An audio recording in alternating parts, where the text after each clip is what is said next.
Broadcasting Company brings to its entire network one of radio's most unusual programs. Pat Novak, for hire.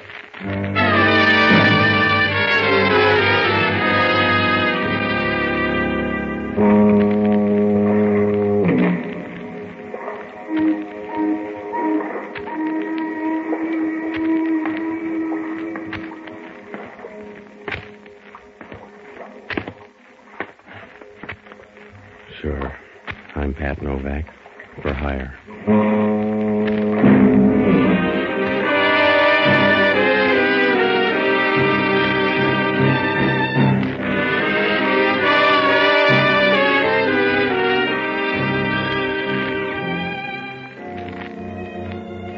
That's what the sign out in front of my shop says.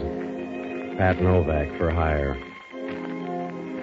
Down here on the San Francisco waterfront, it's got to be that way. You got to rob a few graves if you want cigarette money. You need lots of work and roomy sleeves if you're going to play a pat hand. Sometimes, in a good week, you can duck trouble 3 or 4 days in a row.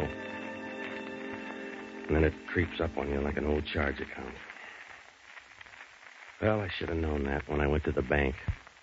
I was up to my knees in mud and didn't even know it was rainy season. It was Tuesday, and I went by the bank to drop $100. It was about time, because they were beginning to play handball with my checks.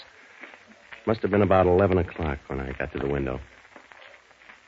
Hello, Mr. Novak. Isn't it a grand morning? If it's your choice, stay with it. Ah, yes. Deposit $100. Yes. Let me get your card. It's right here, I think. Yes. Here we are. All right. $100. Give me a duplicate, will you? Certainly. My, this isn't as big as the last deposit. Look, Bloomer girl, just mark the slip, huh? Oh, I'm sorry, Mr. Novak. I guess I'm not used to $1,000 deposits. Mm.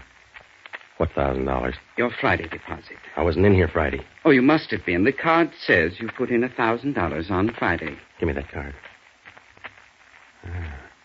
What did Santa look like? What? Who put the dough in? What'd the guy look like?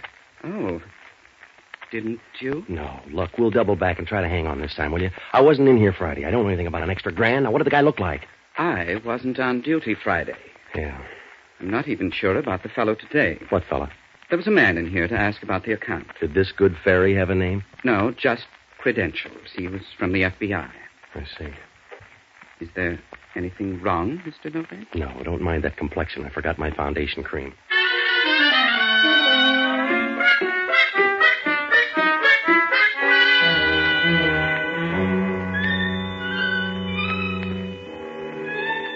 Oh, I should have known right then. A mysterious grand tossed into the till, and I didn't wake up to trouble. But I'm a smart boy who'd be the village idiot in a town the size of New York. Well, I left the bank and went up to my apartment. That $1,000 was already drawing interest. When I came in, she was sitting on the couch drinking my whiskey. She could have all she wanted. A 1949 Panther model. Just the right amount of size 12 in a dress that looked like a well-tailored fig leaf. When she was through looking you over, you felt like the Sunday supplement. Hello, Mr. Novak.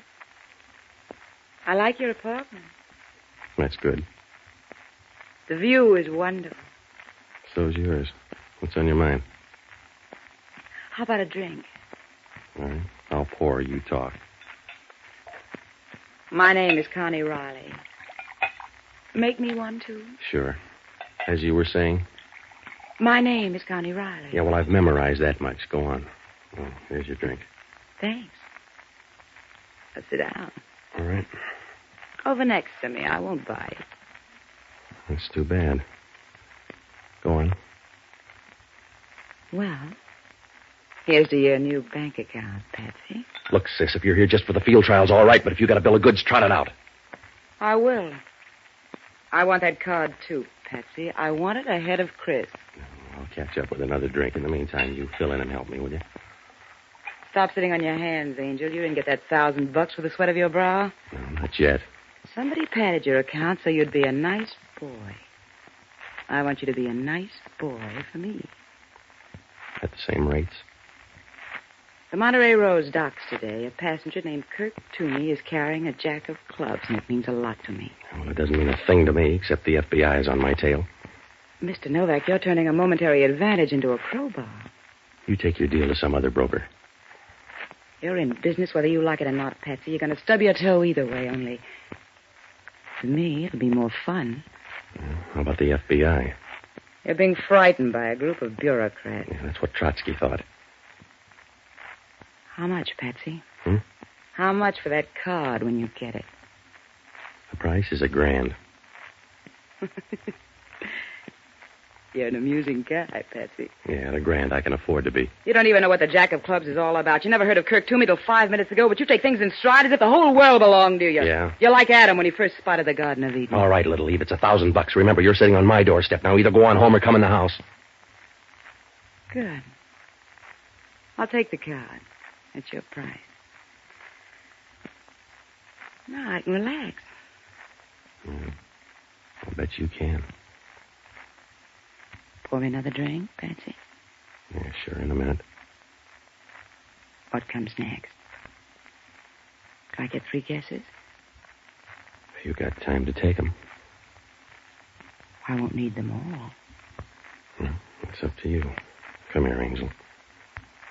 You ever hear of the early bird? Yeah. Do I make a nice worm? You wriggle like one. Aren't you raising the price a little, Mr. Novak? Straight 18%, darling. That's too bad. I wasn't even going to scream. The next place I live is going to be a cave. Just a minute, will you? Hello, Novak. Oh, Hellman. Well. Am I interrupting anything? No, we were just going over an old seed catalog. Miss Riley, this is Inspector Hellman, San Francisco Police. Good morning, Inspector. Don't bother to arrest me now. I'm just leaving. So soon? My sentiments exactly, Inspector. Bye-bye, Patsy. You can get me at the Concord on Push Street. See you around, Patsy. Sure. Well, you're slipping, Novak. No rain check. All right, funny man. What's your problem? You ever see this guy before? Let me see. He's an awful-looking thug. Yeah. Who is he, your father? A guy by the name of Max Coleman. The FBI trailed him to your bank Friday.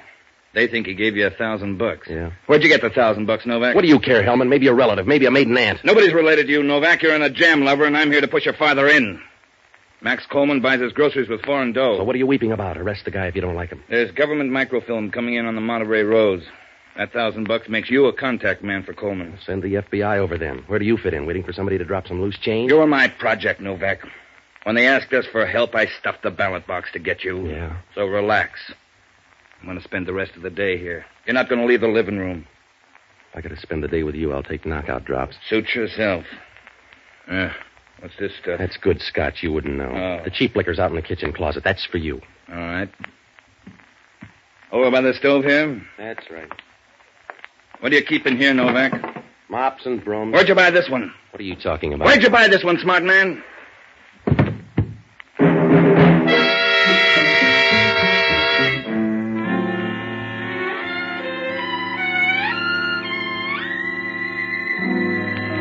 Hellman was right. I could tell right away it wasn't a mop. When Hellman pushed him out, he rolled out onto the linoleum.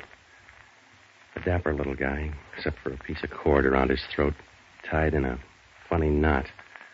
He was deader than a broken drum. Somebody'd pulled too hard on that piece of cord. The veins were standing out in his forehead, and his face looked like a road map lying there on the floor. He wasn't pretty. Hellman thought so, too. Who is he, Novak? Your father? I've never seen him in my closet before. Who is he, Novak? I don't know, Hellman. Finders keepers, you roll him. Give me a hand.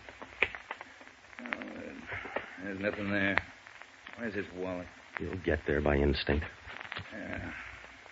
Yeah, here it is. His name is Kirk Toomey. Well, that helps. Who is he? The guy on the Monterey Rose? The one with the microfilm? I guess so. I thought you didn't know anything about it. How'd you know he came from the Monterey Rose? My dream book, Hellman. What happens now? Nothing. Except I'm on the case now, and you got trouble in a major key. You don't think I killed this guy? I don't know, did you? You better hop out and tail that girl. She was making herself at home when I got here. Yeah? How do I know you're not in it together? You don't, copper. Maybe she's Loeb and I'm Leopold. When you're through with her, you might hit the Monterey and start looking for a jack of clubs. Some more dream book, Novak? Everybody's looking for a jack of clubs, Hellman. It must be the end of the rainbow. That's where you're going to find that microfilm. In the meantime, you stay handy, Novak. I want to split you with the FBI. You don't think I'm going to take the rap for Junior here, do you? It says that in my book. Just relax until I'm ready to pick you up. I only have to find a couple of things. Well, that'll be a long time, Hellman. You can't find your hip pocket with radar. Yeah. I'll be around soon, Novak. Don't bother to pack your bags. You'll be traveling light.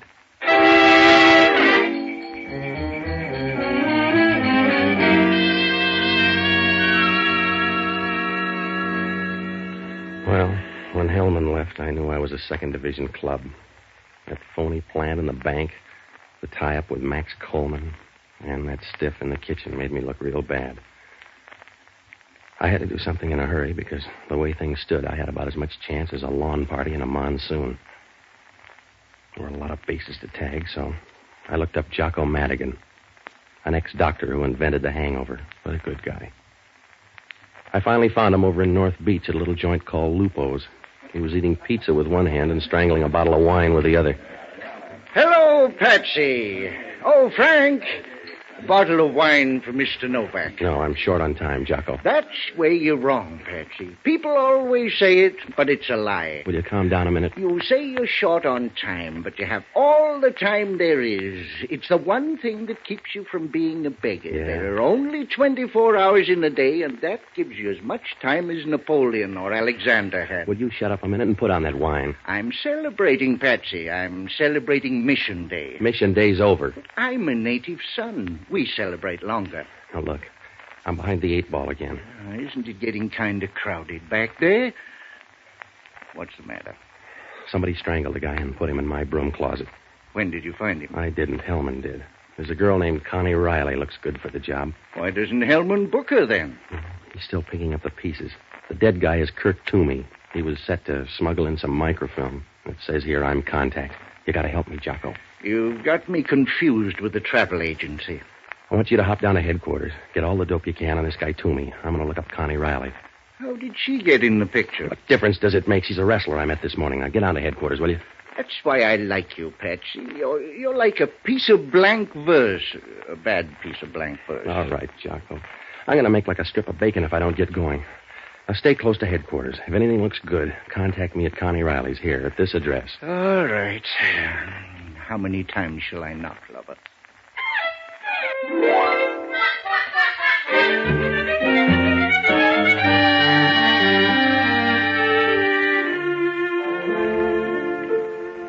I left Jocko and dropped by the apartment.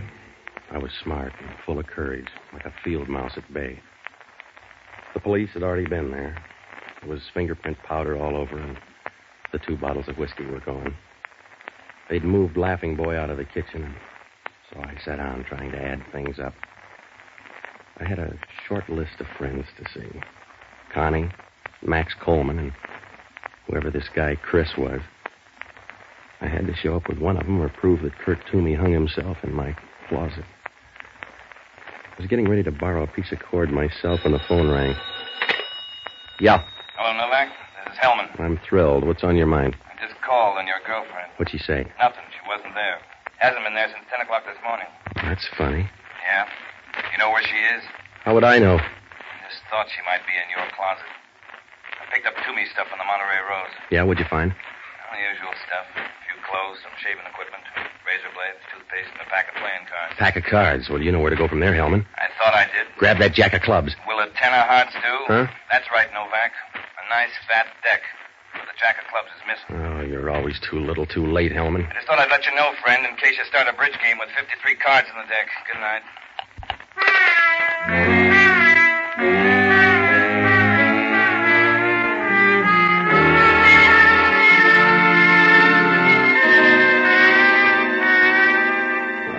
Losing money fast, like a street carnival in Death Valley. Well, one of 2 things happened. Somebody got on that boat and took the jack of clubs while Toomey was at my apartment.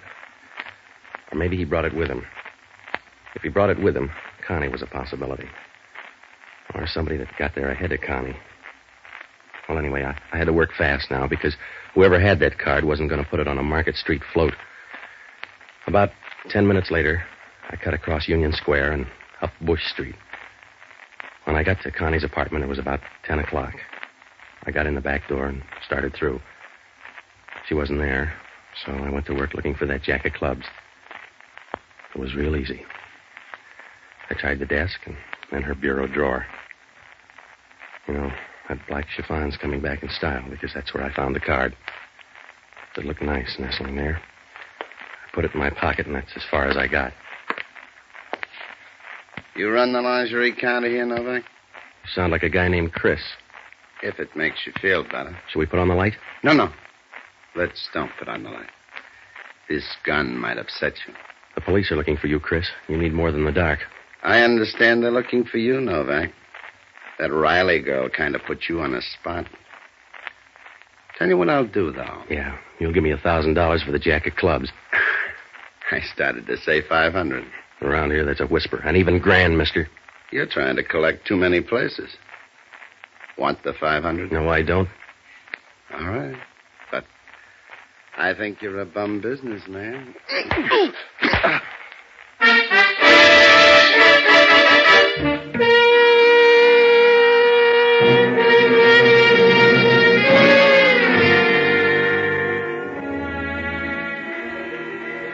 Jocko found me catnapping on Connie's bare rug.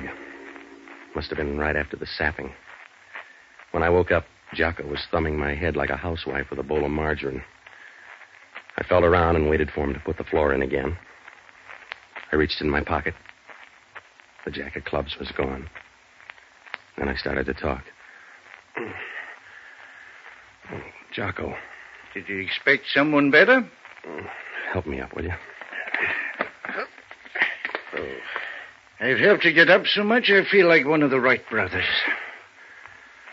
I just lost round 3. Yeah, I saw him getting into the car. Did you get a number? Like Hellman has got yours. Here it is. Let me see. Anything break down at homicide? They got all the dope on Toomey. They had to piece it together. He had no fingerprint record, and they finally confirmed things with a set of false teeth. What does it prove? Nothing much, except you probably killed him. He was a foreign agent who picked up microfilm at Shanghai. Your girlfriend is pretty. Did they find her? Yeah. Dead? No, Patsy, you've got to stop thinking of people as being dead all the time. It's demoralizing. What'd she say? She denied knowing anything about Toomey. Jocko, I'm sure she killed that guy up in my apartment. I'd stake my life on it. Expertly put, Patsy. I think Hellman believes her. After all, she's the only lead. What about Max Coleman, the guy that rigged my bank account? Are they letting him die on the vine? I was getting to that. Your friend Max Coleman has disappeared. I thought he was being tailed. The kite got away. Here, use my aspirin.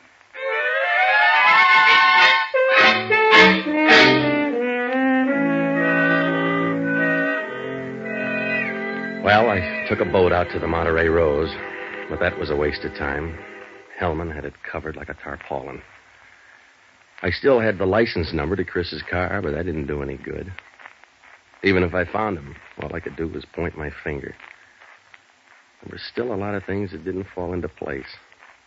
One of them was, how come that jack of clubs was so easy to find in Connie's apartment? She hadn't hid it very well.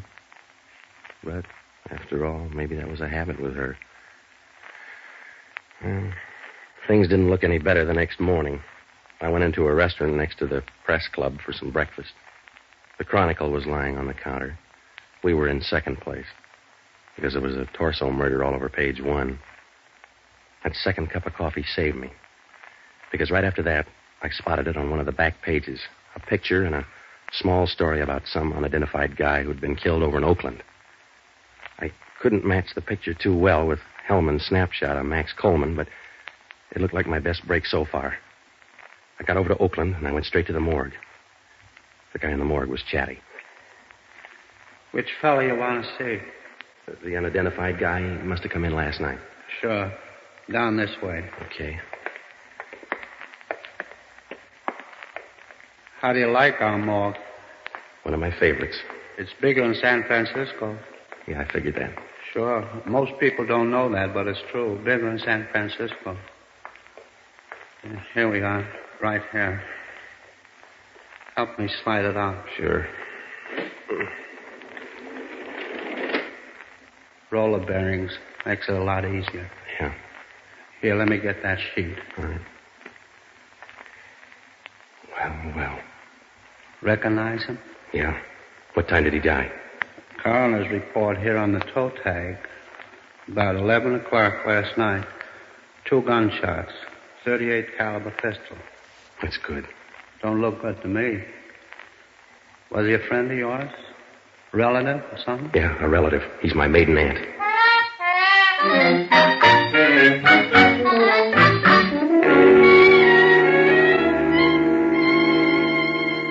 It was Max Coleman, all right. But that was only half the problem. I had some of the answers, but not enough. It's like trying to weave a rug with a spinning wheel and a bucket of sand. Well, anyway, I got to a payphone and I called Jocko. I told him to run down that license number, and then I headed back across the bridge. When I found Jocko, he said the car was registered in the name of Christopher Downs, who lived up on Taylor Street. Well, that was enough of a lead, so I telephoned Hellman. Took about a half a minute to draw a map. Hello? Hellman talking. This is Novak. You still got Connie Riley down there? No. I saved matchboxes. Why? When did she leave? Last night about 9:30. Oh, that was smart, Hellman. Why? You better put a guard on her front door and get up to 720 Taylor Street, the apartment of Christopher Downs. Who's he? A late entry. Now climb out of that coma and get going. I'll meet you up there in 10 minutes. 720 Taylor Street? Yeah, it's up on the hill. That's good, Novak. I can roll you all the way down.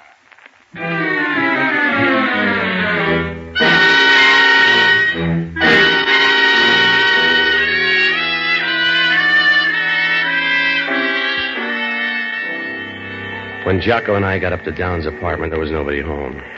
I said a fast prayer for Connie, and I began going through Downs' stuff for a .38 caliber revolver. Jocko was looking, too, over in the liquor cabinet. That's as far as we got. Scavenger hunt, Mr. Novak? Hello, Chris.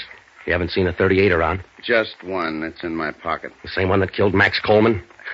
You're going to run out of breath, Novak. Slow down. I'm in second already, mister. I can't stop. Then you won't mind a short ride.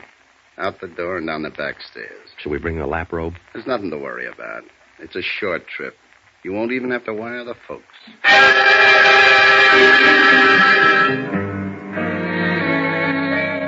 We went down the back way and into the garage next door. We started for a big car in the corner. All right. Get in. Out the airport road, Joe. Sure. Now relax, Novak. From here, you look like a duck in the pond. All right, Joe.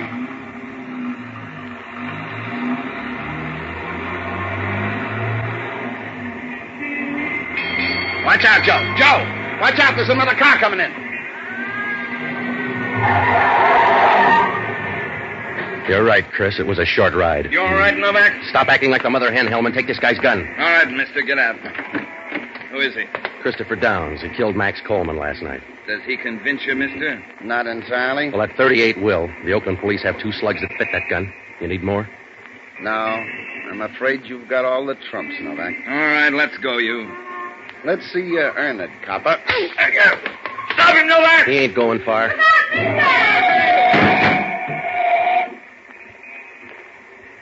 Well, Hellman, now you can arrest him for jaywalking. Yeah. It's too bad.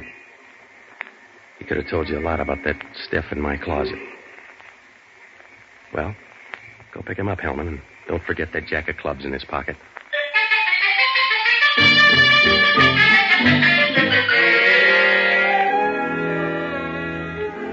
Well, it worked out all right. I left Hellman, dropped by headquarters to leave a note, and I went home to my apartment. Connie was there. The whiskey was out again. Oh, she looked real good sitting there in a white crepe dress. It was one of those tight-fitting babies that make a bathing suit look like a toga. I told her all about Chris and Max Coleman, and we forgot about everything but the Olympics. When she put her arms around you, it was a real squeeze. It felt like an old tube of shaving cream. I was pouring a drink when the doorbell rang.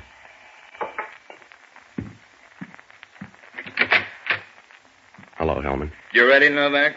Sure. Well, don't stand there gaping. Arrest her for murder. Wait a minute. Slow down, Patsy. Sorry, chum. It's you or me. Now, be a nice boy. I am. That's why you go to Hellman. Come on, lady. You dig up an answer for that guy that you left in my closet? I didn't leave any guy in your closet. You'll have to say it louder, baby. They found the store. You bought the cord. That cord came out of your kitchen. You're a big mouth, Connie. Yeah. You can put that in boldface. How did you know? You're the only one that could have taken that jack of clubs here in the apartment. That and one other thing. Yeah? That knot in the cord was a funny knot. You got an elastic garter there. It's too big, so you tied a knot in it. The same funny knot that choked Kirk Toomey. You're a funny guy, Novak. Yeah? You're nice. But you're hard to handle. I should have killed you or married you. Ready, Hellman?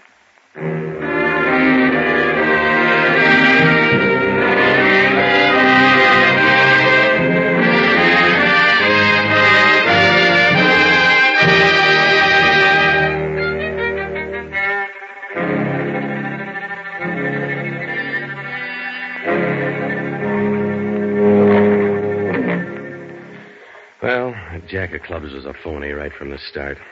Somebody told Kirk Toomey to deal with me. When he came to my apartment, Connie was waiting.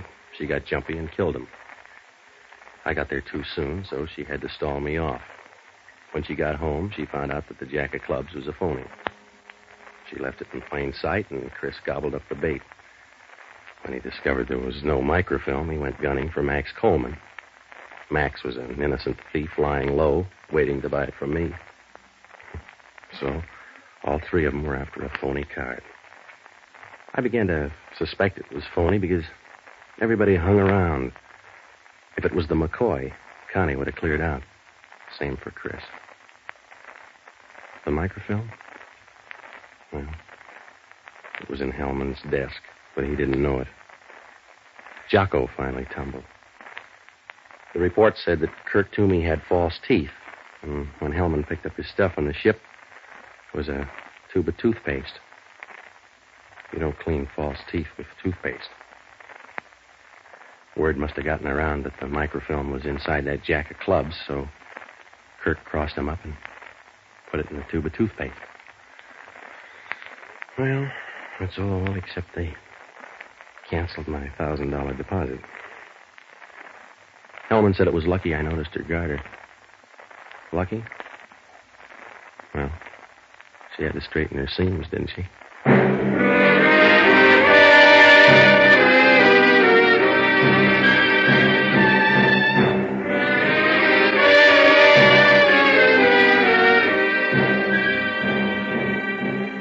The American Broadcasting Company has just brought you the second of a new series, Pat Novak for Hire, starring Jack Webb. Jocko Madigan is played by Tudor Owen. Inspector Hellman is played by Raymond Burr. Music was composed and conducted by Radio and Television Life Award winner Basil Adlam. In our cast were Betty Lou Gerson, Victor Perrin, Ted DeCorsia, and Herb Butterfield. Today we're happy to welcome a new member of the ABC family, as station KARM in Fresno, California, joins our network. And now this is George Fenneman reminding you to be with us again next week, when over most of these same ABC stations, we'll bring you Pat Novak for Hire. This program came to you from Hollywood.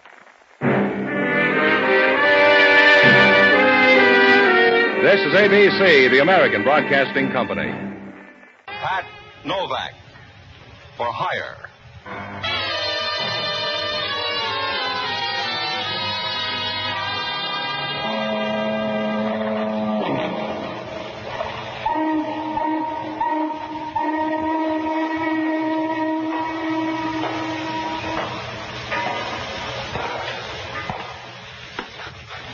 Sure. I'm Pat Novak for Hire.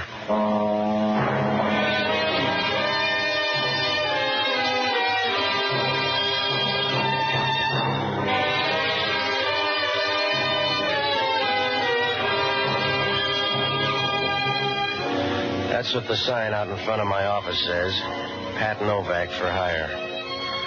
It's easy to rent yourself out and you make a few bucks, but sooner or later you get burned. It doesn't make any difference whether you're a man or a mouse.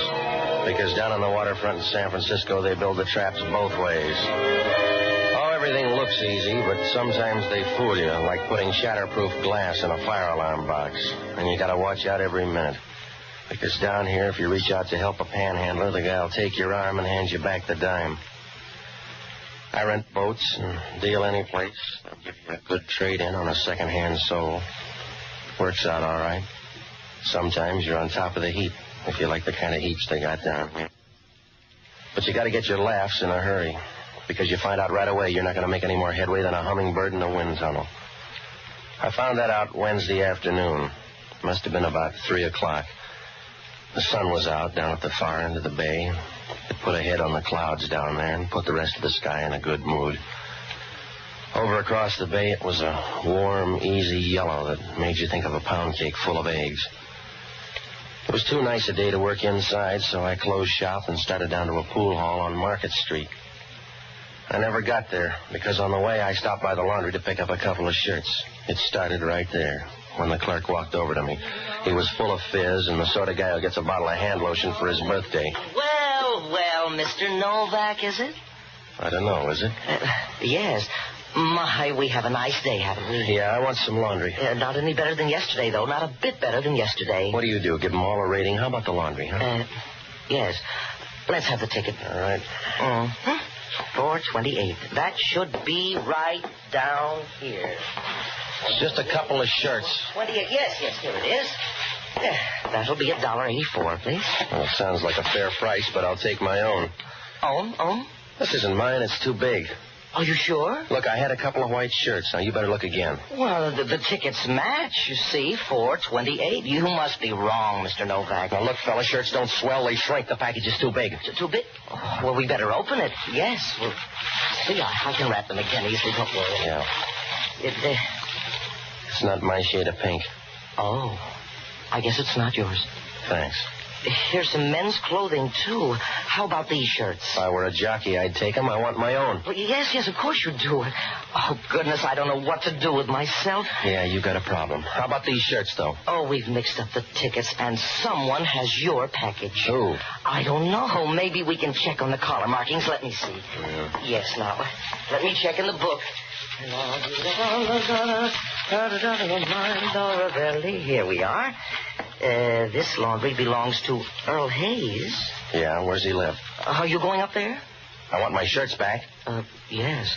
He lives at 321 Dorset Place. Yeah, give me that gun. Oh, I'm sorry, Mr. Novak, and please apologize to Mr. Hayes. I'm so angry at myself, I don't know what to do. Yeah, be careful you don't stop a hole in the floor. See you later.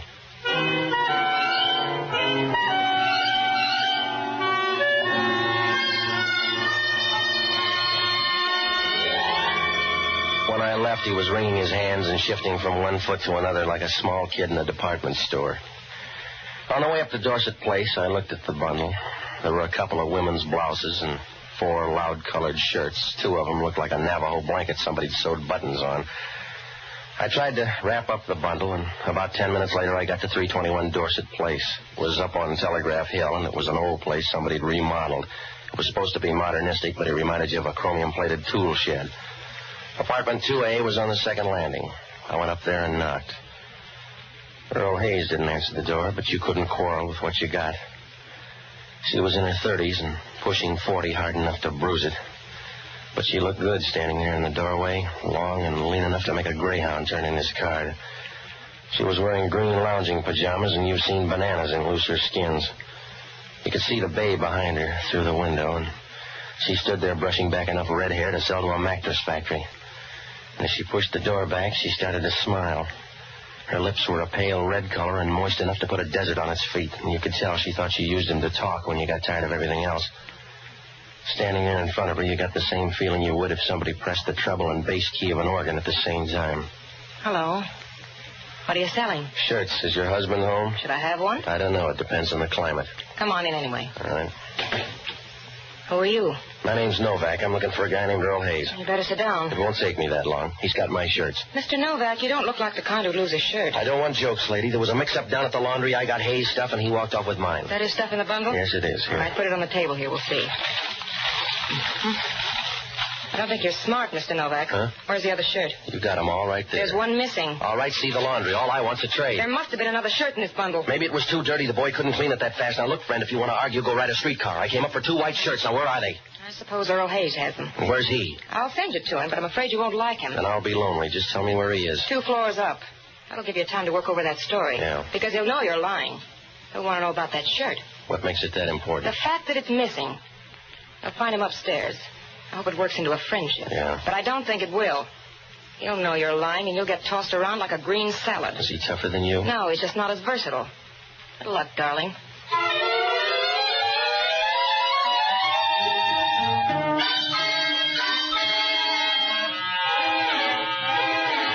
When she said good luck, you knew she was just being polite and didn't mean it any more than the hangman when he tells you to watch your step. When I left, she was over by the window, leaning back against the table, as shy as a runaway boxcar. And you got the idea she'd be fun to know if you had a lot of money and an oxygen tent. Well, I rolled up the bundle, and I started for the 4th floor. I knocked on the door, and when it opened, I knew I had high bid for trouble. I could see into the room, and there were 3 or 4 gonifs sitting inside. They had a dull, anxious look, as if they were trying to find another worm to pull apart. They were the sort of guys who might have been born, but you wouldn't want to bet on it.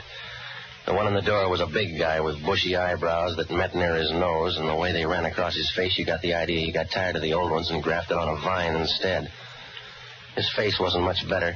It looked more like a relief map than a face. It was pockmarked in the color of moldy bread, and you knew if a woman kissed him, she'd get blood poisoning. Hello, Novak. You Earl Hayes? Enough to suit you. Come in. You're good at guessing names. So a little bird told me. Yeah, I saw her. She's got nice feathers. Where's the shirt? Here's the bundle. Take your pick. I don't like any of these, Novak. That's all I got. Where's the shirt, Novak? Just wear a collar, mister. You don't need a shirt. Yeah, I won't need a memory for you, fella. Suit yourself. Tell me about those shirts. Hello, Earl. Come on in. We got your boy. Who is he? You made a deal. You know his name. I never saw him before, Max. He looks different now. He came up with some of your shirts. That's true. I went by the laundry. Said a guy named Novak picked up the shirts. Except one of them's missing. Couldn't be missing. They're all in one bundle. Ask him then, but do it nice. He's touchy. He doesn't have to ask. Now, look, mister, if you're Earl Hayes, I want my shirts. Give us the other one. We'll make a trade. You got the best deal you're going to make, Hayes. Now, I want those shirts. Get yourself a loom, then. All right, Joe, get his on. Let go. Wait a minute, Max. Sit down, Hayes, or we'll take your ticket away. That's it. Now get his other arm over there. One of you keep your eye on Hayes. All right, Novak. It's you or Hayes. Make up your mind. I got it made up about you. You're gonna tire first, Novak. Where's that shirt? I don't know. Try Hayes. He looks healthy. Hold him up. He's slipping. You need handles? Hold him up. You're running out of chances, Novak. Where's that shirt? I don't know. Hold him up. Why? If you can't find the reason, don't. All right, Hayes. How's your temper?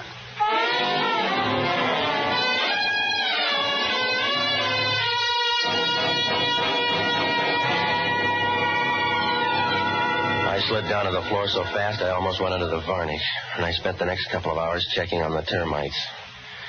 It was getting dark when I woke up, and right away the room was full of company. The host was Earl Hayes, and he was lying on the floor as dead as a cracked bell. He was over by the desk, lying on his back and grabbing at the rug like a Hoover vacuum. The hair was wet against his head, and the perspiration on his forehead started to break up and run down like tears, so you got the idea he cried out of his hairline instead of his eyes. He didn't seem pained or put out. He was smiling a little as if he realized he had a better deal. Over by the door, Hellman was talking to a couple of coppers. He sent them downstairs and walked over to me. You woke the neighbors, Novak. I don't snore that loud, Hellman. You made the noise with Hayes? Yeah. How'd I get my face this way? You look better to me, Novak. How long you been here? A couple hours. That fits in. The coroner's already been here. He says Hayes was beat to death an hour ago with that poker out of the fireplace. You better check on the prints. I already sent it down. You slept too long. Hello, Inspector. We came by for the death. He's right there. Tell the morgue to keep him out till I get down. Come on, Joe. That's it. Sure is a little guy. He'll bury easy.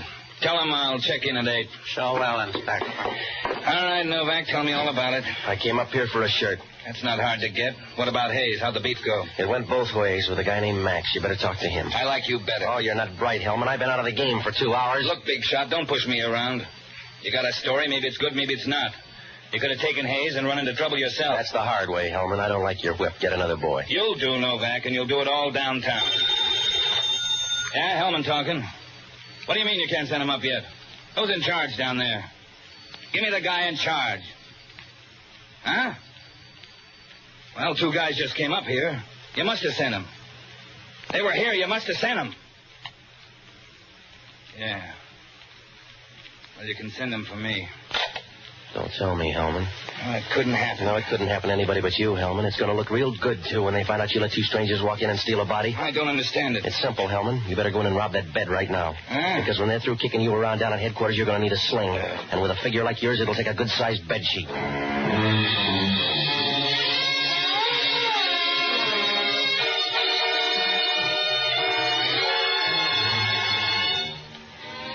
When Hellman hung up the phone, he turned the color of early summer squash. He stood over by the window, running his hand through his hair. He left the window and stood in the center of the room for a minute. His coat was open, and his stomach was piled up on his belt in nice, even layers. It reminded you of a rolled-up garden hose. And the way his pants fit him when he walked, you got the idea somebody'd sewed an anvil in the lining. After a while, he came over and started to talk to me.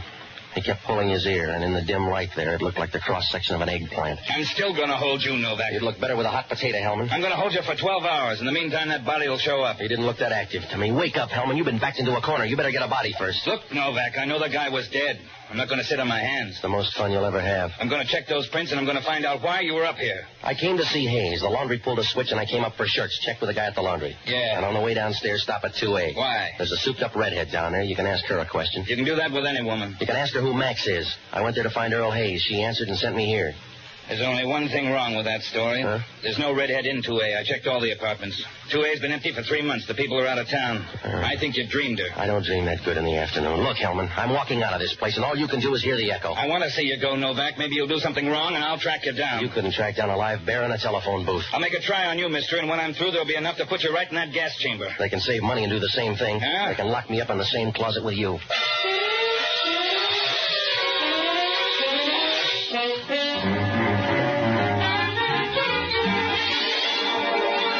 When I left, Hellman was wandering around like smoke in a drafty room. I picked up Earl Hayes' shirts and ducked by the laundry, but the clerk was gone and the place was closed tighter than the lid on a city scandal. Well, I tried to think back, but nothing made sense. In the first place, what made that shirt so important? And why did the laundry clerk have the wrong address for Earl Hayes? And the main hooker was that body disappearing. Why? If Max killed him, they were in the clear. Why take a gamble like that just for laughs? I knew I had to get some answers pretty soon because Hellman wasn't an easy guy. He was a tough, hard cop with a heart big enough to hide behind a piece of birdseed. Well, I had a couple of places to go, so I looked up Jocko Madigan. He's a good guy, and he used to be a smart one, except he didn't like the San Francisco fog and worked out one of his own. I finally found him in the hunt room at the Bellevue Hotel. The crowd was at one end, and he was down at the other. I found out why. Make it one for my baby and one more for the road. Now, wait a minute, Jocko. Ah, Patsy, I'm singing a little sentimental ballad. All right, Jocko, now you've had enough. Patsy, I'm as sober as the next man. I've been drinking since 8 o'clock this afternoon, and I'm as sober as the next man. Now, stop it, will you? Patsy, you know I hate whiskey. But do you realize that 85% of the human body is liquid? Yeah. Now, is there any sane reason why all that should be water? Of course not. It isn't fair. That's why we have communists. Jocko, I'm in trouble. Of course you are. Knowing you, Patsy, is like walking hand in hand with a moral pygmy. All right. It's true, Patsy. You have no moral sense. All you have is a small bundle of regrets, something which you drag out periodically as proof of your decency. Will you listen? But you're not even decent enough to regret the things you've done. from some of your conversations about the only things you regret are the things you haven't done. The only reason you haven't caused more trouble is that you're not fleet-footed enough. All right. You're hopeless, Patsy. You're like some overripe planet, disemboweled and thrown from the skies. You don't know where you're going, and you can't remember where you've been. Your only joy is motion, and your only sensations are heat and cold. You all through, Jocko? Yes. What kind of trouble? Hellman wants me for a dead guy. Where is he? He was up on Telegraph Hill, but he's gone now.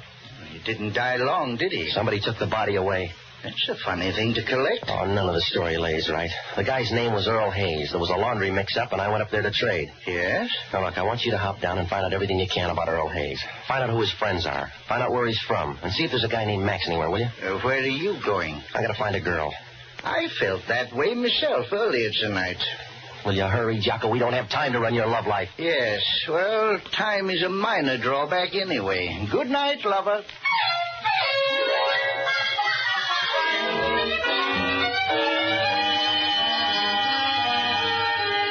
It was nearly 11 when I walked out of the bar, and the way things were going, I couldn't beat a vagrancy rap with a pocket full of annuities. I had to find that girl someplace, but it wasn't going to be easy. You might as well try to French fry a kettle of bones. I went back up to that apartment to see if she left a pointer anywhere. Hellman had a copper out in front, but he was sitting in somebody's new Nash reading a comic book. I went all through the apartment, and on the way out, I spotted the matches in the wastebasket. The folder had been used up, and on the outside it said Bonton Club, Duval Street, Key West, Florida. Well, that was the first break I got. Most people use their matches fast, so if she was using Key West matches, it must have meant something. I got onto a phone booth and started calling up the hotels. Finally, a hotel up on Taylor said they had a Miss Rhoda Warren on the register from Key West, Florida. For $5, a bellhop will tell you anything, so he said she was a redhead. I still didn't know, and when I went up there, she wasn't in. Well, I had to get back to my place for Jocko's call, and when I walked in, I got sorry about that $5. Hello, Mr. Novak. You keep bad hours. So do you, and your name's Rhoda Warren. You like the name? Yeah. Go ahead and use it. It's a phony. How about Max? I don't even know him. When you called him today, it was a wrong number. Oh, please, Mr. Novak. You're not big enough for menace. No? No, you're like everybody else from the waterfront. You got some muscles, a few stage whispers, and 30 cents in your pocket. So don't try to make a sale. Except you'd like to buy that shirt. Yeah, if you want to sell it. What makes it worth $1,000? Your imagination. 500 will buy it. You're bad on guesses. 500 and Max will do it. Look, I don't have to deal with you, darling. You're a pauper on paper and in your pocket. So I can just sit tight while you sell or go broke. Where's Max? Sell him out. If I were in a hole, I'm not. You are. All right. Let go of my arm. I need some help, lady. I don't know whether you're making love or trouble. Either way, let go of my arm. Have you figured out yet? Please, you're hurting my arm. Where's Max? Come on, I'll twist you until the skin comes loose. Where is he? Please don't. All right. I'm like your friends, anyway. Yeah, Novak talking. Yeah, I've been out all evening. Whereabouts? Yeah, well, he can't use it anymore. Where are you, the Compton? Yeah, thanks. The laundry clerk? Yeah, he found that shirt. Tell him not to lose his own. And wish him good luck. Will he need it? Well, maybe not. But he ought to take it while it's cheap.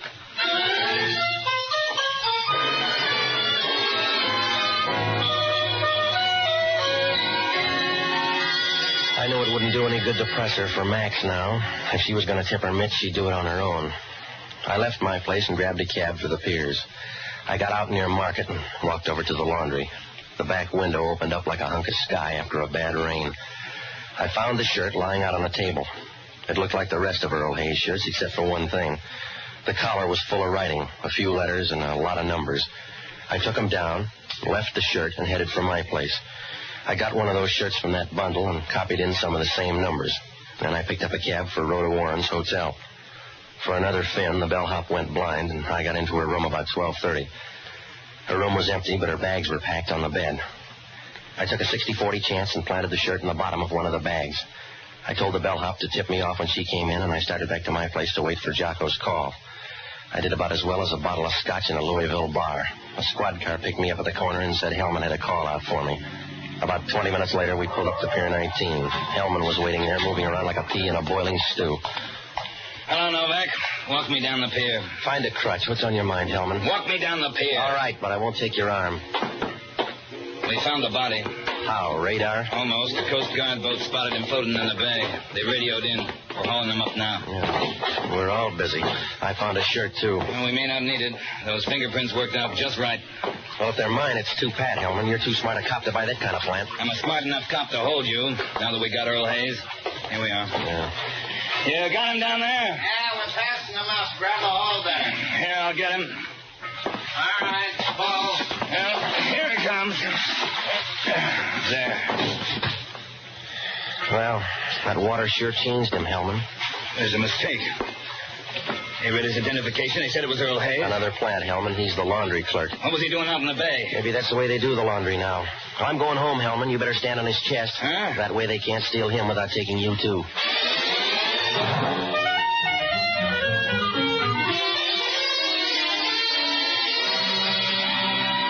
Well, that 60-40 was beginning to pay off.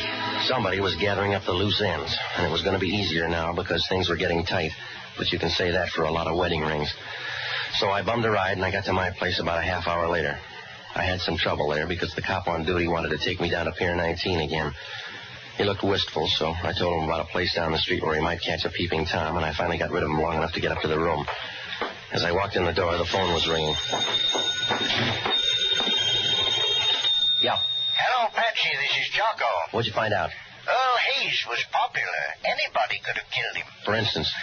There's a lot on him in the Chronicle morgue. He's wanted for smuggling. Yeah? What else? He had a girlfriend. Her picture's here. What'd she look like? Oh, I haven't had enough experience. It's the same one, I guess. What else? And Earl Hayes once served a prison term with a man named Max Stoffer. That's our boy. What do you got on him? He lives here now, and he runs a business out on Van Ness Avenue. What kind of business? Oh, it's going to sound funny. He runs a funeral parlor. Well, what does that prove? It doesn't prove a thing. Just because you're a perfume salesman, you don't have to smell pretty.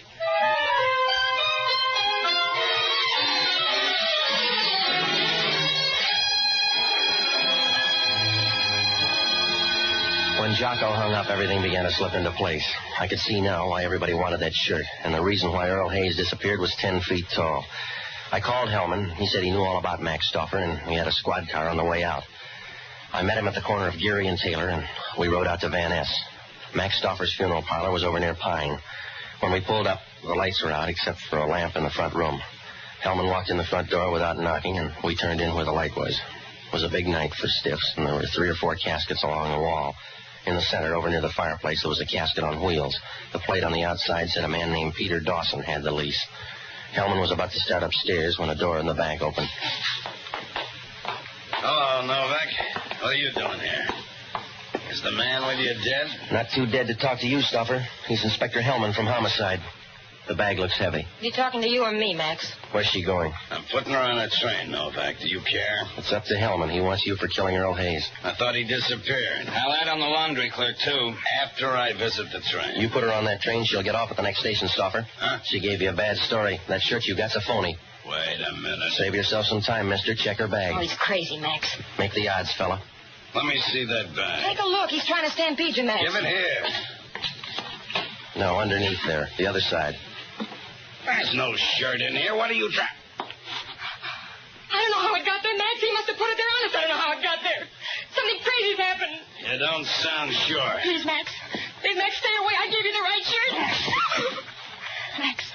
Max, leave me alone. Take a cover. Take her for the laundry guy.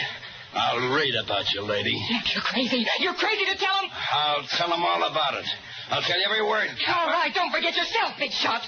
Don't forget to tell him what you did with Earl Hayes. There's no body. Oh, you silly fool. You silly fool. Don't you know why they're here? Shut up. You'll open them all. You better tell him now. He's in there, Hellman. He's in there with Tater Dawson. You had a chance, baby. Leave me alone, Max. Leave me alone or I'll break you up. Can't win them all, Max. Put away that gun. Leave me. Hey, get away from her.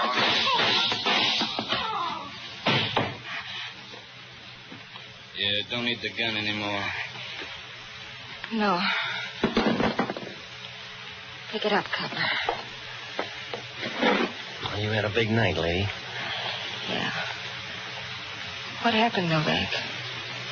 You put that shirt in there and you lied to him. Yeah. You lied to him and he thought I did. He thought I lied to him. What's the difference? As long as you killed him, you still get a prize.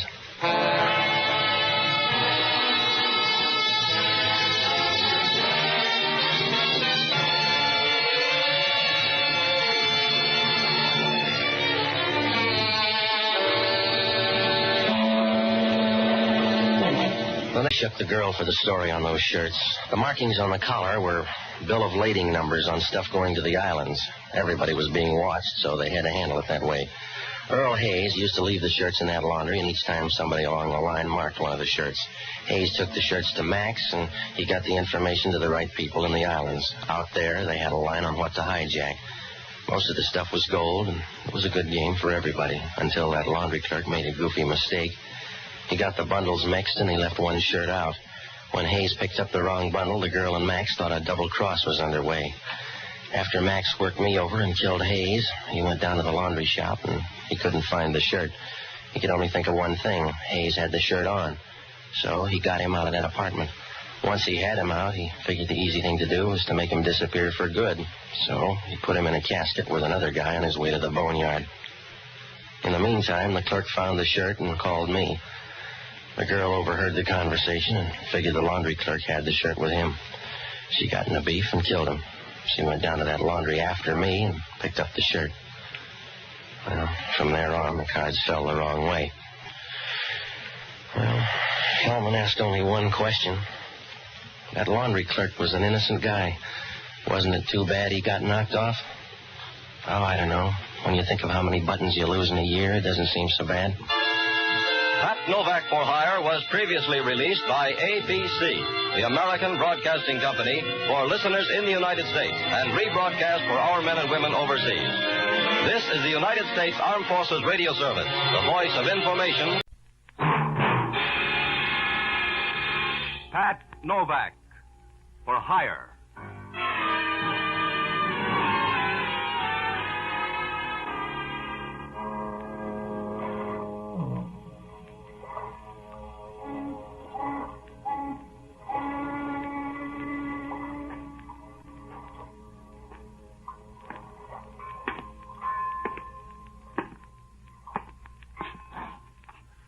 Sure.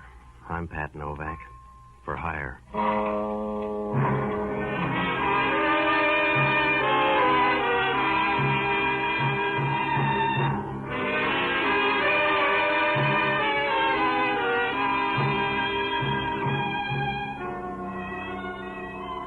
That's what the sign out in front of my office says. Pat Novak for hire. Oh, you don't get in the blue book that way, but you don't embarrass your friends either. Because down on the waterfront in San Francisco, they don't separate the good and the bad. They let them run together. And before long, you got a caste system. You're either alive or dead. If you're on top, you keep fading the crowd and trying for sevens until you lose the dice. It's about the only way to play it, unless you like worms. I rent boats and do anything else that'll put a fast handle on a buck. But it doesn't always work out because down here, all your luck is junior grade and trouble is trumps. I found that out Tuesday night. It was the first time I ever saw Reuben Calloway, and the last time, too, if you like to keep a tidy record. It was about 7 o'clock, and I just started back across the bay from Sausalito. You could still see Mount Tamalpais squatting on the Marin shore, light brown near the top, but dark and black farther down, like a cupcake that's been in the oven a little too long. A low fog was beginning to squeeze in on the far side, so I kicked in the searchlight, and that's when I picked him up. He was struggling feebly with his face near the water and was almost bald, so that when the light hit him, he looked like a cantaloupe that somebody got tired of. I pulled alongside and started to haul him aboard. He brought most of the bay with him. Help me. Please. Yeah, wait till I get a hold of you, will you? Come on. There. Now sit down. No, here. Lean against the gunwale. Yeah, thanks. Is the water red or you've been shot a little? Do you have to know everything? No, it's your load. Carry it, mister. Yeah. Come on, move your feet. I got to get us ashore. If you like it, go ahead. But don't hurry for me. Well, if you feel that way about it, pick another spot to die in. Go back in the bay where you'll have company. You've got to help me. I want you to get in touch with a girl named Alma Biggs. Yeah? You'll find her at the Empire Club. out on Geary Street. My name's Reuben Calloway. Tell her about me. She'll pay you for it. What'd she do, collect bodies? Just give her this key. It's for a locker down in the bus station. Now, look, Pop, you don't know me. Suppose I use the key. You can't spend it. You better take the money. All right. Just see, Alma. Told her it didn't work out. It didn't work out for me at all. I guess that's right, huh? On the big things, you're 100%. I don't need it, Chet. Go. Here, sit up. I told you I don't want you dying in here. Stop beefing, fella. You don't have all the bad luck.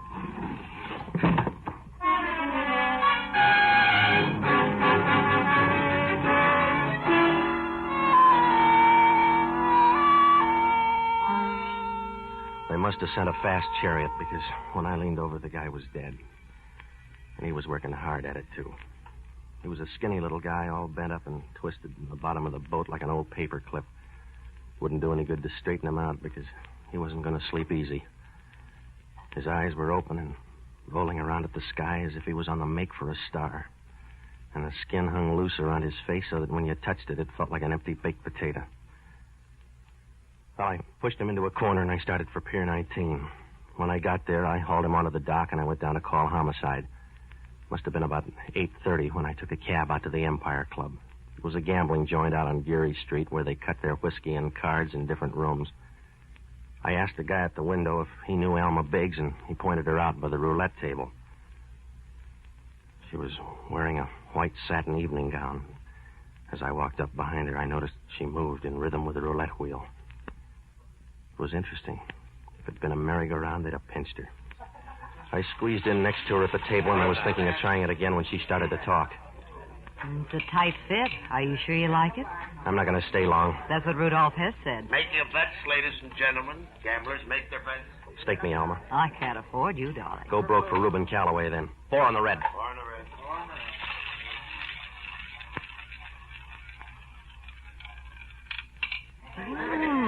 I ought to keep you for luck, darling. Will you comb your hair? I'll take the chips. They'd look bad on Calloway. Oh. It's too crowded here. Let's find a closet. Did he look pretty? For a fish, he was all right. Who are you? Pat Novak. I picked him up in the bay. He said to look you up and tell you it didn't work out. That would please Turk. Yeah, who's Turk? The reason it didn't work out. Is that all, Mr. Novak? Except for a key that fits a bus station locker. Here. You keep it, Mr. Novak. It won't buy anything. Now, look, sweetheart, I picked up your boy and dried him out, but that's all. We were small friends at best, so the service has stopped. You can come to a slow stop for $200. Just take the key and pick up what's in that locker. I'll get it from you later. Yeah? I'll meet you in an hour. Where's a good place? Your apartment? Well, it's a place. I'll find it in the book. I hope you don't mind. No, the thin walls will save me. What's in that locker? What would it prove? Proves you got a small mouth, Angel. Unless you're going to kiss it, don't worry. 9:30 then? All right. I'll bring the 200 with me. Don't worry about the dough. Oh. Because I scooped your chips off the table. I'll see you later.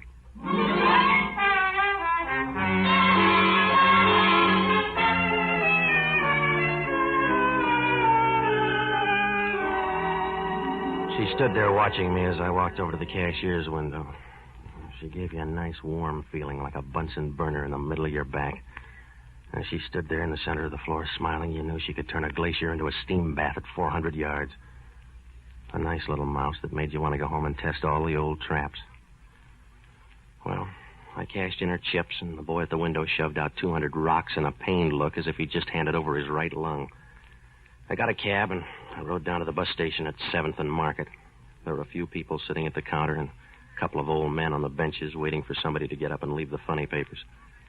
I went over near the wall and opened up the locker. It was a long trip for a small package. A square manila envelope, and there was an address up in the corner. Reuben Calloway, photographer. I squeezed the envelope, and it felt like photographs, but I wasn't sure. I started to close the locker when I turned, and then I tumbled for the first time. It's like getting a drop of rain on your hand before you ever look up at the sky. The two of them were standing over by the cigar counter watching me. A guy with a heavy overcoat and a little small guy about the size of a hangnail. It wouldn't do any good to sit down because I knew they'd stay until somebody condemned the building, so I walked past them out onto the street, and there was a cab standing right in front. Cab, mister? Yeah. swing up toward the St. Francis, will you? Yeah. Now, look, you're going to be tailed, so brush up on your alleys. If you like it that way.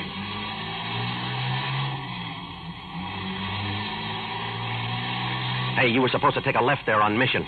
I got a license. Where's yours? I told you to double back over Market. Get out and walk if you don't like it. I've been bought, mister. Oh, my two friends. That's right. You should have come first. I ought to part your hair. You got more chance with them. Here we are. Where you going? You like alleys, that's what you're going to get. Yeah. Take it easy, fella. You're not going anywhere. You were nice while you lasted. Take it easy. You better walk up a wall. They'll block the alley. See?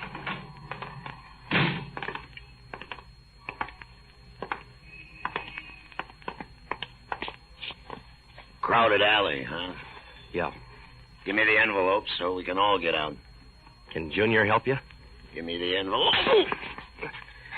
There. Now let's see it. Yeah. Still sealed. You all through? I don't know. We'll see. Like him, Joe? No. That's the way it is, mister. He don't like you.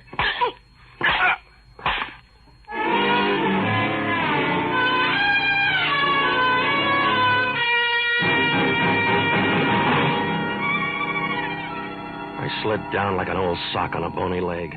I rolled over a couple of times. I tried to stand up, but it wasn't easy. You might as well try to find a hair in a bowl of chopped suey. It began to rain, and I figured it'd be easier to float out to the street, so I went to sleep. When I woke up, the rain hadn't helped the alley much. It's like washing your kid's face and finding out he was ugly to start with. The mud had washed up against the walls, and there was a thick, sour smell, and down the alley, across the street, there was part of a sign sticking out that said, Eats. And that isn't what you felt like at all. I started groping around to get up, and my hand hit the pictures. They were scattered all over like clothes in a boarding school. I picked them up, and I started for the street. On the way up in the cab, I got a chance to look at them, and they didn't make sense. There were 6 of them, and they were all just about the same. A bunch of mob scenes of that fire over in Oakland. I didn't have time to figure it out because the cab pulled up in front of the St. Francis, and I went in to call Alma Biggs and tell her the party was off.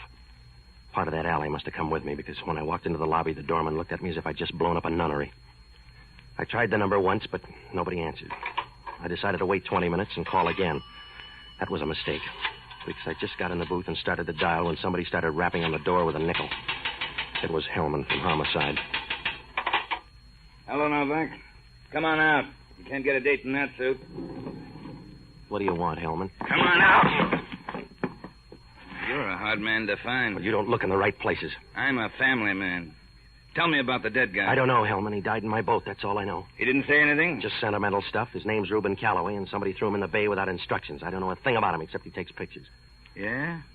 Oh, wipe off the drool. They're not your kind. Who are his friends? He's got new ones by now. I don't know, Hellman. How about that guy on your couch? Huh? I just left your place. How about the guy on the couch? There's a gal up there, but that's all. Does she wear suspenders? Huh? Then take my word, it's a man. And you're going to tell me he's dead, Hellman? No, I'm not going to tell you he's dead, Novak. Maybe a soft breather.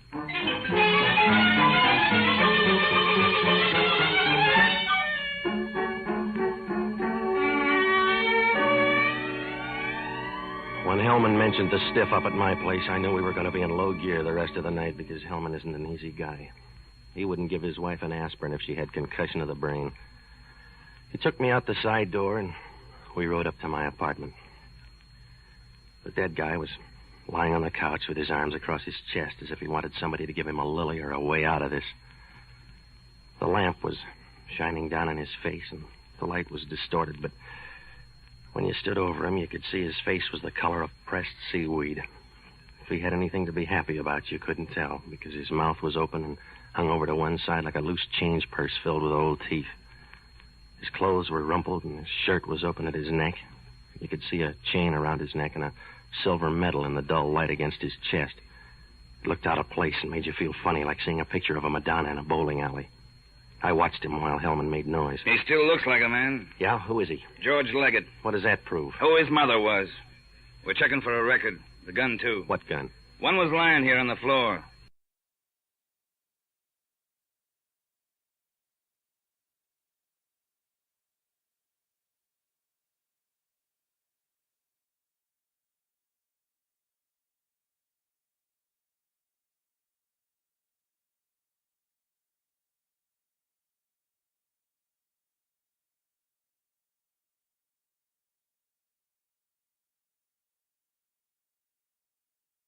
Mixed up, Novak. There's a connection. I'll shop around till I strike it. You couldn't strike oil in a filling station. You got a double murder. Shop for a pair of people. I'll shop far enough to get you, big shot. Far enough to see you fry. Well, you got the lard for it, Hellman. If you keep your mouth shut now, you can hold in the blood. Hello, Hellman talking. Yeah? When'd you find out? That makes it easier. You sure the same gun killed them both? Yeah. Yeah, I'll be in. Well? Huh? Oh. Wrong number, Novak.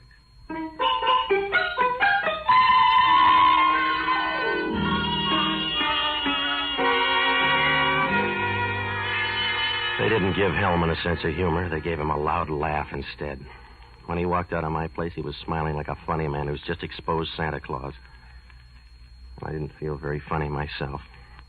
I took another look at those pictures, and I was as mixed up as a guy with a Mexican divorce. They were just ordinary pictures of a fire in Oakland. What made them so important? I was sure that Gunsel had taken some of the pictures, but were they any different than these? And why was Alma Biggs afraid to pick them up? And who was a guy named Turk? Oh, I was full of questions, but no answers, like some guy at a peace conference. Well, if I went over it any more, I'd be counting my toes, so I got out of there and I looked up Jocko Madigan.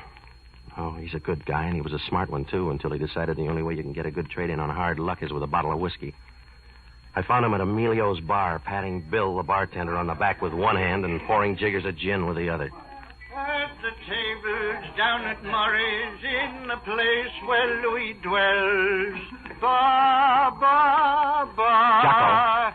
Gentlemen songsters off on a spree, doomed from here to eternity. Jocko, I want to talk to you. Shh, Patsy, I'm driving a Harvard man crazy. He's at the end of the bar. Well, stop drinking and listen to me. I've got to keep on drinking, Patsy, if I want to preserve any continuity in my life, because I don't drink to forget, but rather to remember. To remember all the pleasant events of my life. There were two of them, I think. All right, Jocko. The first was a girl I met many twilights ago, and the second was a summer night in St. Louis when a bartender felt crazed with the heat and set him up on the house. Will you stop it? I'm in trouble. Memory is a blessed toy, Patsy. But you have to be careful because it can be dangerous, like giving a rifle to a small child for Christmas. Oh, it's true he can get some temporary pleasure out of it by shooting various neighbors. But sooner or later, he's going to kill the only rich relative in the family. Jocko, I'm tired. And memory's the same way. So you're entitled to collect the few good ones you have. You're allowed to straighten them out and put them in order. Oh, after all, an old pool ball gets racked now and then. You all through? Yes. I've run out of memories. Hellman thinks I killed two guys 10 miles apart. Wasn't it difficult? No, the same murder gun. The whole thing is tied up with some pictures. In color? A guy by the name of Reuben Calloway died in my boat. He gave me a key to a locker downtown. The pictures were there. Is that one of them? Yeah, it is. Take a look. Uh-huh. If it's a group picture, they were a very unruly family. It's the Oakland fire. Two Gunsels followed me and took some of the pictures. In the meantime, some guy got shot in my place. Everybody's after the pictures. Why? Well, have you seen the other pictures? No, I took an intermission. That's why you got to help. Now, you'll find Reuben Calloway's address in the phone book. Get up there and go through his stuff, will you? It doesn't sound legal. Neither's a bum murder rap. Get up there and go through his pictures. Try to find anything that'll fit in with his set. What are you going to do besides jail? I got to find a gal named Alma Biggs. Oh, you'll have trouble. With a name like that, she's probably changed it. The locker key was tabbed for her, but she hired me to run her errands. Is she pretty? Yes, if you like a fast track. Now get up there, Jocko. Why can't I see her? Will you stop it, Jocko? Just get up there. Forget about her. She'd scare you to death. Yes. Well, at least I die hopeful. Good night, lover.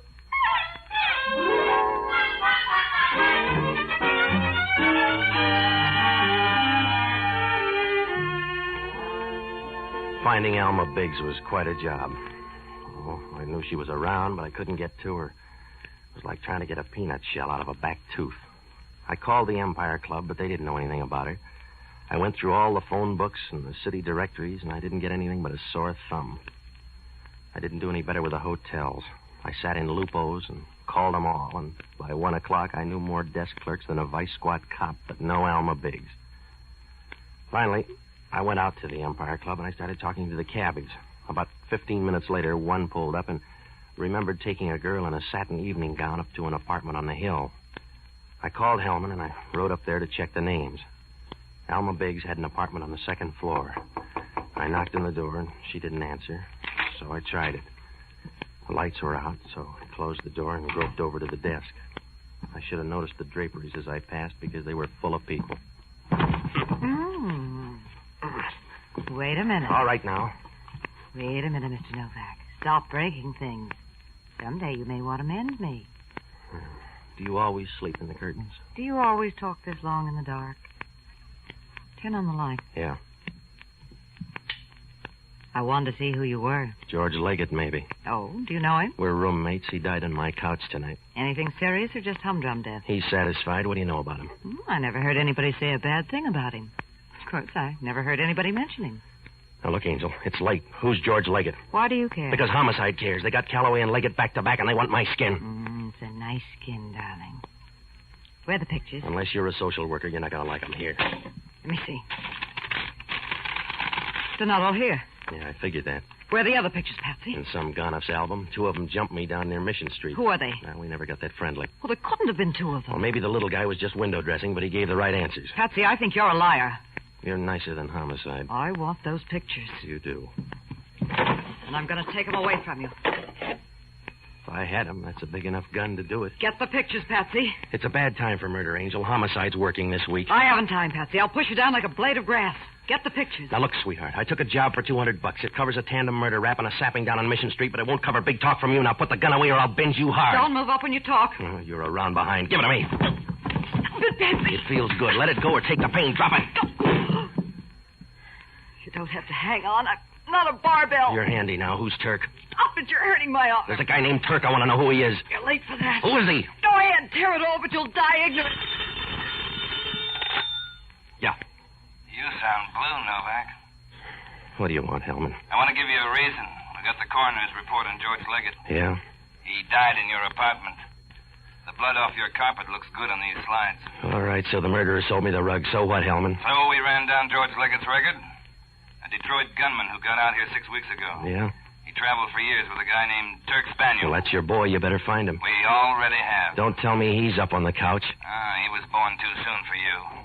We checked with Detroit police. What'd they say? They know all about Turk Spaniel. He was killed 9 years ago in West Detroit. But they found the guy that did it and sent him up to Lansing for life. Yeah? Yeah. He was a guy named Joe Biggs. Say hello to your girlfriend.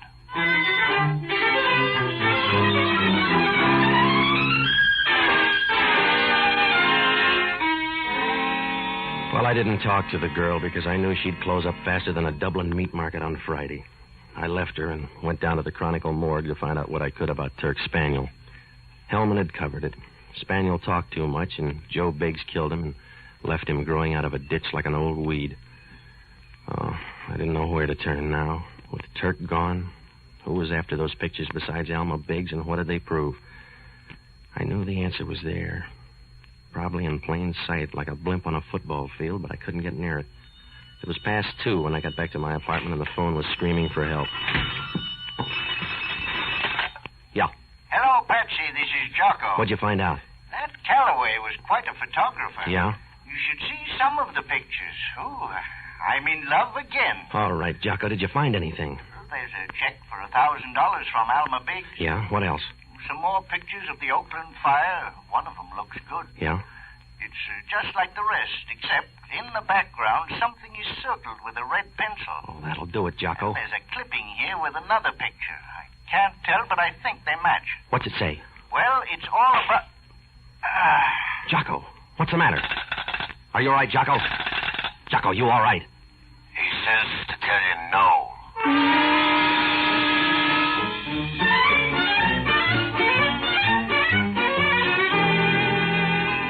After Jocko's call, I grabbed a cab and rode up to Calloway's apartment. When I got there, Jocko was sitting in the middle of the floor as sad as a steer on a sheep ranch. He hadn't seen who hit him, and the picture was gone. So was the clipping. I asked him if there were any negatives around. He said no. That meant somebody was still on the prowl for the negatives. So I called Hellman and briefed him, and he said he'd meet us at Reuben Calloway's studio in 10 minutes.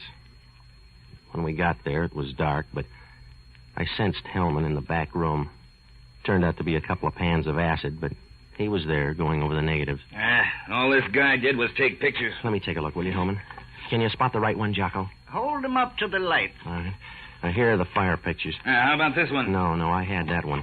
Yes, that's it. And this fellow back here is the one that was circled. Hold it up so I can see. Hello, Turk. You waited too long. Give me the picture, mister. All that gun will do is make noise, Spaniel, and it won't make enough to keep a secret. Just hand me the picture. Somebody knows you're alive now. The picture's for laughs. It's your word against mine. I'll be so far away I can't hear the argument. Let me have it. Don't give it to him, Novak. Yeah, I'll give it to him. You take it away, Hellman.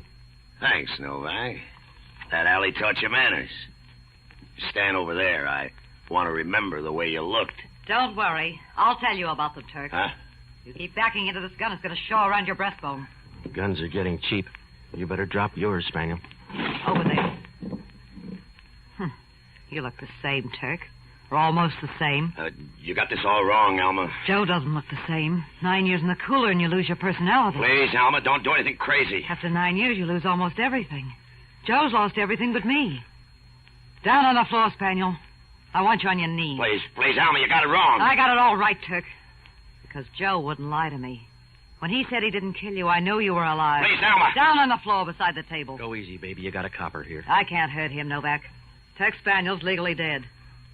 What you can do to a dead man is care for the dust. Please, Alma. You're not seeing this right. I'm going to have a better chance than you. You couldn't see, Spaniel. You couldn't see your way back to help Joe out. You look good on your knees. Over by the table. Leave that acid alone, sweetheart. I'm going to help him see with a whole pan full of it. I'm going to help you see, Spaniel. Please, Alma, you wouldn't do that? You got the short end of the bet.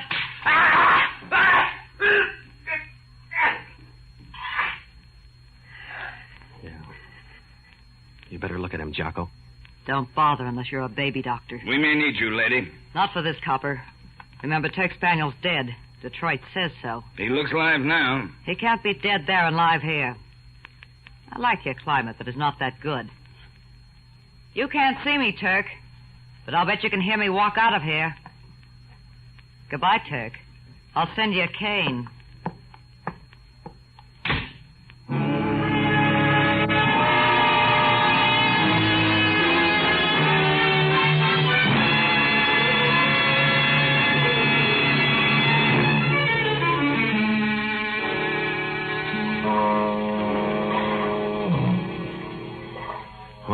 Hellman managed to get most of the story out of Turk Spaniel. Reuben Calloway stumbled into the whole thing, and he didn't know what hit him. He went over to Oakland to take some pictures of the fire, and he got a picture of Spaniel in the crowd. Spaniel saw him and trailed him over to this side. He had to get the pictures because back in Detroit, he'd framed Joe Biggs with a riddled-up body and skipped out of the country. He'd been away until a few weeks ago, and now he was waiting for a boat out of San Francisco, so he had to stay dead. He sent George Leggett after the pictures, but Leggett figured it was a good way to double-cross him and stay in the clear, so he tipped off Alma Biggs, who'd come out here on a lead a few weeks before. Turk finally tumbled. With a local gunsel, he killed Calloway and left Leggett in my apartment where he trailed him. It almost worked out, but he didn't get to that shop in time. Well, Hellman asked only one question. When I first met her, did I know Alma Biggs was that hard? No. In that satin evening gown, I didn't think so.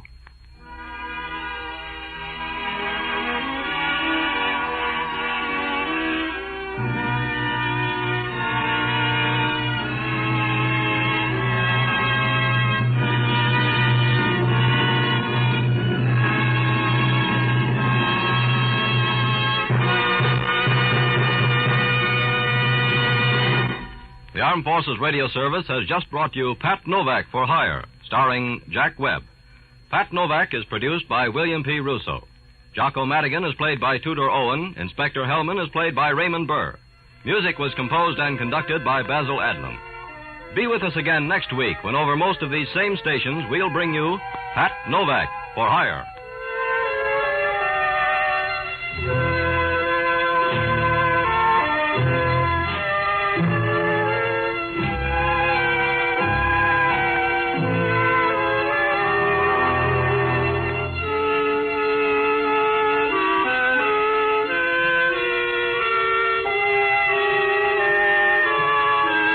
Pat Novak for Hire was previously released by ABC, the American Broadcasting Company, for listeners in the United States, and rebroadcast for our men and women overseas. This is the United States Armed Forces Radio Service, the voice of information and education.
Sure.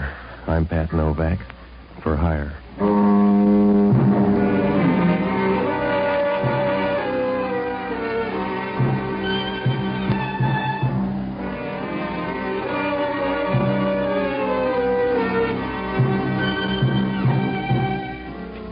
That's what the sign out in front of my office says.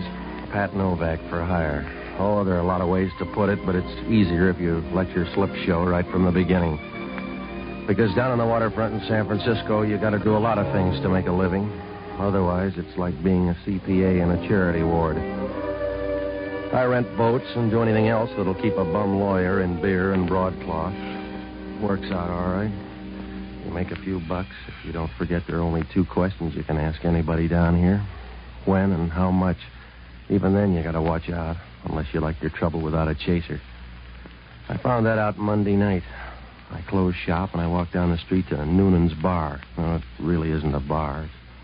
It's just a couple of stools with a bottle opener and a jukebox full of Irish tenors, but it's good enough to give you a shove down the road. Must have been about 11. I was sitting at one end of the place by myself, sorting out mistakes and spinning a $50 on the bar, so I don't know when she came in, but she came in. I remember that.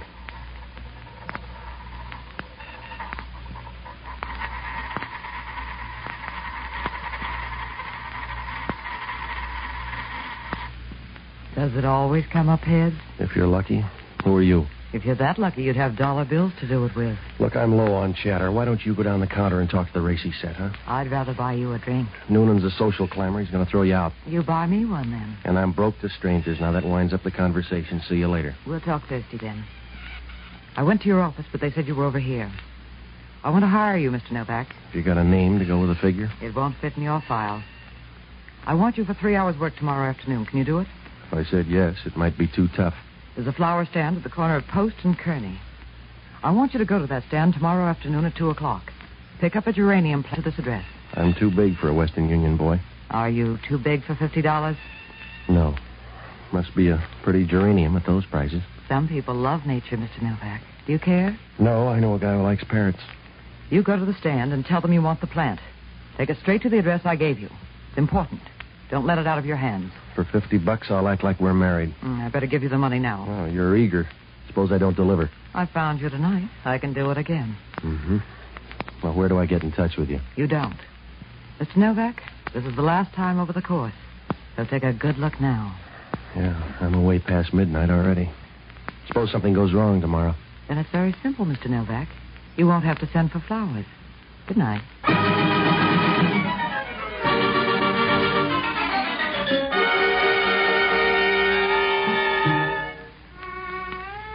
I watched her as she turned and walked out the door. She was wearing a flowered print dress, and as she walked, the roses kept getting mixed up with the daisies.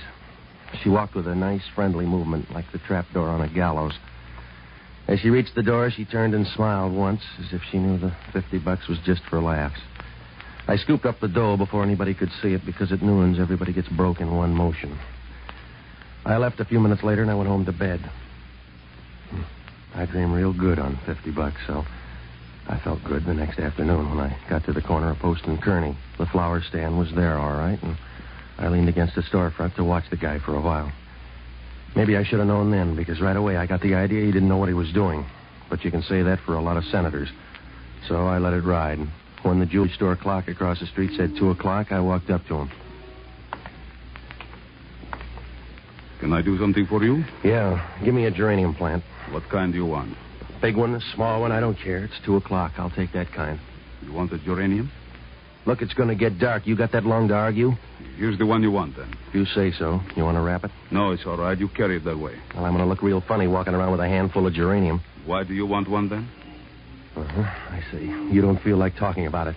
No, just take it and be happy. Yeah. How much?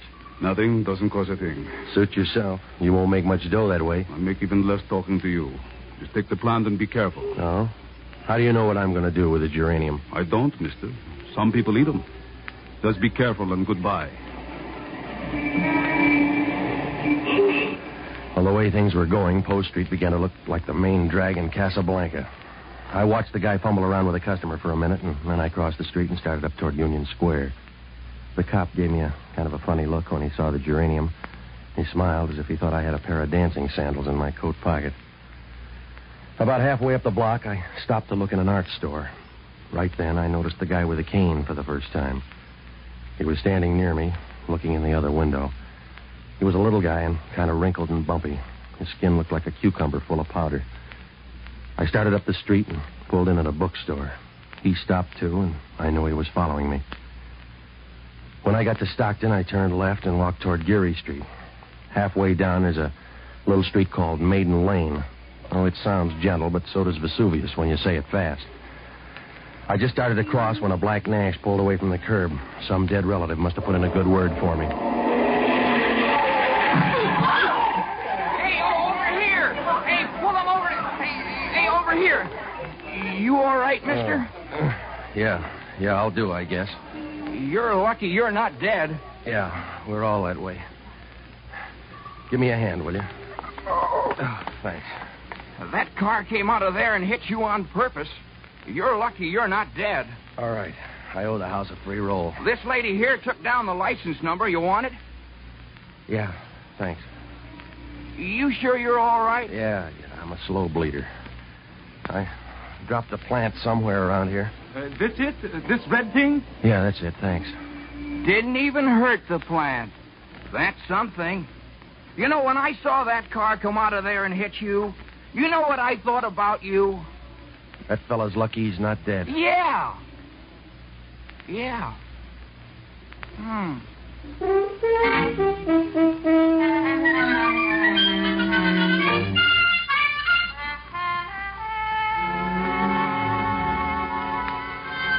Well, I looked around, but the little guy with the cane had disappeared.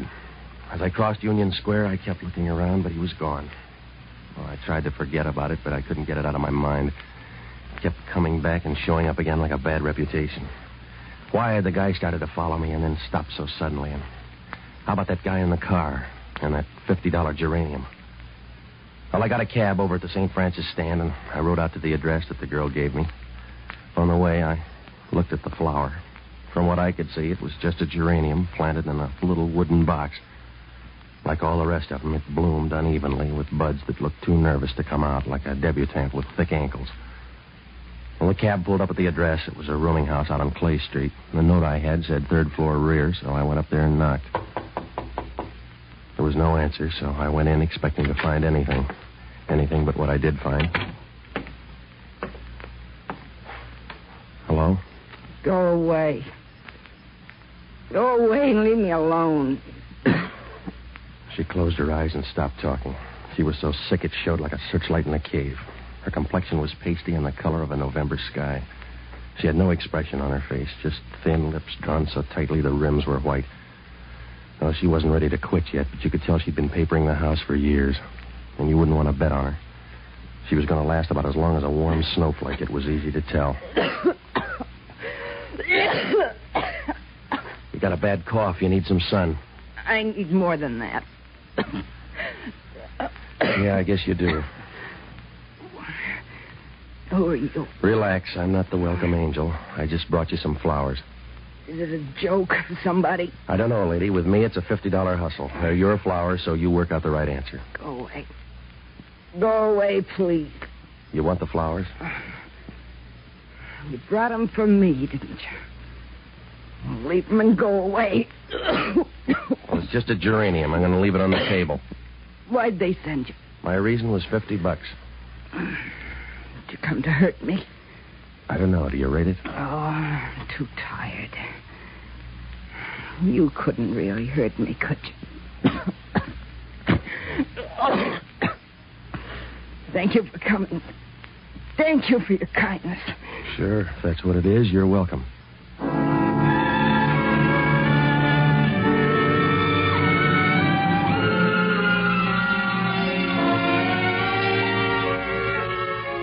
That's all she said, and that's all that happened in that little room up on Clay Street. It wasn't much, and it wasn't enough to worry you, but for some reason I felt like a man in quicksand complaining about his height. When I left there, I took a car down to Market Street, and I had dinner. Well, it didn't go right because I kept thinking about this afternoon and last night. Who did she mean by they, and where did all these people fit together? The guy with the cane, the gal that gave me the $50, and the little chair about a maiden lane. Well, I tried to forget about it, but it wasn't easy. It was like trying to change a typewriter ribbon with mittens on. After dinner, I went home. It was about 8 o'clock, and when I got in the apartment, it was dark. Before I had a chance to put on the light, I knew somebody was in the bedroom. I walked over to the door. In the dim light, it looked like a walrus in pants, but it turned out to be Inspector Hellman from Homicide. Hello, Novak. I just dropped in for a chat. Do you always chat with your hand in the bureau drawer? It's restful. I've been looking over your stuff.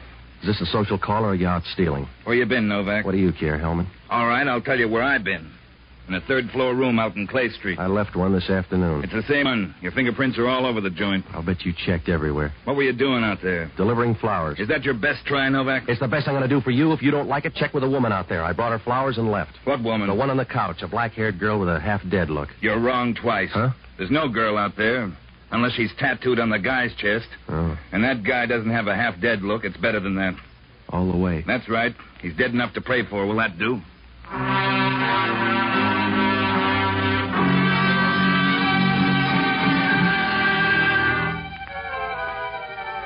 Hellman's sleeve so full of fat, I didn't expect anything else up there.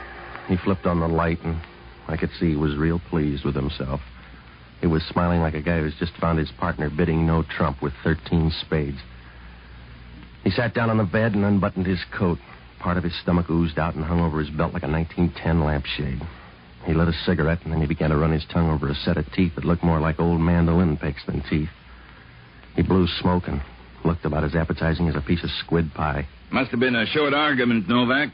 The coroner says the guy checked out in a hurry. What else does the coroner say? That it was good poison. You buy only the best, Novak. Don't stub your toe, Hellman. I went up there to deliver a geranium plant. So far, you got a good case. The guy was poisoned with a spring needle, hidden in that geranium box. Who was he? He didn't say, and there wasn't any identification. Do you want to help? I don't know, Hellman. When I was there, we were doing Camille. Some ghost woman was dying on the couch by inches. It was her room. You better check. We did. The room was rented 10 days ago by a man named George Langley. The landlady says there's never been a woman in the room. That's what all landladies say. Wake up, Hellman. I stood there and watched her shake like a dust mop for 10 minutes. You can follow up on her and then check that flora stand at Kearney and Post. What do I check for, boll weevils? He's the guy that gave me that geranium plant. We'll check. I want you down at headquarters by midnight tonight, Novak. You can talk to yourself till then. After that, you talk to us. I'll make it up from here on, Hellman. You don't like it the other way. Suit yourself, Novak. You know when you're due. In the meantime, we'll find out what we can. I can't wait that long, Hellman. You couldn't find a tractor on the back porch. I'd hang if I waited for your boys. That's what you're going to do. And at midnight, you can dangle as high as you want. I don't mind as long as my feet are on the same level as your head.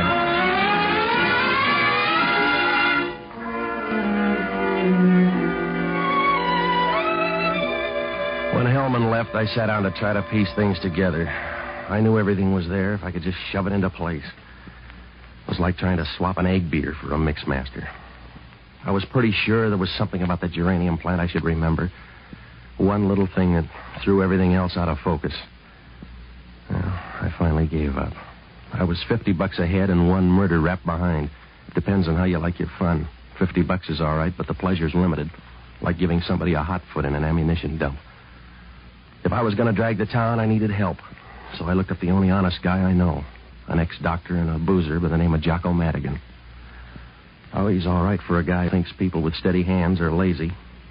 I finally found him in a little tinsel joint on Mason Street. It was high class for the neighborhood. The smoke was only a week old, and they had a cigarette girl. A long, leggy biscuit that wandered around trying to sell a sour smile at sweet prices. Jocko was down at the end of the bar, rolling some olives back and forth. The rhythm was fine. Ah, Patsy, you're just in time to help me off the wagon. A stout glass for Mr. Novak. No, I want to talk to you, Jocko. Oh, Patsy, confidentially, I hate martinis. I just drink them for the vitamins. Everybody should have a few vegetables, and I have chosen olives. Look, I'm in trouble, Jocko. Will you sober up and talk? I could do that easily. I've done it 2 or 3 times, and it's no trick at all. But I refuse because it's a vulgar display of willpower. Will you stop, Jocko? You know, Patsy, there are only 2 things that could cause my downfall. Whiskey or women. I'm not particular. You find a nice old widow, and I'll quit this stuff. All right. Some plump old party with a memory as vivid as my own. Preferably somebody rich enough to convince me the lines in her face weren't put there by worry. Oh, stop it, will you? Patsy, I'll allow you to motivate my descent, but I will not permit you to bring it to a halt. I apologize for interrupting. Go ahead. What do you know about flowers? Oh, I think they're pretty on a woman's shoulder, but I suppose that's mixed devotion. Why? Well, I'm going to need your help, Jocko. There's a dead guy out on Clay Street, and Hellman's campaigning for me. How do the flowers fit in? A geranium plant. The guy was poisoned with a needle in the box. I took the plant up there to a woman. Oh, a clumsy approach. Why a geranium plant? It's a mixed-up story. I got hired in Noonan's bar to pick it up this afternoon at Post and Kearney. I got gumshoed all the way up Post Street and hit by a car at Maiden Lane. You looked bent when you walked in. I took it out to this address, and I gave it to a dying woman. Now she's disappeared, and Hellman's after me for the dead guy on her floor. Oh, I need some help, Jocko. I got to find a way out of this.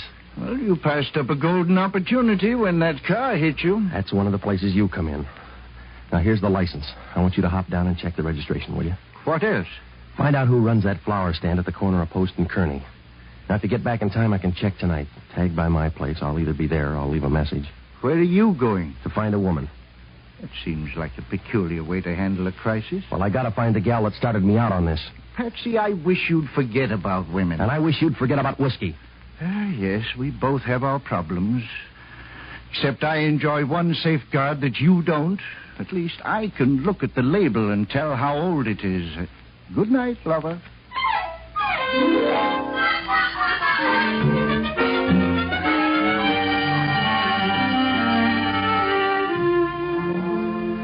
Well, I got out of there and I went by Noonan's place. I asked him if he knew the girl in there last night. He said after 45, a man forgets about a woman's face, so I checked that lead off and started on the other girl. I hit all the cab stands out near Clay Street, and I finally found a hack that picked her up. It was about 4 o'clock, he said. She had luggage and rode over to Janet Street on Telegraph Hill, but he couldn't remember the address at the best rates in town, so I checked off that one, too. From here on, it was going to be a rough ride. I didn't know where to dig. I might as well have been out looking for a stick with one end. Well, I could try one more thing. I went by to search the Clay Street joint. It was a dirty room, and the geranium hadn't helped. There was a sweet odor and a thick, dusty cloud all over the place. It was like going to sleep in a bag of an old vacuum cleaner. There wasn't anything there that could help, and on my way out, I heard footsteps. I snapped off the light and waited. The door opened slowly. I couldn't see her face, but I knew it was the girl from Noonan's. Turn on the light and you'll see your friends. Well, Mr. Novak. Sit down. Let's talk. In here? Why don't we drop by a gymnasium and get some fresh air? We can start with your name. It's easy. Say your piece, Mr. Novak. I've run out of $50 bills. Yeah, that's the way it is with my patients. Who killed the guy? I don't know, Patsy. I can narrow it down to one county for you, but after that you'll have to do your own sorting. The police think I did it. Maybe you did. You look big enough to carry the load. I don't care, Patsy. I'm not going to weep. I've got about 3 tiers left, and he isn't high enough on the list to rate one. Who was he? And how'd you find out he was dead? There's generally a dirty rim in the wash bowl. His name was Charles Dowd. Don't worry about him. He was a small-time guy set to fast music. Well, I'm going to worry about him because Homicide's worried about him. Then worry in a calm way, Patsy. You do it that way, I'll help. Sit down. Now, look, lady, you better help out or I'll lose your teeth for you. Patsy, you're tough. And everything, I guess. Who runs that flower stand? It wouldn't help. When he gave you that uranium, there was nothing wrong. For $50, there had to be something wrong. It wasn't full of poison. I know it was in there, and it wasn't poison. Somebody made a switch up here. What happened to the girl? I don't know. Relax. You're going to use up all that nice energy. Look, sis, you can haul in those long legs and give me some answers. I'm going to haul them in long enough to ask a few questions. My turn now, Patsy. Back over toward the door. You can talk on your way. Yeah, you look good with a gun. You made a deal with George. I want to hear about it, Novak. I don't even know George. If he's got a part, you just dealt him in. I'm too old for fairy tales, Patsy. George got to you and found out about that uranium box. It couldn't have happened any other way. Sorry, lady. Remember, you're nothing to me, Novak. You're $50 worth of muscle. You're $50, and I'll spend you fast. Go easy. You're going to break open a seam. I don't know your boy, George, and I can forget you, too. You can do it while you're talking. I came a long way, Patsy. Too far to toss it over for a mail-order bum. You're just a passing pair of pants to me, and I'll throw you away faster than a wad of gum. Now's your chance, baby. Come on. Oh, let go. You're hurting my shoulder. Relax. You're not going to have one in a minute. Come on, drop it. Now, reach down for that gun, and I'll jam you in the basement faster than a ton of coal. All right. Now, let's hear you talk.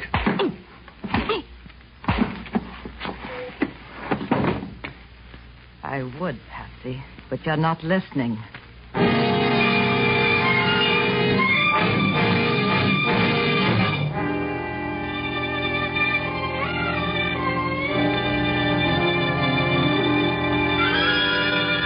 That's what happens when you don't watch the door.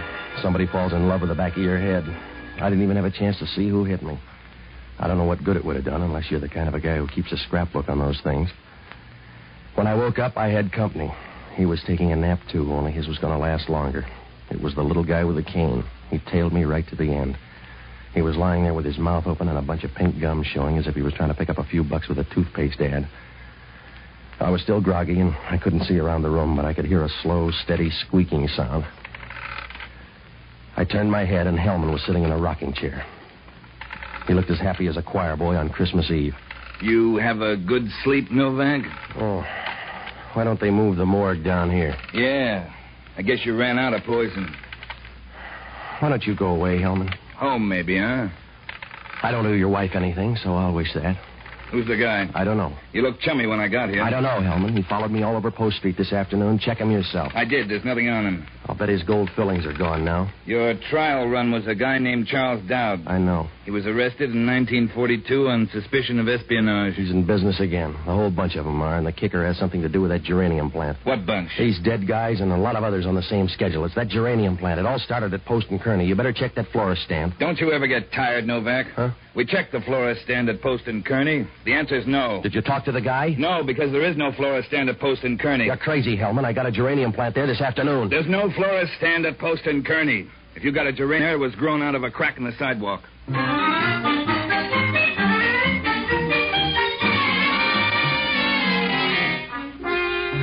left Hellman standing there over the dead man. The little guy was looking up at Hellman with a dull, bored look like an usher in a burlesque house. I was sure now there was something about that geranium I'd missed. If I could find the string and pull it, the whole thing would unravel. The questions were piling up, and there was only one answer. Who got to that box and made a switch? Well, it was close to 11 when I got back to my apartment. Jocko was in the kitchen working on an experiment. Ah, Patsy, I'm drinking to your memory. I'm making up for cheap booze with extra sentiment. What'd you find out? You were mixed up. There is no flower stand at Kearney and Post. Now, look, I've been through all that once. It was Post and Kearney. I couldn't have made a mistake. Oh, anybody can confuse a street. It can be done easily. I once confused 2 whole suburbs. Yeah, all right. I boycotted a bar in Alameda for months before I found out they gave me the Mickey in San Carlos. Now, look, I know what I did, Jocko. Maybe the flower stand moved. Maybe it was never there before. But today it was at Post and Kearney. How about that license number? The car is registered in the name of George Langley. Who's he? He rented the murder room, and he's mixed up in a switch on that geranium plant. What kind of switch? I don't know. But whatever it was, George did it. When it left that stand, there was something else in it besides a poison needle. Everybody knew it. The girl and the little guy with a cane, and probably the guy that drove that car. They switched plans? No, they changed. Yeah. Yeah, I he could have done that, too, huh? Was the man with the cane behind you when you got hit by the car? Yeah, I think you're right, Jocko. He wasn't trying to kill you. In the confusion, the man with the cane switched plants on you. Oh, Jocko, you're an angel. I'm going to do something for you someday. You already have. I charged this bottle of whiskey to you. Yeah, Novak talking. I got news for you. Mine's good, too. That poison needle plant was engineered by the little guy with the cane. We identified him. His fingerprints match an espionage agent called George Langley. Well, he was due any minute. There's nothing else on him except he lived in a place up on Janet Street. So it happened that way. Huh? That's where the other geranium is, Hellman. You better get up there before they ring down the curtain. That other plant's going to draw all the boys and girls. What does that prove? Nothing, except you haven't got any business bothering a flower unless you're a bee.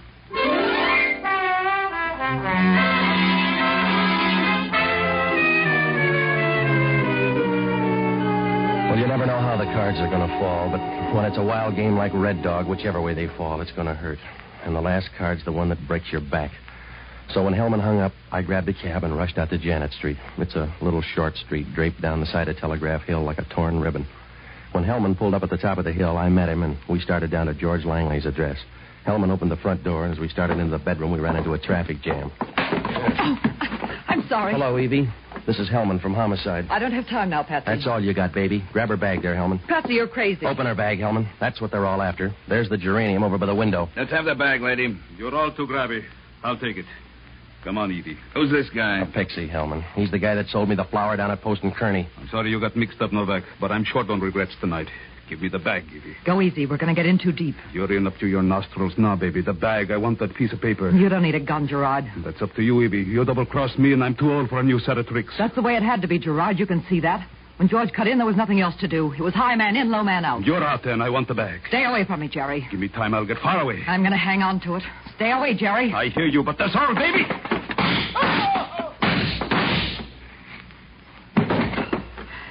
Give me a hand, Patsy. You're going to need more than that, Angel. Help me to the couch. Sure. Come on. There you are. Thanks, Patsy. You didn't owe me that. I can't take it back now. How's Gerard? He bleeds big.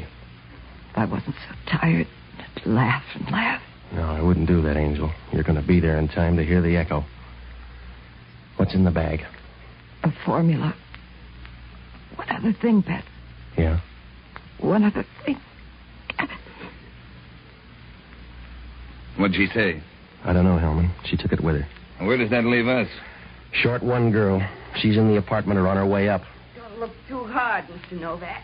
How many more are there? She's the big act. How do your friends look, sweetheart? They look the way they should. Oh. They watched me get sick. They didn't do anything about it. They sat around waiting for the last ounce of blood to dry up. You better go with Hellman. Please take me while you have a chance. Take me. No. Yeah, you're more than ready. Oh, I think they look wonderful. They let me work for years. They let me get this way. And then they sat around to listen to my heartbreak.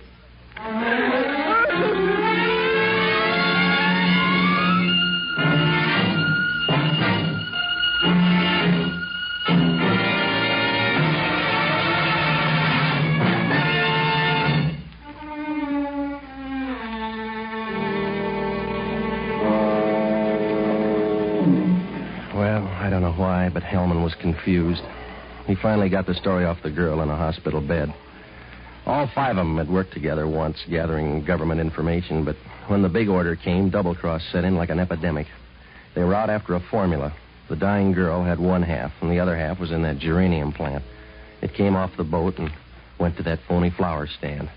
Evie and Gerard were afraid to deliver it themselves, so they hired me to do it.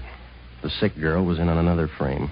She tipped off Langley, and he worked that hit and run with Dowd, only he forgot to tell Dowd about the poison needle. When Dowd was dead, the girl checked out for Langley's place. Between them, they had the formula, but they got into beef, so she killed him. She came back to plant a phony lead for Evie, and that's how I got sapped. Evie tumbled and headed for Langley's place. When she left, the girl planted Langley next to me in that room and then went back to watch Evie and Gerard in that overtime match. I guess she was too sick to care one way or the other. Well, Hellman asked only one question. How come five such bad people ever got together in one shuffle? I don't know. Except most people are full of a lot of good and a lot of bad. The day we met him, all the bad was showing.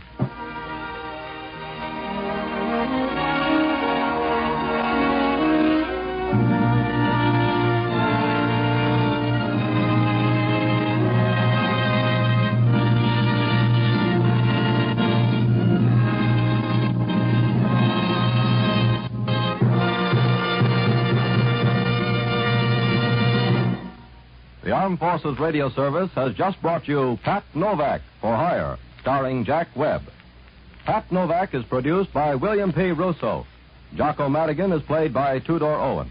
Inspector Hellman is played by Raymond Burr. Music was composed and conducted by Basil Adlam. Be with us again next week when over most of these same stations we'll bring you Pat Novak for Hire. This is the United States Armed Forces Radio Service, the voice of information and education.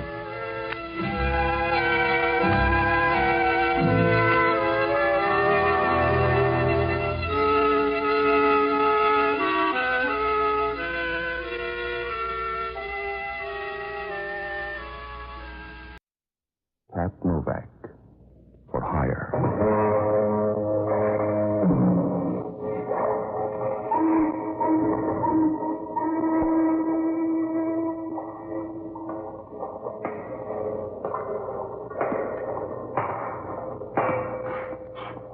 Sure. I'm Pat Novak for hire.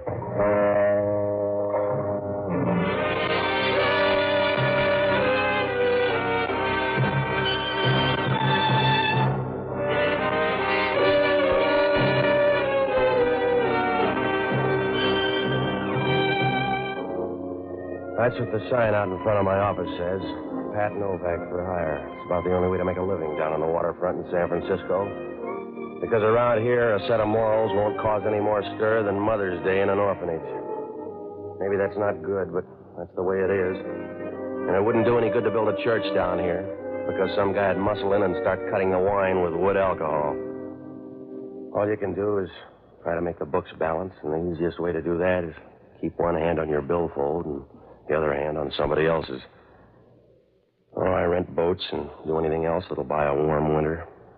Works out all right. It saves the government a lot of money. But if anything goes wrong, your trouble comes hard. It doesn't do any good to sing the blues, because down here, you're just another guy in the chorus. I found that out Wednesday afternoon.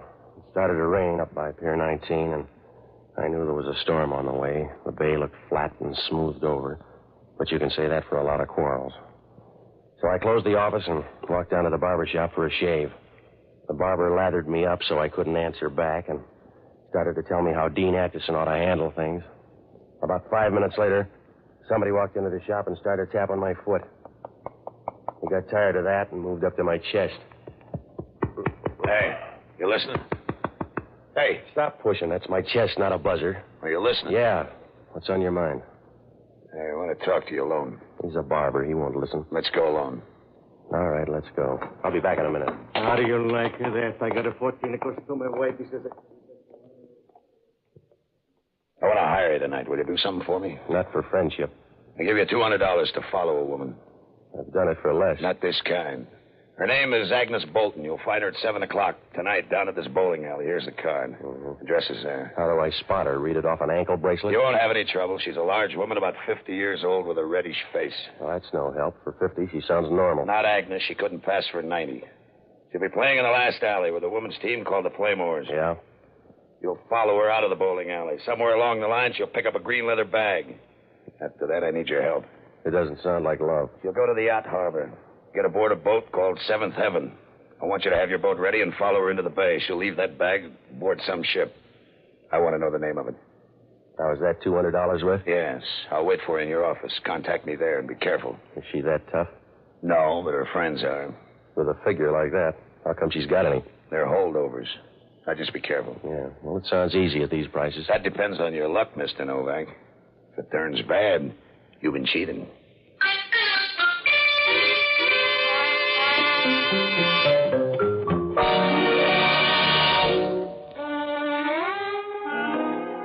He stood at the door for a minute, and his eyes swept the shop like a $10 broom. And then he turned around and walked off. Well, you couldn't tell anything from his face, and his smile was as smooth as a pound of liver in a bucket of glycerin.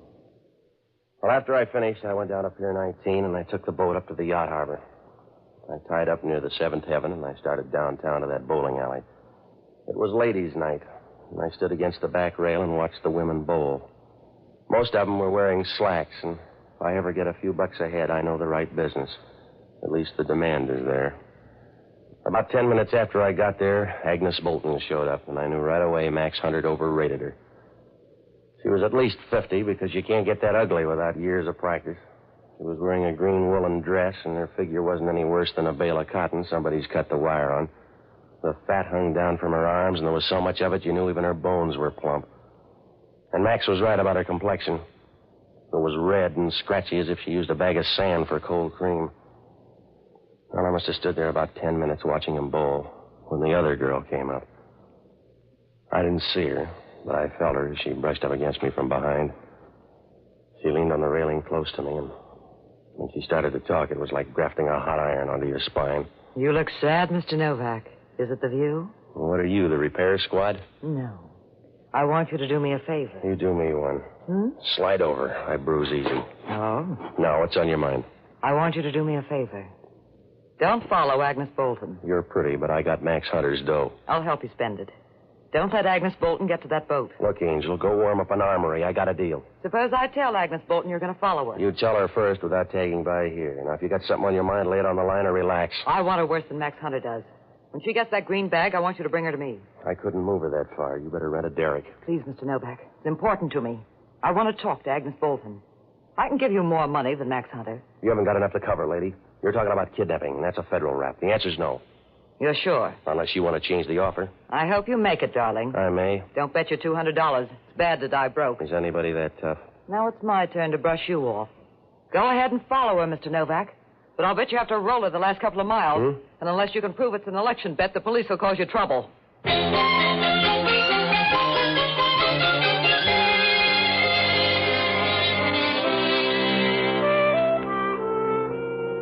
I watched her as she turned her back and walked out of there. She looked real good. She was wearing a tight jersey dress that gave you the idea she either thought the weather was warm or she wasn't much on details. Well, I turned around and looked for Agnes Bolton. The game was breaking up, and she started into the dressing room. A few minutes later, she came out and started down Market Street. There was no trouble following her. You could see her in the crowd. And she rolled from side to side as she walked, and when she bumped into anybody, they looked back at her as if they'd been hit in the chest with a sack of jelly. She crossed the street at Stockton and went into a little coin shop. She came out about 5 minutes later with a green leather bag. She strapped it over her shoulder, and she held onto her purse with the other hand. At Powell Street, she got on the cable car up near the front. I moved up there to be safe. She looked heavy enough to tip a cable car uphill. In that light, she didn't look any better. Part of her hair had come undone and hung down in her face like the branches on a dead tree. I noticed her eyes for the first time. They were small and so close together they could have saved time and put them in one socket. Well, she got off the cable car at Geary and walked into a hotel. I followed her and watched her squeeze into a telephone booth on the other side of the lobby. The way she fit, a sardine ought to be happy. She took some money out of her purse and started to dial. A couple of people moved in front of her, and I didn't get a look at her for about 5 minutes. And when they moved away, she was still talking to somebody. I looked up about 10 minutes later, and I knew something was wrong. Her head was pressed against the phone. She'd run out of conversation. I walked across the lobby and opened the door to get to the phone booth. She fell out as old as she'd ever get. There, hey, help me get her over to the couch, will you? Yes, sir. Was she your wife? Well, if she was, this is the way I'd want her. Her purse is spilled all over the floor. Sure is a mess. Yeah. She's some relative, huh? Look, mister, stop trying to pair us up. I was around when she tumbled out, that's all. Yeah. What'd she die from? I don't know. I just figured you might know what she died from. No, I don't. It's a simple question to answer when you know what she died from. All right, let me through here. Come on. All right, stand back. Give her air. She can't use anymore, Copper. Huh? She quit about 5 minutes ago. Who are you? I'm not dead. She is. Then who's she?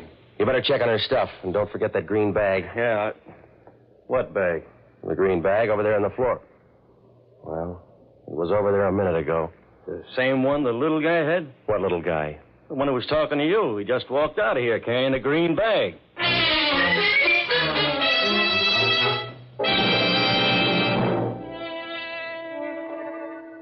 I got out on the street, and the little man had just crossed Geary. He turned and looked back once, and I saw him melt into the crowd and disappear quick like the wake of a ship on a dark night. When I came back to the lobby, the copper was over by the couch making noises in his throat as if he was trying to eat a pound of cellophane. The manager of the hotel was wringing his hands and making little steps like a ballet dancer with a hot foot. The copper took my name and put in a call to homicide, and a few minutes later, I got into that phone booth. There was a number on the pad, and I took it down. It was Greystone 42961. Well, it didn't prove much, but Agnes Bolton wasn't out to prove much tonight. I began going through the phone book, but there was no Max Hunter listed, and when I called the office, nobody answered. I knew there was as much chance of him showing up as a second piece of butter on a 50-cent lunch. I ran down that Greystone number and found out it was an address out on Post Street. I walked through the lobby and out the side door.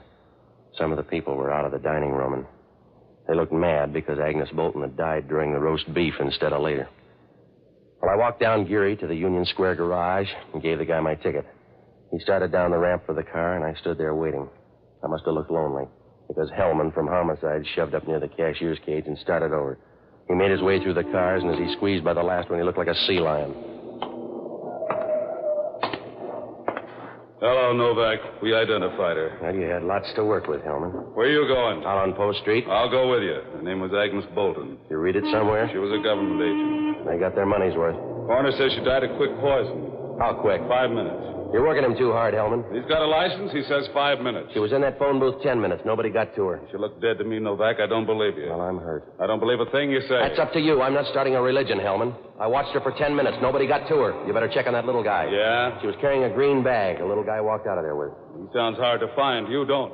Hey, mister, is this your ticket? Yeah, it's a blue nag. Well, you better come down and drive it up. Why? I can't get to the wheel. The guy on there won't move. Huh? I don't blame him either. When you're dead, you got a right to rest.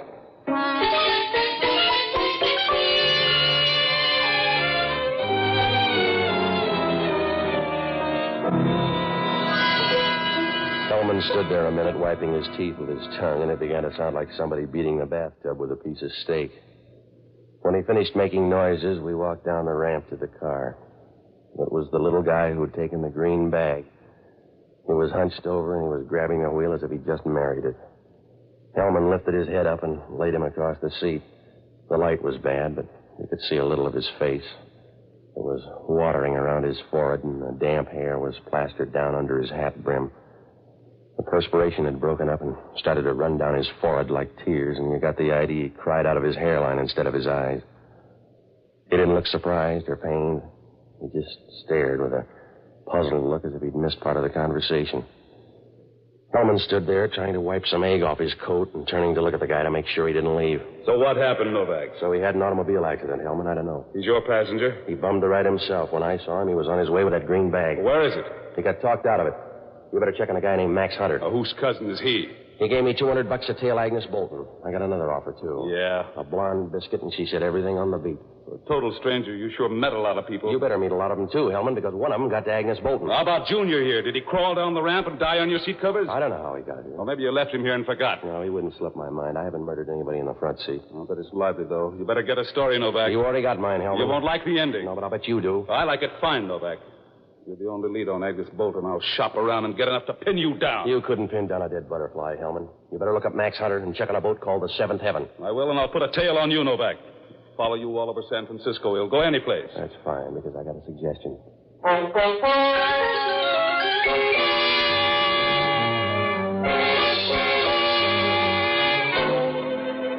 As soon as Hellman left, I took a cab out to that address on Post Street, but it was a waste of time. I might as well have been peddling tip sheets in a monastery. There was a brown house on the corner, and there was a big curved window that stuck out from the rest of the house like a wart on the back of your neck. A toothy old man answered the door and said he didn't know Agnes Bolton. I was pretty sure he was on the level. He just kept nodding his head and rubbing the wrinkles on his face. There were enough of them there to bundle up and sell as a canal. I left for downtown. On the way, I went by the yacht harbor, and the Seventh Heaven had moved out into the stream. Well, it was raining harder now, and the rocks looked shiny as if somebody had given them a coat of egg white. Well, I had a couple of places to hit, so I looked up Jocko Madigan. He's a good guy who never learned that if you keep your foot on the bar rail for 20 years, it'll do more good for your arches than it will for your brain. I finally found him in the hunt room of the Bellevue Hotel. A drink for Mr. Novak. Something to take off the chill. No, I don't want to drink, Jocko, and you've had enough, too. I refuse to shiver to death, Patsy. I'd look terrible with a blue face. Will you stop drinking, Jocko? I hate whiskey, Patsy, but I'm drinking tonight with a purpose. I made a deal with Charlie the bartender to buy every 8th drink, and I've got him on the run. By morning, I'll have him in bankruptcy court. Look, Jocko, I'm in trouble. I always know when I've had enough to drink, Patsy. When I tilt the glass up, the rim rubs against the bridge of my nose. It's a sort of safeguard, so that when my nose begins to break out in blisters, I know I've had enough for the night. Will you listen? Patsy, you sound like a young girl coming home from boarding school. You'll never be on the right side of things. You'll always be in trouble because you're a bad citizen. You're a shabby half-step in the march of progress. All right, Jocko. You don't know the difference between good and evil. For you, all of human endeavor is a vague blur in high heels, and your vocabulary is a few gutter terms sandwiched in between yes and no. You'll never be any good, Patsy. Yeah. You might as well try to recapture melancholy or ventilate a swamp. You haven't a chance, Patsy. You'll never be any good. Are you all through, Jocko? Yes, if you're going to be touchy. Hellman wants me on a murder rap. Yes? Some tubby woman died in the hotel lobby. Sounds like his mother. She was a government agent. I followed her in there. Patsy, you've got to start trusting the government. I was paid to follow her, but she ate some poison somewhere along the line. That's the trouble with food. I got hired by a guy named Max Hunter. Look him up and resign. That's the best way out of this thing. I don't know where to find him. And I think that Max Hunter's a phony. Oh, you gotta help me. Yeah? Now, he gave me this card. His prints must be on it. Check it down at headquarters, will you? Find out if he's got a record and then tag by my place. Yes, I better have a drink first. There's an ugly taste in my mouth. I think it's saliva. Will you hurry up, Jocko? All you do is drink. That's all I have left, Patsy. I'm too young to die and too old to do almost anything else. Yeah, sure. It's true, Patsy. When you get to be my age, most of the quiet pleasures are fattening, and most of the active ones would kill me. Good night, lover.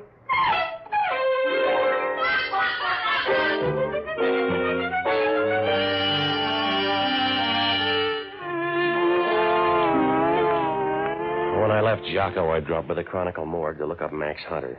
There was nothing under Hunter. I looked through every Max from Bear back to Beer Bum, and I couldn't find a thing.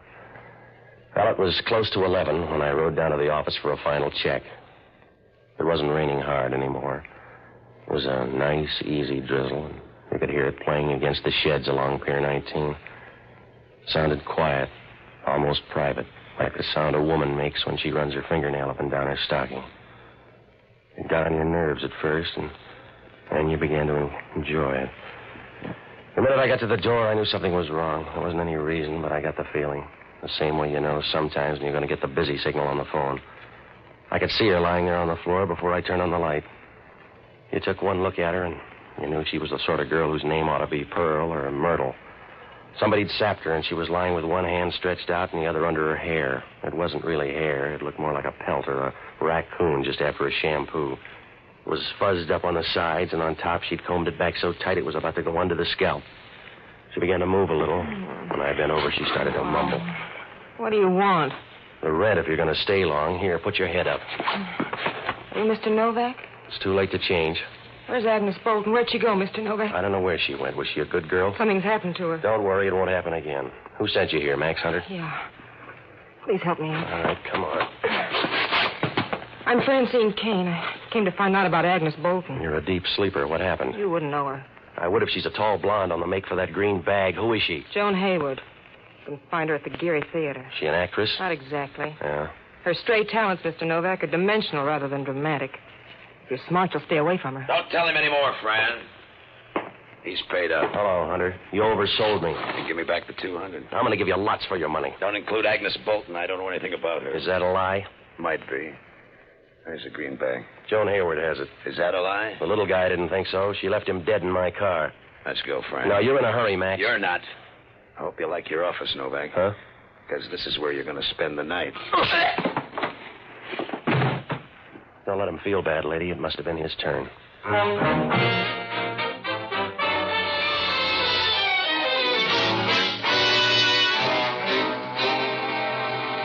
When I left, he was crumpled up against the desk, and she was staring down at him as if she forgot to water the plants. When I rode by the Geary Theater, it was dark, so I looked up Joan Hayward's address. When I got out to her place, I knew I'd made a mistake. The landlady clutched her bathrobe like a bar of solid gold and told me Joan Hayward left the house 10 minutes ago. There was a cabbie at the corner, and he said he dropped her at the Gold Bar Club a few minutes before. I got down there about 1 o'clock, and Hellman was wandering around, stopping every few feet as if he expected to hear something. The bar was dark except for a light over on one side, and over near the jukebox, Joan Hayward was stretched out as dead as a deer on a fender. At first, Hellman didn't pay any attention when I walked in. I stood there for a while and looked at Joan Hayward. She still looked pretty, except in the dim light her skin looked coarse and reminded you of a piece of felt that was almost worn out. But the rest was all right, and Hellman came over for another look. What did you forget, Novak? My black tie. How'd it happen? The bar was closed. Where were you? Crawling out from under your thumb. Yeah. We're going to keep that coroner. It was quick poison. Yeah. We found a needle in her coin purse. She didn't know about it and ran into trouble when she started to call up. You better find this guy, Max Hunter. That's going to be hard. Yeah? There is no Max Hunter. Does she believe that? Your Schicker friend came in with a card. We went over the fingerprints. They belong to Jackie Wren. He's wanted for espionage. For more than that now, Hellman. Maybe. Where have you been? Look, Hellman, stop needling me. I won't go on the block for her. Don't you like her? I got an alibi you can't break. I've been all over town. Ask your tail. Ask your tail where I've been. That won't get it. Huh? He reported in at 11:30. You got the wrong idea, Novak. You don't rate overtime.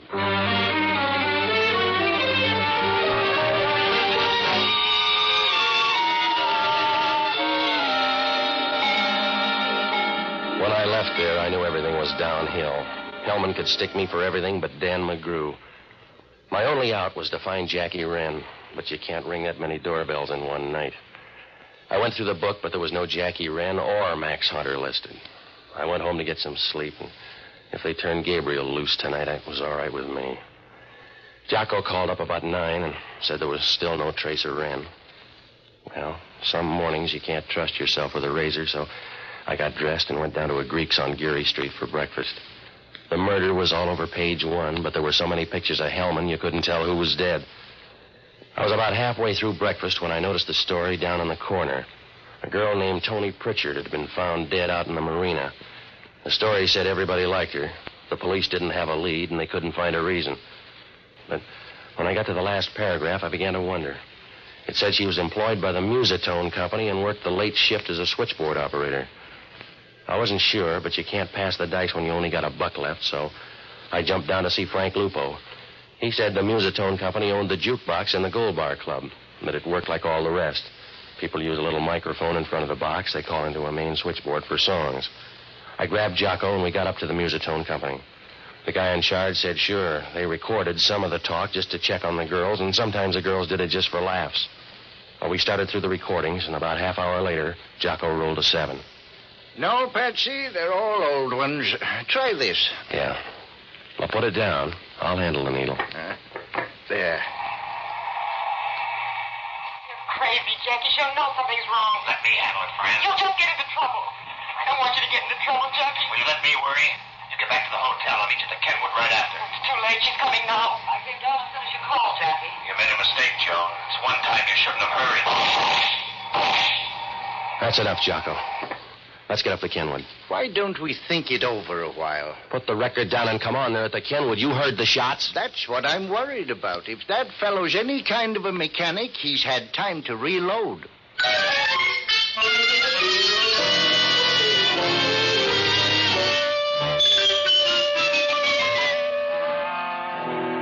I got down to headquarters and told Hellman why that girl, Toni Pritchard, lost her vote. We rode out to the Kenwood, and Hellman started through the register. There was no Jackie Wren listed, and we didn't have any better luck with the girl. I briefed the desk clerk, and he said he thought there were 2 people in the hotel who looked like that, but he didn't know their names. Well, all we could do was wait for him to show. So Hellman and I walked down the street and slid into the car. Must have been about 3 o'clock, and for the next 4 hours, we sat in there. About 7 o'clock, it began to rain harder. It wasn't easy to see the front of the Kenwood. I got out to wipe the windshield, and that was a mistake, because just then the door of the hotel swung open. The girl came out first, and then Jackie Wren. He saw me right away, and the 2 of them jumped over to the curb and got into a car. Riding with Hellman's just about as safe as eating an arsenic sandwich. When we got to the corner, they turned east and started down Bush. It wasn't easy to stay behind them. The rain was hitting the windshield, and it was like trying to see through a mint julep. When we got past Jones, Hellman began to close in. It must have scared Wren too much because it stopped and he swung the car around with Hellman a few feet behind, and it was a dead end both ways.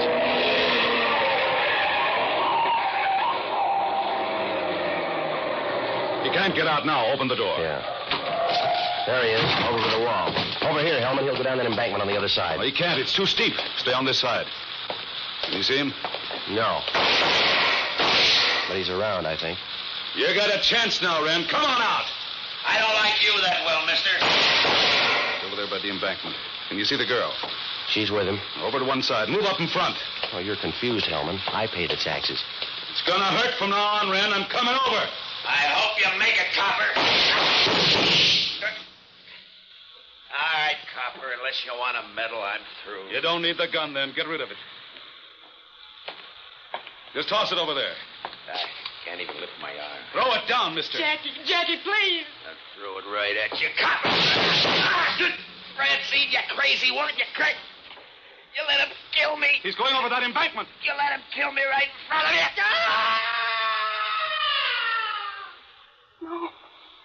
No, Jackie. Please, Jackie, I tried to stop you. Jackie.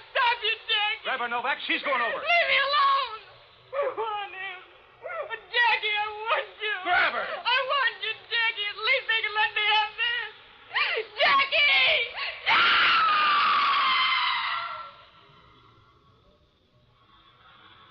A long way down. Yeah. Too bad her name wasn't Jill.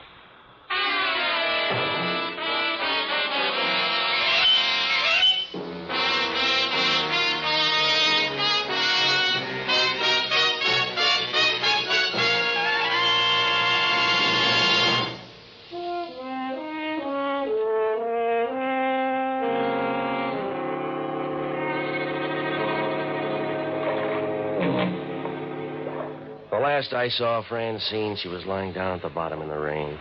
Her head was over to one side, and you knew with a little push it'd roll around as easy as a ball bearing on a plate. Her face was clean, but the rain was beginning to wash the dirt down, and when I left, she wasn't pretty anymore.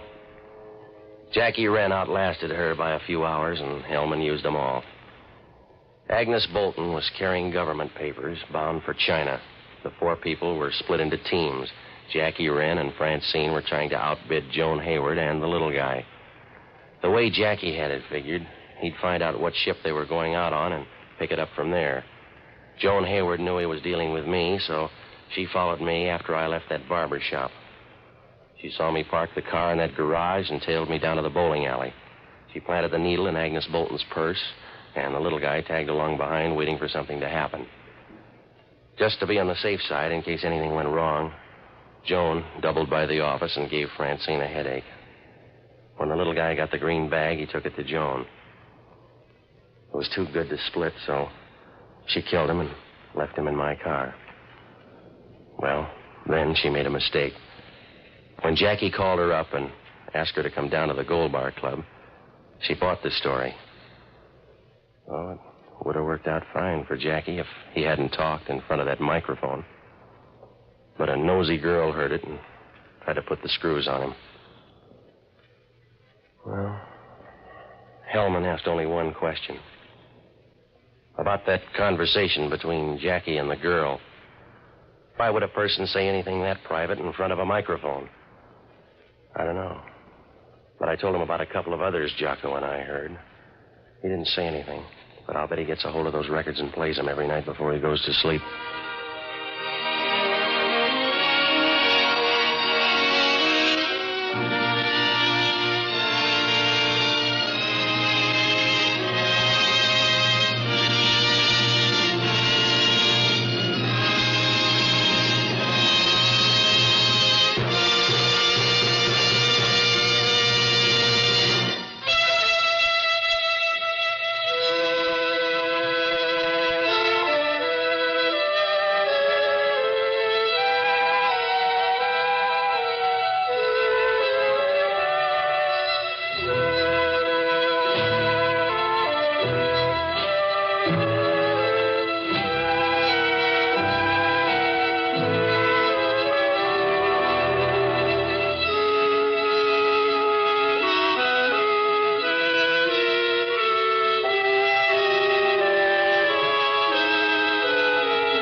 That's the theme from the Sears Radio Theater. Tonight's story is a comedy with Andy Griffith as your host. Here's a preview. A divorce? Just because I want you to have the best things in life? Look, I know you love me, and I love you. Talking about a divorce is no way to prove it. But sometimes people just... loving each other isn't enough. The Sears Radio Theater will begin after this message from your local station. This is Andy Griffith. In a subway car, on a bench nearest the exit, sits a rather good-looking man named Steve Montgomery. Before him on the floor of the car is a large piece of granite. It's so big, in fact, that Steve has to straddle it. Now, across from him, a male passenger gazes from the rock to Steve. He wants to say something. He's started several times, but Steve is staring so hard at a car card across from him that the passenger finally twists to see what Steve is looking at. It's a card advertising stamp collecting. The passenger finally finds his voice. You collect stamps? What? I asked if you collected stamps. Oh, no, I don't. But I'm thinking about it. Uh-huh. I saw you get on this car. Yeah. I've been visiting the breakwater. What's that got to do with it? Do with what? The big rock there. Oh, this. Yeah, that. It's solid granite, you know. It's amazing the stuff they put in breakwaters. Yeah, that's more amazing who visits breakwaters. Huh? What are you going to do with it? I mean, the rock there. What do you think? Mount it in a ring? It'd be kind of heavy for that. Maybe I should take it up again. I was a jeweler once. So what are you now? I'm going to carve directly into this. It's something I've always wanted to do. Uh-huh. A few chips, maybe. I might mount those. Do you have any idea what a stone like this is worth? No. And they throw it away. Use it as part of a breakwater. That's a city for you. Yeah. Very expensive to buy. That's why I never carved in stone before. What have you carved in? Nothing. Nothing? I've this sudden yen to become a sculptor. It's a good profession, you know. Hey, this is my stop. Good luck, buddy. Oh, don't they ever clean these trains? Be careful of my rock. Yeah, lady. Be very careful of it, because he's going to be a sculptor. And that's only the beginning of our story.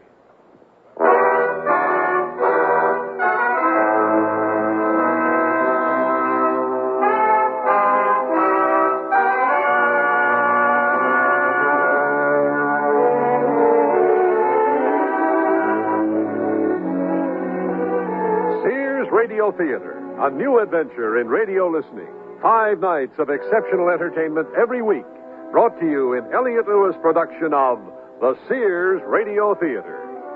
Our story, A Very Nice Couple, by Ted Sherdeman. Our stars, Alan Young and Janet Waldo. The Sears Radio Theater is brought to you by Sears Roebuck and Company. Sears, where America shops.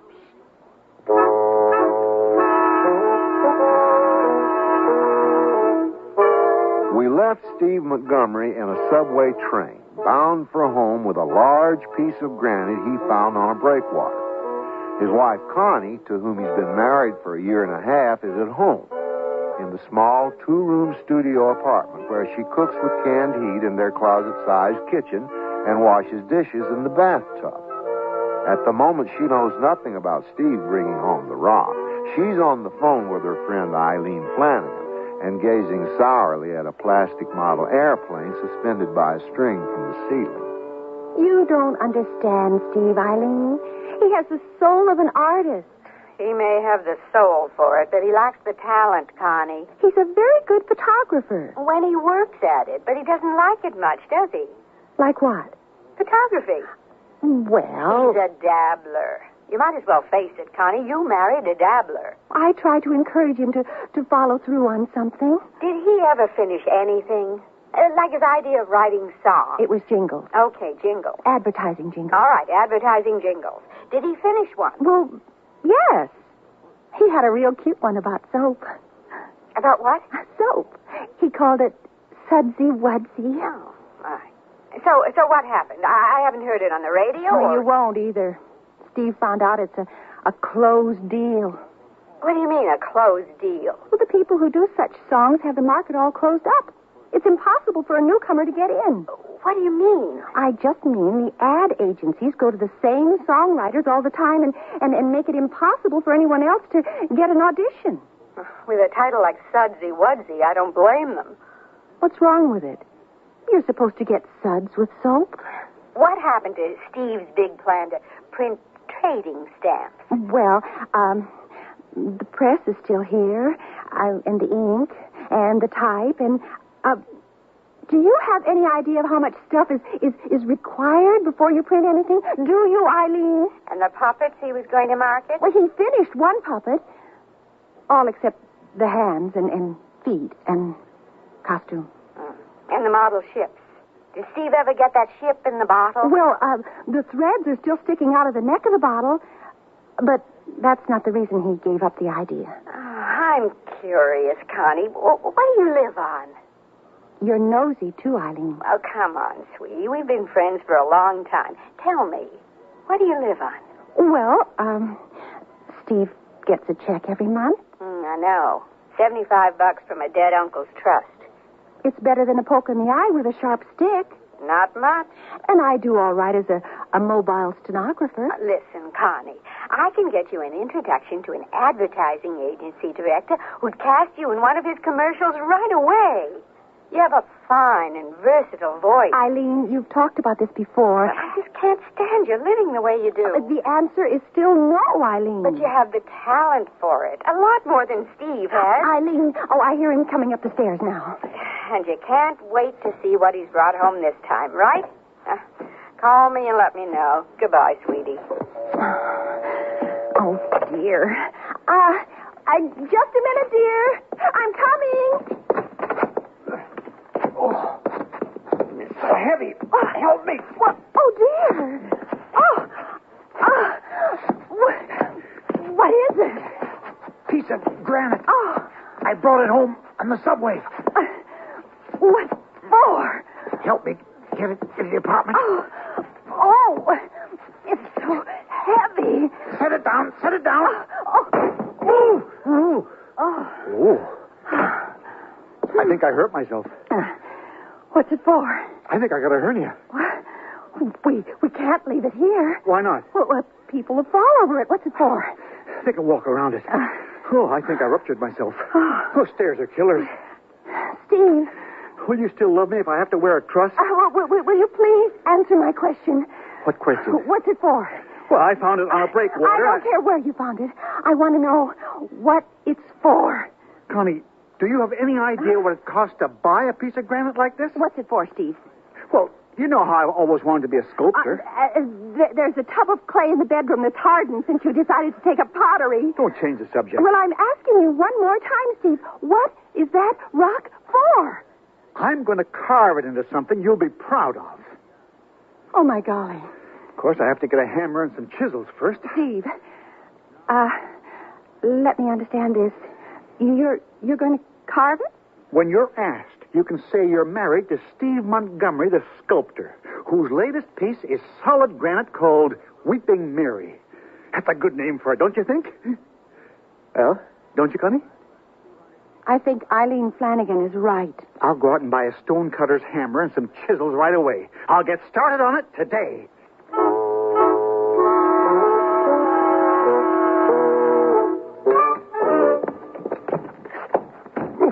Excuse me, Granite. Is that you, Steve? Who else would it be? Where are you? In the bathroom, doing the dishes. Pretty soon now you'll have a real sink to wash them in. Oh, anything would be better than this bathtub. Well, what have you got behind your back? The road to riches, Connie. I'm glad it isn't another rock. I've decided something, Connie. As soon as I get through, I'll help you move Weeping Mary. I've been falling over it all day.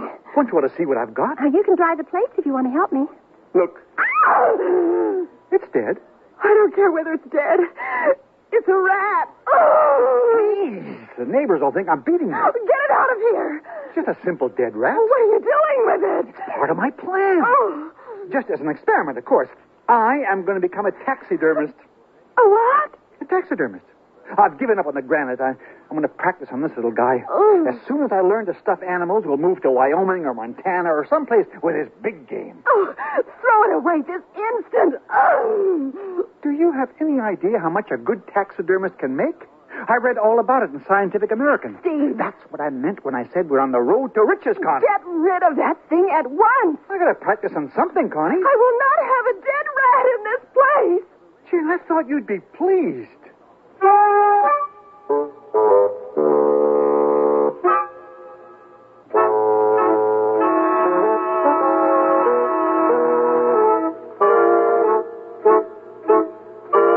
Connie Montgomery reached near the end of her rope when her husband Steve brought home the dead rat and announced he was going to become a taxidermist. The only thing that saved them was Steve's getting an assignment from a magazine to take a few pictures. Now, Connie knew he didn't like photography much, but it was the only talent he had ever demonstrated. And she was content that the magazine assignment would take him a week of his time before he brought home more pieces of granite or dead animals to the apartment already cluttered with things he had never finished. Connie had lunch with her friend Eileen Flanagan and explained. This man, I think he said his name was Purdue Hill. Well, anyway, he phoned Steve and asked if he was interested. And he wasn't. Oh, but he was. That's a switch. Eileen, it came, Mr. Hill's phone call, right in the middle of the fight we were having about the dead rat. Oh, please, not while I'm eating. You're only having coffee now. Connie, what happened to the big rock? Well, you know how Steve is. I know. He gave up the idea of being a sculptor when he found that rat in an alley. How did he get it to your apartment? The rat? The rock. The rock. Oh, on the subway. It was so heavy. I thought he'd never get it up the stairs. I helped him the last few. Where is it now? In our living room. Oh, Connie. Why did you leave that slob? Don't call Steve a slob. I can phone Byron any time you say. Who's Byron, Eileen? Byron Stockwood, the advertising director I told you about. Oh, him. You want me to? I can call him right now. Well, what do I have to do? We just stand before a microphone and read what's written in your marvelous voice, and you get paid for doing it. How much? Well, I don't know, but I do know you can make more than you're making now as a mobile stenographer. Shall I call and arrange an audition for you? Do I get paid for that? Well, of course not. The audition is just to see if they can use you and where. Shall I, Connie? Oh, say yes. Well, okay, Eileen. Oh, finally. Oh, didn't you know it, Connie? Have you got a dime for the payphone?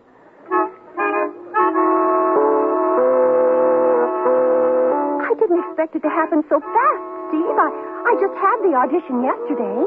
What's the commercial for? Well, I don't know, but they want me there at 10:30. Oh, I better hurry or I'll be late. I'll go with you. Oh, that's not necessary. I want to, Connie. Well, you have those photographic prints to make yet. I said I'd go with you. Time's a-wasting. Come on.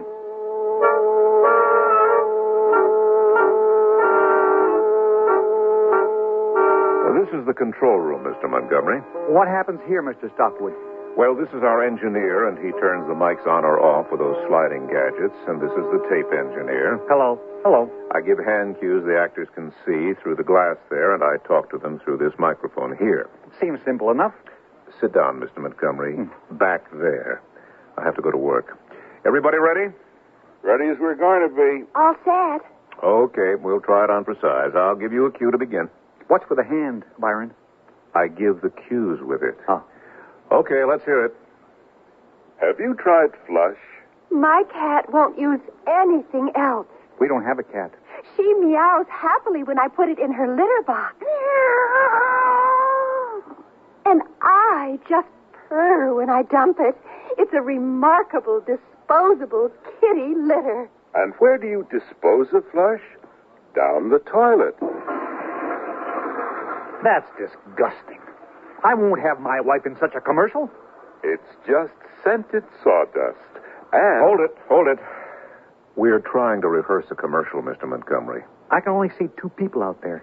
Pick it up with, let's see, it's just scented sawdust and so on. On a cue from me. Who gave the meow? The same actor who plays the man. Okay, on a cue from me. You mean you're using one actor to play two parts? Yes, Mr. Montgomery. Now, if you'll please be seated. Just a minute. You're contributing to the unemployment situation. By doubling an actor? Whatever you call it. You are, you know. But even the Actors Union allows it in radio. I don't care what they allow. What are you, a troublemaker? I'm against him meowing. You're against everything. Will you please let us go on with our work here? I'll bet you're one of the ones who turned down my soap jingle. You and your attitudes are the reason Sudsy Wudsy never got on the air. Pass me the phone, Hal. I better call a studio cop to throw this guy out.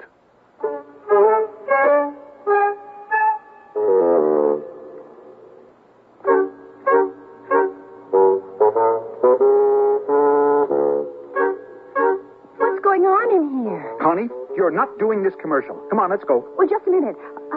Byron, what's the matter? Your husband objects. Connie, are you coming or not? No, I'm not. Go on, Byron. He objects to the commercial, to the doubling of the meow, and... Are you getting out, or do I have to have you thrown out? I'll leave under my own power, Mr. Stockwood. I never thought you'd stoop so low. What have I done? A toilet flush on the air. It's just a sound. They use it on All in the Family all the time. You don't have to apologize for anything, Connie. All in the Family doesn't double actors just because they need a cat. What's that have to do with it? This is for radio. I don't care what it's for. I'll call the studio police. Never mind. I'm leaving. Oh, this is so humiliating. Oh, there. It's not your fault, Connie. Okay, guys, we'll tape it after lunch. There, sweet girl.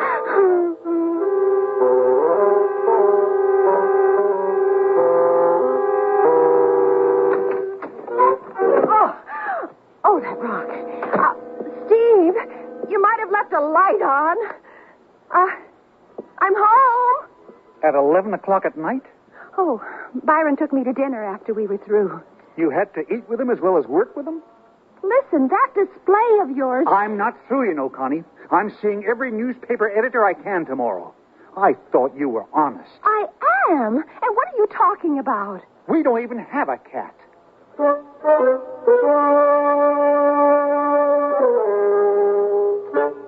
Steve began to resent Connie's carving out a new career in broadcasting, and the casting calls from Byron Stockwood's office came often. So often, in fact, that Connie began earning enough money not only to get him out of debt, but to enable him to start a savings account. But what Steve resented most were the frequent dinner dates Connie had with Byron. And what Connie resented most was Steve's constant dabbling. For instance, she returned from a taping session to find him bent over a small wooden block. Oh, excuse me, Rock. Steve? Well, didn't you even hear me come in? I was concentrating. What are you doing now? I mean, what is that? This is going to be a wood engraving. Wood engraving? That's different from a wood cut. A wood cut is on a plank of the wood. A wood engraving is done on the grain of the wood. This is genuine boxwood. Feel it. Feels slick. It is. I've stabbed my thumb 3 times. This is called a graver. That's what I stab myself with. And the sand-filled leather pad the block rests on is what all wood engravers use. What are these called? Well, various sizes of gravers. 2 sizes of lining tools, I think the clerk called them. See, each one has sort of a ribbed cutting surface. Why are you home so late? It's only a little past 9. That's not late. Have you had dinner? Uh-huh. What happened? That Byron Stockwood again? Oh, he invited me, so I went. What happened to the vinyl repair kit you were so enthused about? The one that was going to make us a fortune? I didn't think the husband of a big radio star should go around fixing chairs in beauty shops. I'm not a big radio star. Or haunting used car dealers in hopes a torn vinyl roof would show up on some crock of a car. So where's the kit? In the corner there. You're impossible. Why? Just because I'm trying to make some money to support us? Oh, you're a dabbler. Just because I can't afford to take you out to dinner every night like Byron Stockwood? It isn't every night. The last week, and I've counted them, it's been 4 nights out of the 7. Where are you going? To bed. Before I say something I may regret. Say it. Say it. Put a bandage on your thumb. I don't want you to bleed all over the pillow.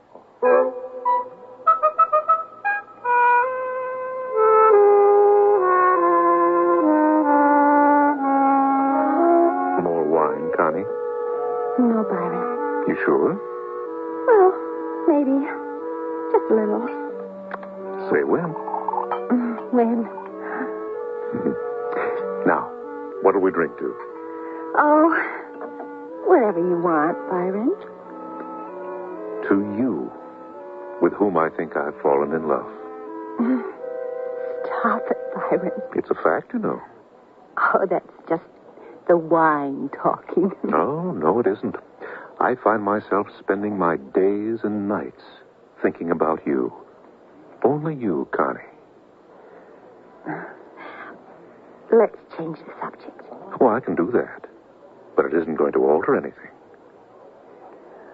Who did you think about before I came into your life? My work. Only my work.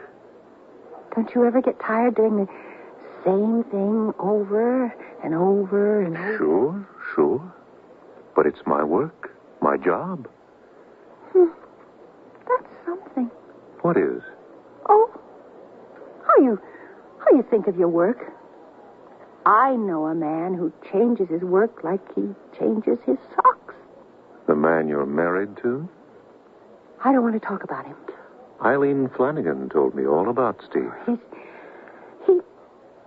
I said I didn't want to talk about Steve. Okay.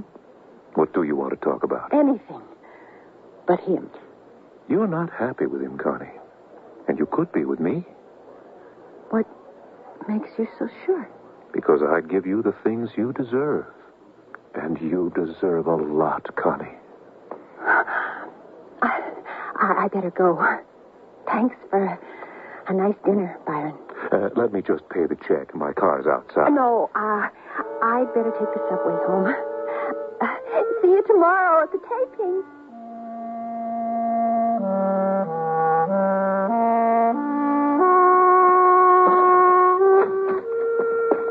Oh, that damn rock.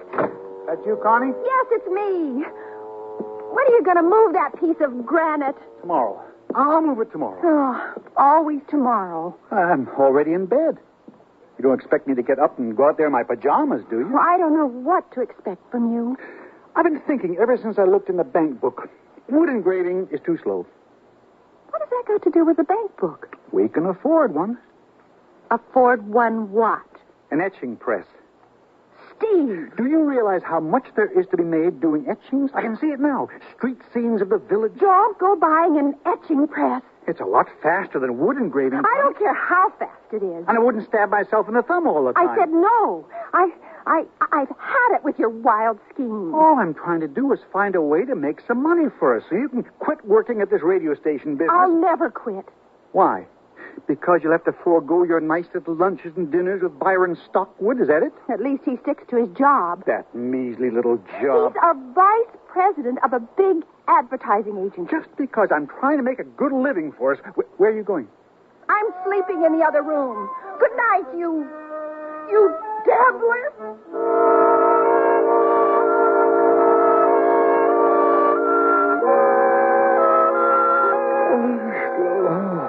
Oh, my precious. She's not here. Oh, that's right. She slept on the couch in the other room last night. Oh. Your boy's getting up, Connie. Want some coffee? Where is she? Connie? Connie, are you in the... No, she's not in there. What's this? First time she's ever left me a note. Let's see. Steve. She didn't say Dear Steve or Dearest Steve or nothing. Just, you're Steve. Have gone to early taping, use the bank book, and buy the etching press. Connie. No love, no nothing. Just Connie. Etching press. Now, why would I want an etching press?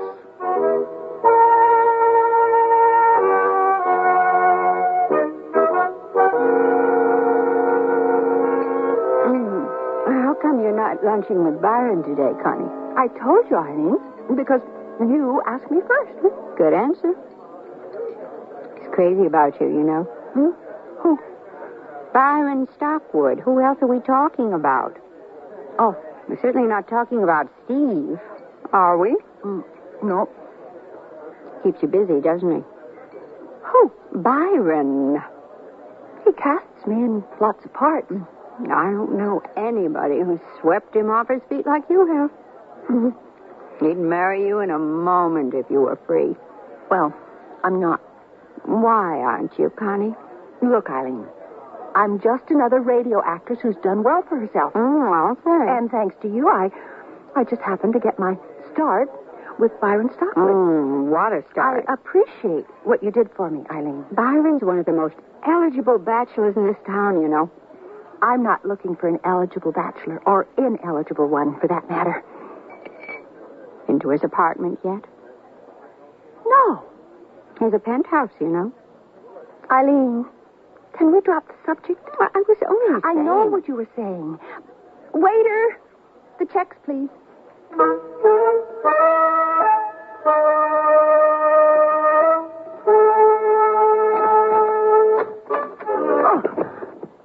Oh, excuse me, Rock. Where is it, Steve? Oh, hi, Connie. Where's the etching press? Whatever gave you the idea I wanted an etching press? You did. Me? Wait. When you gave up wood engraving, you said etchings were faster. Oh, I was just making conversation, I guess. What are you doing? You see this? It's a mold. A mold for what? A toy soldier. When I finish pouring this alloy into it and let it set and paint it, it'll be a replica of one of Napoleon's soldiers. A toy soldier? Connie, I passed this store that was literally filled with toy soldiers, kneeling and shooting rifles, some on horseback, cavalrymen, cannoneers, you name it, they have it. Do you know what one Napoleonic soldier sells for in that store? $15. You are going into the toy soldier business? Sure, there's a fortune in it. People from all over the world collect toy soldiers. I bought only a dozen molds to start with. This is one lying prone. Civil War soldier, I think. As soon as the alloy in this little ladle melts, I'm going to pour. Connie, where are you going? To get my suitcase. Where are you going? I don't know yet. Did Byron Stockwood cast you in a part that takes you away from here? No. I'm leaving you. But why? I've just had it, that's all. I came home all primed to congratulate you on getting an etching press, and you didn't even know what I was talking about. Can't you take a little joke? I'm fed up with your jokes. You're dabbling. A guy tries to make a little money, and you call it dabbling. What do you call flitting from one thing to the other? I don't flit. You don't do the thing you're equipped to do. Like what? Like photography. Oh, that. Yes, that. Well, you're no Leonardo da Vinci at it, but... Who? Leonardo... Oh, skip it. I'll send for the rest of my things when I know where I'll be. Look, I'll give up the toy soldiers if that's what's bugging you. I just thought it would be a profitable business to get into. If it isn't that, it'll be something else. No, Steve. I am leaving. I think a divorce is the only solution. A divorce? Just because I want you to have the best things in life? Look, I know you love me, and I love you. Talking about a divorce is no way to prove it. But sometimes people just... loving each other isn't enough. I don't know what I mean. Goodbye, Steve.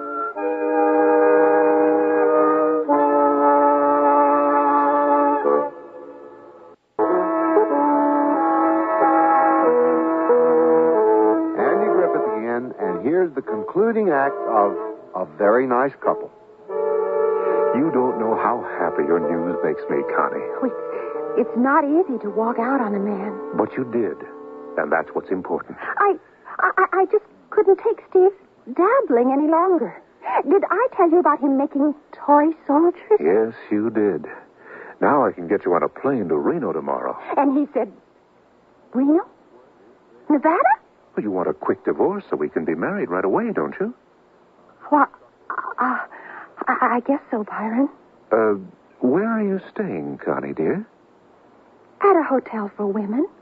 Silly girl. You can stay at my penthouse. No. Just until your plane leaves tomorrow. No, I'll stay at the hotel. But the place will be yours after we're married anyway. I said no, Byron. What are you doing? Give us a kiss, sweet girl. No. I said kiss me. I don't feel like it. Do you have a headache? No, I don't. Well, you kissed the man you just left, didn't you? That was different. He was my husband. Steve was a dabbler. You said so yourself.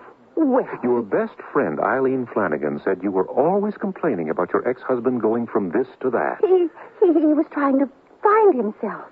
Are you making excuses for that bum? No, I'm not making... And don't call Steve a bum. Well, what else is he if not that? Well, look, it's one thing for me to downgrade him, but... I love the lines in your forehead when you get angry. But, look, you're a very attractive man, but I won't have you saying nasty things about Steve. What am I supposed to do, invite him to be best man at our wedding? You could do worse. I can't imagine how. Maybe he'd show up with his tin soldiers or wood engravings or something just as ridiculous, like that big rock. You slapped me.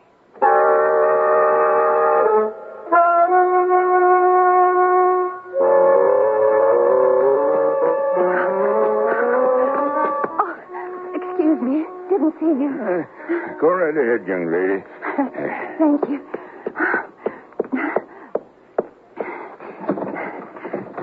Steve! Oh, excuse me, Rock. Steve? Steve, where are you? Yes, I'm coming.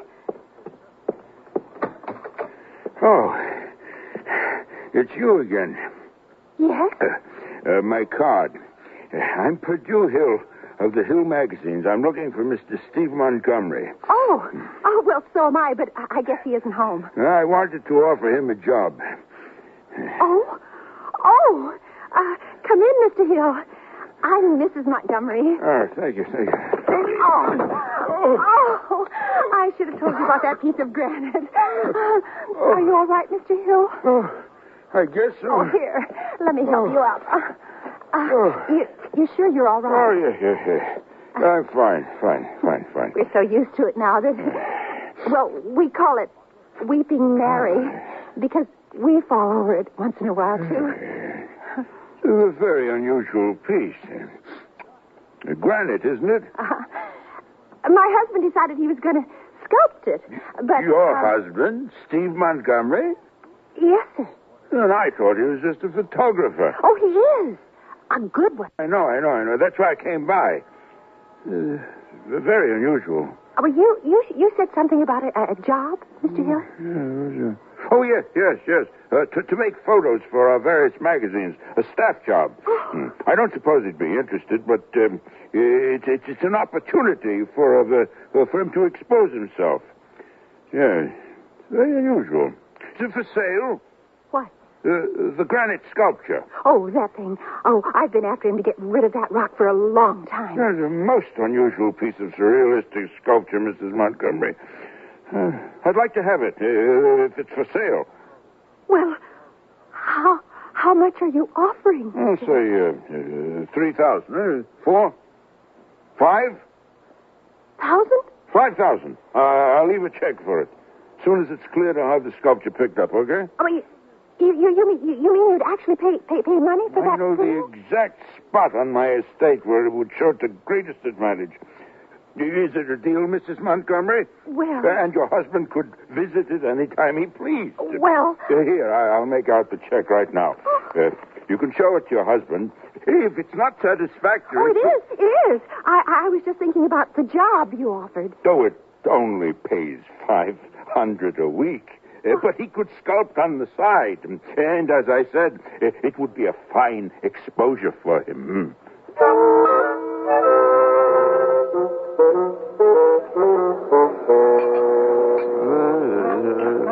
I ought to introduce myself. I'm Onion Tatum. Glad to meet you. I'm Steve Montgomery. You want the onions from my martini? No, thanks. I cannot stand them. Just thought you might like it. That's called a Gibson. What is? What you're drinking? A martini has olive in it. Oh. They taste the same, But a martini has olive. I love olives. Bartender, bring 2 martinis. I am buying. But I'm drinking beer. Oh. And a beer for my friend. I can't stand martinis. Oh. There's no reason for you to look so sad about it. I'm not sad about you not liking martinis. Well, then what are you sad about? Do you mind if I call you Steve? No, it's my name, Steve. Montgomery, Steve. And you could call me Onion. Okay, Onion. You can have the olives from the martinis. Steve, why are you so sad? My wife left me. There's nothing to be sad about. I mean, I wish mine would leave me. She just up and walked out. There's plenty of other fish in the sea. Not like Connie. Who's that, your dog? My wife, the one who walked out on me. Oh, yeah. Just because I was trying to make a good living for us. It's terrible. A man tries first one thing, then another. She didn't understand it. She got teed off because I didn't buy an etching press. What?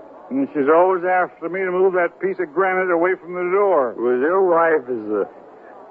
What did you say her name was? Connie. You're better off without her. You're better off without Connie. No, I'm not. You mark my words, Steve.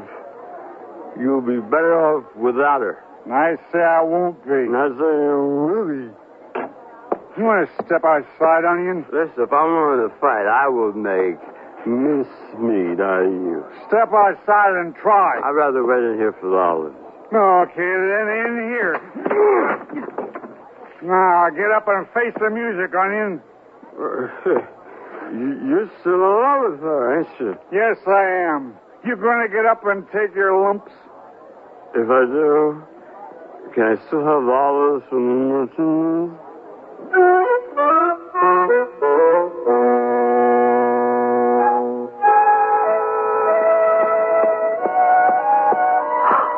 It looks like it is. Oh, I've looked every place for you. What are you doing sitting on the stoop of our building, Steve? Connie. Oh, Steve. You've been drinking. Connie, you're back. And with the most wonderful news. Oh, nothing could top the fact that you're back. Oh, Connie, darling. I thought I'd lost you. I came back earlier, then Mr. Hill arrived, and I've been looking for you ever since. Oh, Connie. Who's Mr. Hill? He's made an offer of $5,000 for that piece of granite you never touched. The check's upstairs, and that's not all. He wants to hire you as a photographer for $500 a week. $5,000 for the rock? He's going to put it on his estate. He said it was a most unusual piece of surrealistic sculpture. What's that got to do with the photography? Oh, that's why he came to the flat, to hire you. Then he saw the rock, and...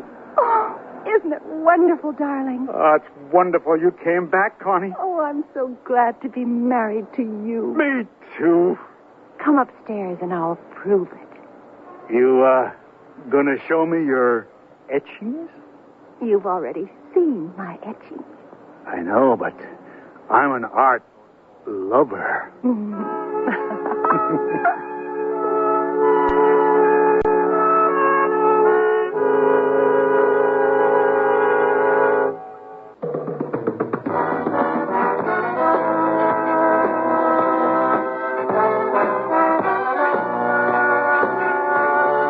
The Sears Radio Theater has been brought to you by Sears Roebuck and Company, where our policy is satisfaction guaranteed or your money back.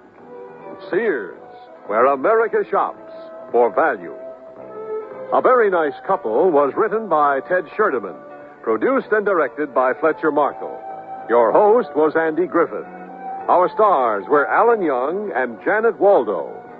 Featured in the cast were Byron Kane, Gene Gillespie. For Sears Radio Theater was composed and conducted by Nelson Riddle. This is Art Gilmore speaking. The Elliott Lewis production of Sears Radio Theater is a presentation of... Ladies and gentlemen, the American Broadcasting Company brings transcribed to its entire network one of radio's most unusual programs. Pat Novak, for hire.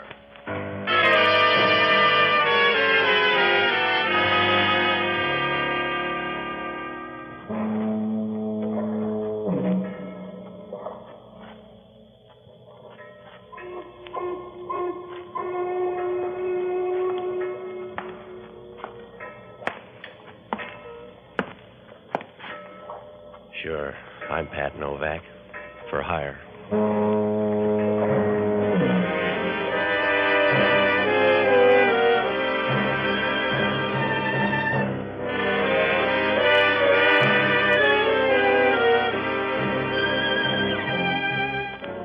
That's what the sign out in front of my office says. Pat Novak for hire. Down on the waterfront in San Francisco, you always bite off more than you can chew. It's tough on your windpipe, but you don't go hungry. And down here, a lot of people figure it's better to be a fat guy in a graveyard than a thin guy in a stew. That way, you can be sure of a tight fit. Oh, I rent boats and do anything else that makes a sound like money. It works out all right. If your mother doesn't mind you coming home for Easter in a box. I found that out Wednesday night about 9 o'clock. I closed the shop early and I came home to read.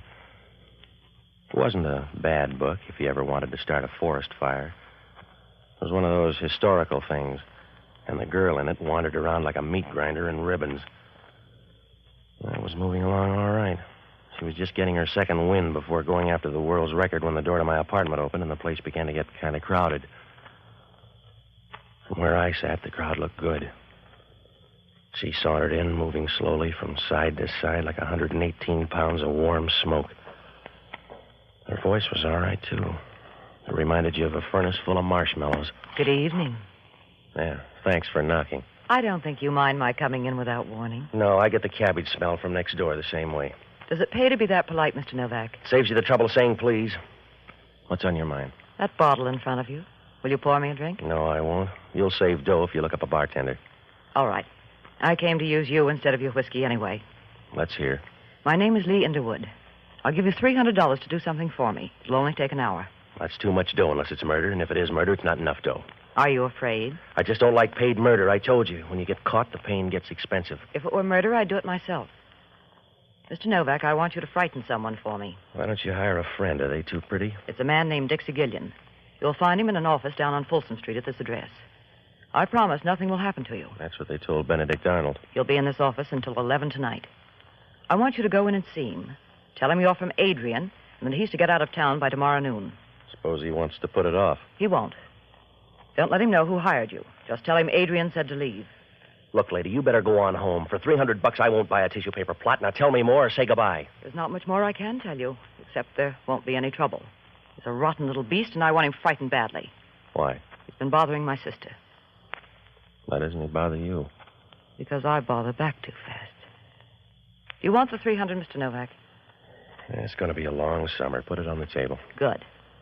And you'll need this, too. No, you keep that. I don't want a gun. It's empty. Don't worry. See?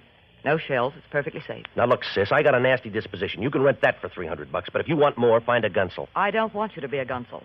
That's why I want you to use this gun. I know it's empty. Use it on Dixie and he'll scare fast. It's just a way to save some breath. All right. It's your $300. You'd better go now. Yeah. Wait till I get a code, will you? If your doorbell rings, don't play mouse.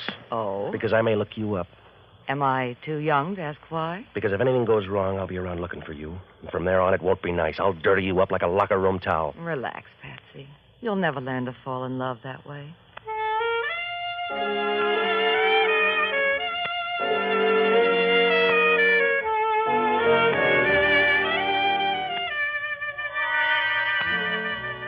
She handed me the gun and walked out of my apartment. Seeing her leave made you feel like Frank Buck losing an argument. She walked with a nice, easy swing of a satisfied leopard. And for a small leopard, she had pretty good spots, too. Well, I put the gun in my overcoat pocket and I went down to Folsom Street. The address was down near the bridge entrance, and the street was deserted except for a couple of winos near the corner trying to buy back 1926 at $1 a jug. I stopped in front of the place. It was a machinery company, and I could see a light burning in the back. I began to walk through the place. It was so quiet you could hear a worm with whooping cough, and there were enough shadows around to keep a ghost happy for years. When I got to the office back in the corner, through the glass, I could see a man sitting at the desk. When I opened the door and walked in, he didn't seem surprised. Come on in, mister. You're bad on noise. Yeah? That's right. You make too much for a thief and not enough for a customer. What do you want? About 10 words, if you're Dixie Gillian.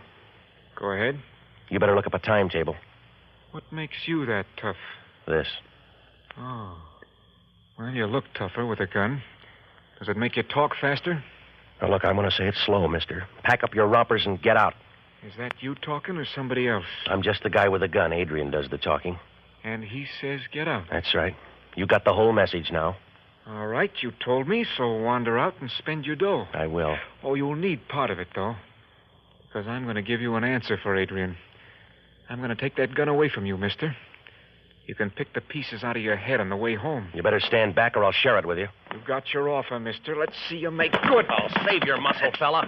Drop that gun. Save your muscle, fella. The gun's empty. Somebody fooled us, mister. Sometimes you can get a home run with a half swing. That's the way it was this time. He couldn't have made it with a prayer book in both hands. He slid down to the floor and trembled for a minute and then flattened out like a leaf in a pool of water. Just before he died, he grabbed his side as if he didn't like the way it hurt. And then he didn't care. I rolled him on his back and let him look at the ceiling. His eyes were open, and he looked surprised, like a guy who didn't figure on a change in the weather. There was a scar that ran across his forehead and dug deep into his hairline. And he was lying there with a bunch of pink gum showing as if he was trying to pick up a few bucks with a toothpaste ad. Well, I didn't have time to tell him how sorry I was, because if homicide caught me here, I'd have about as much chance as a canary in a basement full of cats. I started for the door, but right then I knew I could start ordering birdseed. It was Hellman, and he walked over to look at the body. Hello, Novak. The guy looks embarrassed. Yeah, I guess he is, Hellman. What's he doing dead? Putting in a beef somewhere, I guess. He rates it. He'll like you for that, Novak. How'd it happen? A team play. We worked it out together. But you've got the gun. That's right. I got the gun. Yeah. You feel like a bet? No, just keep stealing the old way. You know how I feel, Novak? You feel flabby to anybody else, but to yourself, I suppose you feel good. Look, I walked in here with a gun. There was some quick fight talk, and I killed him, but it's still not a good rap. I can get a long price on it for you, Novak. I'll bet you can, Hellman. You can give me a bad deal, but part of the time it'll be from the other side of the deck. Worse than that, Novak. It'll be all the time. And I want to watch you because I think you're going to be a crybaby. I'm going to scream, if that's what you mean, Hellman. I'm going to scream about a gal that sent me in here with an empty gun. That's a big hole for a cap pistol, Novak. I got a last-minute curve. It was empty once. Yeah, that's the only way they make a gun. I don't want you for an hour ago. I want you for this dead guy on the floor. All right. I told you I didn't come in here to kill the guy. I don't know him. He may even be a good guy. I'm sorry he's dead. All right, Novak. Just wait a few weeks. You can tell him personally.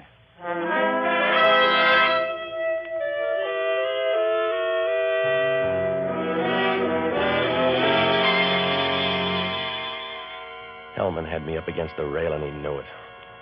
When we left there, he was wearing a big, toothy smile. It was big enough to sew on his ears. He called the coroner and told him to pick up the stiff, and then we rode downtown. He dropped the gun into ballistics and hauled me into his office. The reporters were there. He gave them the whole story and told them how to spell Hellman. After that, we wound up at the desk, and he booked me on suspicion of murder. The next hour and a half was the kind of stuff they don't write about in the paper. They call it interrogation, and when you're finished, you've been through a lot of tight spots, like an atom up at Caltech. About 11 o'clock, Hellman brought me into his office, and from there on, it happened kind of fast. I just talked to the DA. He's going to streamline things for you. Well, he's going to look funny going to trial on a guy you can't identify. We'll find out all about the dead guy. Well, you can't count his fingers without making a mistake. If you want to know who he is, talk to that girl. Her name's Lee Underwood. We've been through all that, Novak. Now, suppose you tell me who Dixie Gillian is. I don't know, Hellman. The girl said his name was Dixie Gillian. I won't press you. I don't have to, Novak. I've got the only parlay I need. You, the dead guy, and a big fat murder gun. Oh, sure. Yeah, Hellman talking. Yeah, I know it was a .38. They're crazy down in ballistics. I saw them standing over the dead guy. They must have made a mistake, that's all. No, I don't want him in here. I don't want him in here. Hey, Tony.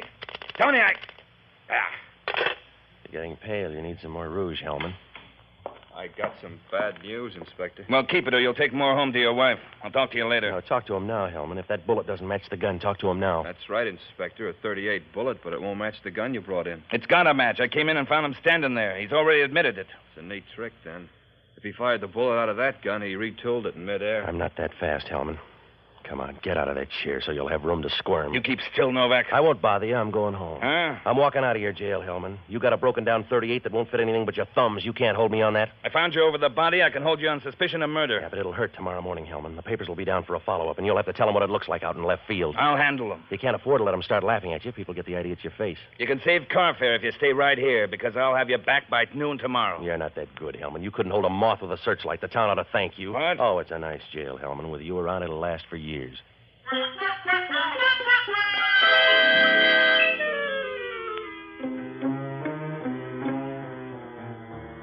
When I walked out of headquarters, I had a nice mess to juggle. It was like trying to walk the baby on a floor full of marbles. If things didn't add up for Hellman, they weren't going to do any better for me. I knew that gun I had went off. If it did, what happened to the bullet, and where did the other one come from? And why weren't there two shots? Well, I couldn't put my finger on a thing, and nothing added up. It was like trying to follow a grain of rice in a Shanghai suburb. So I looked up Lee Underwood's address, and I went by her apartment. The girl downstairs told me that she worked at a nightclub out on the Bay Shore Highway. Well, I had to hit a couple of places, so I looked up the only honest guy I know, an ex-doctor and a boozer by the name of Jocko Madigan. A good man until he began to figure the last drink in the bottle is just as easy to get at as the first.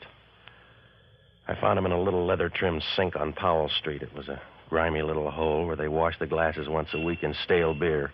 But Jocko was more at home than a vulture in Calcutta.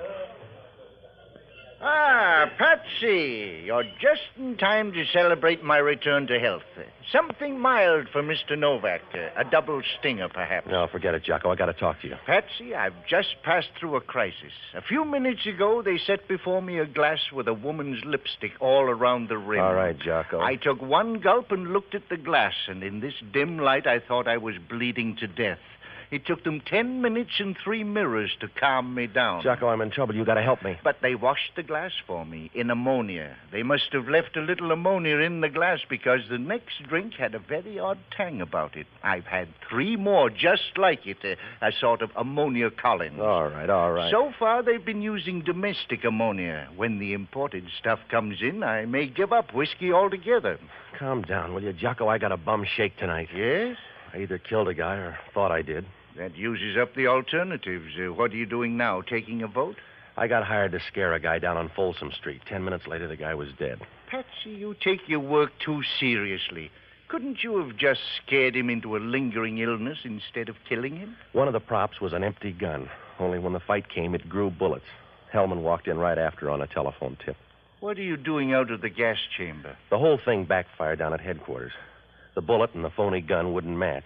Oh, it doesn't add up, Jocko. That call to Hellman's a tip-off. I was framed, but why wasn't I framed all the way? Who is the dead man? Oh, just a guy with a falling blood count. His name was supposed to be Dixie Gillian, but there's no identification and no record on him. You shouldn't have hired out as a gunsel. I told you I didn't hire out as a gunsel. It was somebody else's idea. You have no conscience, Patsy. It's just a sort of soap opera rule of thumb you put into practice now and then, but no real conscience. You'd let a dying woman lie in the middle of the highway unless her head was resting on a pile of savings bonds. All right, Jocko, I'll cry with you later. I need help now. What sort of help? I want you to break into a girl's apartment. Yes? Don't worry, she won't be home. Ah, is that supposed to be an incentive? It's at this address here, up on O'Farrell. Her name is Lee Underwood. She's the one who hired me. If the girl's not there, what am I supposed to find? Anything that'll connect her with the dead man. He's a big guy with a scar. Well, that doesn't help much. You can't miss. Go through the desk and drawers. Pick up everything you can, will you? And leave a message at my place. As soon as I finish this drink. Oh, hurry up, will you, Jocko? Leave the glass alone and get going. Don't rush me. Hurry up, will you? The glass is empty anyway. Yes, that's what you thought about that gun, but the fellow got an awful jolt out of it. Good night, lover.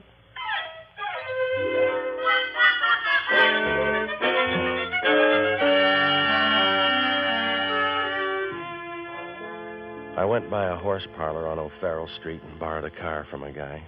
It was after midnight when I started down the Bay Shore Highway, and about a half hour later, I pulled up in front of the Cat's Paw. It was a long, rambling place on the left side of the road.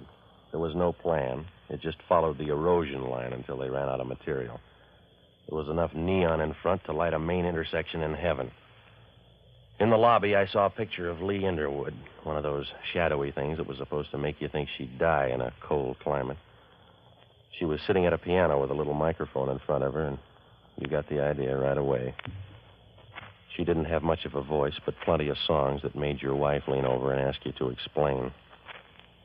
I asked a 50-year-old busboy, and he said she was back in her dressing room getting ready for the 1 o'clock show. When I walked in, she was sitting in front of a mirror working on an upswept hairdo. If she swept it up any more, it was going to leave her head. I stood behind her, looking at the pink, fresh part of her neck that didn't show when the hair was down. You seem fascinated, Patsy. No, I just want to know where to break it. Oh. Sit down on the footstool next to me. Yeah. That's it. I like to look down on people. Let me brush that strand of hair back. Or do you like it in your eyes? Now, brush it back so I can see your answers. Who's Dixie Gillian? What difference does it make? None to him and some to me. He's dead. No, he couldn't be dead. Yeah, well, he'd like to believe that, too. I couldn't sell him that story about an empty gun. He couldn't have been killed with that gun. No? No. I put in a blank, Patsy. Somebody used a hard-working bullet because Dixie's dead. There was no reason to kill him. I don't understand. Yeah, well, that makes you even with homicide, but they got a bigger team. Now, look, I made a diagram, Angel. Up at my place, I ran over murder with you. I don't like it. If you kill people, you don't get invited out enough. So if it's you or me on this one, I'm going to push you all the way. Don't understand it, Patsy. Who's Dixie Gillian? He was after some microfilm. I thought I could scare him away. You better be ready to identify him because homicide stopped. Even that scar didn't help. What scar, Patsy? The scar across his face, there's no record on him. No, Patsy. Everything goes wrong. Everything you touch goes wrong. That's the wrong man, Patsy. Yeah. Well, it's too late for a recount. You've got to get to that body, Patsy. I don't know how, but some way you've got to get to him. You look good, Lee. We'll make a nice picture. Wait a minute, Dixie. You don't need your coat. Come on. I don't know how it happened, Dixie. I didn't mean it that way. If you like it that way, all right. Bring your boyfriend, too. No, don't let him, Patsy. The gun's too big. I'm going with him.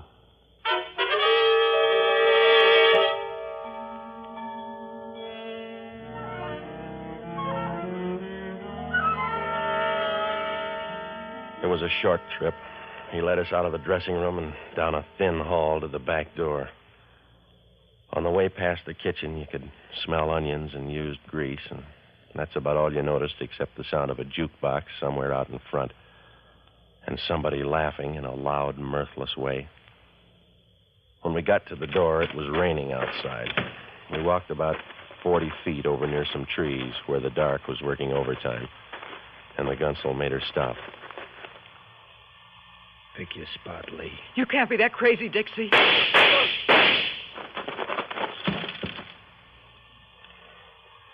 She's going to get wet, mister.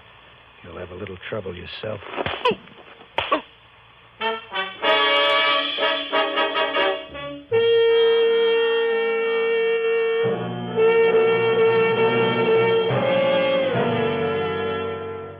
When I woke up, it was still raining.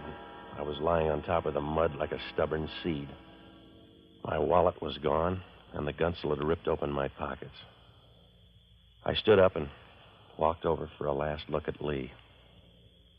The rain had washed the makeup off her face, and she looked small and tired as she lay there, like a broken doll that had been tossed out in the rain. I guess she was. Well, I got to my car, and I drove back to town. I checked my place, but there was no word from Jocko, so I went up to Lee's apartment. When I opened the door, the room was dark, but I knew somebody was on the rug. Either that or they'd varnished the floor with bourbon. I flipped on the light and bent over Jocko. Hey. Wake up, Jocko. All right, Jocko. Come on, wake up. Come on. A little ammonia, I think, would bring me around. What happened? I was sapped, I guess. Everybody's got the same act tonight. Help me up. Come on. Where have you been? I went down to meet the girl. Where'd you meet her? In a swimming pool? I've been in the rain all night. She's going to stay longer. What'd you find out? The fellow with the scar is her husband. Yeah? There's a picture in the desk. Are there any more pictures? A few. Take a look. Okay. Where, in here? Yes. Well. Who's he? It must be Dixie Gillian. He was down to pay off a debt tonight. She called him Dixie once. There's a note with that name and an address in the other drawer. He's our boy. We better get up there. Not if he's already killed 2 other people. We can't wait for Hellman. If he gets away, I'm all through. I won't have a leg to stand on. That's my point. When the other fellow gets through with us, we won't have much standing to do.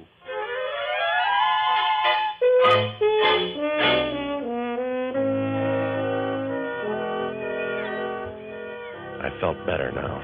Gillian was the only guy left in the picture, so I dragged Jocko up to his place.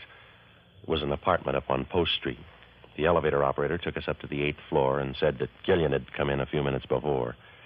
There was no answer, so we tried the door, and it was open. Jocko didn't like the idea. Patsy, this is folly. Risking my life is one of the bravest things you do. Keep still, Jocko. What are we supposed to do? The door was open, wasn't it? Saw a lot of graves, but I've never been tempted. Hey, look at the furniture. There's been a fight in here. I'll look in here. You check in the bedroom, huh? Well, if I'm not right back, don't expect me at all. All right. Patsy. Yeah? Patsy, come here. All right. There's somebody on the fire escape. Come here. Stand back here. Oh, he's not moving. He was leaning that way when I first saw him. All right, I'll get on this side. You raise the window. Now, go easy, Jocko. Can you see him from there? Raise it a little more. All right. He's still leaning there. I can reach out. All right, watch yourself. If he's kidding, you'll lose an arm. I've got it. Good. Raise the window more. Take. Patsy, he's falling. Give me a hand. Oh, here, let me through there. Oh, it's too late. I can't hold it. Hang on, Jocko. He's falling. Oh, I'm sorry. Well, he was probably dead anyway. If he wasn't, that was a step in the right direction.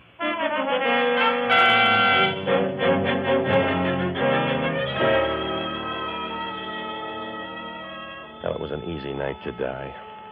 3 of them had checked out already, and there was still time to look for more. Jocko and I went downstairs to see the guy. He was lying face down in the alley, and as you look at him, you got the funny feeling he belonged there. He didn't disturb the scene. He just fitted in like a dirty, wet newspaper under a grandstand. There was a gun in his pocket, probably the same one that killed the girl, but there was no way of knowing. Jocko and I watched him for a minute, but your eyes begin to hurt when you see your only warm lead in a deep freeze. It was past 2 when I got down to headquarters and looked up Hellman. I briefed him on the girl and the guy in the alley, and then I asked him if any microfilm had turned up on the first guy in the morgue. That was a waste of time. Hellman couldn't find a brass ring in a dead man's nose, but we went over to the morgue for another look. So far, it was working out like a crossword puzzle torn in half. It's your time, Novak. I got more after tomorrow. You haven't. The microfilm must be on the guy. 3 people have been killed for it, and I got roughed up just for laughs. We searched the guy once. Here it is. All right. Help me roll it out. Yeah. Well. He sure got thin under that sheet, didn't he? Wait a minute. Oh, you run a good morgue, Hellman. What'll the paper say when they hear the stiff got up and walked out? They got him in the wrong place or something. He didn't walk out. Well, he's gone, Hellman. You got an answer? He's been moved, I tell you. The guy was dead, and I saw him put in here. Couldn't be walking around with a hole in the middle of his back. I don't know, Hellman. You do it with one in your head. Don't sell the guy short.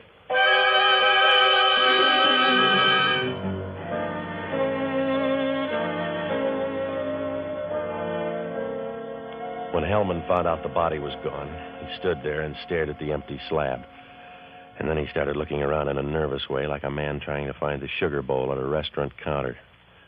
A few minutes later, he turned and walked out of the morgue, and we were halfway downtown when it happened. It must have hit us at the same time, sharp and quick, like a piece of candy in a bad tooth. The guy back in the alley had come off that slab in the morgue. We got out to Dixie's place, and we began to check. There was a phone operator downstairs, and she said that Dixie had put through a call about 2 hours ago. Hellman checked the number, and it was the ticket office of a railroad. We got downtown and ran through the timetable. There was a train leaving the Oakland Mole in about 40 minutes. Well, it was an outside chance, but tonight that was the only kind for sale. We got down in time to slide on the last ferry over to the Mole. It was still dark out when the ferry pulled away from the slip and started across the bay. But over toward the Berkeley Hills, it was beginning to get light. The sky was the color of a bruise spot on a man's arm. We'll get up to the pilot house and tell him not to dock until we've gone through all the passengers. He doesn't have to be on this one. We'll check the train when we get there. Wait a minute. You don't have to check. There's your boy. Where? Up there on the rail, see? Now, you better go easy, Hellman. He's not a scale model. Yeah. Just walk quietly until we're behind him. All right.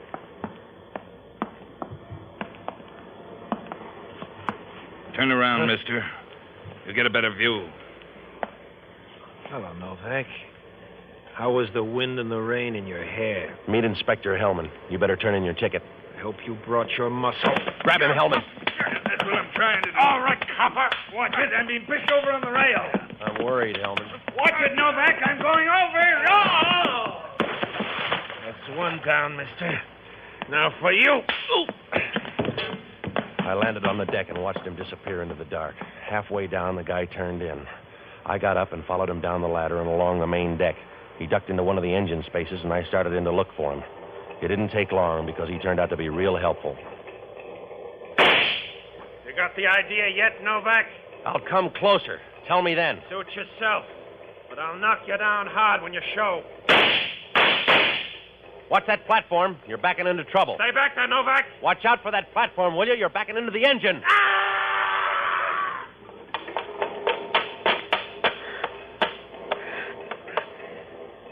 I kind of wound up last, huh? Yeah. That's the way it looks.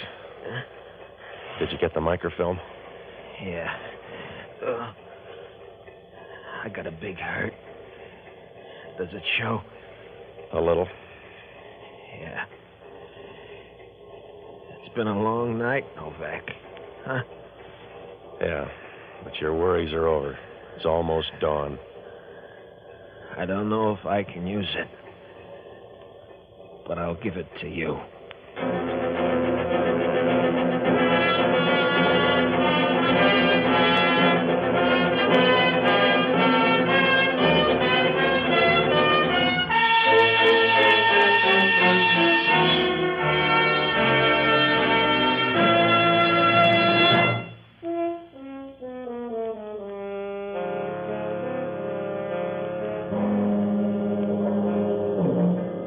They fished Hellman out of an oil slick a few minutes later. It was the first time his hair ever looked good. Dixie Gillian lasted long enough to piece the story together for homicide. Lee Underwood knew her husband was carrying microfilm, and she was worried, so she hired me to scare off Gillian. Oh, it might have worked, too, but the first slip came when Lee's husband went by to make a deal with Dixie without telling her. When I jumped him, Dixie was outside and figured it was a double cross, so he killed him with a silencer when that phony gun that Lee gave me went off. Dixie knew that the microfilm was still on the dead man. The only way he could be sure was to get the body out of the morgue. He took it up to his apartment, and when he got the film, he planted the gun and put the body on the fire escape. It was a little safer that way. There was a 50-50 chance the police would miss it the first time around, and he'd have a fair lead. Well, almost worked out for him, except for that phone call.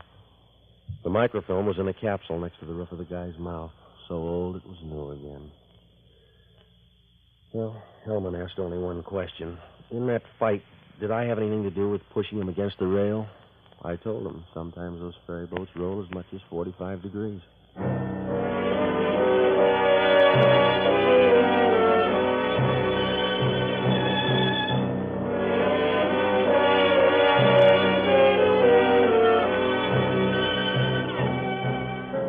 The American Broadcasting Company has just brought you the 10th of a new series, Pat Novak for Hire, starring Jack Webb.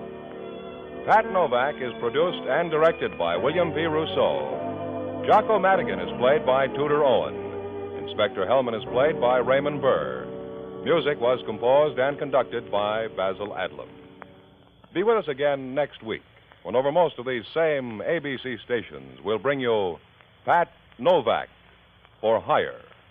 This program came to you transcribed from Hollywood. This is ABC, the American Broadcasting Company.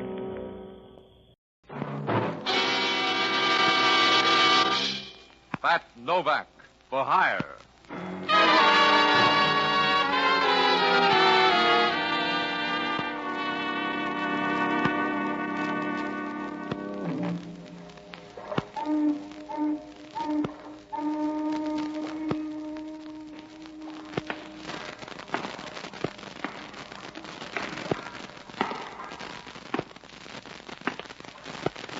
Sure. I'm Pat Novak. For hire.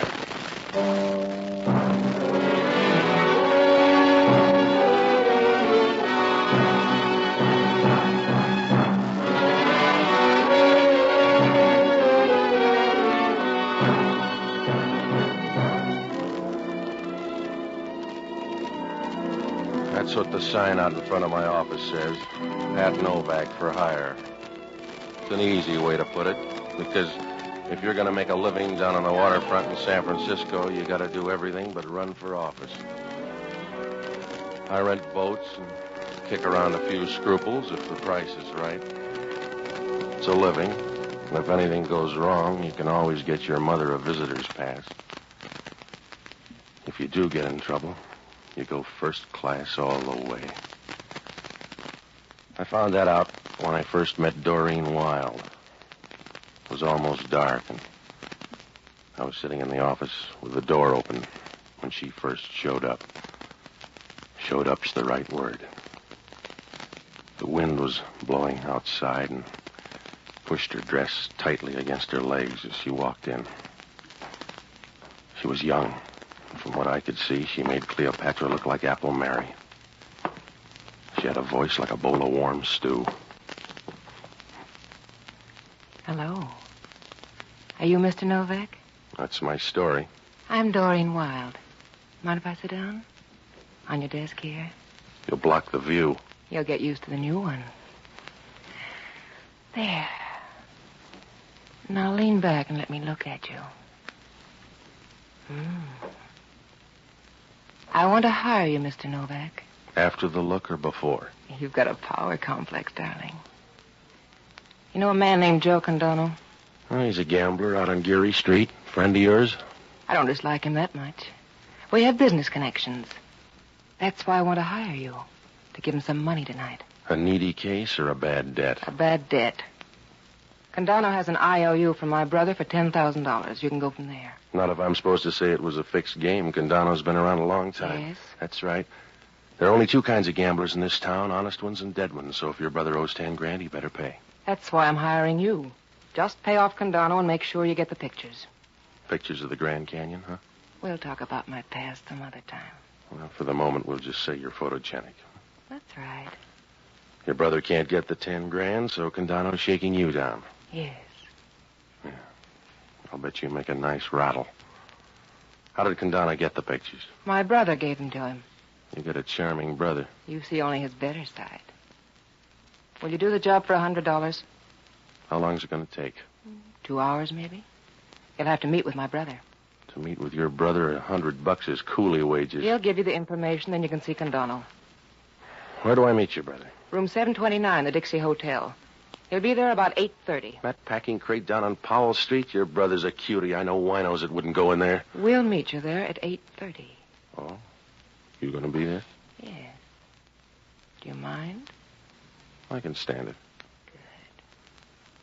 Do you carry a spare battery for that gleam in your eye? Your $100 covers that, too. See you at 8:30.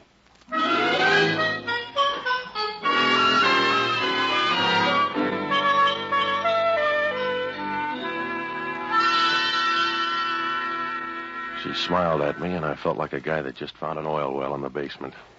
Well, there were a lot of things about the deal I didn't like, but she kind of made you forget. I kept remembering her as she walked out of there with a slow, easy gait. She had knee action that'd make a Nash jealous. Well, I hit the Dixie Hotel about 8:25. It was the kind of a hotel that has a 4 a.m. checkout rule. There were 2 or 3 guys sitting around reading tip sheets, and over in the corner, a couple of well-upholstered gals were talking about recipes, I guess. The desk clerk was the worst of the lot. He looked like a guy that might have been expelled from Alcatraz. Nobody looked up as I walked through. When I got to 729, I knocked. There was no answer, so I opened the door and walked in. There was a bed lamp on and a lot of smoke in the room. Through the smoke, I could pick out the committee. They were crazy about me. Come on in. Looking for someone? Yeah, but she's got a better figure than you. Close the door. No, she's not here. I'll just run along. Close the door, mister. You need the ventilation. I said close the door. Now sit down. Sit down on the bed there. You're a tough host. So I'm broken-hearted. Just be a good boy now and give it to me, huh? You got the wrong guy. You give it to me fast, mister. I don't know what you're talking about. I came up here to meet somebody. Already met him. I've run across better people in sewers. Now, look, meathead, I'm only going to say this once more, so make a copy. You got the wrong guy. You think I got something? I haven't got it. No? No, so you and your playmates swing out of here in your tails. I never saw you until 3 minutes ago, and I'm tired of the friendship already. All right. Eddie. Yeah? Go through this guy's coat. Yeah, sure. Now, wash your hands, Junior, and then put them in your own pockets. Oh. You got a favorite profile, fella? Because I'm going to put this gun on one side. Take your choice. Grab him, hold him up.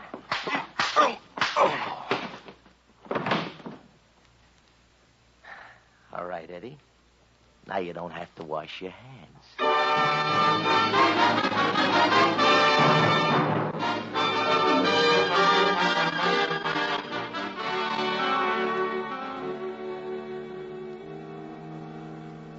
I woke up with a head the size of Rhode Island. I rolled over and tried to get up, but I was about as strong as a moth in a wind tunnel. The room was dark, and I couldn't see very well. It was a stale, musty odor. Could have been a marathon dancer's dressing room. With a little fixing up, the sort of place you wouldn't be found dead in. There was a guy lying next to me who didn't feel that way about it. One look at the guy, and I could see he was dead from the crew cut down. Somebody'd wrapped a towel around his throat and forgot to say when. I should have got out of there right then, but I used my brain like a bottle of medicine, a small dose every 3 hours.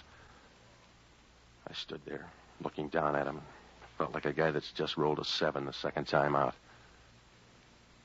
A small chunk of light squeezed through the door, and I could see particles of dust settling on his face. He was lying there, straight and white-faced, with a little bit of scowl, as if he didn't like the idea. I went through his wallet, found a few bucks and some identification. Enough to prove he was Frank Wilde, Doreen's brother. Oh, it looked nice and clear. They'd done everything but pin the IOU on his shirt. Well, I couldn't wait around because when Homicide got there, I was going to be as popular as a can of salmon on Friday. Homicide meant Inspector Hellman, a guy that couldn't even make the Vice Squad. We were as close as a piccolo and a bass trombone. I got to thinking about him and decided to get out of there. It was a good idea 5 minutes ago.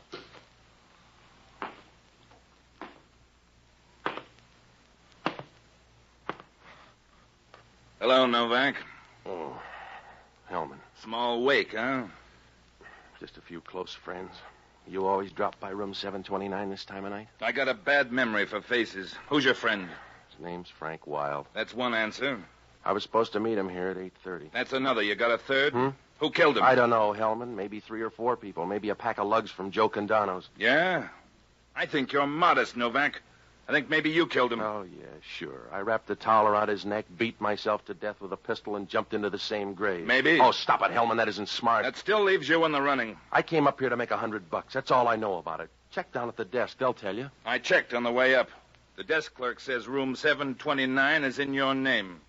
Get your dough back, Hellman. You've been hijacked. Yeah? Look up a gal named Doreen Wilde. Who's she? The stiff sister. He got in a jam with Joe Condano and bailed himself out with some pictures. Oh.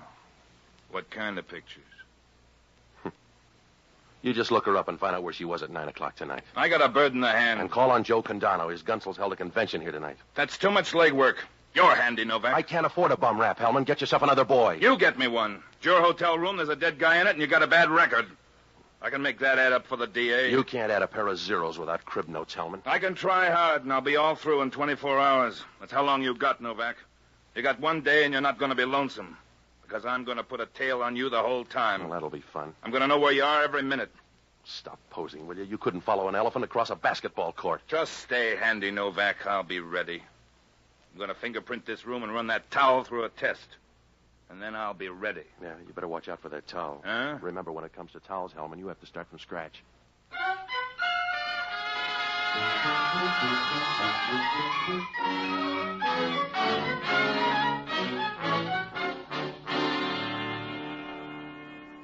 Well, when I left, Hellman was smiling like an Academy Award winner. I didn't blame him, because from my side of the road, things looked rough. From here in, he could play a pat hand and come out all right. There were only two other people, Joe Condano and that girl. I was real worried, so I looked up the only honest guy I know, an ex-doctor and a boozer by the name of Jocko Madigan. Well, he was all right for a guy who tries to drink all the whiskey in the world every night, only some night he's going to make it. I finally found him at the Bellevue Hotel, holed up in the hunt room. He was getting the most he could out of a bottle, old whiskey and young ideas. It was 10 o'clock, and he was carrying a bigger load than the Berlin airlift. Oh, ho! A drink for Mr. Novak, and one for me. I'll have to catch up. Skip me. You busy, Jocko? I'm deep in the labor of love. What happened to your face? I got a better offer. I'm in a jam, Jocko. You got to help me. You're always in a jam. You're the eternal Patsy. Also, you're my solitary reason for going on. Forget it, Jocko. Well, you're the last project Providence has allowed me. An hors d'oeuvre that fate has thrown me to nibble on. I'm your conscience, you know. Yeah, all right, all right. You have no conscience of your own. Oh, you have fleeting moments of fright which you confuse as moral sense, but no conscience. All right, let's get off the platform, shall we? I need help, quick. What kind of jam? A big one? Yeah.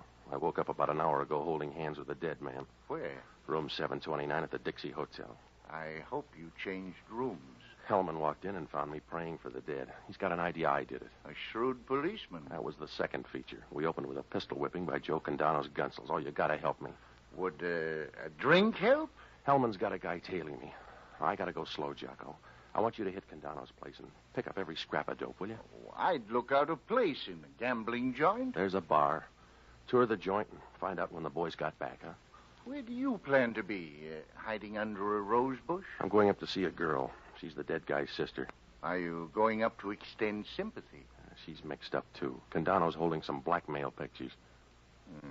Let's reverse the assignment. Now, look, you see Condano. I'll tag by Doreen Wiles' place. Huh?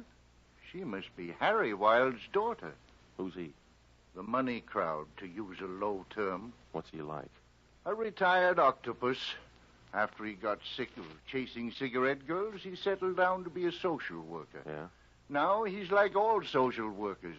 A guy who's embarrassed because he wasn't born poor. And for years, he's been annoying the poor by trying to help them. Hit Condano's place. Now, if you hit anything good, phone me at her apartment. And keep out of trouble. Well, I'd say the same to you if it weren't futile. Good night, lover.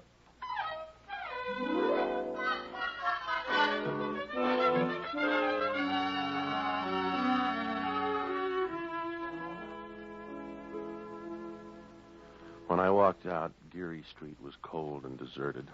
The fog had moved in and staked out a claim all the way down to Market Street.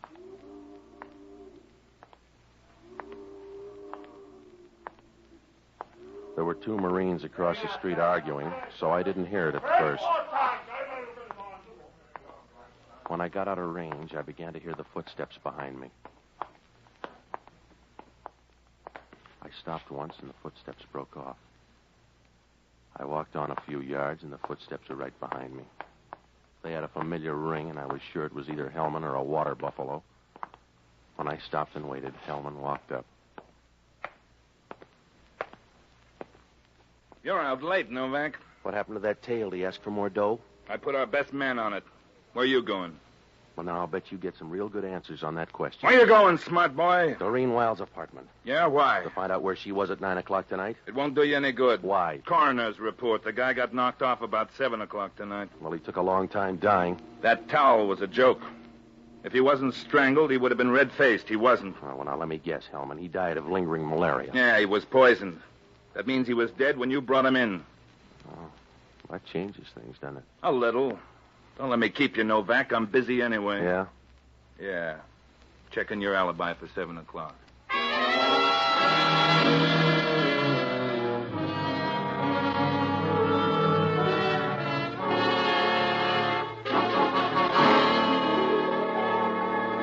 I had no alibi for 7 o'clock.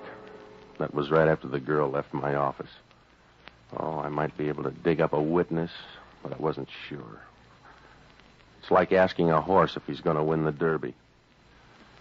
Well, the questions were piling up, so I dropped by Doreen Wiles' apartment. I began to wonder. It was right next door to Condano's place. When she opened the door, I found out what the right kind of breakfast food will do. She was wearing a slack suit without much slack, and she was swaying slightly in a warm, slow way. Well, if there was any rhythm there, it's the kind you hear 1,000 miles down the Amazon. And when she said hello, you knew it was all chemistry. Hello, Mr. Novak. I missed you at room 729. This'll do just as well. Come in. Yeah. You're wearing your face a different style. Yeah, Condano's boys didn't like it the old way. I like it. I like it very much. Yeah, what happened to you tonight? Frank was supposed to pick me up. He didn't come by. I see. Your brother finally showed up at the hotel. Oh, yes? Yeah. He paid off that IOU. Is that a quaint way of telling me he's dead? I suppose. Oh, don't sob so loud. You'll wake the neighbors. You know by this time that to me Frank was a poor excuse at best. Nothing more. Besides, I knew he was dead. Father's down there now identifying the body. Just for the record, who has those pictures now? Condano, I suppose? His boys piled me tonight looking for something. I got the idea it wasn't my Social Security number. Oh, you've had a busy evening. Yeah, they're going to book me for Frank's murder. Just call me Patsy. You need a drink then, darling. It can wait. Now, look, you're going to save some time if you tell me right now. No, I didn't kill Frank. But I'd be willing to contribute to a shrine for the man who did. How about Condano? I don't know. In fact, I don't know Mr. Condano. Thirsty yet? Yeah, go ahead. Good. Patsy, I'll give you $5,000 to find out who killed Frank. Oh, I'll admit it was a good idea killing him, but I want to see the family name cleared up. Why don't you change names? That's easier. Oh, don't be crude. Will you do it? I may hang, and you can save your $5,000. Here's your drink. The money might help. Should we call it a bargain? Suit yourself. Good. You don't want to stand there balancing that drink. No. That's it. Sit down. You know, you're an interesting guy, Patsy. I like you. Yeah? Yes, don't snowball the statement. Why'd you make it then? It seems safe enough. You sure? You're a little close, Patsy. Are you sure? At this point, I don't care. Come here, baby. Patsy. What's on your mind? Where I can buy a desert island cheap. Looks like you got an offer. Father, he'd forgotten his key. Excuse me. Come on over, Father. I want you to meet Mr. Novak. Mr. Novak? Yeah, they think I killed your son. Hi. He's the one I told you about. Oh, yes. Yes, now I remember. It's probably for me. Hello? Oh, yes. I think so. I'll be right there. I've got to run, darlings. Only be gone a while. Father, keep Mr. Novak sober, I'll pick up from there. Good night, Father. See you soon, Patsy. A remarkable girl. She's active, too. Does she always sail out for a nightcap? A remarkable girl. More so than Frank? I'm afraid so. You seem to like him better dead.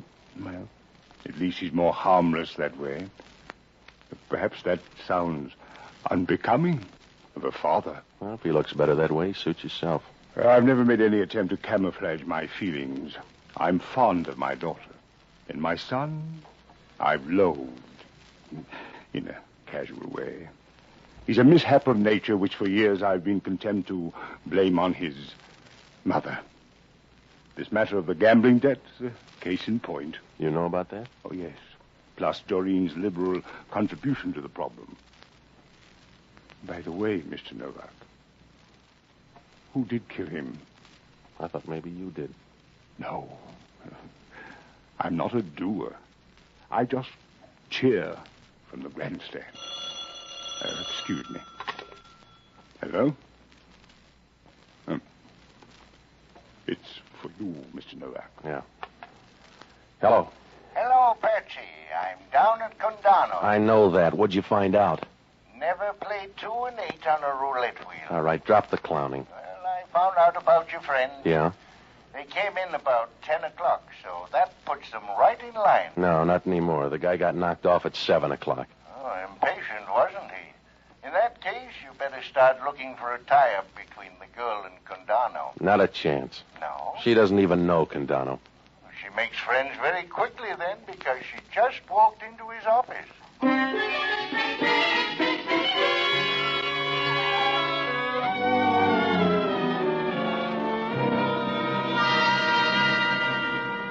Well, things were beginning to fall into place. If the girl and Condano were that chummy, they were using those pictures.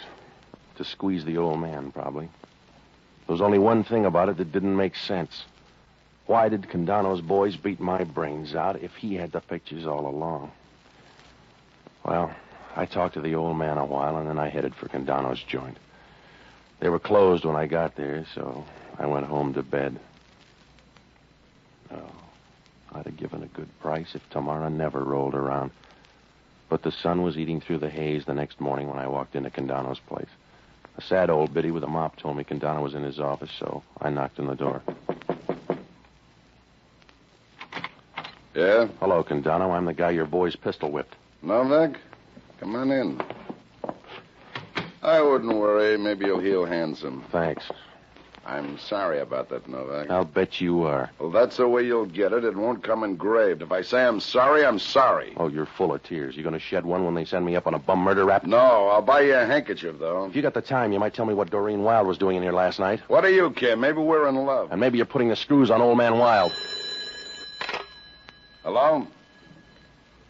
Yeah. Did you tell anybody you were coming here? No, just a birdie. It's for you. Yeah. Hello, Jocko. When? Well, from where I'm sitting, it doesn't make sense. No, of course not. Yeah, I'll let you know. Well, how you feeling, Condano? Get to the point, Novak. They found a dead guy out in the marina this morning. He was shot and banged up badly, but they identified him. What's that to me? Nothing, except they identified him as Joe Condano. Confused? No. It was a guy named Eddie Darrow. Friend of yours? Yeah. Yeah, I guess he was. What does that prove? It proves lots, Novak. It proves unless you find her in a cemetery, never trust a woman.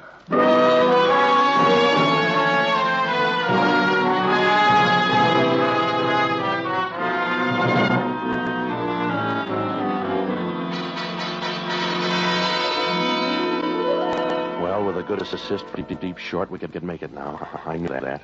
Condano was mad about something, and the lid was going to blow. I called Hellman. His lid was gone 10 minutes ago. He had the murder gun, and it belonged to old man Wilde. A messenger walked in and put it on the sergeant's desk a few hours ago with no explanation.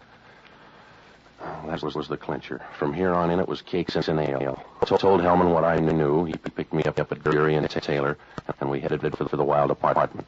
The girl and the old man were in the living room when we walked in. Everybody had breakfast? Patsy, I didn't know you came out till after dark. Well, we just wanted to call your old man. Wilde, this is Inspector Hellman. Is there anything I can do? You're ambitious, Wilde. Hellman's here to arrest you for murder. I'm amused, but not frightened. They might have gone easy on you for killing your son, but not Eddie Darrow. And who is Eddie Darrow? The guy you thought was Condano when you killed him last night. Your daughter was helping him put on that squeeze. She even sent in your gun this morning. Please, Doreen, tell these men. Well, the starting backfield. Hello, Condano. Step aside, Novak. You don't need that gun, Joe. Not for long. All right.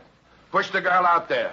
Push the girl out there. For a gambler, these are bad odds, Joe. Just keep talking loud, and when you stop, all of a sudden, you'll know I'm through with you. You made the first switch, Joe. I didn't trust you, so I sent Eddie Darrow up. He was a good guy, and I liked him. I didn't kill him, Joe. You made it easy, though. Say 'em fast, baby. Here it comes. Look out, Doreen! Watch the old man. Give me that gun. Yeah. We keep shooting the wrong people around here. I'm sorry, Hellman. I bungled, huh? Yeah, you bungled, Joe. How's the old guy, Novak? You should live so long, Hellman. He's dead. You're gonna need me soon, huh, Hellman? Yeah, right now. Come on, Joe. Tag by headquarters, Novak. Sure. Well, it was fun while it lasted. Yeah. I'm sorry he jumped in front of me. He didn't have to do it. No, but you expected it. I suppose. I'm made to expect things, Patsy. Uh-huh. And you're not going to mind this. I expected that, too. You can slap me, but don't leave me, Patsy. I don't want to be alone. You got a cigarette? They're on the table. I see. A match, Patsy? You go build your own fire. I'm leaving. Please, Patsy, I don't want to be alone. You won't. I'll send you a whistle. Goodbye.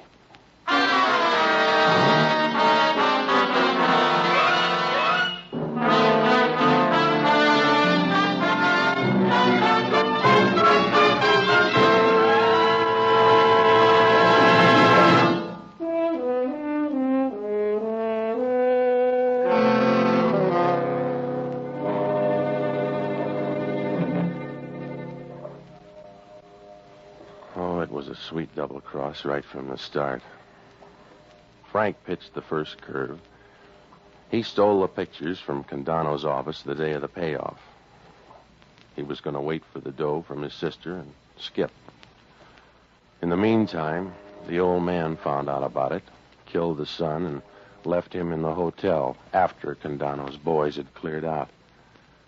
Oh, it would have worked out all right, but Doreen found the pictures in the old man's room and guessed what happened. She gave them back to Condano and then made a deal with him to put a squeeze on the old man. And then she double-crossed Condano by tipping off the old man that Condano was on his way up. I guess he figured the girl for a fast play and sent a pal instead. The old man didn't know the difference. He really thought he killed Condano. And then the girl wrapped it up by sending his gun to headquarters. Well, if things had gone right, she'd have been right in the middle of that gravy boat. Her brother and Condano would be dead. Her father would be up on a murder rap. Once it started to unravel, it moved real fast. The first tip-off I got was when she offered the dough for her brother's killer. She'd have all that dough. And on the books, she looked like a field of Vermont snow. She was feeling around between somebody's shoulder blades, and from then on, all the cards fell just right. Condano was probably right. If they're not in the cemetery, watch out. Well, Hellman had only one question. Why would a guy want to kill off a dame like that? After I saw the pictures, I wondered myself.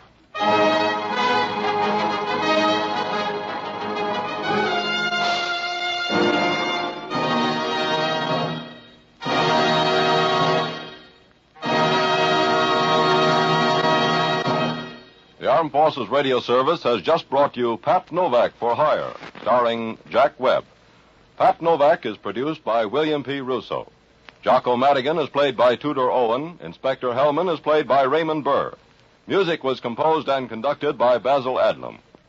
Be with us again next week when over most of these same stations we'll bring you Pat Novak for Hire.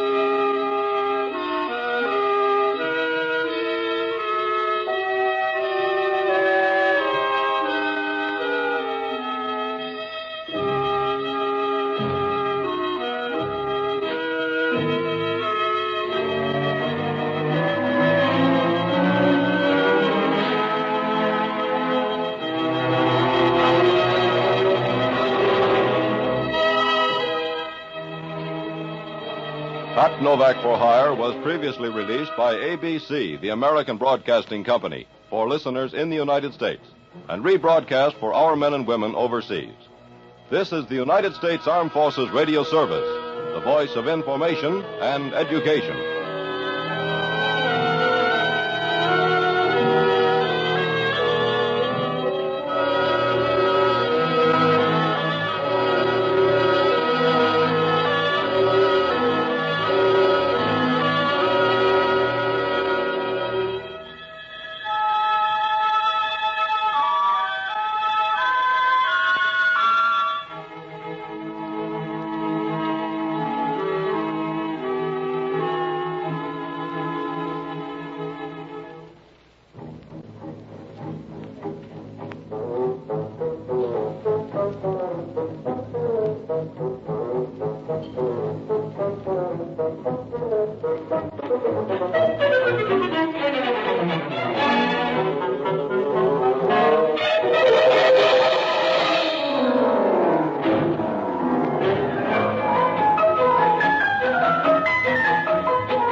Pat Novak, for hire.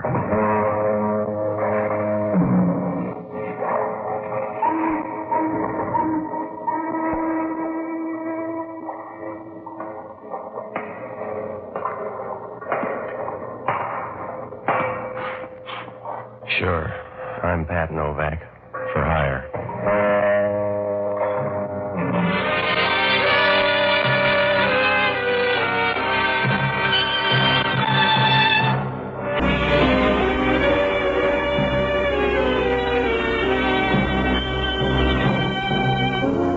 That's what the sign out in front of my office says.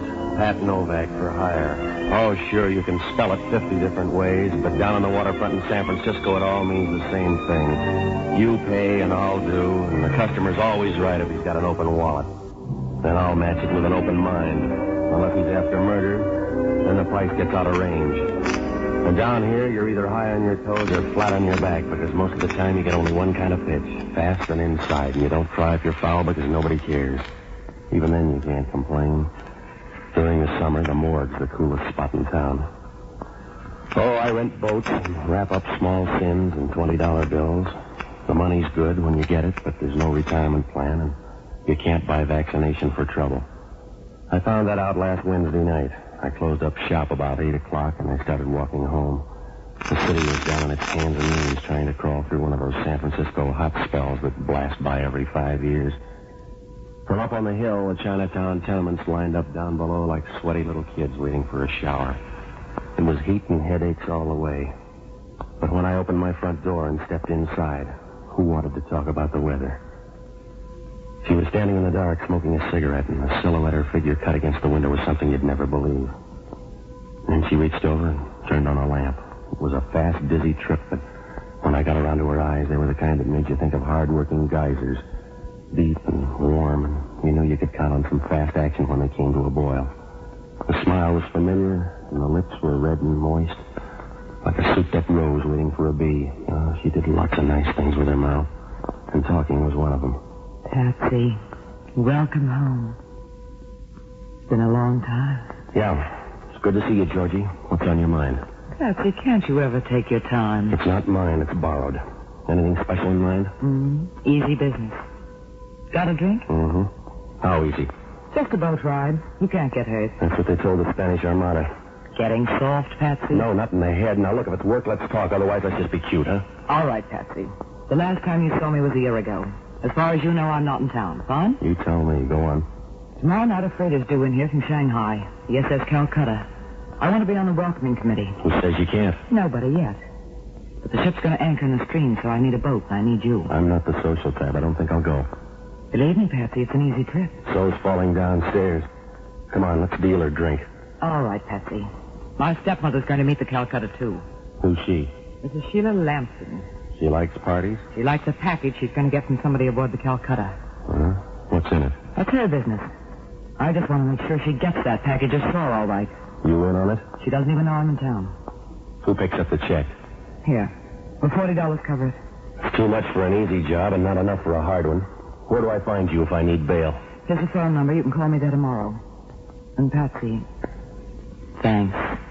I don't forget easy. Why the rush? Because you scare me, Patsy. You really scare me. You remember the party, Patsy?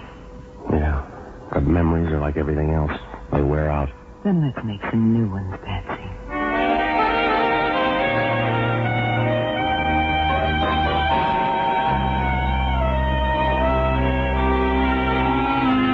A little later, I stood at the door and watched her move down the hall toward the stairs. The white dress she had on was plain enough, but it didn't have a mind of its own. It just did what it was told and tried to behave, but Georgie in nature wouldn't let it. There was only one catch in seeing Georgie. She always left too soon, like a small bottle of fine whiskey. Well, it must have been a good 5 minutes after she left when I heard the buzzer. I was looking for the white dress when I opened the door, but I was looking the wrong way.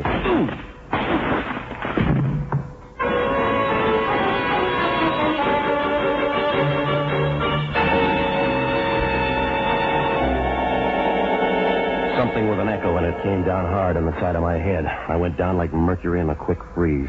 The trip wasn't nice, but it was long. Halfway there, I came up for breath, and I found the deck of one of my own boats under me. The Bay Bridge lights were still around, and that made it kind of cozy. When my eyes got in focus, the smooth-looking bundle laid out next to me shaped up like Georgie Lamson. She wasn't looking her best. I had just enough time to remember a pair of women's shoes standing next to my face, and then I must have moved, and they punched my ticket for a return trip. The next time I opened my eyes, I was looking up at the lights on Pier 19. Oh, the shoes were still there, but this time they were black, and the feet inside squashed out wide and flat like tired beefsteak. That meant only one thing. Hellman from Homicide. You can stop playing mouse, Novak. Get up. The party's over. Yeah, Hellman. I thought they'd never go home. Your boyfriend here isn't talking. Are you bashful? Yeah, Novak. He's real shy. He's dead. Who is he? That's what you get paid for. What about the girl that was here? County Hospital. You better pray she makes it, Novak. Because you like blondes, Hellman? Because nobody beats two murder raps, Novak. Oh, you talk funny. So does this hunk of lead pipe. Your prints are all over it. What, does that make me a plumber? Better than that, Novak. The pipe fits the dent in that guy's skull like it grew there. Well, maybe he's the plumber. You're smart, Novak. Now, come on. Who's the guy and who is the dame? She's Georgie Lamson, the guy I don't know. Will, Novak. We'll take care of that. Oh, you try hard, don't you, Hellman? You move your lips when you read, you use your fingers when you count, but you never get the right answer. Don't tempt me, Novak. I'm not my cherry best in the morning. You don't have a best, Hellman. You tried thinking once, but it gave you a headache. Now when you get in a squeeze, you have to pound your way out with your fist. I warned you, Novak. Now talk nice and save teeth. Yeah. I'll talk when that blonde tells her story. If she makes the grade, how does she figure? She met me in my apartment last night on business. 5 minutes after she left, the doorbell rang. When I answered it, somebody sapped me. Now, you take it from there. Yeah, I will. Right to the DA. Go ahead, Hellman, but don't look hurt when the case blows up in your face. You giving odds? That's all I'm giving, Hellman. You figure it. I took the gal and this girl I don't even know for a ride at 3 a.m. We had a party and I killed a guy. But the gal I only messed up good because I like the way she talks. You sound scared, Novak. Well, I'm not, Hellman, but you are because it doesn't add. Why did I beat my skull with that same hunk of pipe, and how did I drive back here to meet you? Keep your mouth open, smart boy. They got a little green room up at San Quentin. Gets awful stuffy when they close the door.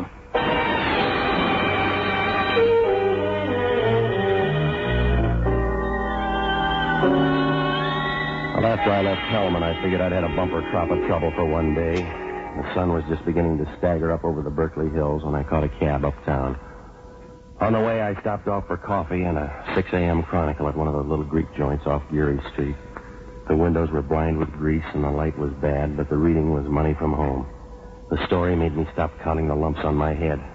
Professor Burton Lamson had gotten himself murdered in a Shanghai hotel room a month ago, and they were sending his body back on the SS Calcutta. It was due to anchor in the bay that night, like Georgie said, but the shipping page didn't agree.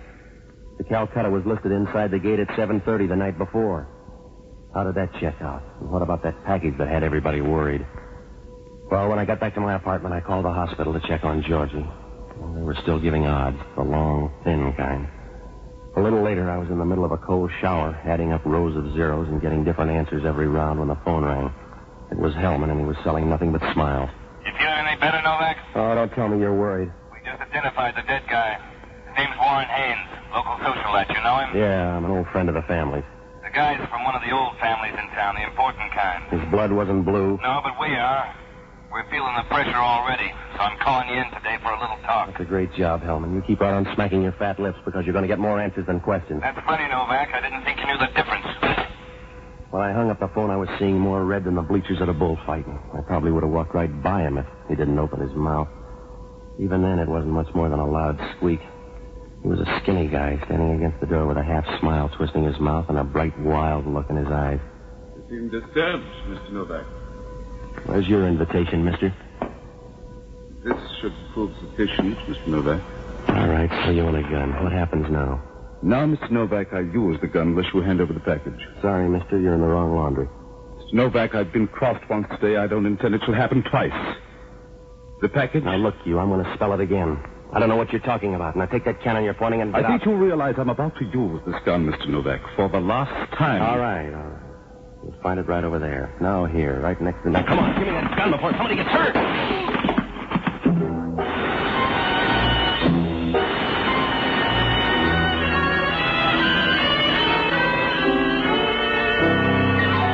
He stood there for a minute, shaking his head as if he wanted to go back and wipe 5 minutes from his life.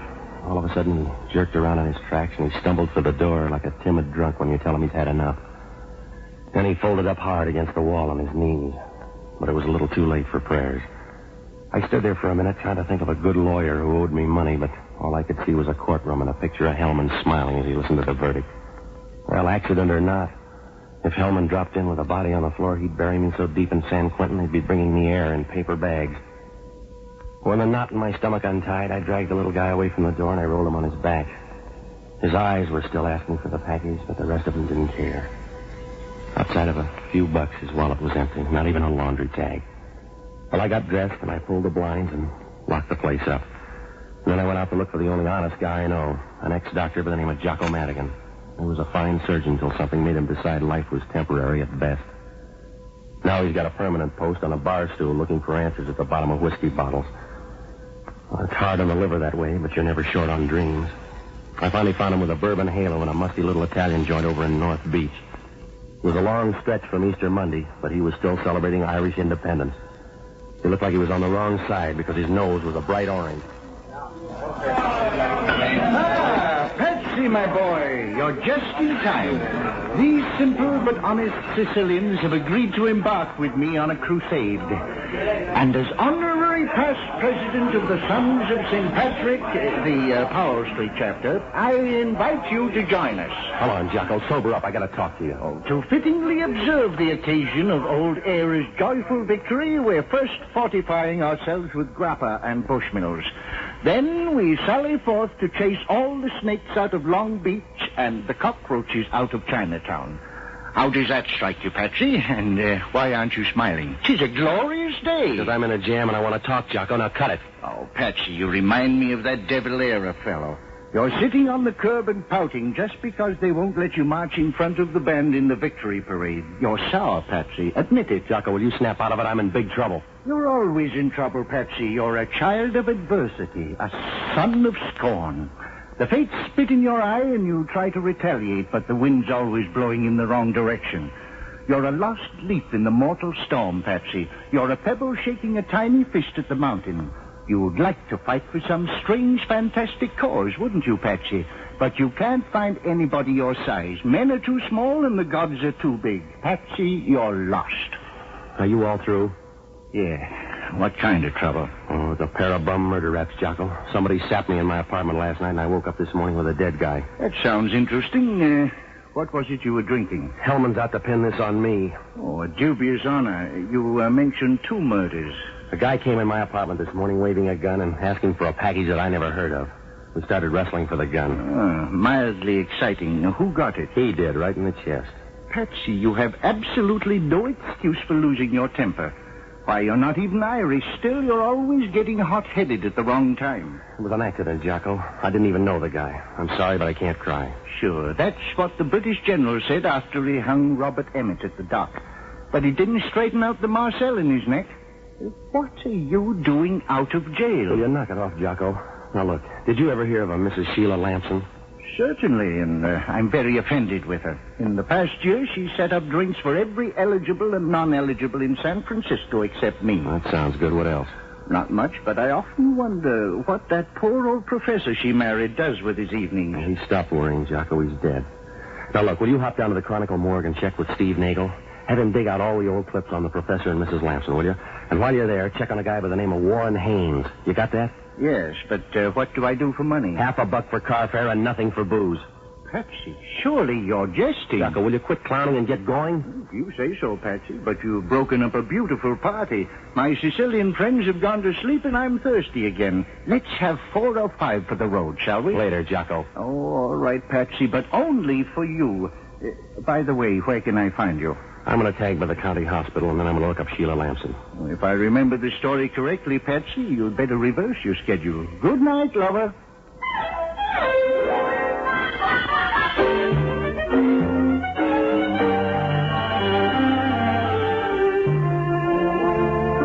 Jocko, I tagged by Mama Lupo's on Kearney Street, and I called the hospital again. Oh, Georgie was a little better. At least the undertakers had stopped bidding. Mama Lupo clouded up for a storm when I asked to borrow her new car for a couple of hours, but a few pats and a pinch, and she was all giggles and car keys. 10 minutes later, I was fighting traffic on Potrero Avenue. The south wind out there brought the slaughterhouses right into your front seat. I found the hospital out on the far edge, and it was a nice-looking pile of dirty red brick. The nurse in the ward didn't believe I was Georgie's brother until I asked her if she was busy Saturday night. Then she saw the resemblance right away. I found Georgie behind a couple of screens at the end of the ward. And for a dying woman, she looked pretty good. She smiled a little when she saw me, like she was saving up for a bigger try later on. Patsy, I'm glad you made it. Look, I'm going to keep it short, baby. Who was it last night? Sorry, Patsy. Big deal. You can't tell her, you won't. Can't, Patsy. Later I will. And that package, same deal? Same. Well, I got a deal too, Georgie, a murder rap. They want to hang it on me. Who was it? Warren Haynes. Do you know him? I remember. Good corpse. Now, look, you're slicing it awful thin for $40, Georgie. Patsy, trust me. No choice, baby. You're driving. Don't go through any red lights. I won't, Patsy. Telephone, Mr. Novak. I said it was urgent. That's it, Georgie. I'll see you later. Yeah. Having a good time, Novak? You know any phone numbers besides mine, Hellman? Not today, Brad boy. You near a streetcar, or do I send a chauffeur? What's your beef? Our beef, Novak.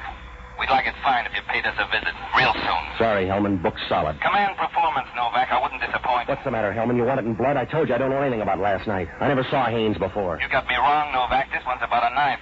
We just found it in your office down on the waterfront. That's fine. Peel yourself an apple and keep busy. You better come down, Novak. We found the knife in some guy's back.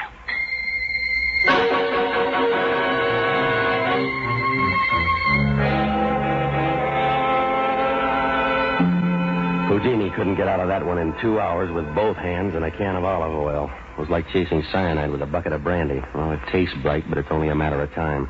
Well, I headed for Sheila Lamson's place, and on the way, I pulled up by a drugstore out in the Haight Street jungles and called the Chronicle morgue. They said Jocko had just left, so I called the nearest bar and asked if they had a customer with a bright orange nose. They did. Jocko Madigan speaking. Jocko, this is Novak. What'd you find out? Ah, Patsy. Just enjoying a small refresher after some very excellent reading. For instance? Sheila Howard Lamson. She started seeing the professor back in 46. There was a scandal, the nasty kind. And the professor's first wife, Barbara, jumped off the bridge, the Bay Bridge. Yeah, go on. A month after she married the professor, Sheila was mentioned in every gossip column in town. So the professor took off on a scientific trip to China. A month ago, he was murdered in a Shanghai hotel, and a hatful of emeralds was stolen. The authorities figured that the murder was premature. What do you mean? Well, the professor had had 3 major operations, and at the time of the murder, he had less than a week to go. What about Haynes? Haynes is one of those black sheep that wealthy families have, cut off without a penny. He's one of Sheila Lamson's escorts, and he's now on his way back from the Orient on the SS Calcutta. Anything else? Jocko, I could kiss you. Patsy, you stick to your line, and I'll stick to mine.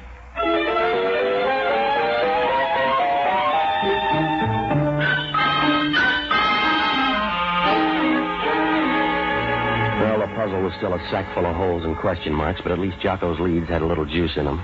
I found the Lamson house in the best part of the Seacliff district. It was one of those big, nervous joints hanging by its shutters to the side of a steep drop that slid down sharp into the Pacific.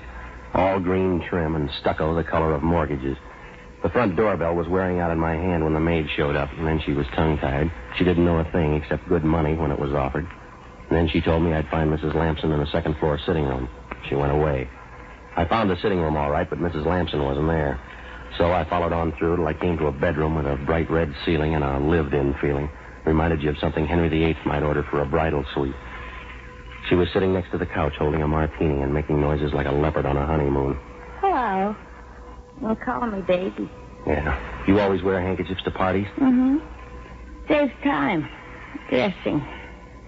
You're nice. Have a drink? I'll fix them. Oh, you are nice. What's your name? Novak. What's yours? Billy. Is that a name or a game? You're just like Mike. He's my new boyfriend. This is night off? Oh, no. We just went downstairs for a minute. Hey, you fix a nice drink, Mr. Novak.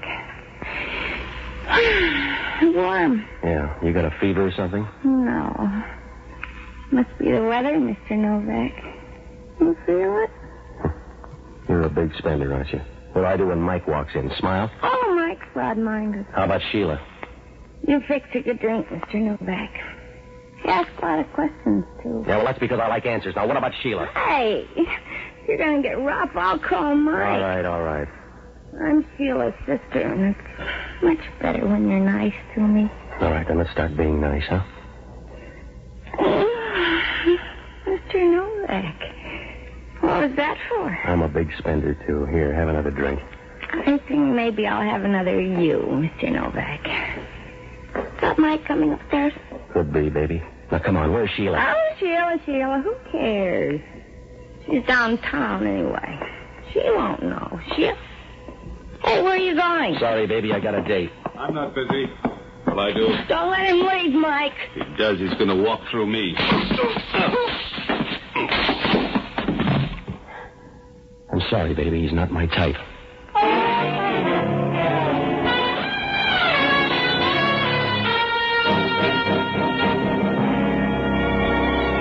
Mike was a tall, wide package, so I gave him a bargain offer. He didn't fold after two, but he had a kind of hurt look in his eye when I hit him the third time, like I didn't know he could take a hint.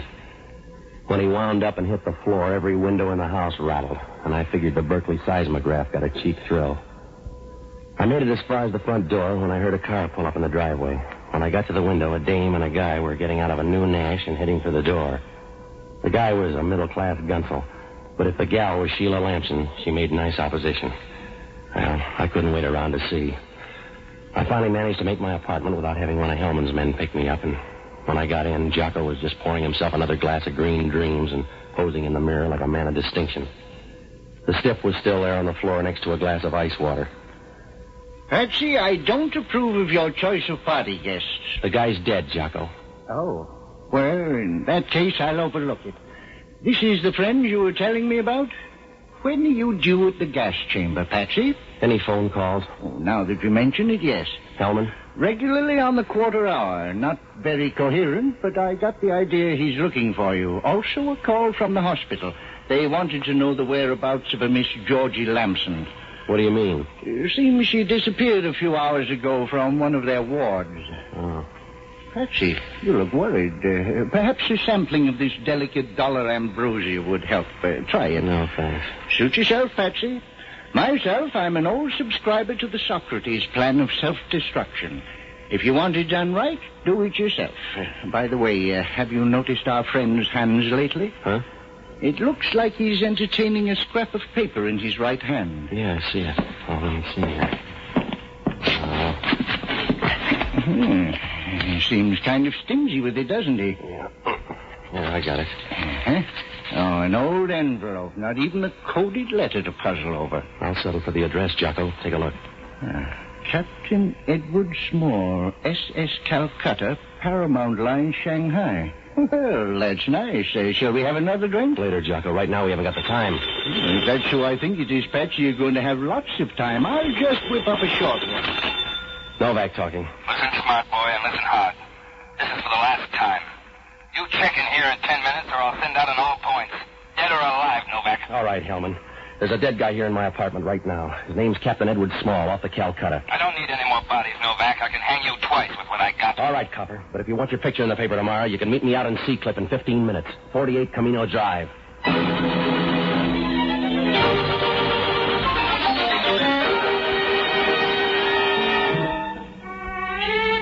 I hung up the phone, most of the puzzle straightened out like wet wash in a dry wind. Now, there's one thing you can count on. When you bet on miracles, you buy a ticket straight through. I finally pulled up at the Lamson place, and I started looking around for Hellman.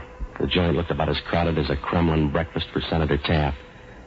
I was taking a fast check, trying to figure how far they could have gone, when Hellman fought his way through the box hedge by the driveway. We circled down behind the garage and around in back of the house. We just made it in time for the curtain scene. Sheila Lamson was backing down slow toward the seawall, waving her arms in the air and begging every inch of the way. And Georgie stumbled after her like the avenging angel, and she had a gun. She had a coat tossed over her hospital gown, and the look in her eyes told the whole story. Tears and hate and lots of bullets. Novak, you've got to stop her. She's crazy. She's crazy. She wanted to kill me. What's so crazy about that? You're sweet, Patsy, but you weren't invited. Don't get too close to the animal. It's your gun, Georgie. Don't let it hang you. This is Hellman from Homicide. No good, Patsy. This one's for me. Isn't it, Sheila? Georgie, isn't it for me? Please, Georgie, don't. Novak, stop her. Stop her before it's too late. All right, girls, let's break it up. Be good, Copper. You too, Patsy. It's your neck. It won't look good stretched. Please, Georgie. Don't eat there, Sheila. Not yet. First, I want to tell you how clever you are. How sweet you looked at my mother's funeral. How you ruined my father. How discreet with other men, Sheila. Her was magnificent. Georgie, please. I didn't know, Georgie. I didn't know. I swear I'll make it up to you. Please. One other thing, Sheila. Listen to me, Sheila. Those emeralds you've got. The ones you sent Haynes to Shanghai for. The ones he killed my father for. They were glass, Sheila. 10-cent green glass. You hear, Sheila? Glass. Please. Georgie, please. Georgie, watch her. Sheila's got a gun.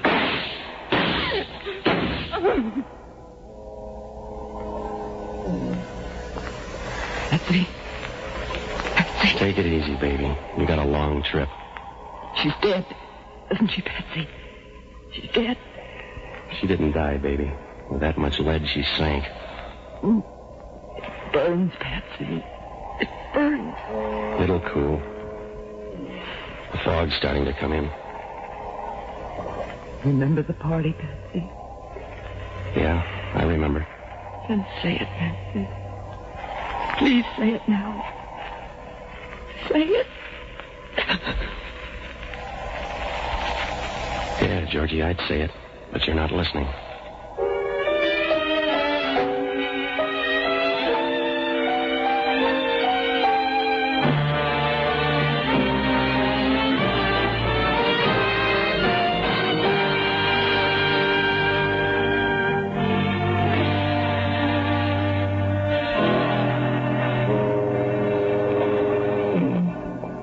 We found a letter in Georgie's coat pocket that told most of the story, and then Hellman grabbed Mike and Sheila's sister and sweated the rest out of them.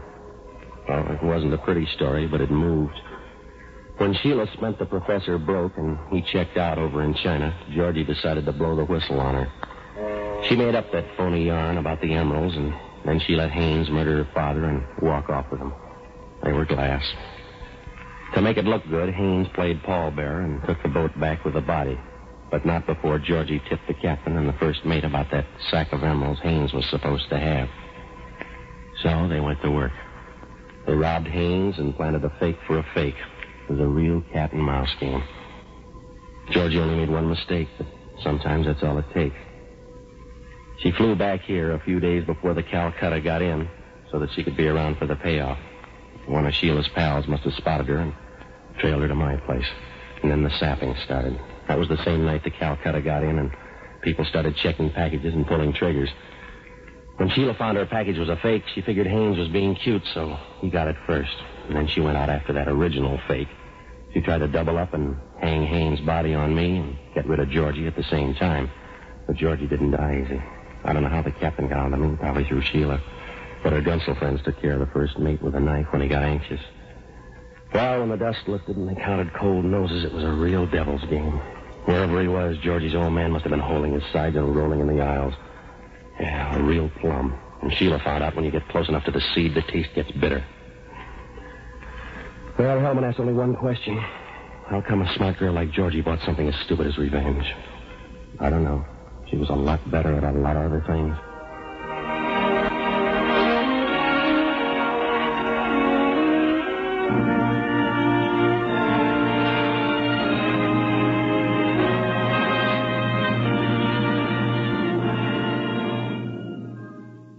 Cast included Lois Andrews, Steve Brody, Herbert Litton, Jerry Hausner, Ivan Ditmars, Ray Erlenborn, and Hal Sawyer.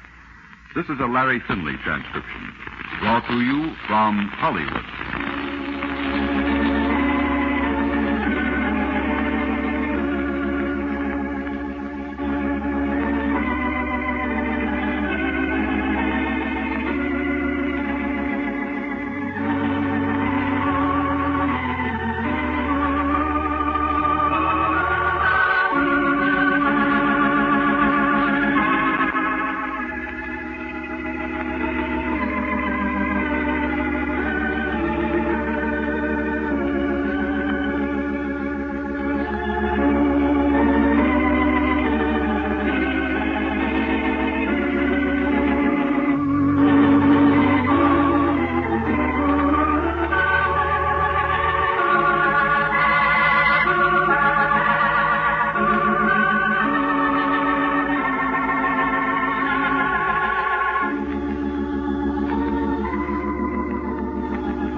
That's the theme from the Sears Radio Theater. Tonight, a program of love and hate with Cicely Tyson as your hostess. Here's a preview. Do you really think they'll march? There must be a dozen posters in the law school quad alone saying they will. Did you see that notice saying that a committee is meeting to stop them? Yeah. Do you think I should join? If you want to. Are you? No. The Sears Radio Theater will begin after this message from your local station. This is Cicely Tyson. I'm here in the history wing of the world-renowned Burden University. There's a window in the door of this office, and I can see Jill Graham inside. Jill is 25 and very bright. Her Ph.D. thesis is entitled Correlations Between Literature of the Carolingian Renaissance and that of the French 12th century Renaissance. It's a safe, scholarly topic, one that makes the ebb and flow of historical events and human passion seem far away. However, history doesn't always wait to be read about in books. Soon something will happen right in Jill's town that will change her life forever. And that cultural force will in turn be only a phrase in a history book to another scholar. But now Jill isn't interested in history in the making. She's interested in the history of ancient civilizations. That's the course that her tutoring pupil, Donna Mardesian, is trying to pass. Who gives a fazoozle about the Peloponnesian War? I don't know any Peloponnesians. I don't even know how to spell it. We study the Peloponnesian War because... I don't care. I don't care. Why bother to learn it? So you can pass the course. That's what you're paying me for, isn't it? And that's only the beginning of our story.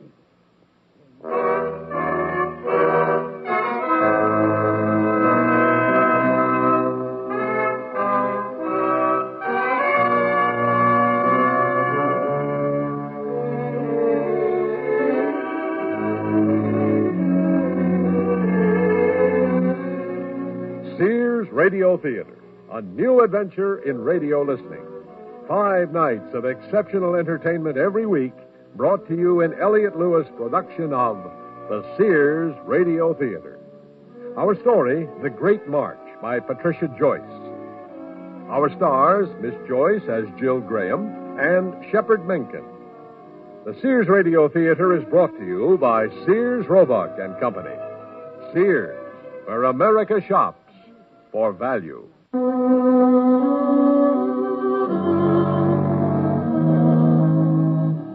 Jill Graham is having trouble with her pupil, Donna Mardesian. It seems that Donna has a short attention span and a short temper. She's also short-sighted. She thinks it's easier to blame her frustrations on Jill than it is to buckle down and overcome her own mental blocks. That's so lame. What? The What do you think this junk matters? It has its purpose in the curriculum. It's really pathetic. You're so pedantic. That's all you think life's about, isn't it? Being holed up on the 5th floor of the library stacks. Getting pasty skin and bags under your eyes. Going cross-eyed reading fine print. That's not the issue here. Do you even have any friends? Come on, Donna, cut it out. What about men? Have you ever met a man who thinks Peloponnesians are a real turn-on? Donna, lay off it. That has nothing to do with the purpose of this meeting, which is to get you to pass your class.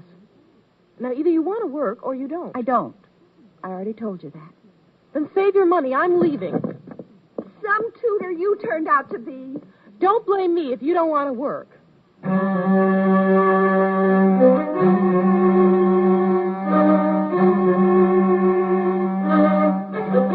don't know why you let Donna upset you so much. I don't either, Ellen. Look, Jill, it's obvious that she's a bad student. She's taking out her frustrations on you. Is it? Sure it is. Makes me so mad to think of you taking this jerky girl seriously. But in a sense, she's right. I mean, I do get carried away with my work. But that's good. I do the same thing. Helped me get where I am and helped you get where you are. That's the problem with that drip Donna. She's not willing to get into her work. Ellen, we've known each other for what, 7 years? Yeah. In 7 years, I've had 2 successful relationships. One has been my friendship with you. The other has been my relationship with my history books. I've never had a successful romance. So? Well, I feel that's something I should have. Should have or want to have? Both. Well, I don't know how true all that is. Society says a woman can't be fulfilled without romance, but your life is going to be fulfilled without that. You've got the beginning of a very important career in history. You've got both, law school and Roger. Well, yeah. I just think life is really precious, and I want to know as much of it as I can. I don't know how much I'm learning about people up in the history library. I'll tell you one thing, Jill. You know a lot more about people than Donna Mardesian does. You know not to try to hurt someone else just because you can't cope.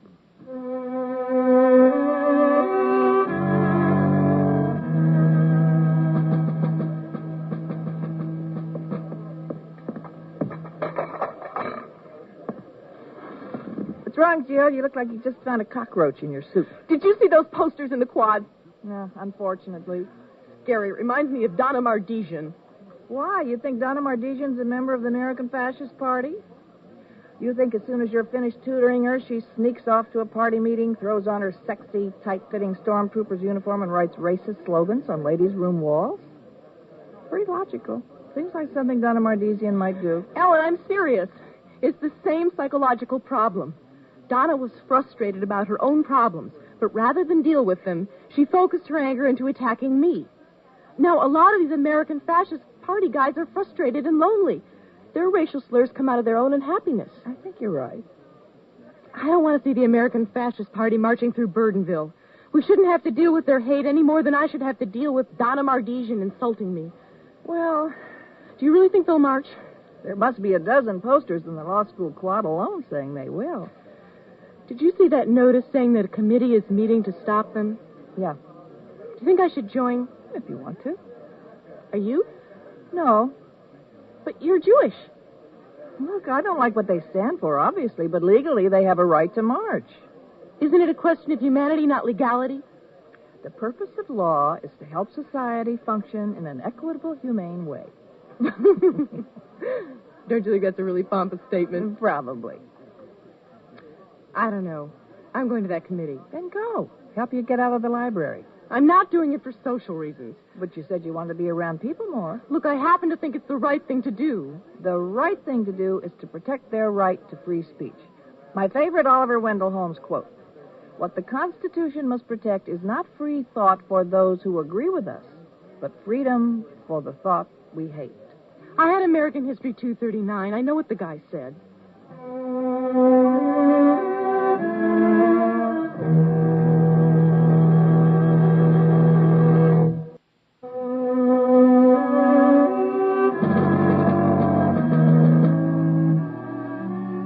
There's a meeting going on in the Burdenville Community Center. Its purpose is to stop the American Fascist Party from marching through town. So far, it's been a passionate meeting. People were screaming and carrying on about all the different issues.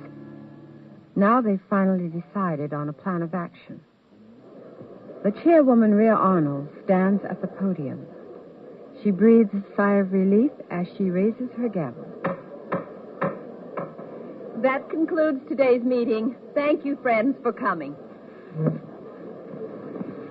Excuse me. I said, excuse me? Hmm?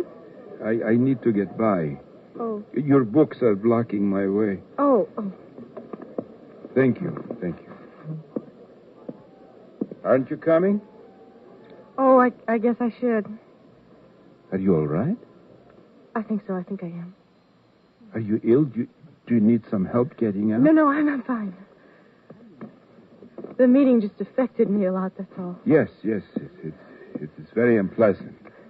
The idea of the American Fascist Party marching here in Burtonville. I don't understand why people have to be so hateful to each other. Neither do I. It's all through history, people killing other people, pretending it's ideological conflict. All it really is hate. It's instant replays of the slaughter of the Albigensian heretics. That's what it is. Perhaps, although the slaughter of the Albigensians had as much to do with greed and lust for power as it did with hatred. It was the same in Europe during the Second World War. What did you say? It was the same in Europe. Before that? That the Albigensian crusade was caused by greed and lust for power. The Albigensian crusade in the 13th century? The same. I'm a medieval historian. Are you? No. By profession, I'm a doctor. How did you know about the Albigensian heretics? I like to know things. Me too. It's not too late. Would you like to have some pie and coffee together? I'd like to talk with you. I think that gentleman over there would like to close the hole. Oh, I'm sorry. Yes, let's. That would be nice. My name is Jill Graham. Jan Komarowitz. Should I call you Dr. Komarowitz? Only if you want me to look at your x-rays.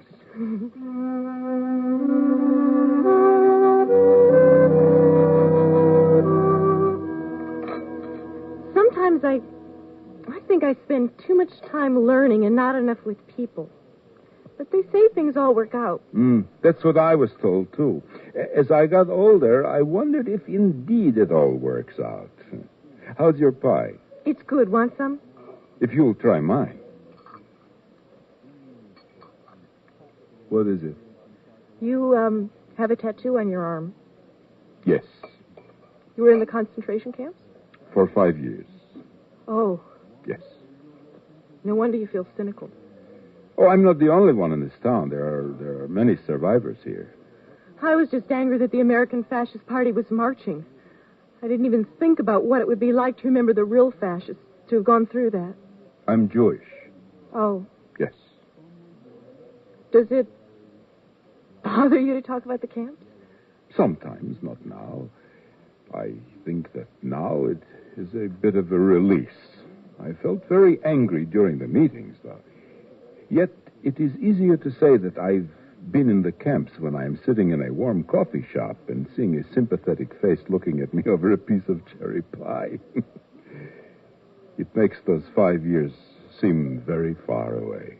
But they are far away.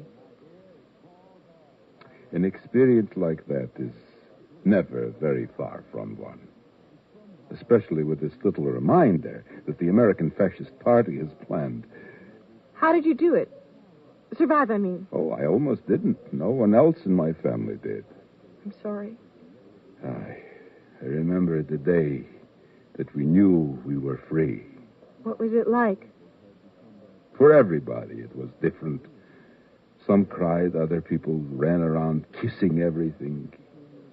For me, I remember noticing how good everything smelled suddenly. You can't imagine how wonderful life is when you've come so close to losing it.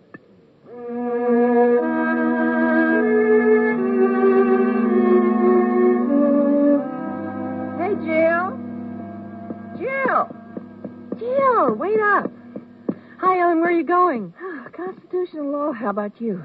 Oh, I've been working on my thesis until my brain cells are all short-circuiting.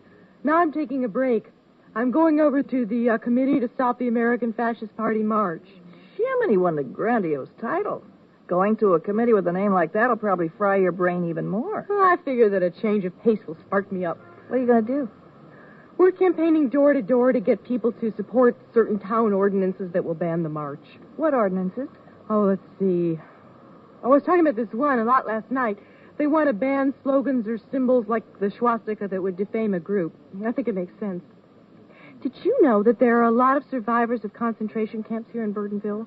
I mean, what do you think it would do? What are the other ordinances? Oh, let's see. No marching in paramilitary uniforms like the stormtroopers' uniform. It's almost the same as the first. What's the other one? Let me think. Oh, it's, they want the American Fascist Party to post an insurance bond for any damages that might result from the march. It'll never hold up under the First Amendment. How can you say that? Because it won't. Shouldn't.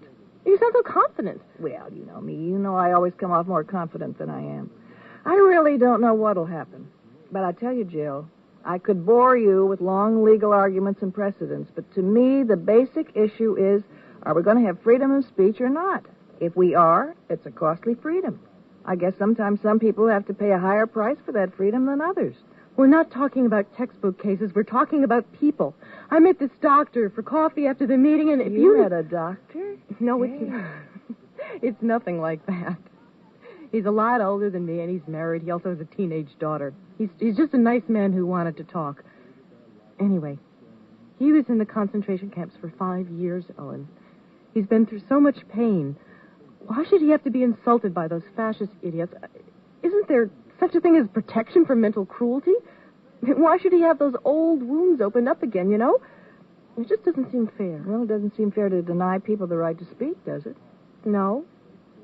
Oh, Ellen, I don't know. It's all so confusing. All I know is that right now, I need to get over to my committee meeting. I'll see you tomorrow. Hey, have a good time with your doctor. Ellen!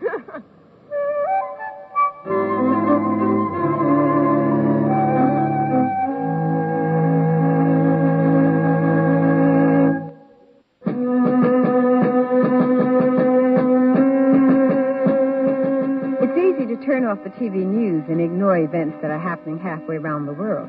Not so easy when those events are happening in your hometown.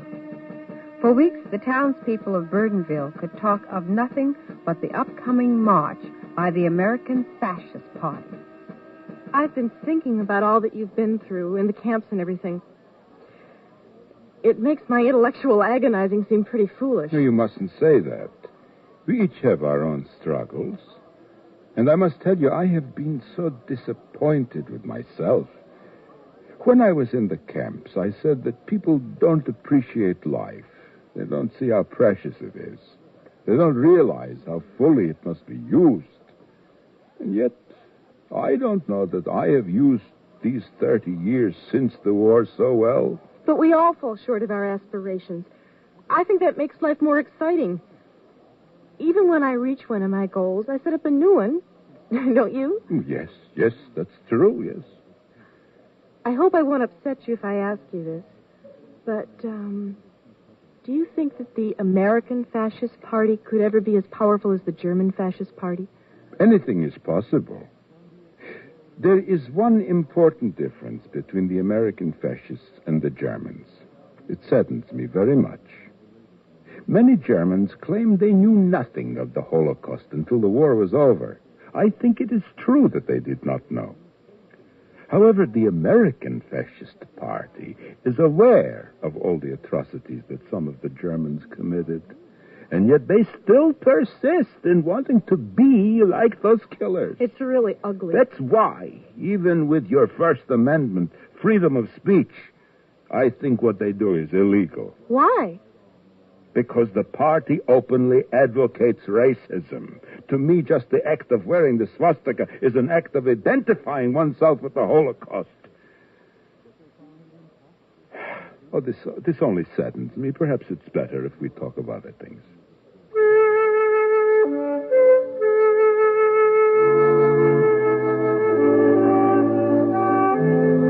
And then things became so very different between Trudy and me.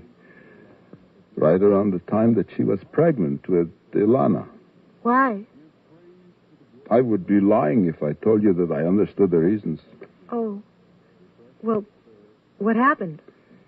I think the word arid best explains what my marriage is like. Arid? Yes, it's like your southwestern deserts.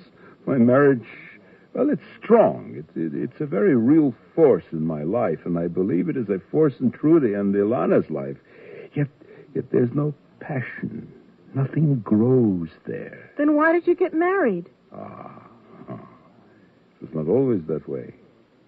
I first met Trudy after the war during my burst of idealism when I really thought that the world could change and be better.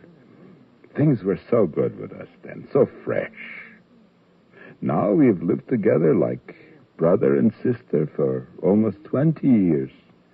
Yet at least I have the memory of that first tenderness to console me. You're like me. You're too hard on yourself. Perhaps. Really? How are you hard on yourself? Oh, I'm a perfectionist, you know. So I take it really hard when something like a relationship doesn't work out. This is not just a relationship. It's my marriage. Yeah, I'm sorry. Yeah, I don't complain about my marriage. This is rare for me. Oh, it's my fault. My disappointments and expectations are so intense. I think I overemphasize. What of you? Have you a nice friendship? Do you mean, do I have a boyfriend? No. I can't believe this. I get along well with women, especially my best friend Ellen, and I usually have excellent relationships with my professors and the undergrads I tutor. Except for this one girl, Donna Mardesian. But, I don't know, with men, either they aren't smart enough or they're too wishy-washy, or if they are guys I like, they don't like me. Why is that? I don't know. But you're so lovely. I think I'm insecure.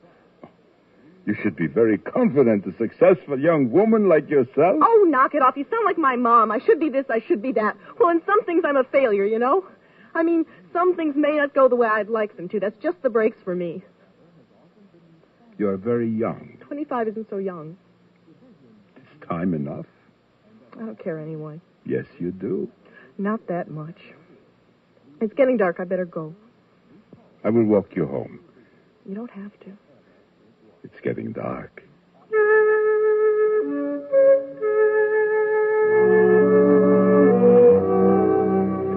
Well, the problem is it's the doctor I told you about, Ellen. What doctor? Oh, Ellen, you remember Jan Kamerowitz, the one who's on the committee to stop the march?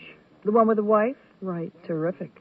Oh, I know it's not smart, but I've been spending a lot of time with him, you know, after we finish our volunteer work and everything, just as friends. Only I've started thinking about him in a romantic way. I guess that in some way it's healthy for me. He's the first man I've known that I've felt compatible with. What do you mean by that? It's like being with you. Oh, yeah? No, only it's different because you're different people, of course, and there's the whole man-woman undercurrent with Jan. Anyway, I can be relaxed and be myself around him. And he's sensitive and intelligent enough to know what I'm saying. Sometimes I think he understands what I'm trying to get across better than I do myself. Sounds good, Jill. Yeah. You gonna do anything about it? That's just it. I don't know if there's anything to do. For all I know, he might think I'm just another mousy-haired graduate student. Oh, I can't imagine anyone calling your hair mousy. Any more than I can imagine someone thinking of you as just another graduate student. See, that's another thing. He's real supportive, just like you are. He's also married. Yeah. With a teenage daughter. Well, maybe my romantic feelings will all kind of blow over. Maybe. What's new with you? Enough about me. Well, Roger's in the tax law class this quarter, so I never see him. What's happening on your committee now that the town ordinances have passed? Or do you spend all your time daydreaming about your doctor friend? No, we have to go to court. The American Fascist Party says we're denying their freedom of speech. We're trying to raise the money to hire a really good lawyer. I knew they would. I hope they uphold the freedom of speech. Well, that's encouraging. Jill, I'm a bleeding heart liberal law student. Wait until I get out in the cold, cruel world and someone from your committee offers me the case in favor of the town ordinances. I'd change my colors soon enough. Would you? argue the case to uphold the ordinances? Not me. But I'd be tempted. Fascinating issue. Does free speech give someone the right to be offensive? Does it? Well, the danger is that if the court decides that offensive speech is illegal, then somebody has to decide what is offensive and what isn't. That's not healthy. Having someone dictate what's morally right and what's morally wrong. Too much censorship power. I see what you mean. You do? Sure. Then how come you're trying to stop the march? Well, my gut tells me to stop them. Even if my head knows that they probably should be allowed to march. Ah. You know what really worries me? What if there's a riot or something? Couldn't the American Fascist Party be arrested then? I don't think so. Not unless they incite the riot. Why? There's this case, Bordenella versus the city of Philadelphia. A priest was giving a ridiculously bigoted speech, and the crowd rioted. He was arrested on breach of peace, then acquitted because he didn't urge or incite the riot. It's been used as a precedent to protect civil rights workers and stuff. Oh, boy, what a confusing mess. Don't knock it. We lawyers need those messes to make a living. Ellen! Just kidding. Gee.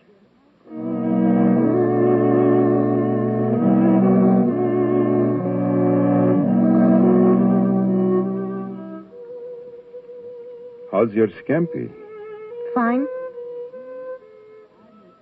So quiet. It's really nice of you to take me out to dinner. Generous. No, you're the one who's generous. Your friendship has given me back some of my old zest for life. Thank you. Please don't be offended. At what? My affection for you. I didn't know. No? You mean affection? I thought it was written on me. I thought you must see it. I didn't see it. You're angry? Do I look angry? No. I really feel affection for you, too. I know you're married, but A man may be married and be attracted to another woman.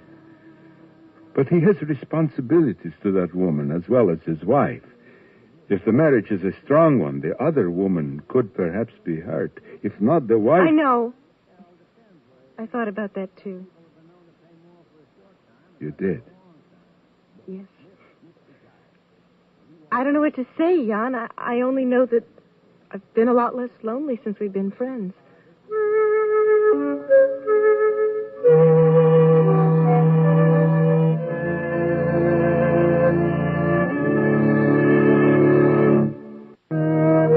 Cicely Tyson again, and here's the concluding act of The Great March.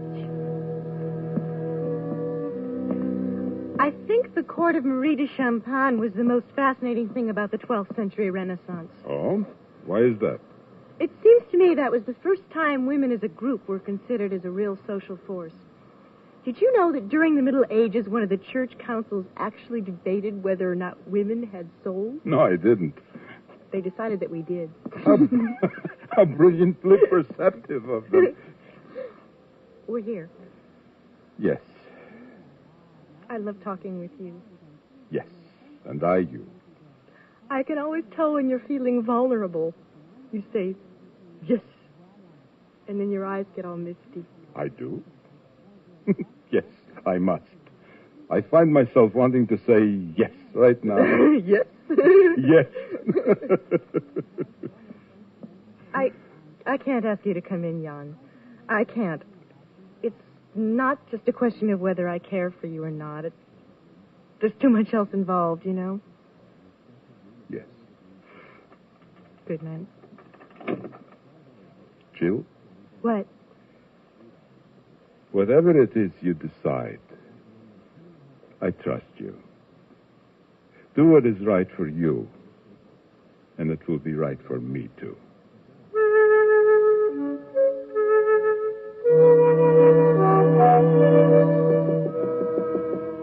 Only monks and serious students allowed. All who dare enter must keep a vow of silence. Otherwise, stay out. Are you studying? That and cooking split pea soup on my illegal hot plate. I hope you're not the local sheriff. I need to talk. When will you finish? Oh, well, come on in. Can you spare the time? Oh, Jill. If I read one more contract, my eyes are going to grow fur. I think I'm a masochist to study this much. What do you think? I think I need to borrow your brilliant legal mind to help me solve a problem. Oh, no. Not that. I can't take that. Sacrifice me to the biology lab for dissection purposes. Devour my split pea soup, leave me to starve. But please don't make me use my legal mind anymore. Ellen. I'm sorry. I'm just punchy from cracking the books all day. I'll say. Really? What's up? Want some soup? No, thanks. It's about Jan. Oh? I don't know what to do.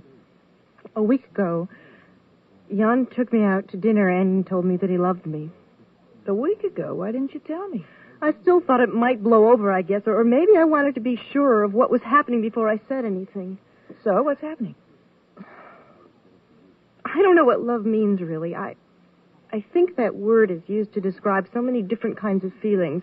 Even, feelings that are ugly, like forcing another person to act a certain way because you love them, or fighting wars for love of country or some ideal. Or joining the American Fascist Party for the love of your own ethnic group at the expense of the rest of humanity. Right. Anyway, my feelings for Jan are different from anything I've ever felt for a man before. I can talk to him on an equal level.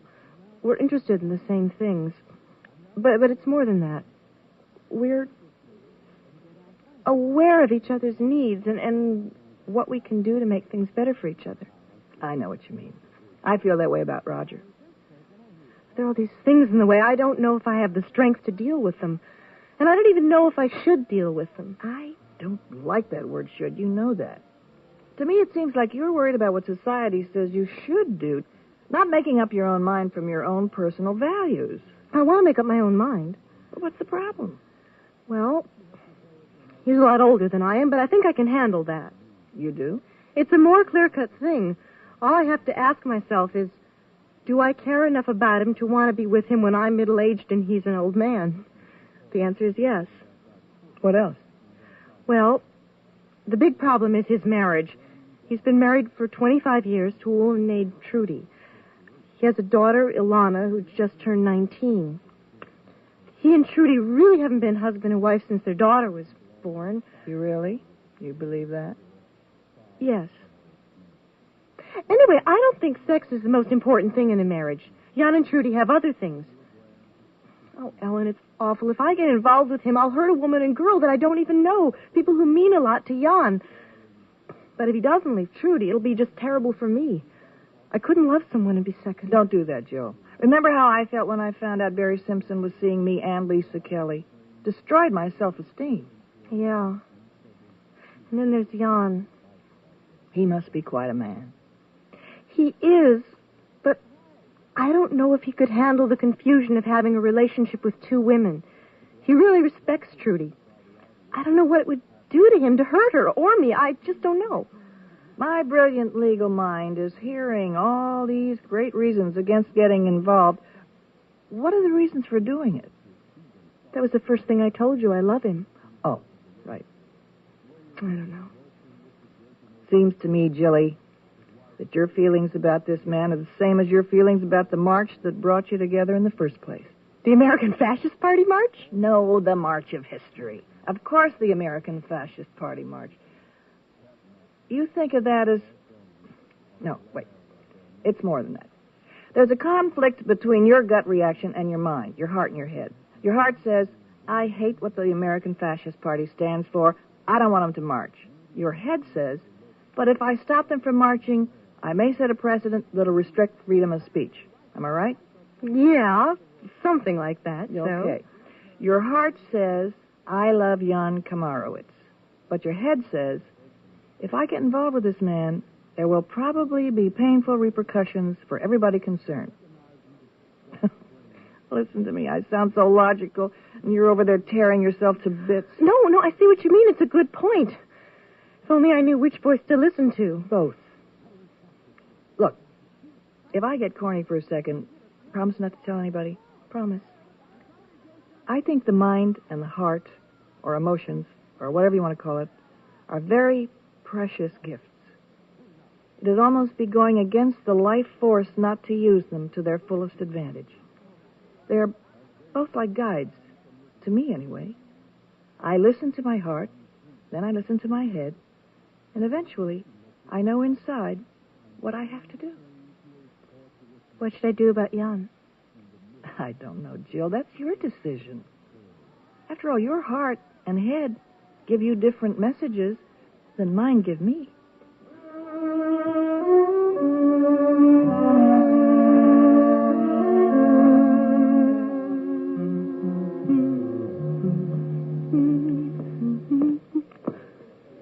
Hi, Jan. How are you? Very good, very good. What is it you wanted to tell me? A lot. First of all, I'm leaving the committee to stop the march. Why is this? I still don't like what the American Fascist Party stands for.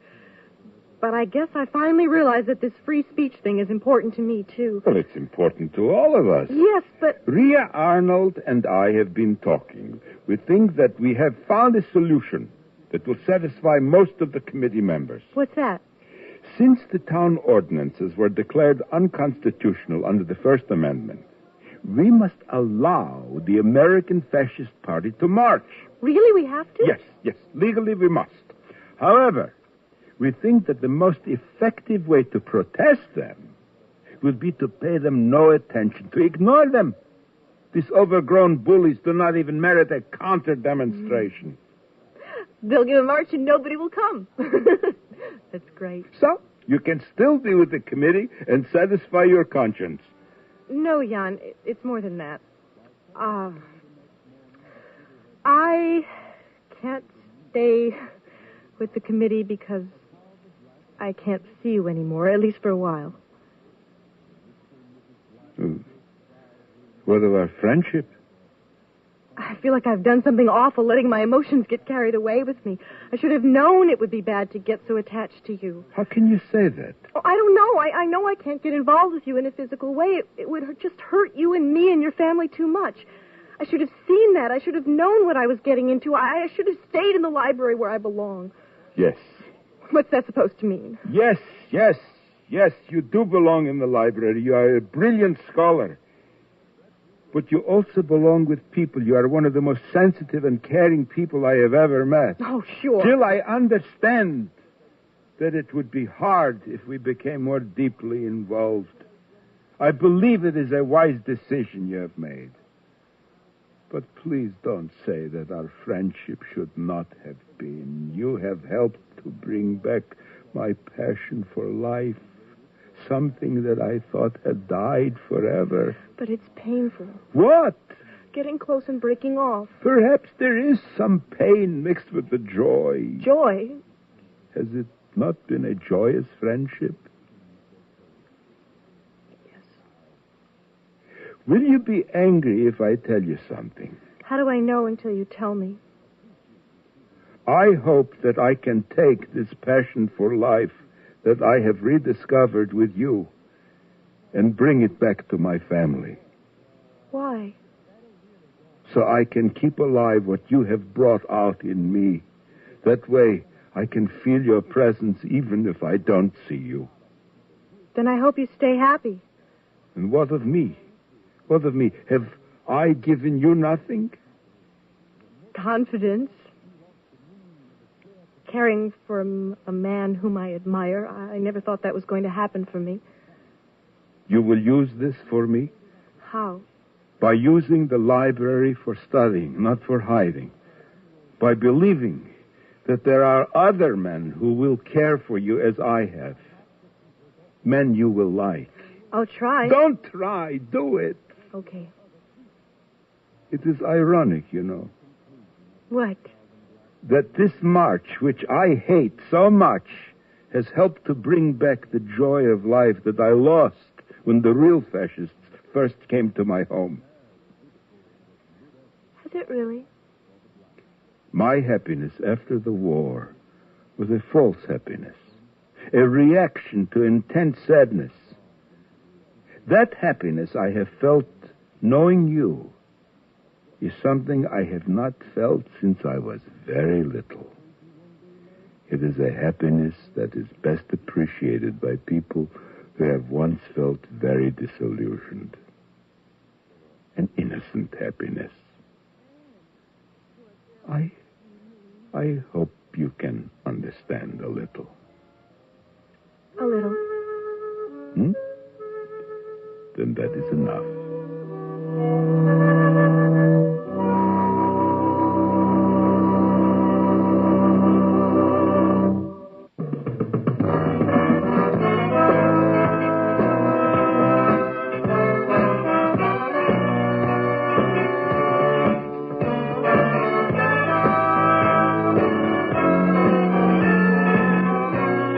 The Sears Radio Theater has been brought to you by Sears, Roebuck and Company, where our policy is satisfaction guaranteed or your money back. Sears, where America shops for value. The Great March was written by Patricia Joyce, produced and directed by Elliott Lewis. Your hostess was Cicely Tyson. Our stars were Patricia Joyce and Shepard Menken. Featured in the cast were Mary Jane Croft and Janet Waldo. The music for Sears Radio Theater was composed and conducted by Nelson Riddle. This is Art Gilmore speaking. The Elliott Lewis production of Sears Radio Theater is a presentation of Pat Novak, for hire.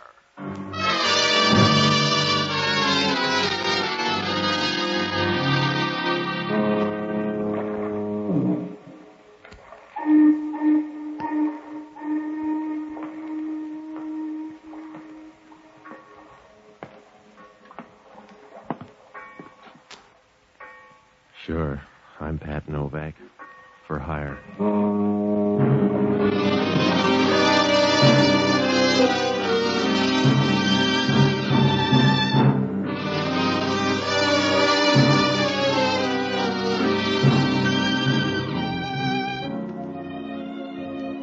That's what the sign out in front of my office says. Pat Novak, for hire. Down on the waterfront in San Francisco, billing doesn't mean much. Everybody's got the same act. They're all out to turn a fast buck, and when you're in business down here, everything but murder is a parlor trick. Once in a while, your eyelids get sore from winking it too much, but it's a living. You get to meet the best people in town. There's only one hooker you're liable to wake up some morning dead. Because around the waterfront, you don't need a union card for trouble. It sneaks up and paws you like a wet ghost. I found that out when I met Bruno Zweiss. I closed up early Tuesday night, and I went home to catch up on last month's sleep. I don't know how long I was in bed. Must have been about 11 when I woke up. The room was dark and as stale as last year's Christmas candy. I had the goofy feeling that somebody was in the room with me. I was breathing kind of hard, and I stopped to have a listen. Somebody was sitting on my bed. Either that or the landlord had put in an echo. I listened again. Hello, Novak. You're mixed up, friend. I pay the rent here. Get your hands away from the light, Novak. Just be a good boy, and you can collect your old age pension. Now, look, I'm not crazy about waking up with strangers sitting on my bed, especially if they got baritone voices. Now, say your piece and beat it. Don't get jumpy, mister. When your eyes get used to the dark, you're going to see a gun about a foot away from your nostrils. I want the keys to your boat, Novak. Get them in the morning at $25 a smell. I want them now. Just tell me where they are. I'll do the rest. Don't get big-hearted. I don't want chatter and cocktails. I want those keys. Unless you want your face to look like a rump roast, you'll start talking. The keys are in the bottom drawer of the desk. That's the boy. Gonna borrow your boat a while. You'll get it back by noon tomorrow. There's the boat keys. 2 of them are. The rest open the front door of the U.S. Mint. Sorry I can't stay around, Novak. You sound like a card. Sleep tight, Novak. This'll have to do for a lullaby.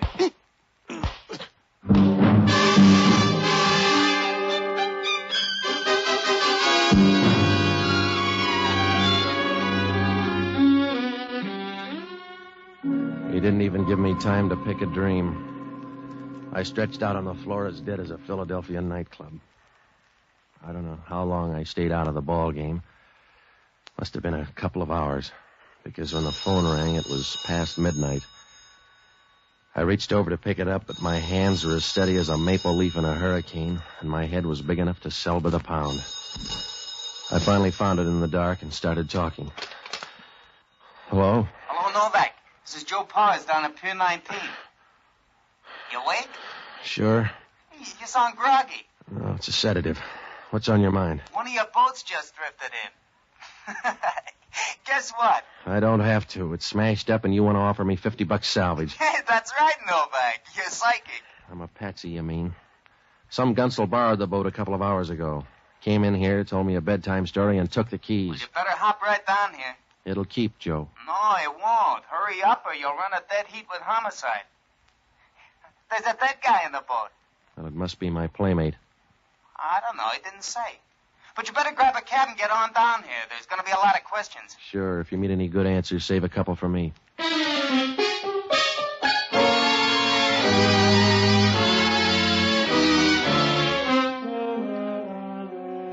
From now on, there was no waste motion. I knew that. If homicide was on the case, that meant Inspector Hellman. Well, he's a real nice guy, if you like his type. I had to do something soon. If I didn't, I'd have about as much chance as a pound of liver at a cat show. So I jumped into some clothes, and I was starting out of the apartment when I missed my wallet. The keys were attached, and that gunsel had taken the whole works. I began to get mad. For $70, you can get a Scotch hangover instead of the kind I had. And if you're lucky, a couple of good memories. So when I drew up at Pier 19, it didn't look like the sunny side of the street. Joe Powers was waiting for me. You got the first round, Patsy. Homicide hasn't showed yet. I'm full of luck tonight. Where's the boat? Oh, right over here. Lots of fog tonight, huh, Joe? You're walking on it. Well, there it is. How's your insurance, Patsy? All right, except I'm not carrying any on that dead guy. Who is he, Joe? I don't know. He's your passenger. You roll him. All right, give me a hand. No, push him over on the other side, will you, so I can get in the pocket? Is he the same guy that took the keys? I don't know. If he is, he never looked lovelier. There's nothing in this pocket. This one's empty except for a comb. He sure spent my $70 in a hurry. Must have thrown in the wallet for a nightcap. No identification. We should have bought a scorecard. Hey, here on the floor. It's a key. Let me see that, Joe. Room 425, Royal Arms Hotel. Where is it? That's a dive down on Turk Street. Well, say hello to Homicide for me. Oh, you're not bright tonight, Novak. Well, I'm not going to stay around here. They'll pick me up faster than a gin fizz. What am I going to tell them? Anything you like, Joe. Shift into freewheeling and let them follow, but I'm not going to hang around for a pinch. I'm one boat and $70 short. Tell it to Homicide. I don't like manual labor that much. See you later.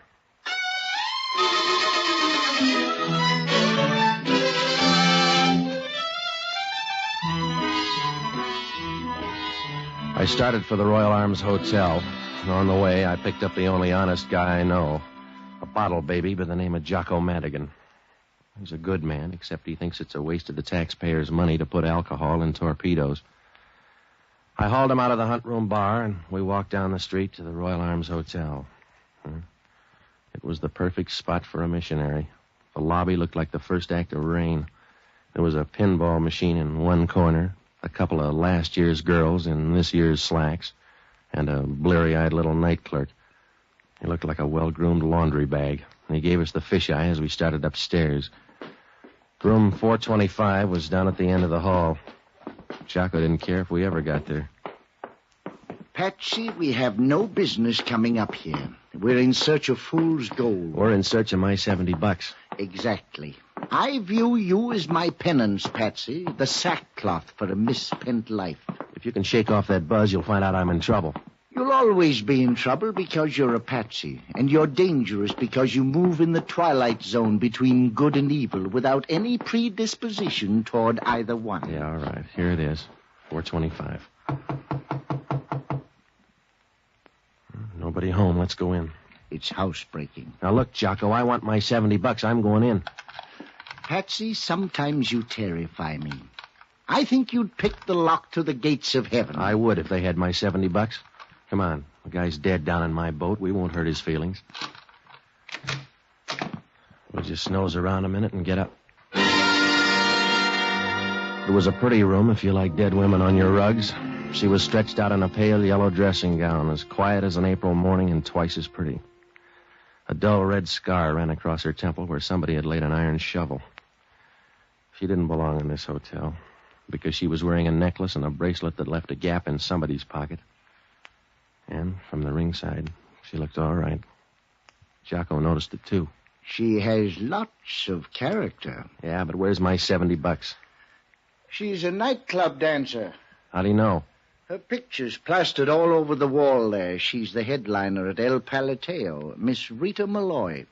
I wonder who the guy on the desk is there. Boyfriend, probably.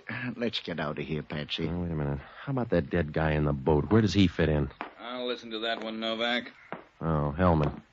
What happened to the girl? She die laughing at you? It's Rita Malloy, a piece of change from the El Palateo. Uh-huh. Got a hat, Novak? Nope. Then you're all ready. Come on. Oh, get your brain lined up and look at her. She's been dead a couple of hours. You're still eligible, Novak. On your way down, you can explain that guy at Pier 19. Oh, you can't be that dumb, Hellman. I'm smart enough to see you peeking over the 8-ball. You look like a 10-to-1 shot, Novak, and I got my money on you all the way. If you're going to make this thing add up, you can't do it alone. I'll try. You know, that's what Firpo said. So I don't look good on this one. I'll look worse if I leave it up to you. You couldn't find a hangnail if you knew what hand it was on. You got 24 hours, Novak. I'm going to piece things together, and then I'm going to make a pinch. Pick out a soft spot. Yeah? Yeah. Stay near the phone. If it rings and a man answers, that'll be homicide. Good night.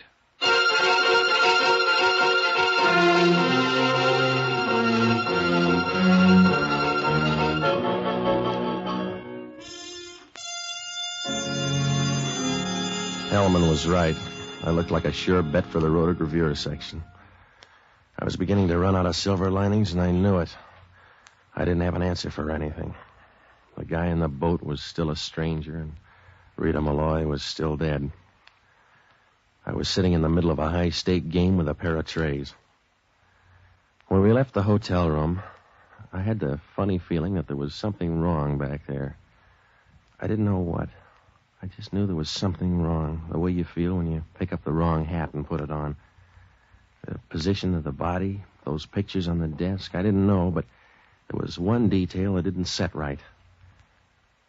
Well, I told Jocko to hang around headquarters, and I started for the El Palateo. It was like all the rest. A little melancholy bar on Mason. A fire trap with a cover charge. The decor looked like early Franco. The floor show was on as I fought my way up to the bar. Excuse me, please. I'm sorry, lady. Can I get through here, please? How about a drink? Your idea? What do you want? Scotch. Soda or water? Water.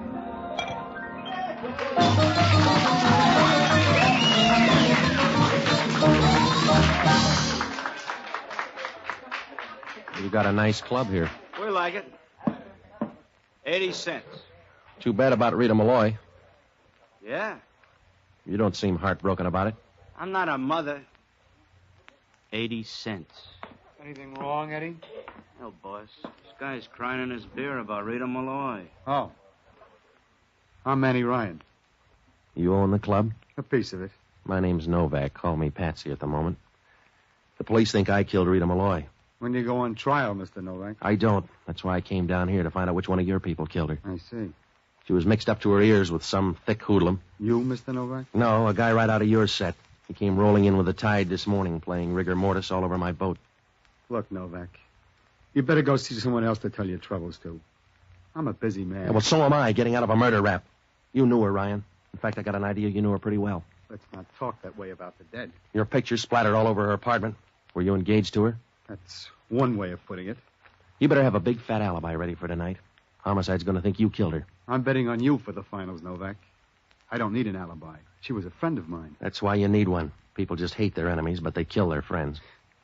You better stay out of the public library, Patsy. You're not smart enough to understand epigrams. I'm smart enough to find out where you were from 10 o'clock until midnight. Go ahead. Circle around the club. But keep a drink in your hand. We run for profit.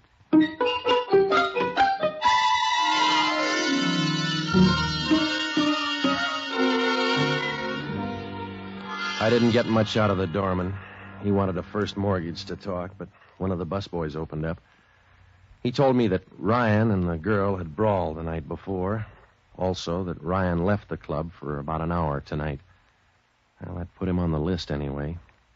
But it began to look more and more like a one-horse race. Well, I got one other lead. A clarinet player in the band wanted to harmonize with Rita Malloy, but there wasn't much else to go on. And then I spotted the gal who had taken Rita Malloy's job in the show. She was just finishing her number, and so I followed her back to a dressing room.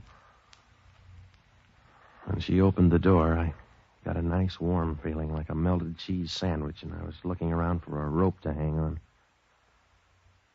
She was pretty. And when she said hello, you knew it was time to send in the varsity. Good evening. For some people, you mind if I come in? It's late in the season. I can't be choosy. All right. I'm Pat Novak. I'm Tony Drake. What do I do? Tremble? Talk, mostly. Did you know Rita Malloy? Around here, that was an occupational hazard. The police think I killed her. Did you? No. When I got there, they were tearing down the goalposts. Oh, that's too bad. I'd have been very grateful. It's something I'd like to try. Are you switching the topic, Mr. Novak, or have I been in the big city too long? I just want to know who killed her. You got any ideas? Nope. How about your boss? Maybe. She was getting a little frayed around the edges. How's his temper? No worse than a cobra's. He might have done it, but I doubt it. Anybody else? She was putting in a little overtime with a thug. Not a big, porky guy with a deep voice? I never saw him. I just heard that he was trying. Must have been quite a line. Anybody else? How about that clarinet player? No play. He was just a salmon swimming upstream. I see. Well, do me a favor, will you, Tony? All right. You only get one, so make it a good one. They're tailoring me for a trip over the hill unless I show up with a fistful of answers.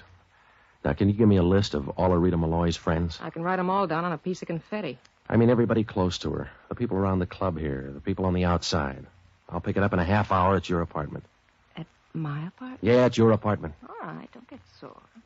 I was just inquiring, not complaining. All right. One other thing, Angel. Yes, Patsy? Don't forget to put yourself on that list. Be seeing you.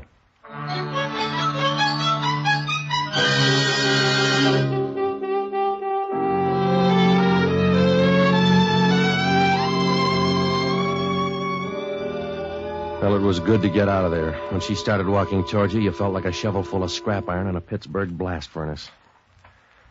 Well, I called up Jocko at headquarters. He didn't seem to be worried about me. He was thirsty. The guy on the boat hadn't been identified yet. The coroner said he died of severe bruises and that Rita Malloy checked out with a fractured skull. I gave Jocko Tony Drake's number, and I started for her apartment. I couldn't have done better with Aladdin's lamp. She had the list and a bottle on hand. I went over the list with her, and then it turned out she had insomnia. The radio was turned down to room temperature. I was working on my fifth drink when the phone rang. Oh, let it ring, Patsy. Oh, I better get it, baby. I think you're a sissy. No, prison pallor wouldn't look good on me. Hello? Patsy? Yeah? Are you busy? Well, depends on your point of view. What's up? I'm not tearing you away from that list of suspects. Let's have it, Jocko. They just identified the dead guy on your boat. His name is Bruno Swice. He's wanted in Miami, Florida. He's a hired gunman. Good. Now jump over and see Paul Stangl at the Chronicle Morgue, huh? I already have. There's no tie-up between Bruno Swice and Rita Malloy. There's gotta be. Those two killings are tied up like ham and eggs. Hellman just got a report from the Harbor Patrol. They found a buoy knocked out of place. They figure your boat did it and Bruno got killed in the crash. What does that do to things? It clarifies them enormously. This way you're going to hang for only one murder. Good night, lover.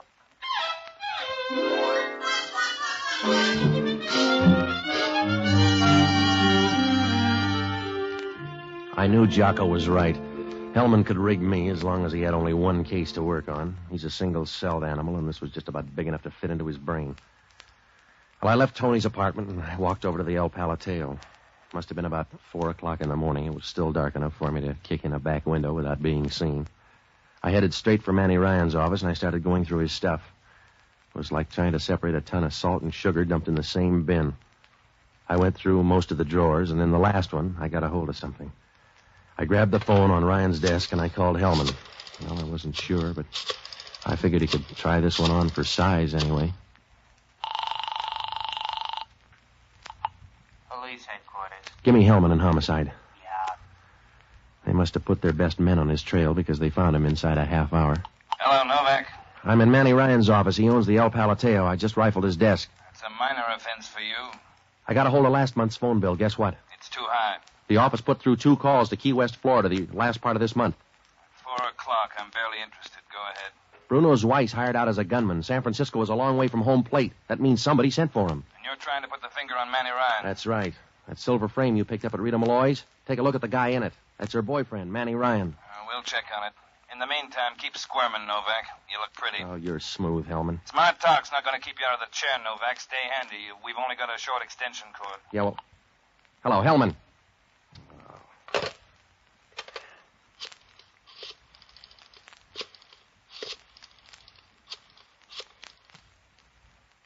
Hello, Lupos?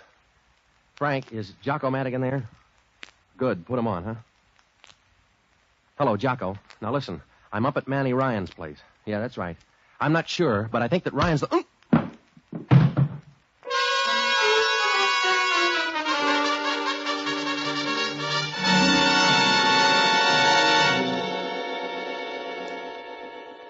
My head must have looked like a jackpot. Everybody in town was hitting it. I rolled over and played dead for about 5 hours. It feels better when you've had a dress rehearsal. I woke up in my apartment. The sun was streaming through the window and hit the bed. I looked like the muslin counter after a sale. It turned out I was the host and didn't know it. Jocko was sitting at the table having breakfast. The bottle was almost half shot. Good morning. How's the other world? Can't you leave that stuff alone? Do you have a headache? Of course I have a headache. Well, I haven't, so stop lecturing me. How'd I get up here? I dragged you here by the heels. I met all the other hucksters on the way. All right, stop being funny and help me up, huh? I am the victim of a common error. You don't like me because I'm not entertaining when I drink. You don't object to my drinking. You object to my lack of wit. Oh, shut up. Well, it's discouraging to be condemned on moral principle when it's really a flaw in nature. By the way, I think they're going to arrest you for the murder of Rita Malloy. What about Ryan?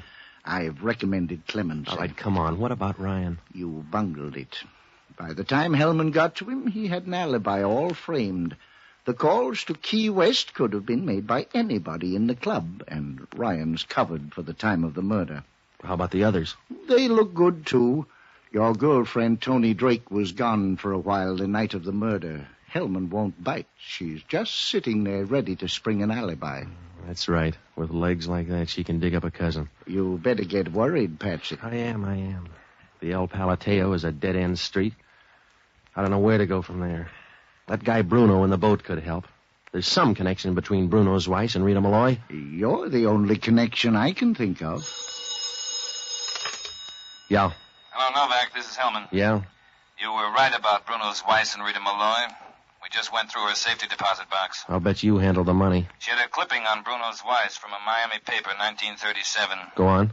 Divorce action between Weiss and Miss Olga Pryor. Well, did you look up Olga Pryor? That's where we run out of gas. Nobody knew her. We have no description. Well, how about Rita Malloy? Any dope on her before 1937? I was going to ask you. You were in the room with her when she died, don't you know? No, I don't. I'm disappointed. I figured you to know a little about her habits. Huh? You wrote the book, mister. I figured you for an answer. Yeah, I got one. And you just gave it to me, Hellman. Huh? Meet me at the El Palateo in a half hour. Now, if you're a real good boy, I'll tell you who killed Rita Malloy. Are you going to be there? Yeah. That's all I want to know, Novak.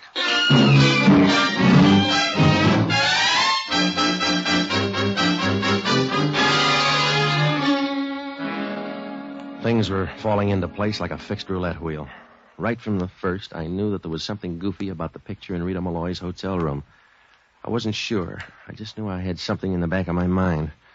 I didn't tumble until Hellman tipped the mitt. And then everything was cakes and ale. I sent Jocko up to room 425 in the Royal Arms Hotel, and I told him to get a description of every dress in the closet. I checked at the desk, and I got the name of Rita Malloy's cleaners. I ducked over there, and I got a list of every dress that she turned in for 3 months. I met Jocko, and we compared the list of dresses. Well, it jibed fine, except for one thing. There was a missing white dress.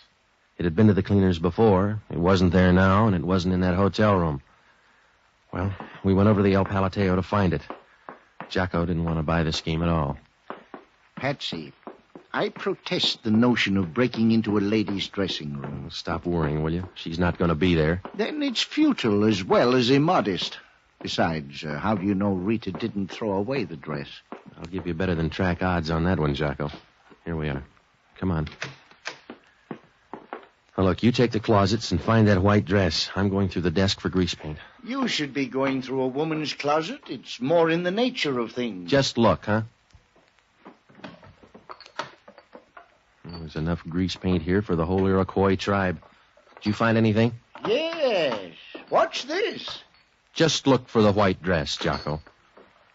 Hey, what's that in the corner? Where? Over here. I don't see anything. Well, down here, look, see? Oh. Well. That feels good, doesn't it, Jocko? Like a spell of perfect weather. Same grease paint? Well, it won't take us long to check. Here, you open a couple of these jars. Don't forget your apron, Patsy. Hello, Tony. What are you doing? Getting ready to build a fire under you? You're going to make nice smoke, too. I liked you better when you were dumb, Patsy. You don't look good with a Ph.D. Oh, put away the gun, baby. Remember, this is your second trip to the plate. Give me the dress, Patsy. It won't fit. I'll worry about that. Just toss it over by the door here. I'll do better. I'll bring it. Stay where you are, Patsy. It's my ticket out, chum. You're a good guy, Patsy. Stay out of my way. It's your role, baby. Patsy, please stay away from me. Come on, give me that gun. Patsy, please. Give me that gun. Sorry, Patsy. That's all I could do. Yeah, sure. You want to take a look at her, Jocko? Put her down on the floor. Yeah. What do you say, Jocko? No dice. Well, you can't win them all, Tony. You play too rough, Patsy. You still got a good batting average, Novak. Hello, Hellman. You better make a fast pinch. She do it? Yeah. She got kind of clumsy in the last round, didn't she? Not at all, Copper. They had me coming and going. When you're as far back as I am, they don't pick up the option. Let's get out of here, Jocko. I'll check with you later, Hellman. Be a good boy, Patsy. I'm going to miss you. You were getting to be my favorite hobby. Yeah. I don't know how you were on the distance stuff, but you were sure something on the sprints. Yeah. Be nice to her, Copper. She could go in the mud herself.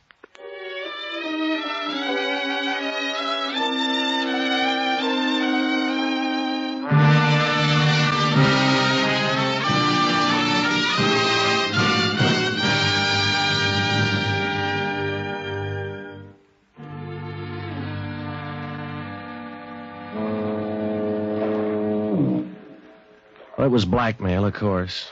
Tony was once married to Bruno's Weiss. Rita Malloy found out and started to squeeze Tony. Well, Tony wouldn't buy that, so she killed Rita Malloy in her hotel room. She made one mistake. I didn't tumble until Hellman mentioned a woman's habits. Then I knew what was wrong with that picture back in Malloy's hotel room. It hit me like a discordant note in music. Rita Malloy was lying on the floor in a dressing gown, but she was still wearing her bracelet and necklace. Well, when a woman undresses, she always takes her jewelry off first, and then she takes off her dress. Rita Malloy didn't do that, so I took a flyer and decided that somebody had taken the dress off her and put on a dressing gown. Why? Well, because there was something wrong with the dress. It pointed too much in one direction.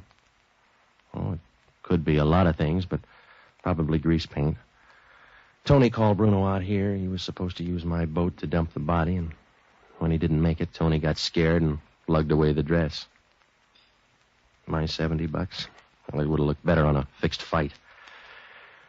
Well, Hellman asked only one question. How did I happen to know that when a woman undresses, she always takes off her jewelry first? I must have read it somewhere.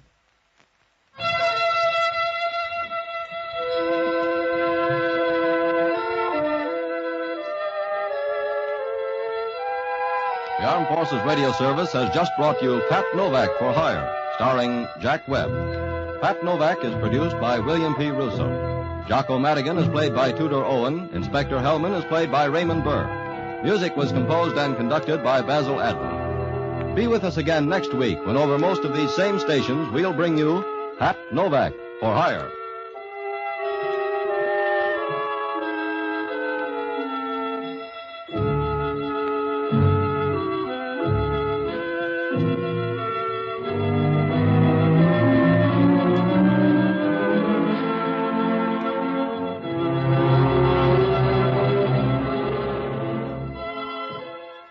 Pat Novak for Hire was previously released by ABC, the American Broadcasting Company, for listeners in the United States, and rebroadcast for our men and women overseas. This is the United States Armed Forces Radio Service, the voice of information and education.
Pat Novak for Hire.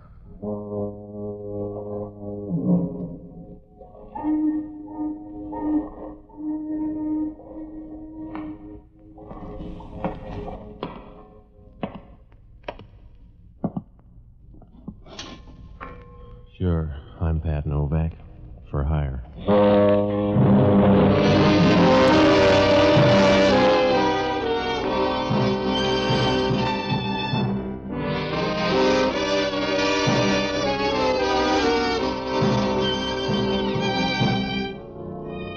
That's what the sign out in front of my office says. Pat Novak for Hire. Down on the waterfront in San Francisco, you don't get prizes for being subtle. If you want to make a living down here, you got to get your hand in the till any way you can. You rob Peter to pay Paul, and then you put it on the cuff. Oh, I rent boats and tell a few white lies if the price is right. It's a happy life, if you don't mind looking up at a headstone, because sooner or later you draw trouble a size too big. I found that out Tuesday night. It was raining, and the street was as deserted as a warm bottle of beer. It must have been about 11 o'clock when I came out of the office and started down the waterfront. As I got near the corner, I stopped. An old man stepped out of the darkness and started across the street. It was a short trip because a car started up down the street, and the old man couldn't have made it with a pocket full of aces.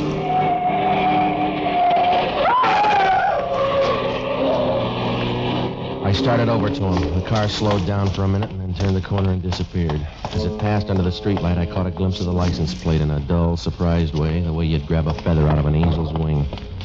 I bent over the old man and rolled him on his back. He didn't seem to be in pain. He was just an old man with the frightened look of a small boy in a storm. He was breathing hard as I cushioned his head. Please help me.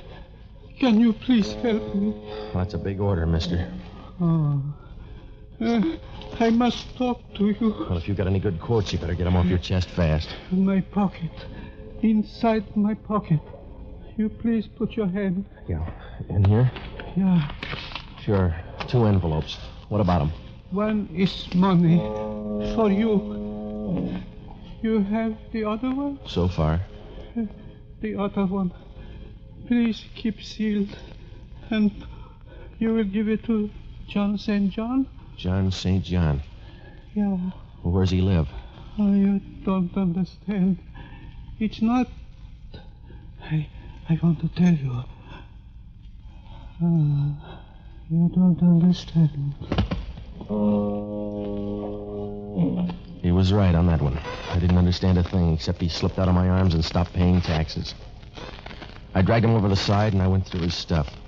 There was nothing there. No identification. Just a card with an address out on Haight Street. I opened the envelope, and $300 tumbled into my breast pocket. The other one was sealed. There was no name on it, but up in the corner there was some kind of marking. It looked like 2 crosses spliced together.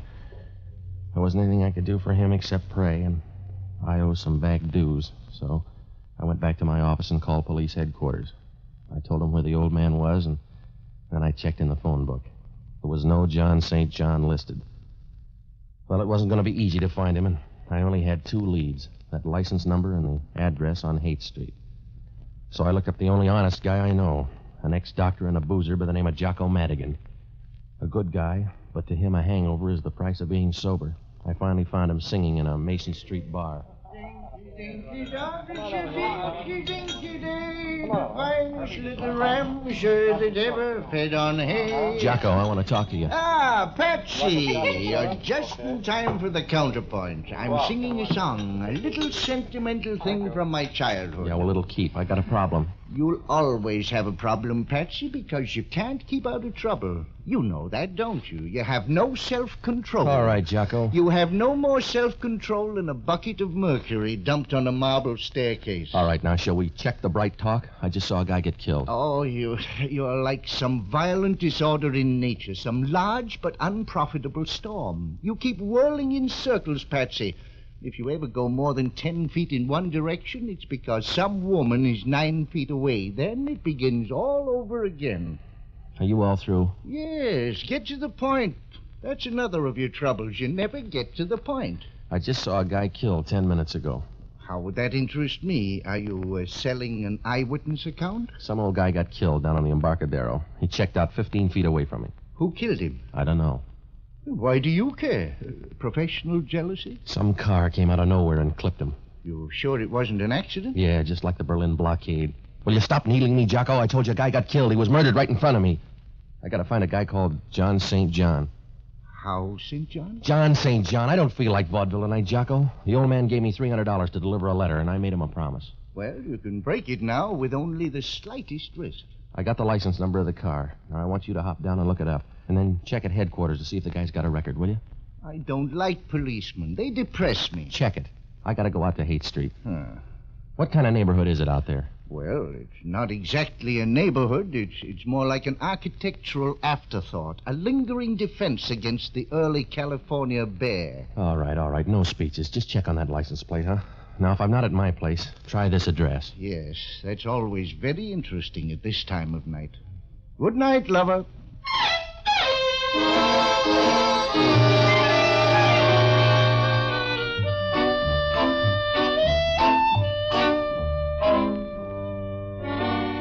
Jocko was right about the neighborhood.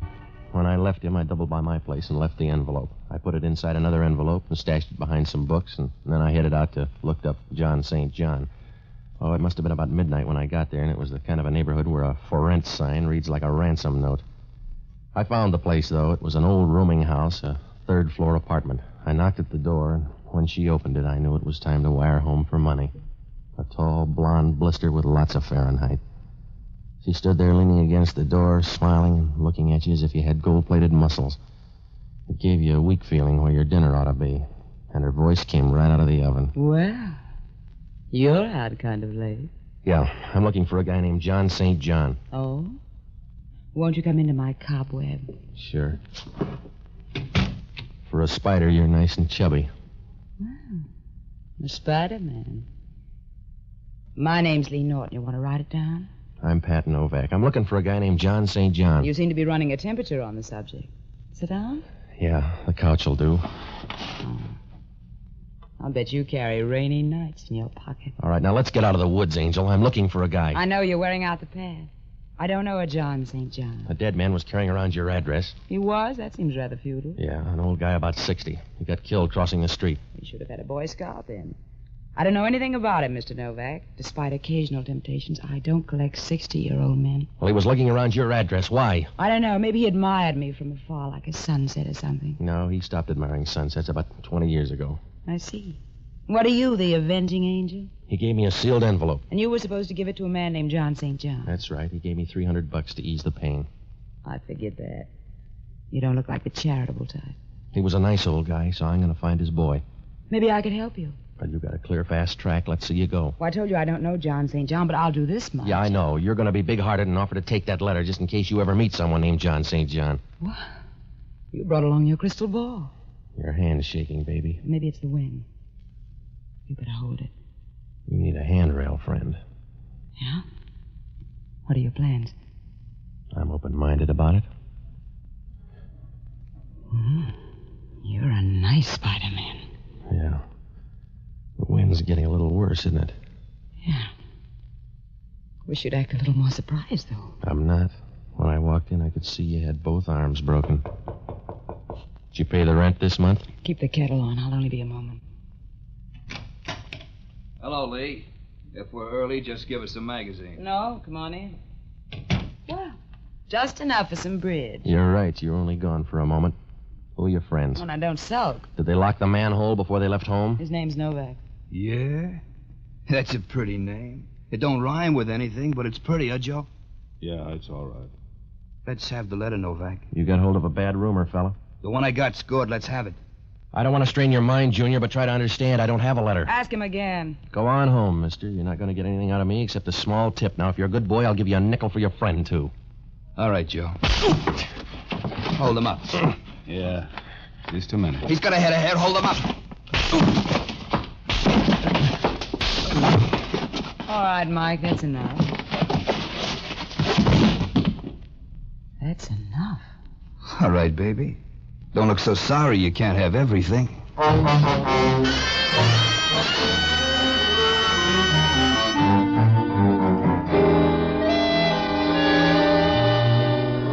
It's easy to sleep if you got the right friends.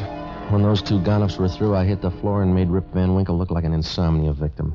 I didn't like the floor, but it was in better shape than my face. I don't know how long I was there, but it must have been a couple of hours. I rolled over once and tried to get up, but it was like trying to barbecue a cake of ice. There was a sick, sweet smell in the room. I tried to place it, but my nose was out on strike, so I went to sleep again. The next thing I knew, it sounded like New Year's Eve. Here you go, Patsy. Up on the couch. What's the matter? Nothing. If you're a kitchen stove, the room's full of gas. Oh. You ought to open the window if you're going to turn on the gas. Some of my playmates, I guess. Well, you weren't at the apartment, so I tried here. Yeah. What time is it? 2:00. Who got the quaint idea of the gas chamber? A girlfriend. It was love at first sight. I see. Let's go home to bed. I'm getting used to floors. That old man started a ball game, Jocko. When I mentioned John St. John to this girl, she turned banker and brought in the Gunsels. Did she get the letter? I left it at home. Oh, you're getting smart. Yeah. $300 worth. They lifted my dough. Well, you couldn't have used it where you were going. Yeah. I've checked on that hit-and-run car. It's listed under the name of Sidney Bronson. Has he got a record? No. Everybody's a beginner. Well, let's go home. Oh, it'll be dull, but you'll get used to it. Wait till I wash my hands. Yeah, go ahead. Patsy? Yeah? What did your girlfriend look like? Was she the lively type? Yeah. Why? What's the matter? Because she's not anymore. Yeah. Those Gunsels play rough. She's kind of pretty. What did she do besides sending out vibrations? I don't know. But she knew all about John St. John. Yeah? She picked up the bait like a hungry bass. Also, look at that ring. How'd you get around to that? The insignia on it. It's the same one that's on that envelope, spliced crosses. Let's go home, Patsy. The police will be here. Yeah. Even Hellman will know she's dead. Come on, we better go. On your way out the door, Jocko, try it sideways because I think it's blocked. Hello, Novak. You look pale. It's my color scheme. What do you care, Hellman? None. She looks peaceful. Yeah, be quiet or you'll wake her up. I'll tiptoe. You always cut her throat before she goes to sleep? Who is she, Novak? I don't know. It's awful cozy here for a bunch of perfect strangers. I don't know every dead girl in town, Hellman. You'll have to check. You can still write, can't you, Novak? That's all you'll need down at headquarters. Come on. Oh, get out of the haze, Hellman. You don't know who's dead yet, but you're going to book somebody. Yeah. What are you doing up here, appraising the joint? I came up to find a guy named John St. John. She doesn't look like a guy named John St. John. She was my lead. I came up here to smell out a rat. She had a half Nelson on me when two gunsels walked in. They came up to fix the gas meter, I think. You stay out of this. I'll make every effort. Now, if you're smart, you'll fingerprint this place, Hellman. These boys were cute. They've been in somebody's jail. I'll handle my job. You stick to murder. You'll go a long way to pin this on me, Hellman. I can go a long way, Novak. Not with what you got to drag. We get a call in the middle of the night. Come up here and find you standing over a dead girl. That's right. And you want me to sprinkle powder all over. Back up and take a better look, Novak. Oh, the view's fine, Hellman, and if you'll take a good look, you'll know why. You haven't got anything to give the DA except a slim lead and a fat hand. You're going to need help. Not on this one. You'd need help to find the street. Come on back to center, Hellman. Even with both hands, you couldn't find... Yeah? Forget it. So take the medicine like a good boy. I'm not going to walk out and let the two of you tour the town. I'm going to book one or both of you on a murder charge. All right. Book Jocko here, then. I love you in a generous mood. You got a string, then, Hellman. Somebody's got to find John St. John. Who's going to find Jocko? Oh, stop worrying. I'll bail you out. You haven't got the right size heart, Novak. You'll let him die on the vine. Hellman, sometimes you're guilty of unexpected wisdom. I know it's reflex action, but it's consoling anyway. I want you, Novak. I want you bad. I'll take this guy as a down payment, but I'm going to close out with you. Remember that. I will. All right. Come on, mister. Wait a minute. Patsy, you're not going to let him lug me off like this. What else can I do? The guy likes you.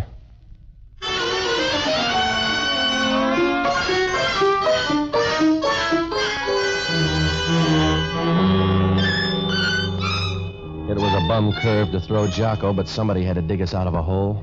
Jocko wasn't the boy. You can't shovel dirt with a bar rag. Well, I had no idea where to start. There were two murders, and they were both tied up with this John St. John. He didn't look like a good guy to know. Then there was that insignia, too. The one on the letter and the one on the girl's ring. Sure, it could be a coincidence, but that's what they said about Bluebeard. The only thing I could do was open that letter, so I went back to the apartment. I didn't have to turn on the light. They were running in pairs tonight. She was sitting there on the couch, proud of a pair of long silk legs and smiling like a guy who knows he's got $1 million in the bank. She was blonde, too. A little more lemon juice, maybe, but blonde anyway. She was nice and comfortable, and I got the idea she just signed a lease. Good evening.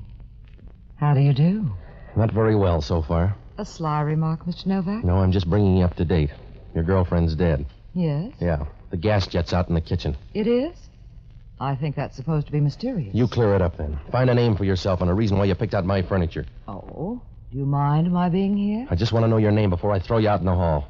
Mr. Novak, I'll bet you're awfully slow when it comes to throwing somebody out in the hall. Not if they can bounce as well as I figure you can. When you do throw me out, throw the letter out, too. All right, now, I've already had a dress rehearsal. The answer's no. At least I know where you stand.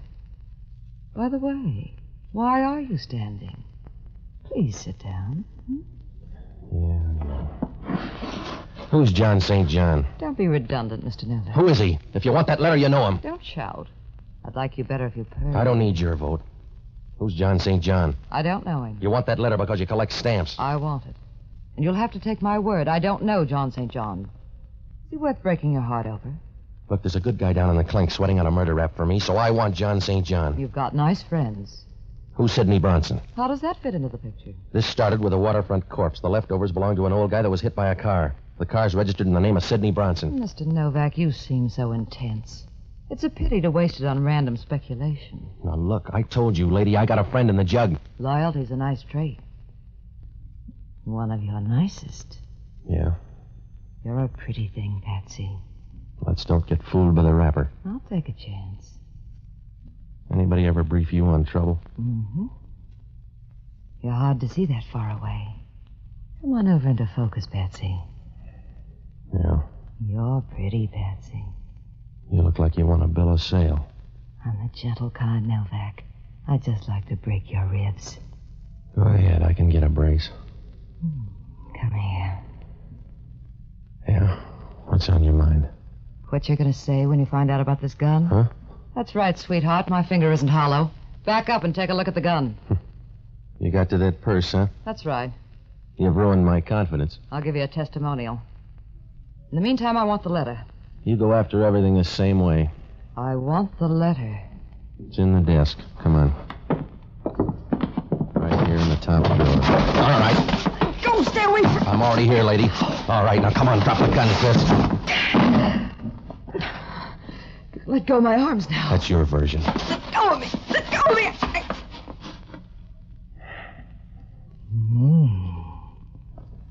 What was that for? A little something on the house. Now beat it. Well, you've ruined my confidence. You're lucky. Go on home. You won't change your mind about that letter? No. Suit yourself. I'll be going. Oh, Patsy? Yeah? I can't help you on John St. John, but I wouldn't worry about that fellow, Sidney Bronson. Why? Because I'm Sidney Bronson. See you soon, Patsy.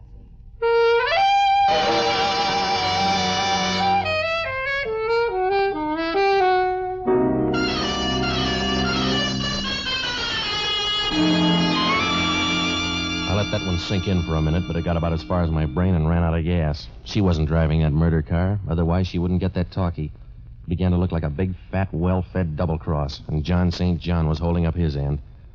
I had to find out what was in that letter, so I made tracks for the bookcase. All I could do was browse because the letter was gone. Whoever took it didn't even leave a tip. I thought of the girl, but that didn't make sense. And I thought of John St. John. That made lots of sense. Things didn't look rosy for me or Jocko. I was about to buy a file and bake a cake when the phone rang. Yeah. Hello, Novak. Oh, Hellman. The coroner got a report on that dead girl. She died at 12:30. That's pretty close. What's he got, a stopwatch? 15 minutes either way. Those fingerprints panned out, too. Yeah? Couple of L.A. strong-arm men. Well, that's new for L.A. You got a call out? We already picked them up. Your favorite's named Welcome Danglers. I could make a joke. I already got one. They're set up with a perfect alibi for 12:30. That means I killed the girl. Nobody's arguing. I got some more news. Yeah? I'm out at Seal Rock. You got the figure for it.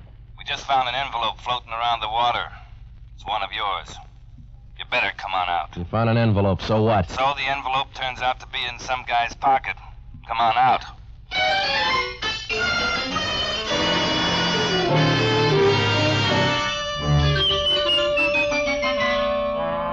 Well, that only meant one thing. Whoever took that envelope out of my place got popular. It was getting late, so I grabbed a cab and rode out to the beach. When I got there, Hellman was standing down near the water. He had Jocko with him. The surf was rolling in, and Jocko wasn't much better. Hello, Patsy. Hiya, Jocko. How's jail? Dry. Thanks for coming, Novak. You're sweet. Where's the envelope? Here. Yeah, it's the same one. That makes you look good. There was a letter in here. Did you take that with the guy's money, Hellman? You got all there is. This guy on the beach is the third one. It's my opinion the case will solve itself. We're running out of people. Who is the guy? His name's Walter Avery. Here's his stuff. Yeah, what's left? Well, this spliced cross really gets around. Ah? It keeps bobbing up. Here it is on the guy's fountain pen. I'm gonna run this guy through the morgue, and then I'm gonna look you up, Novak. Yeah? Sure. We want you down with us. That's right, Patsy. I'll introduce you to all the best people. Good night, lover.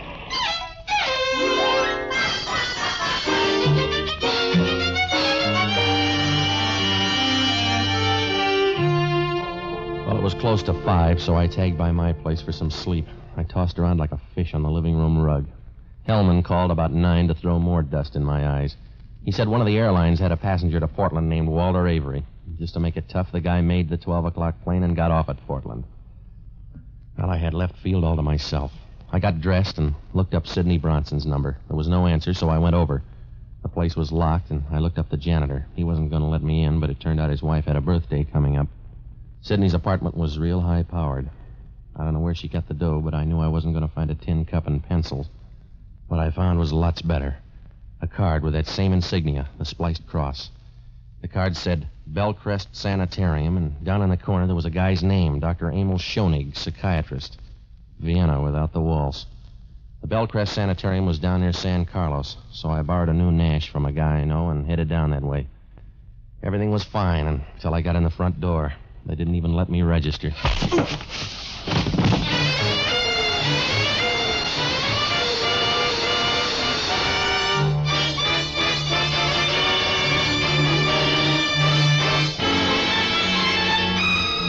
I woke up on a couch in Schoenig's office. It was dark outside, and my left arm was throbbing like a love story in a woman's magazine.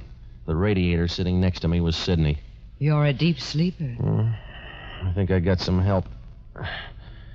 What happened to my arm? Hypodermic. You only need one arm anyway. In your case, I need a spare. Who did it? Dr. Schoenig. He's a darling boy. Where is he? Out on the phone trying to figure out what to do with you. What's that make me, a patient? That's one way of putting it. You made things easy. We were coming to you for the letter. You want to try that over again? We were on our way when you stumbled in. You're wrong, Sid. Somebody's giving you a fast pitch. That letter was gone when you were up at my place. I don't want a bum rib, Patsy. I want that letter. You're trailing the field, Angel. I told you the letter's gone. A guy by the name of Walter Avery took it out of my place. Walter Avery? That's right, and somebody thanked him. They found him this morning making like a dead seal. Walter Avery left for Portland last night. A plant, sweetheart. You better read up on your friends. Yeah. Thanks, Patsy. I told you to watch him, Sid. You had more shots. What's the difference? None, I suppose. Why don't you mix us a drink while I talk to Mr. Novak? I'll be right with you. Well, Mr. Novak, you're one of my best patients. That's because I like your needles. You better go easy on that drink. Yes? Why? You'll get drunk and run somebody down the way you did that guy on the waterfront. Oh? A good guess. You should be proud. That's a good, sensible, final emotion. Here's your drink, Emil. Thank you, my dear. Here's to Mr. Novak. Sorry there's no drink for you, Mr. Novak. You probably will be. Huh? Forget it. Emil, I talked to Mr. Novak before you came in. He thinks you're a heel. He does. So do I. Oh, I can stand it. He told me about Walter Avery. I'm sorry about that. Walter got that letter. You killed him and took it. I was supposed to blunder around till you got rid of me, too. That's a bum joke, Emil. You're getting hysterical. With laughter, Emil. You put one of your boys on that plane. Only Novak aired the wash too fast. Suppose I did. Somebody ought to bring you up to date, Sidney. You've been hanging on too long. The free ride's over. Might as well tell you now. You're all through. I carried the whole bunch along. And I'm all through. Steady, Emil. What's the matter with me? What's the matter with me, Sid? Give him a hand, Novak. He just had a bad drink. You wouldn't do that, Sid. I'm full of surprises. You got a stomach full of poison. You got a stomach full of poison in 15 seconds, Emil. Put down that gun, Emil. I want you to, Sid. Please, Emil, put down the gun. I will stop his process.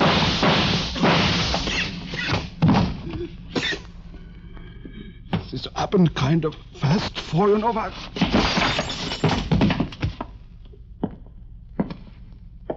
What's the noise, huh, Patsy?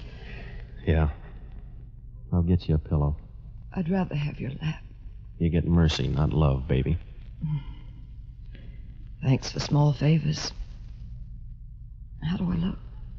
Not so good. That was the 3-2 pitch. Yeah, I had it coming up. I'll tell you about John St. John. I know. There was no such guy. That's right. It was the name of the group. Those spliced crosses? Yes. I found out a little late, but it's always that way.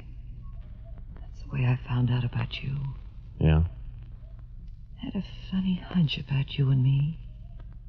I found out a little late. But I know now, Patsy. Does that help?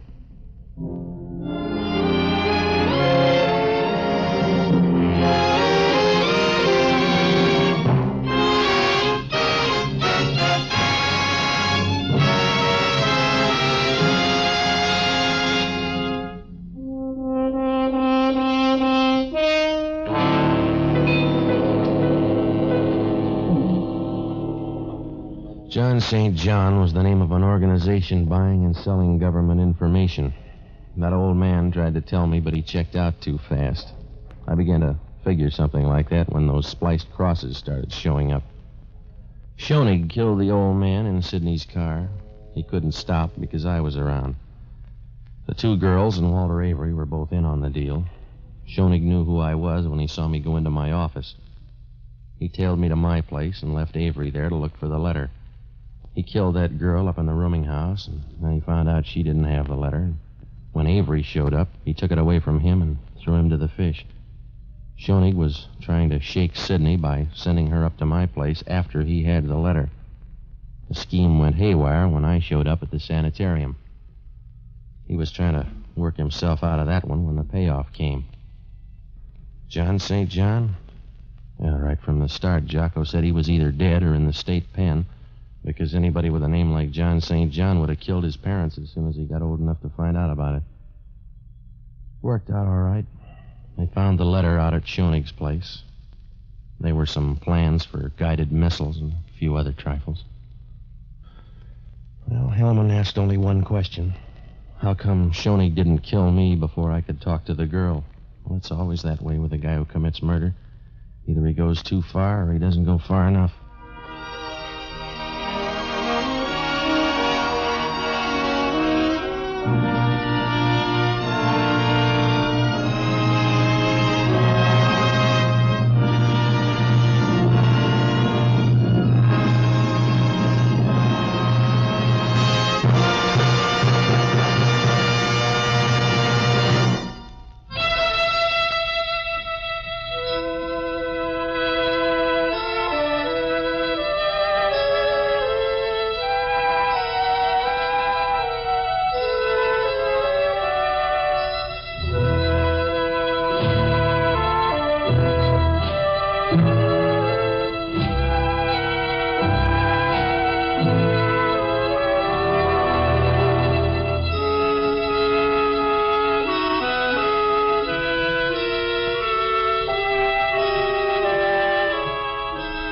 The Armed Forces Radio Service has just brought you Pat Novak for Hire, starring Jack Webb.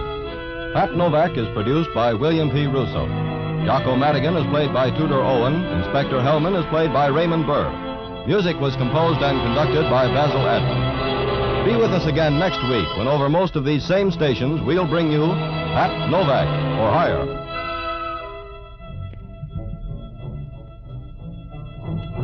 Pat Novak for Hire was previously released by ABC, the American Broadcasting Company, for listeners in the United States, and rebroadcast for our men and women overseas.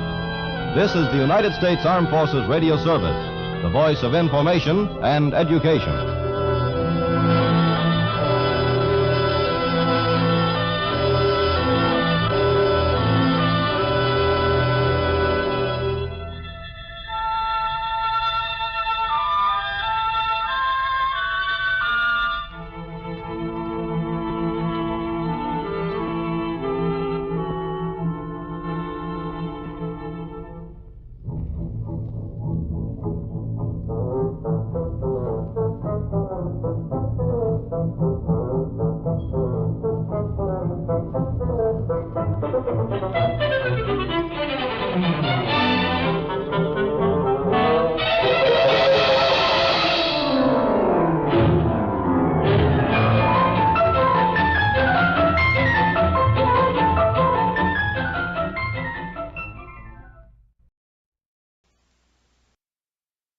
Ladies and gentlemen, the American Broadcasting Company brings to its entire network one of radio's most unusual programs.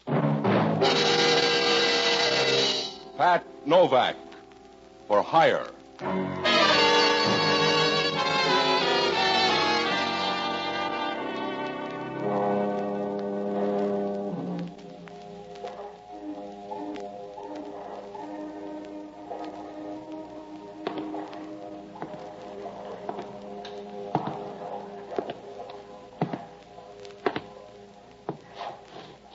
Sure.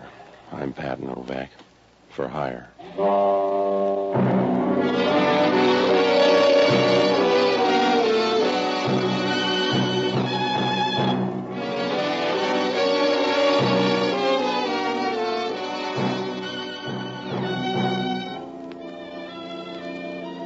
That's what the sign out in front of my office says. Pat Novak for hire. You gotta put it in block letters because down on the waterfront in San Francisco, there's a price tag on everything. You gotta do that or marry a rich widow. I don't like to work that hard, so I rent boats and do anything else that's cash and carry.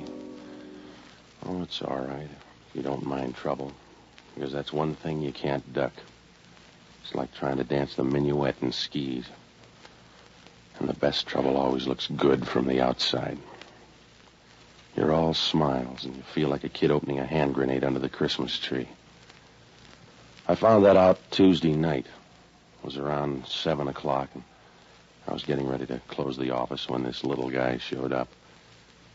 He was about the size of a golf bag with arms. If he had a cigar box, he could see over a pool table.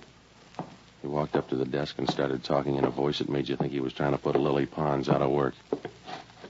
Hello, you Novak?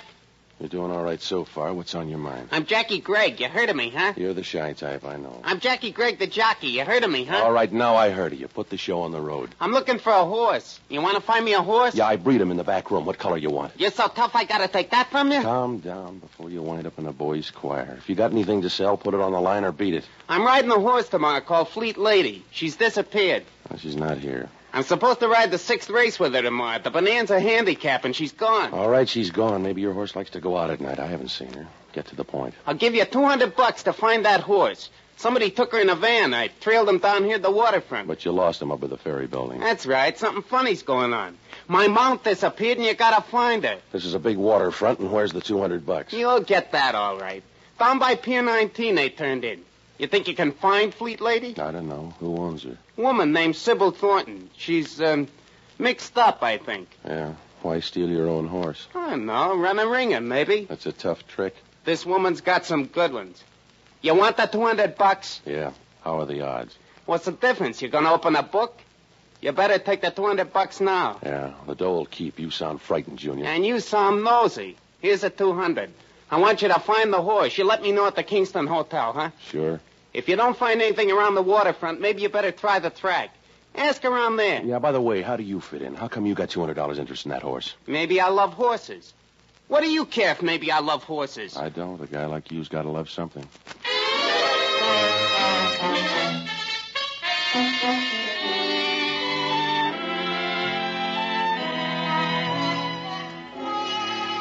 Oh, it was a real sweet proposition. A jockey in search of a horse.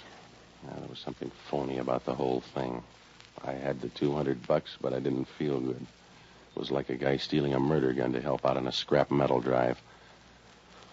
Well, after the little guy left, I closed the office and started to hit the docks, but it didn't work out. You can buy good whiskey these days, so you feel funny walking up to some guy on the pier and asking, "Have you seen a racehorse around here, mister?" Well, by 9, I was sure that horse wasn't around, so I borrowed a car and drove out to the track. I found out where Sybil Thornton's horses were quartered and headed down that way. It was pretty dark. So when I bumped into her, all I got was a vague outline.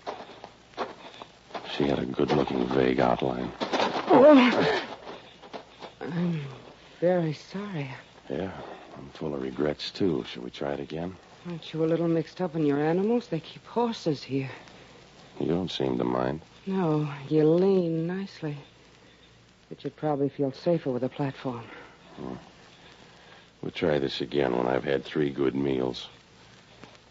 That's a horse. Yes, I know. In fact, I own her. I see. That'd make you Sybil Thornton. Yes, what would that make you? A guy named Pat Novak looking for your horse. I was hired in the waterfront to find her. Why, they grow big on the waterfront. You must get a lot of sun.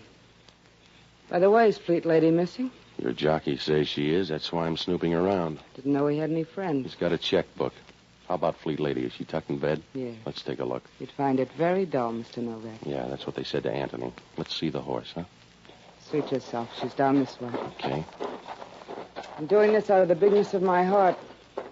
I think you're wasting my generosity, Mr. Novak. Don't use it all this trip. It's from in the stable. Come on. All right.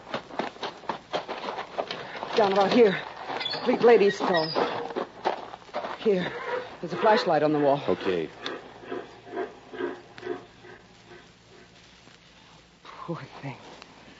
Do horses die broke, too? Who is it, Fleet Lady? Yes, are you satisfied? No, I'm going to ring up headquarters. Are you crazy? Then I'm going to call Jackie Gregg and tell him his hunch paid off. I wouldn't do that, Mr. Novak. Stop kidding me, sweetheart. She didn't get killed in a fight with another horse. Gregg figured somebody was tilting the machine. That's why Fleet Lady's dead. That's why I'm going to call headquarters. Shoot yourself, but remember what happened to Fleet Lady. You getting tough, Angel? No. You just wouldn't look good with a saddle, Mr. Novak.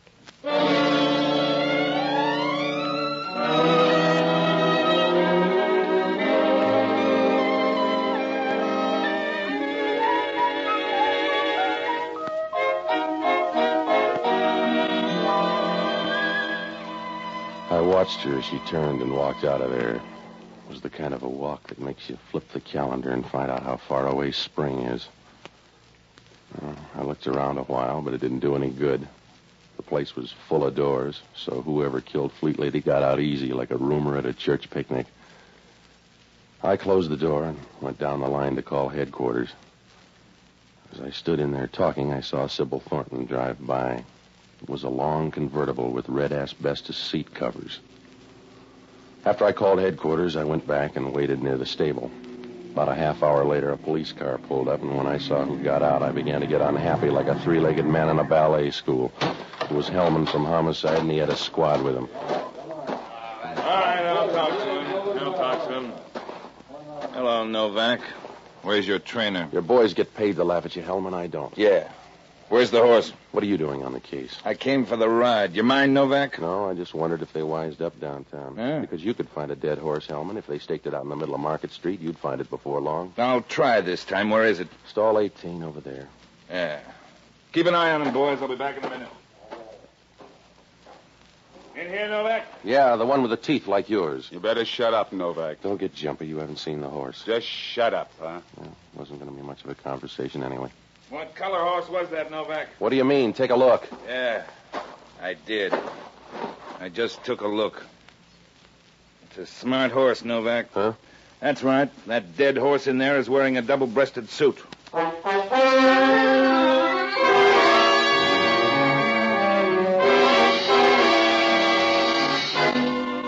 Hellman got the message straight. I walked in and took a look. Jackie Gregg was lying there on the floor as dead as last year's love. The sickness didn't show until we rolled him over on his stomach. Somebody'd gone duck hunting in the middle of his back.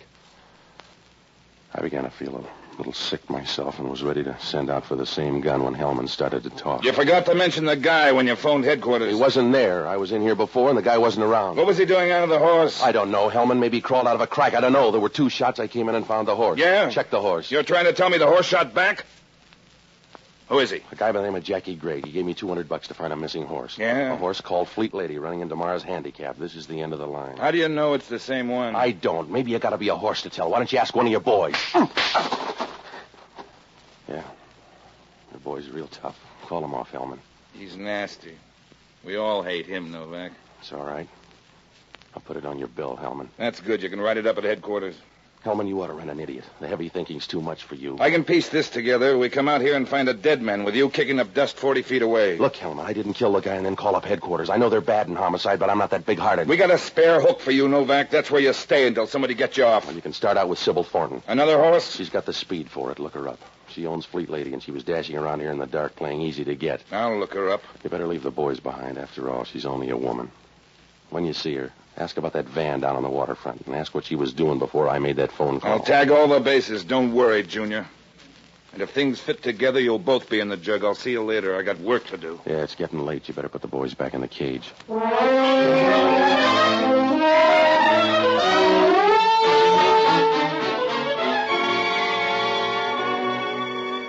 I began to worry after Hellman left. There was no murder gun, and he didn't have too much to go on, but there was no one else wanted my job. I knew the girl was going to have an alibi, and I was the last guy that Jackie Gregg had seen. I had about as much chance as a fat girl at a Princeton prom. Hellman didn't like me, and he was a smart cop with a disposition like a ton of rhubarb. I had to start right from scratch. I felt like Adam the first morning he woke up. So I looked up a guy named Jocko Madigan, an ex-doctor and a boozer who will give you a lift if you show him where the stirrups are. Oh, a good guy, but he thinks all food makes a gurgle. I hit all the bars and finally found him up at Maggie Nielsen's apartment. She's a good-looking voice that lives up on the hill, and Jocko was working his way into her liquor supply. Hello, Patsy. You're just in time to join me for my first drink of the evening, or one of my first, at least. Yeah, I see it. Maggie's not here, but I found her whiskey. It was in plain sight, locked in the closet under some newspapers. All right, Jocko, when are you going to sober up? I plan to do it briefly on April 1st, when the rest of the world plays the fool also. I'm in trouble, Jocko. You gotta help me. Good. I've got a special bottle I use to forget your troubles. Stop caressing that jug and listen to me. I'm in a jam. Patsy, there's nothing in nature so sad as a half-empty bottle. It's like a broken vow or an unfulfilled promise in the skies. A falling star, almost. All right, Jocko. A falling star, and you shrug it off, never realizing that a whole world has ended at that moment. 100 million dreams, maybe, and you watch it fall and make an asinine wish, and that's all the good it does a star to fall. It gives some kid a chance to wish for a bicycle. You finished now, Jocko? Yes. What kind of trouble? Anything I could aggravate? I'm mixed up out at the track. A guy by the name of Jackie Gregg is dead, and I don't look good. Hellman? Yeah. The guy's a jockey, and he hired me to find a horse named Fleet Lady. Did you? The horse and the jockey ran a dead heat. But there's something funny about the whole deal. Did you talk to the jockey? Not enough.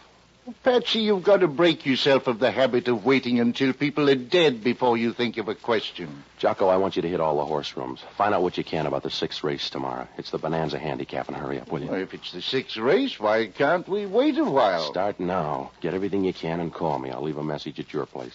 Where are you going? I don't know. Maybe up to see the girl. Oh, Patsy, you're going to be waving at the hangman's wife when they spring the trap door. I gotta see her. She owns Fleet Lady. Why don't I see her? She's got a stake somewhere. I got a lot of questions. What could you do up there?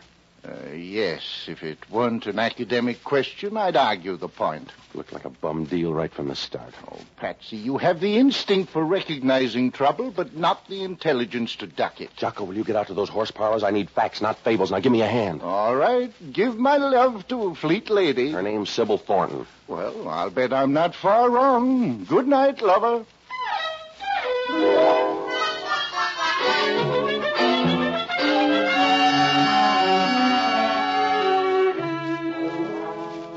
After I left Jocko, I went to the Chronicle morgue and looked up Paul Stangl. We pulled out the clips on Sybil Thornton. They were nice and fat because she'd been to Reno 4 times and hadn't broke training for years. She'd been traded around more than a Red Sox pitcher. The clippings said that she was 32.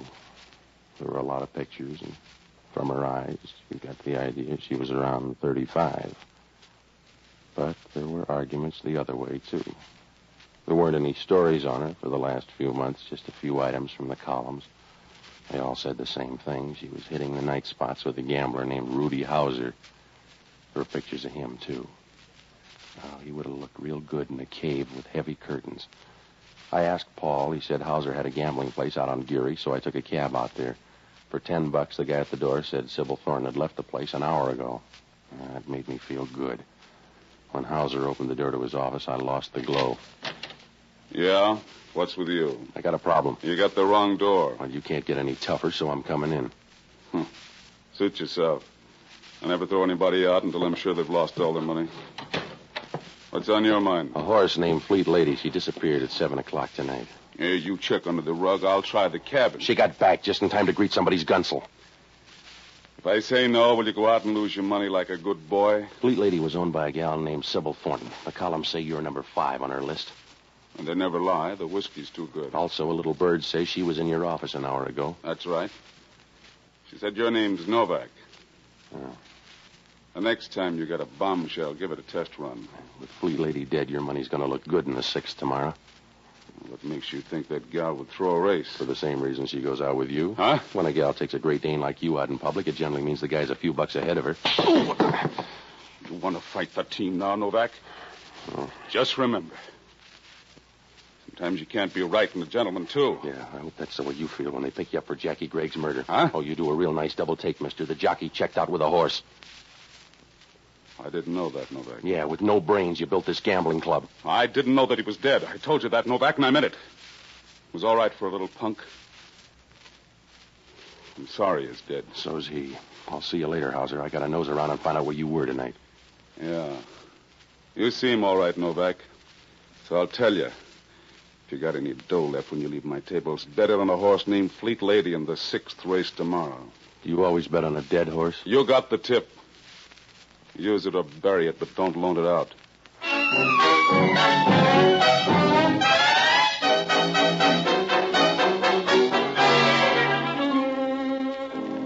Oh, the the case was a regular grab bag when I walked out of Hauser's office. I began to tick off the things that didn't add up. First on the list was that van down on the waterfront. If it was Fleet Lady, who got shot in the stable? If it was the ringer, that meant Fleet Lady had run tomorrow. I couldn't figure out why Hauser was so sure she'd win. An idea kept racing around in the back of my mind like an ant in a cookie factory. Jackie Gregg lied about that van down on the waterfront, but why? Not to bail me out of the poorhouse with $200. I got part of the answer when I stopped by the pay telephone and called Hellman. Yeah, Hellman talking. This is Novak. I got some news. You'll have to put it on the back page. What do you got? Your friend Jackie Gregg had some love life. Well, there's a chance for you, Hellman. Who's the girl, Sybil Thornton? Yeah, we found her picture in his wallet, the gooey kind. I'll bet you stole it for long train rides. What time did he die? The right fit for you, between 9 and 10 o'clock. 2 shots from a .32 caliber pistol. How about the horse? .45 caliber. 2 people. It's getting involved. Maybe, maybe not. You got 2 hands, Novak. Look up a guy named Rudy Hauser. He's got a joint out on Geary Street. I got enough friends. You look him up. I did. He's still talking about Fleet Lady and tomorrow's race. All right, maybe he's sentimental. Look, Novak, I'll pick out my own work. I don't need free help from you. Jackie Gregg paid $200, and look what he got. Suit yourself, but Rudy Hauser and that gal are close friends. Yeah? Like 2-part harmony in a telephone booth. Now get off the dime, Hellman. Hauser's got that gal in his hip pocket. She owns Fleet Lady, and he's betting her to win. You're trying hard, Novak. It's got to be a slow field to lose to a dead horse. Wake up, Hellman. You couldn't smell a rat in a basement full of cheese. I did all right in your apartment. Huh? That .32 caliber pistol. We found it up at your place. See you later.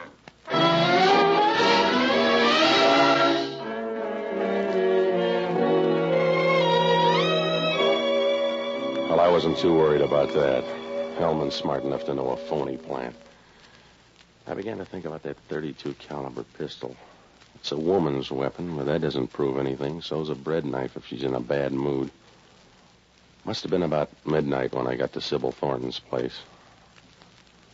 She was wearing black lounging pajamas, tied tight around a slim waist. She looked like a wasp with a nice sting, and she had company. Come in, Mr. Novak. Yeah.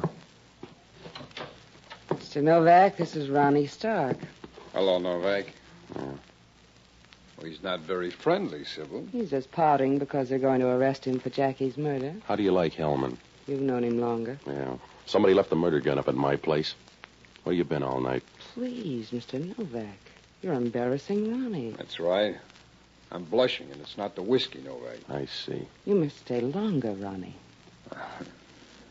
She's persuasive, huh, Novak? I'll see you tomorrow. You won't forget, Ronnie. Oh, I won't forget. Oh, I'm betting on you, Novak. What won't he forget? Mr. Novak, I hope nobody ever asks you that question. You don't want to talk about putting that gun in my apartment? No. Let's talk about Rudy Hauser, then. Hmm? Your meat grinder friend. We just had a good talk, and he opened up a new road. What'd you tell him? Don't break a spring. He's all right. Will you do me a favor, Patsy? Like not talking to Hauser anymore, huh? That's right. Won't do you any good, Patsy, and it'll do me a lot of good. How's he going to know which horse got killed? I'll bet you lied to him, Angel. It's my apple cart, Patsy. Leave it alone. Sure. But play your hand right, baby, because I'm going to watch your cards. And if you got one that says Jackie Gregg, I'm going to call you the hard way, too. Patsy, you're a nice beast. I really think you would. Sit down. Yeah. Drink? No. It'll do you good. Not right now. Well, you've read the book. Just a couple of chapters. I bet they're the right ones. You better watch out, baby. I may be a long shot. Well, you care as long as I bet. I don't. That's good.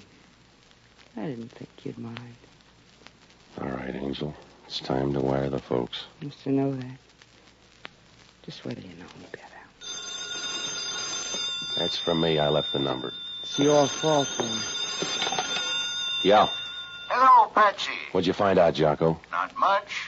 Nobody seems to care about the 6th race. I care about it. Well, that's because you killed one of the jockeys. The rest of the people have a more casual interest. How do the odds run? No heavy favorites. Vin Air and Sleepy Time Gal figure to be the best at around 5 to 1. What about Fleet Lady? Down the line somewhere. I talked to one fellow. He says she's a dog and couldn't beat a paralytic goose over 100 yards. Yeah, what else? that's all. What do you mean, that's all? Start digging, Jocko. We're not getting any place. Not even at your end. Huh?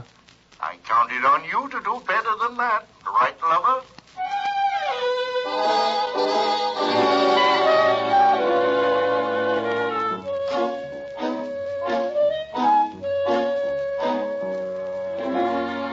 On the way home, I bought the morning papers.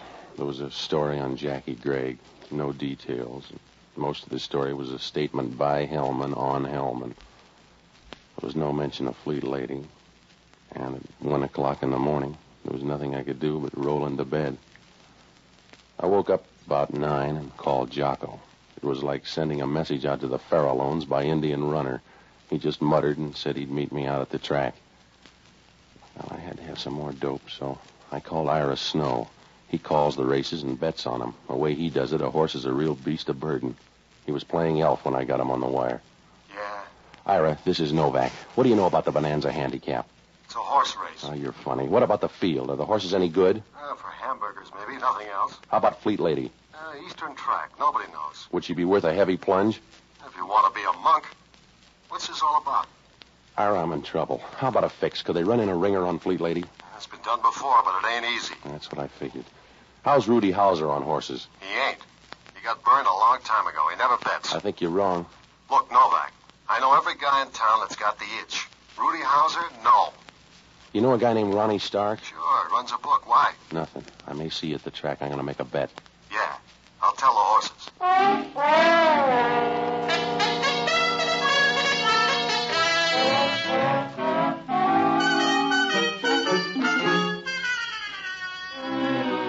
Well, that left me in a hole. If Ira was right, Rudy Hauser on Fleet Lady didn't make a bit of sense.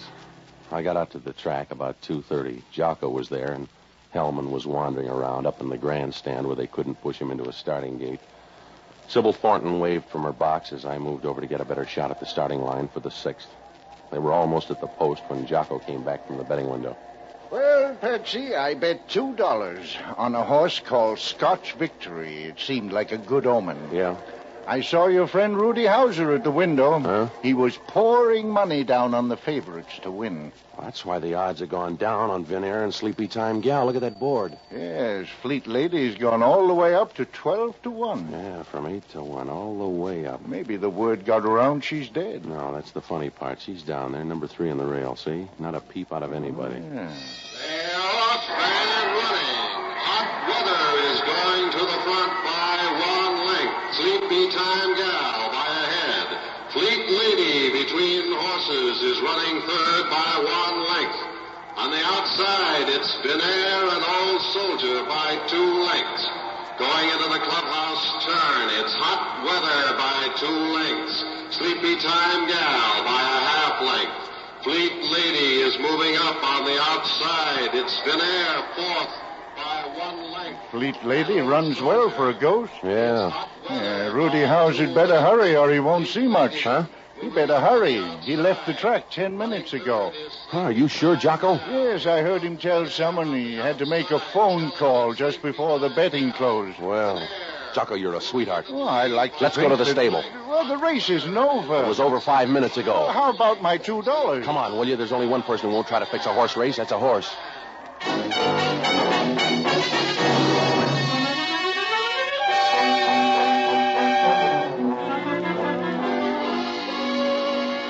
I knew there was going to be trouble fast. The horses were just coming under the wire when I waved to Hellman and started for the stable. When we got there, Sybil Thornton was clearing out like a fire sale. I'm in a hurry, Patsy, darling. Let me by. No, you made a bad play, Angel. Stick around. Let me by, Patsy. You heard him, lady. Stick around. Thanks, Copper. I'll take charge. That's a big gun, Hauser. I got a big beef. You let me drop 100 grand, Sybil. It was your idea, Rudy. Not this way. You let me drop 100 grand because you ran Fleet Lady. Program said Fleet Lady, and that's who ran. I brought those odds into line at the window. My other 80 looked bad on Fleet Lady. You didn't stay to watch her trail the field. All right, I didn't stay. You lost your 100 grand. You killed the ringer. You were a smart big shot who was going to sew up the race. You ran Fleet Lady and cost me 100 grand. All right, Copper, move away from her. Over this way, Sybil. No. Don't let him do it, Patsy. I want to see how tough you are. Come on, Sybil. Let's you and me move over against the stall. Watch out, Hauser. You're backing into the horse. Grab the horse, Novak. He's going to trample him. You grab him. It's your idea.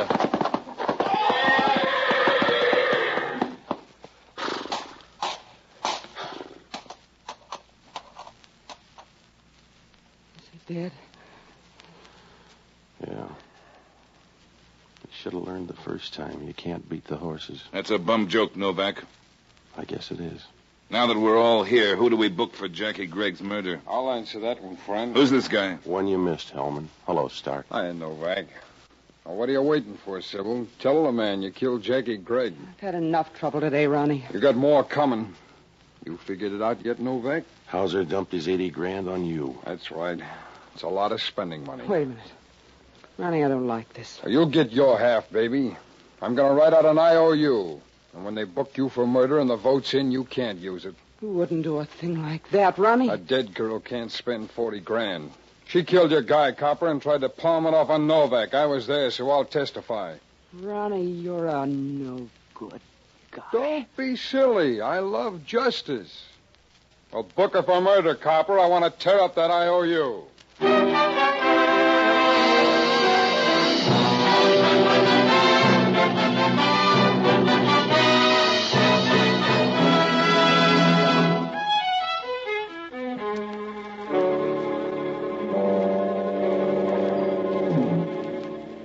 Well, Hellman finally worked it out. Started out as a fixed race, and when they were all through, it was up to the horse. Rudy Hauser put the squeeze on Sybil for some dough. She offered to run a fast ringer in place of Fleet Lady so Hauser could pick up a bag full. Rudy just wanted to make sure, so he sent one of his boys around to knock off Fleet Lady. Only the guy killed the ringer instead. Well, it was a break for Sybil. She made a deal with a bookie named Ronnie Stark to take all of Hauser's bets and guaranteed him that Fleet Lady couldn't win because she wasn't that good a horse. It panned out that way. She let Hauser think Fleet Lady was dead. He spent 20 grand at the window pushing up the odds on Fleet Lady and dumped another 80 on her to win. A moving van? It was a phony story Gregg used to get me to scare Sybil. He wanted in on the deal. He went back to the stable that night, got in a beef, and she killed him. She had him out in her car. When I went to make that phone call, she figured it was a good way to pass the buck. Well, Hellman asked only one question. Why would a nice, tame horse go crazy and trample a man to death? Jocko had the answer. The horse that killed Hauser was a filly.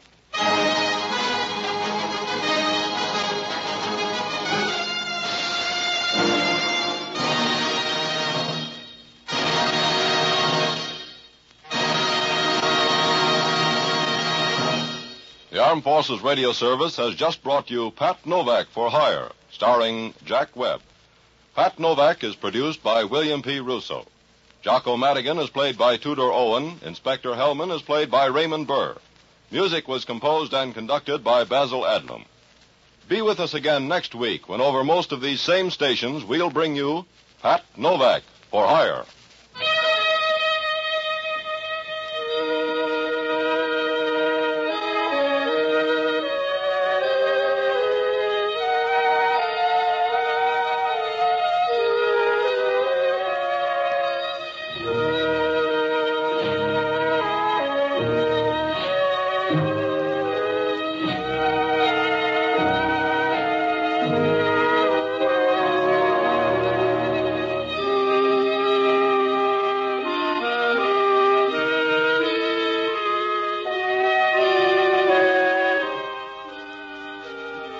Pat Novak for Hire was previously released by ABC, the American Broadcasting Company, for listeners in the United States, and rebroadcast for our men and women overseas. This is the United States Armed Forces Radio Service, the voice of information and education.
and gentlemen, the American Broadcasting Company brings to its entire network one of radio's most unusual programs.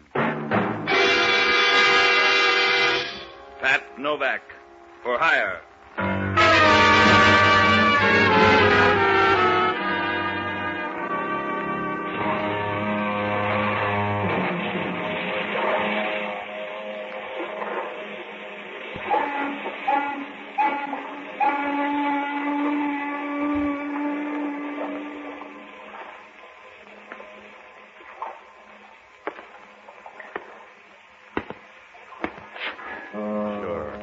I'm Pat Novak, for hire.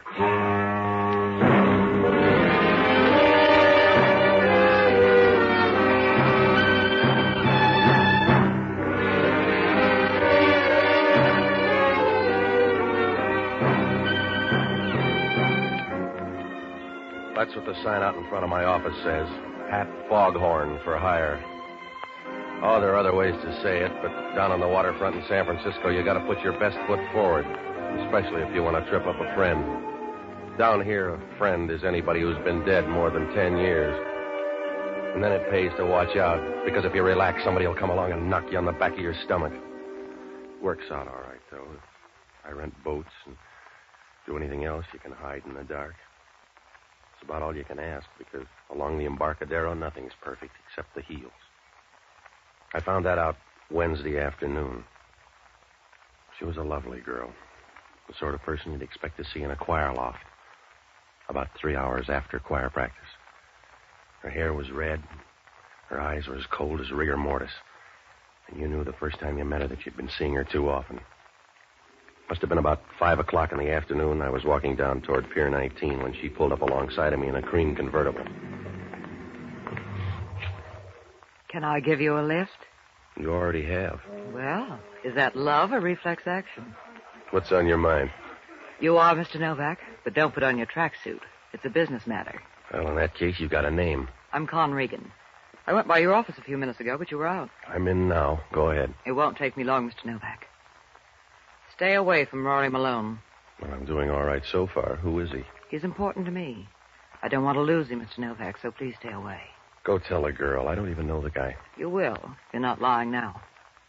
He's a prize fighter, and someone's going to try and hurt him. And you'd rather hurt him first. I'm willing to pay you to stay away from him.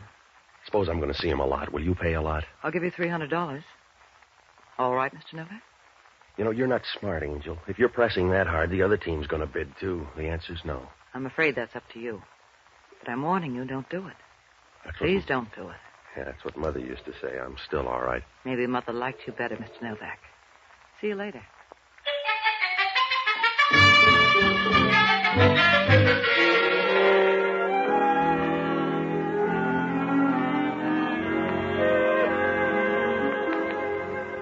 Well, I watched her for a minute as she brushed her hair back and started the car. It was nice hair, and the dress helped, too. It was dark blue and had a V-neck, but the designer believed in big letters.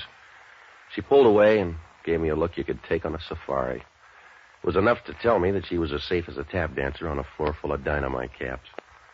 I walked up and turned in at Pier 19. When I reached the door of the office, I could see the old man sitting by the desk. He looked tired and a year older than the Bible. His hands were shaking and his skin was coarse and the color of an old razor strap. When I walked in, he glanced up at me and looked about as happy as a cocker spaniel with a stomachache. I could talk to you, please, Mr. Novak. We'll try it once. Go ahead. I'm an old man. You want to argue or go on? I'm too old, so I must come to someone for help. My name is Hans Newmeyer. I would like you to watch someone for me. Someone like Rory Malone? Yeah. But you do not What know is this, Save Rory Malone Week? What's he to you? I am his manager. Oh, you don't ever hear of me because I'm old and not a very good manager, I guess. After this fight, Rory find new manager, maybe. Yeah? When's this fight? Tonight. Oh, you don't know Rory. He's a good boy. He's a very good boy, Rory is. Yeah, well, good boys don't need watching. Has he got some bad coming out? Something funny about this fight. He meets with bad people. And Rory is a good boy. Yeah, I just met one. How deep do they run? The worst is a fellow named Joe Slagle. He's a bad man, a gambler.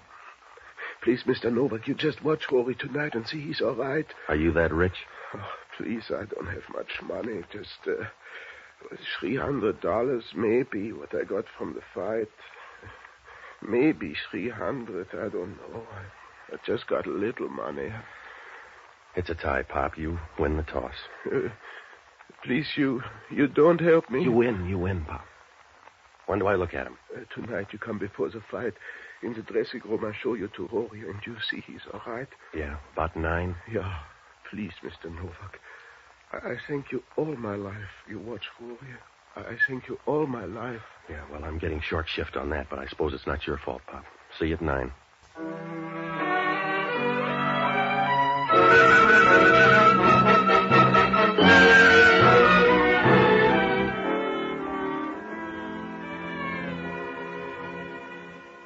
Well, I felt sorry for him when he turned and walked out of there. I could afford it. With $300, you can buy a lot of crying towels. At the door, he turned and smiled once before he shuffled out. He moved down the pier with a nervous, uncertain motion like a flower petal in a warm wind. When he disappeared, I took a cab and rode up to the press club. Oh, I found out a lot about Rory Malone, and most of it was good. He was a lightweight, and Hans Neumeyer had picked him up and brought him through the prelims up to main event stuff. He was fighting tonight against a Cleveland boy named George Zarek, and the betting was even. I ran into a Chronicle man whose wife divorced him and named a fight club as correspondent, and he said not to worry about Joe Slagle, that Rory Malone fought for purses, and that's all. He knew about the girl, Con Regan, but he didn't want to say much, just that she was a fast 5-gated horse trying for 7. Well, I had some dinner, and I went over to the arena about 8:30. When I walked into Rory Malone's dressing room, Hans Neumeyer wasn't anywhere around. I stood over in a corner and watched him get ready for the fight. There was enough liniment being thrown around to keep an old lady's home spry for years. The other handlers were in, watching him tape up Malone and put on the gloves. Most of the people cleared out then. Malone shadowboxed a minute before a second threw a robe around his shoulders and shoved him toward the door. As he passed, I fell in beside him, and we started walking under the arena. A few feet down, I bumped up against him. What? Sorry? About what, Hans Neumeyer? Who are you? Where's Neumeyer? What do you care? My name's Novak. I'm supposed to meet him here. Do you know where he is? No, he didn't show up. He's probably out drunk. Does he drink? No. Well, that's a funny answer. I don't know where he is. All I know is I need him tonight.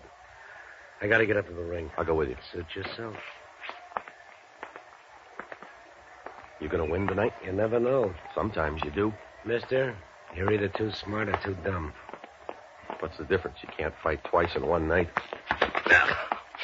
I want to talk to you, Rory. Not now, Kitty. After the fight. Please, Rory, talk to me now. Kitty, you're crazy. This guy's standing around, a lot of other people. What do you want to do? Put him on the radio? Where's Hans? He hasn't been around. Where is he, Rory? I don't know, Kitty. If I knew, I'd get him. There's something wrong, Rory.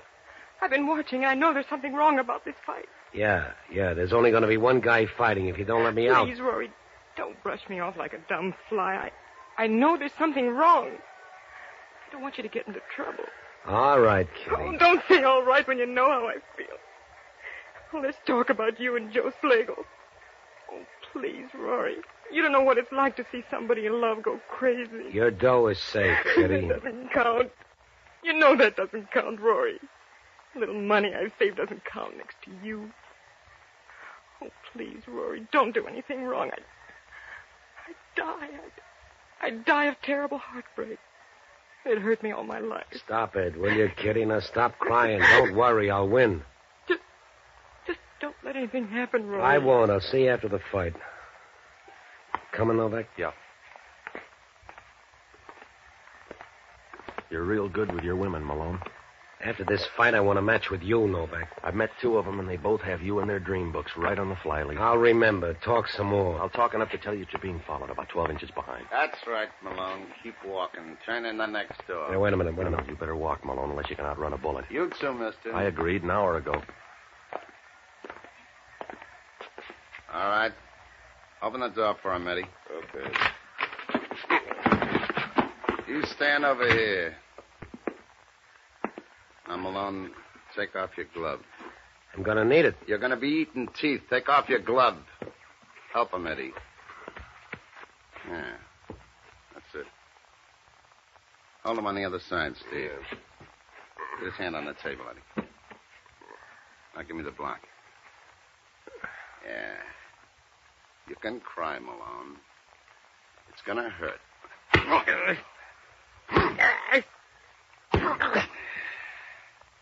Hold him up. Keep his hand out there, Eddie. Put the glove back on, Malone. It's too smashed up. It'll hold the pieces. Put it on. You better put it on, Malone. You're overmatched. That's it. Now go on up there and look good. Yeah, why don't you loan him the gun and he'll win in 2 rounds? Look, mister, I don't know who you are, but I'm sick of your mouth. It's a big floor, so stretch out.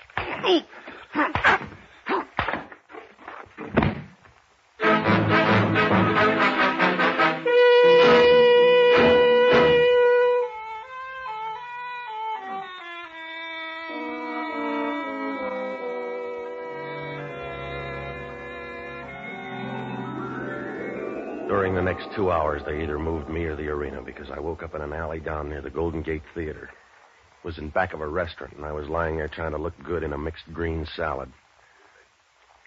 My head was about the size of a diving bell, and my clothes were so rumpled and dirty I looked like a leg man for the Hobo News. I tried to get to my feet once, but it wasn't easy. It was like trying to push a basketball through a stovepipe. I think it was close to 11 when I got out to the street. I didn't even buy a paper to find out about the fight. I grabbed a cab and went up to my apartment to iron out my spine. It was a good idea, but the girl at the desk had a message from Hans Neumeyer. He was out at the California General Hospital, and he wanted to see me right away.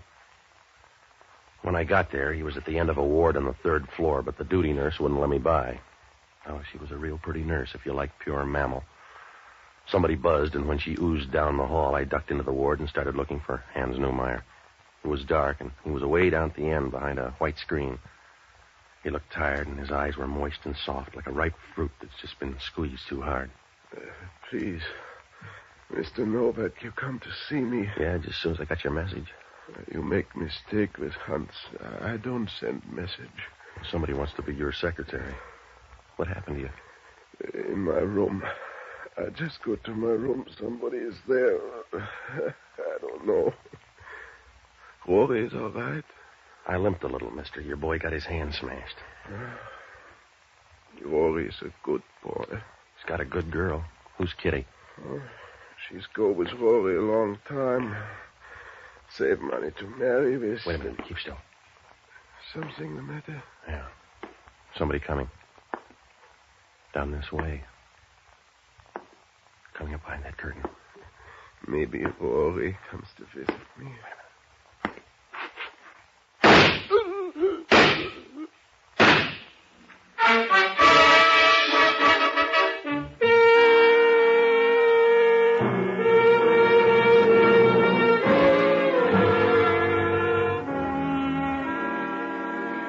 Whoever came to visit him didn't stay long.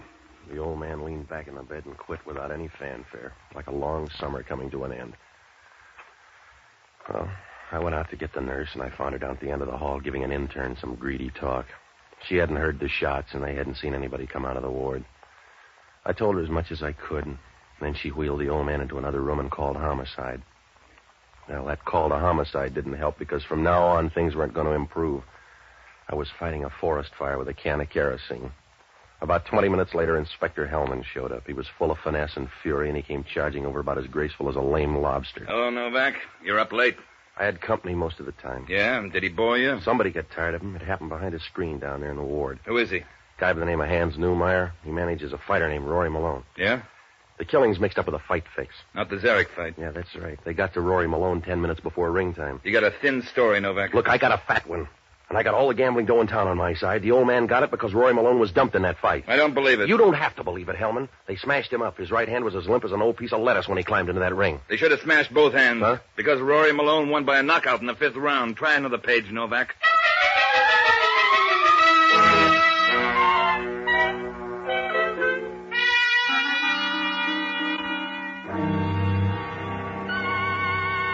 When Hellman told me Rory Malone won that fight, I might as well have handed him a feather. I stood there feeling like a guy peddling dope at his sister's wedding. How could Rory Malone have won that fight without a hand grenade? When I saw the hand, it wasn't strong enough to flatten a piece of silk on an ivory table, and yet he won by a knockout in the 5th round. Well, it pointed to one thing. Zarek had taken a dive. But why the double fix? Why had they smashed Rory's hand? Oh, it was a goofy pitch, like sending for a plumber to fix a hole in Boulder Dam. I didn't have time to wrestle around with it because Hellman had talk on his mind. You can't get a bookie in town to take bets on this one, Novak. No, not with you setting the odds. They were that way when I got here, so don't write up a clean bill of health. The guy's dead and nobody else is volunteering. Oh, you'd muff a confession anyway. Before you tumbled, they'd have to cut it in stone across the front of City Hall. What were you doing with the old man? Helping him over the rough spots. Or taking him over the hurdle? He hired me to watch Rory Malone. They were stepping up the pace on his boy. For instance? For instance, Joe Slagle. Everybody says he had a stake in the fight. You don't throw a fight by winning in the 5th round. That's what the book says, but sometimes the book's wrong. You better look up Joe Slagle, and on the same trip you can stop by and see a gal named Con Regan. Yeah? Why? She's Malone's new sparring partner, a tall redhead with lots of dry cells. Oh. She sounds nice. I'll talk to her. And Slagle, too. But I'm going to find out about you and Rory Malone first. I'm going to run down the stuff on this fight, and I'll find out where you fit in. Don't worry, Novak. I'll dig you out. You could take the jelly out of an omelet, Hellman. Look up the girl and Joe Slagle. They'll talk. Not about each other. There's some connection there. I'll give even money they're friends. They ought to be. What? They were married a month ago in Las Vegas. Or don't you know about love?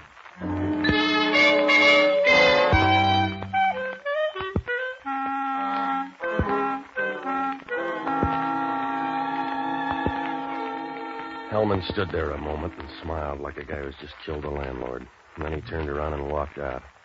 Well, I stayed until they wrapped up the old man, and after that I went to the Chronicle office and pulled the clips on Joe Slagle. He'd been to 3 jails and gotten his master's at Alcatraz, and there were some pictures of him at the racetrack. He had a face any museum would buy and a forehead that was so low he must have had to look down to see his hairline. There was one other thing about him I noticed. He was the same guy who'd smashed Rory Malone's hand. I began to wonder about that friendship, but it was getting late and I had to work fast, so I looked up the only honest guy I know, an ex-doctor and a boozer by the name of Jocko Madigan. Well, he's a smart guy until he decided a head on your beer is worth more than a head on your shoulders. I finally found him in a little joint down on Geary Street talking some woman into giving up all men under 50. Ah, Patsy. I've missed you in a rather trivial way. Yeah, all right, Jocko. I'm giving this woman a lecture on diminishing returns. Jocko, will you stop drinking long enough to listen? Patsy, you fail to understand my drinking. Actually, I hate whiskey, but I go on drinking as a sort of sop to Providence. Yeah. Because everyone knows the guardian angels take care of small children and tipplers, and since I've passed the age where I look well in rompers, this is a very clever dodge to get a little outside help. Jocko, are you ever going to change? Patsy, don't you know what a burden change is to a man as old as I am? Oh, yeah. Oh, it's not the change we mind. It's the way it happens, by degrees, never giving you a chance to remember anything else. Oh, it's heartbreaking, Patsy. All right. It's like visiting a half-forgotten neighborhood. It hasn't changed completely, just parts of it. A few old houses and some human remnants is still around, enough to remind you of the change, but never enough to make you happy. It's that way with growing old. Will you listen? They don't allow you to grow old suddenly and leave. They insist on this policy of having you dribble off into eternity. It's undignified, Patsy, feeling like a bowl of old dishwater with the stopper pulled out. Jocko, I want to talk to you. Oh, why didn't you say so? What's the matter? An old guy by the name of Hans Newmeyer is dead. Oh, bless him. Homicide's full of fever. They think I killed the old man. What did he do before he stopped doing it? A fight manager. He hired me to watch his fighter, Rory Malone. He should have hired a team because somebody got to him in the hospital tonight. How do you fit in? Well, I was just passing through when the noise started. That was General Custer's problem. It's tied up with tonight's fight. Newmeyer was afraid of a gambler named Joe Slagle. He was around tonight and smashed Malone's hand before ring time. That's a hard way to lose. Yeah, well, it's a harder way to win. Malone won by a knockout in the 5th. Was he fighting his father? I'm not getting any place, Jocko, and I'm doing it in a hurry. It's a bad fit all the way around. They took 2 tries to get the old man, and if Slagle bought the fight, why'd he smash Malone's hand? Let's have a drink. Jocko, you got to help me. Oh, it's the thirst that's confusing. I want you to get up to Rory Malone's place. You can find it in the book. Go through his stuff and try to pick up a lead, will you? Why don't you do it? I'm going to look up a girlfriend named Con Regan. She's married to Slagle, but she's trying to work Malone into the act. Oh, well, in that case, I'd be in the way. Look, I'm in a spot, Jocko. Now get up to that apartment, will you? What if Malone walks in and finds me going through his stuff? Stop worrying. Well, he almost killed a man with one broken hand. Suppose someone smashed the other one.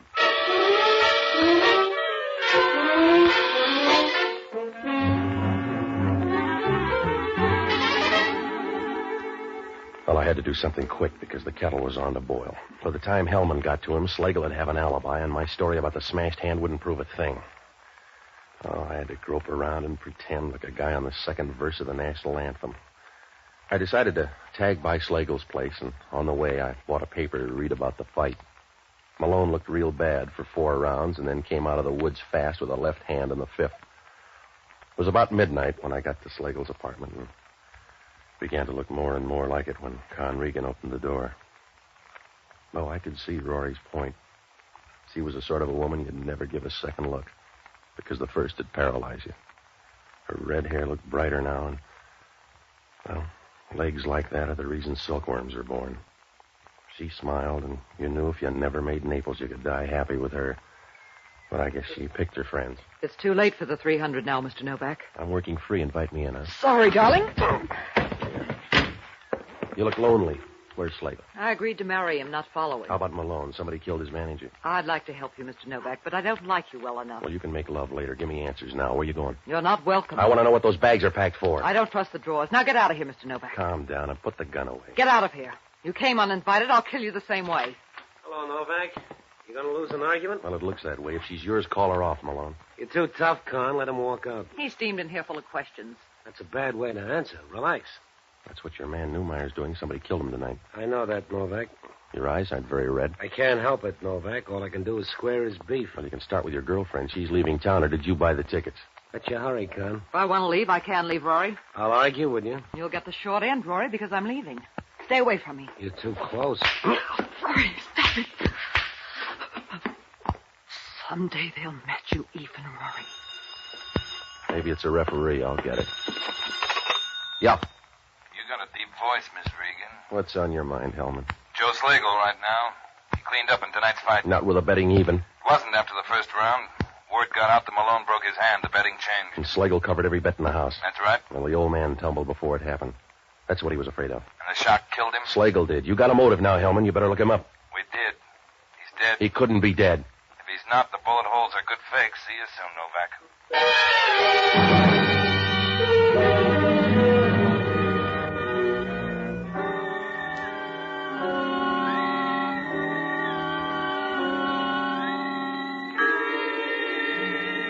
Well, I didn't talk to the girl and Rory because I knew they'd dummy up on me and I had nothing to go on.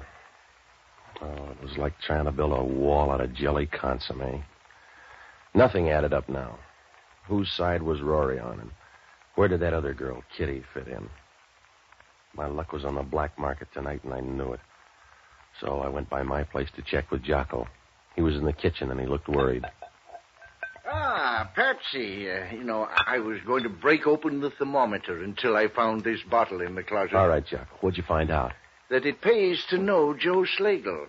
There's a $20,000 check in Malone's desk. Slagle signed it. He could afford it. Somebody killed him an hour ago. Where was Malone? I don't know, but that's not gratitude. Well, maybe he'll wire regrets. You'd better get up there. All his stuff's packed for a long trip. Well. A couple of trunks and all his bags. Does that sound like a weekend party? I don't know, Jocko. He's kind of fancy. Maybe he likes a lot of laundry.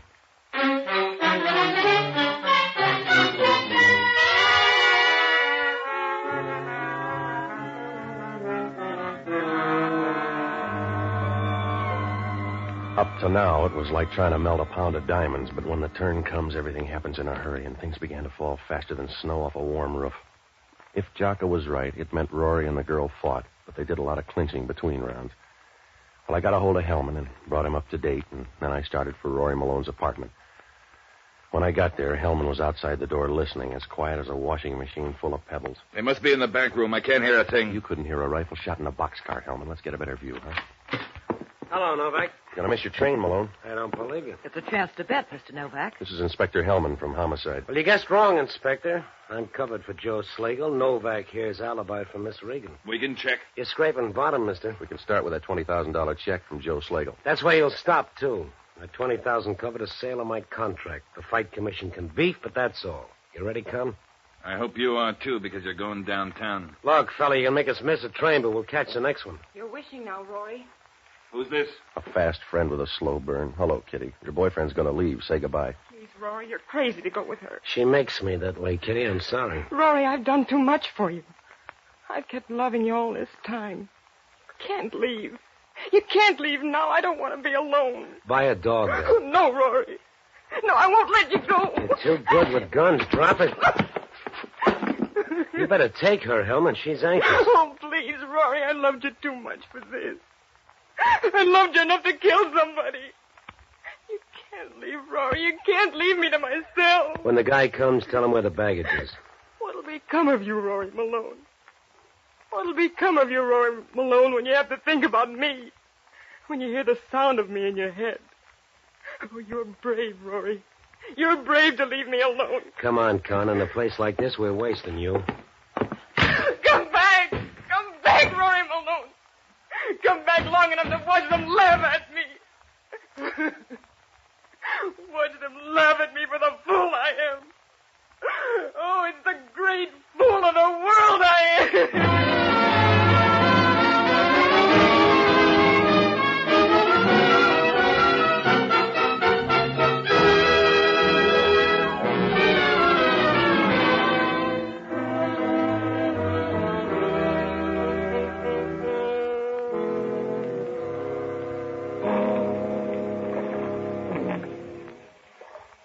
Well, it doesn't prove much, except the right kind of a heel can grind you into the dirt fast. Well, Hellman pieced most of the story together. Slagle and Malone planned the fight, and it went off without a hitch.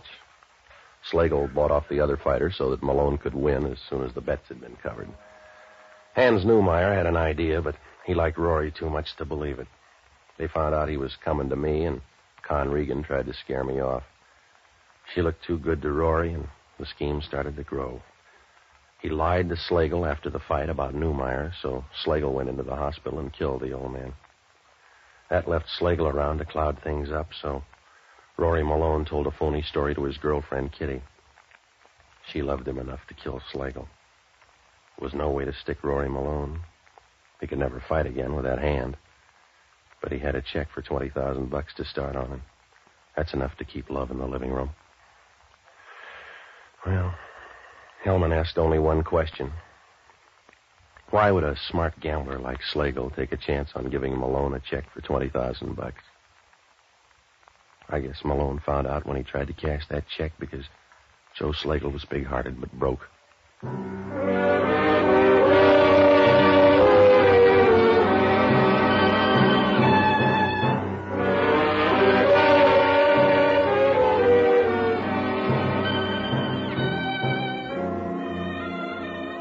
The American Broadcasting Company has just brought you the 6th of a new series, Pat Novak for Hire, starring Jack Webb. Pat Novak is produced and directed by William P. Russo. Jocko Madigan is played by Tudor Owen. Inspector Hellman is played by Raymond Burr. Music was composed and conducted by Basil Adlam. In our cast were Yvonne Patey, Stephen Schnabel, Frank Lovejoy, William Baeff, and Ted DeCorsia. This program is being released to our servicemen and women overseas through the worldwide facilities of the Armed Forces Radio Service. Be with us again next week when over most of these same ABC stations, we will bring you Pat Novak for Hire. This program came to you from Hollywood.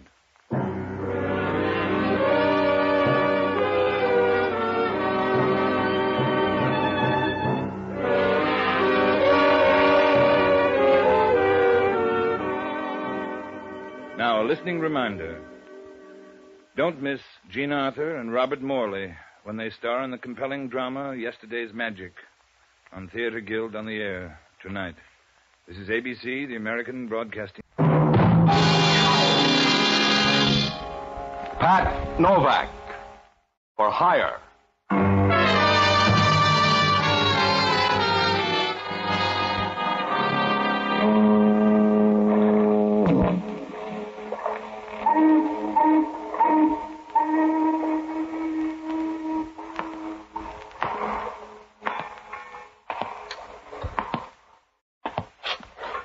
Sure, I'm Pat Novak. For hire.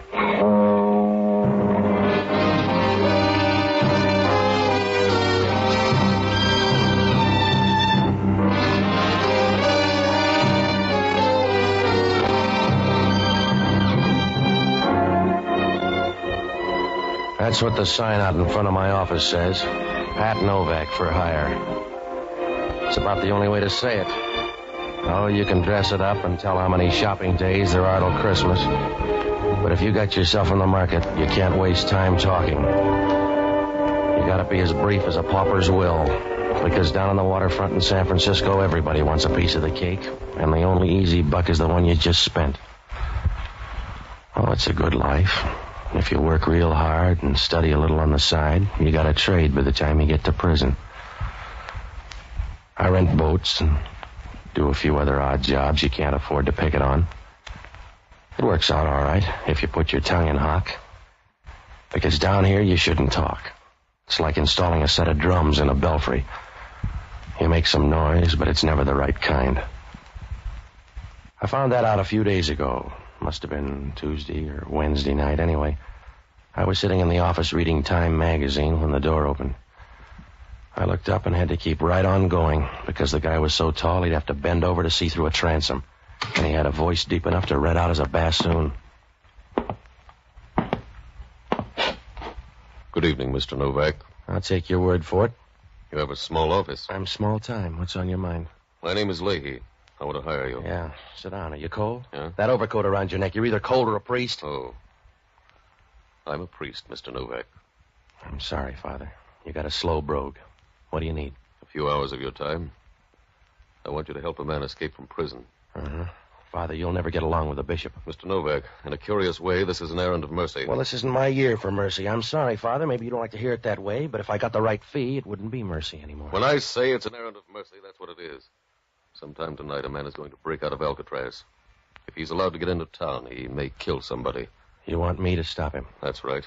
And if he doesn't kill anybody, he can still be shot down by the police. Well, that's the percentage, Father. If he comes off that rock, he knows that. Stop worrying about him. If you could bring him to me, I know I can talk him into going back. Tell headquarters they'll do the same thing. If I did that, I'd break a promise. This is the only thing I can do. Will you help me? Yeah, I suppose. How do I pick him up? Tread water in the bay till he comes by? He's due in at Pier 19 sometime tonight. When he comes ashore, bring him to me. I'll be waiting at the ferry building. Yeah, well, suppose he doesn't want to come. Suppose he wants to party. How am I going to get him there? I don't ask you how to say the beads. If you're any good, you'll get him there. But you don't want him in sections. I want him all at once, Mr. Novak. I wouldn't ask you this if it weren't important. But I gotta help him. He's one of my boys. Yeah, sure. What's his name? Joe Feldman. Feldman? Yeah. If I don't worry about the spelling, you don't have to either. He's one of my boys. Slow down. Nobody's pushing you, Father. I don't know when he's due, but I'll be at the ferry building from 8 o'clock on. Yeah. I only got one worry. Huh? Is there really a guy named Father Leahy? I suppose you'll have to take a chance on that. Yeah, well, it's a big chance. You come in here with a story anybody can see through like a screen door, and I'm supposed to buy it. You could dig up a collar. What happens if you're a fake? Just try to guess right. Suppose I don't. Then you're in the same spot Pontius Pilate was. Good night, Mr. Novak.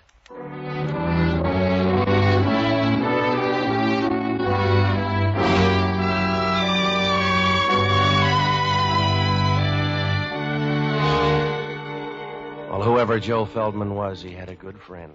Because when Father Leahy walked out of there, I knew he was all right. You could tell without even testing him. The way when you pick up a pool cue, you know right away whether it's any good or not. He stood at the door for a minute, and then he walked out. And you got a funny feeling that he didn't walk into the night, that he was big enough to wrap it around his shoulders and take it with him. I got a last look at him as he turned the corner under a street lamp. He looked even taller now, and you knew if somebody stood him in an oil field, you couldn't tell him from the rest of the derricks. Well, I made a couple of phone calls, and then I closed shop and went down to the end of Pier 19 to wait. The bay looked as dark as a bruised crow. The fog was beginning to drift in over near the piers. By 9 o'clock, you couldn't see a thing. You felt like a guy trying to shave in a bathroom full of steam. I was about 30 feet from the end of the pier when a small boat pulled in and let somebody out. I was sure it was my boy, so I moved behind a shed and waited. The boat pulled away, and the guy started down the dock. I waited until he moved past me. Oh, I'm sorry. You ought to be glad. How's the rock? Huh? You lonely, mister? What do you care? If you are, buy a beer and talk to the bartender. I'm busy. All right, you're tough, Feldman. Let's go now. You got dates for us? You're going to see Father Leahy. Come on. Oh, you doubling for Gabriel? Leave me alone, mister. I don't want to go. Now, look, Junior, if we draw straws, you're going to get the short one. Oh. That's supposed to be a gun in your pocket? Well, you get a chance to find out. That's what I'm going to do, because I have one, too. If it starts to hurt your stomach, back down. Now, where's yours, Mr. Timid? It's a bad night for bluffing, so goodbye. Yeah, come here. Go easy, fella. It's a big one. Well, you can let go easy then. Come on, drop it. Drop it in the water. Let go. Now, you want to start again? No. All right, I'll see you, man, Leahy. I got to make a stop first. Make it after. It'll take 5 minutes.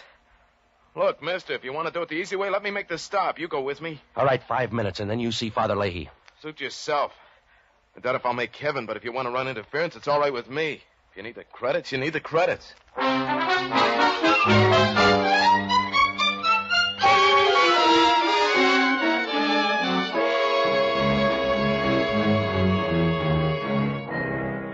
Joe Feldman wasn't very friendly. He sat over in the corner of the cab, and he didn't say a thing.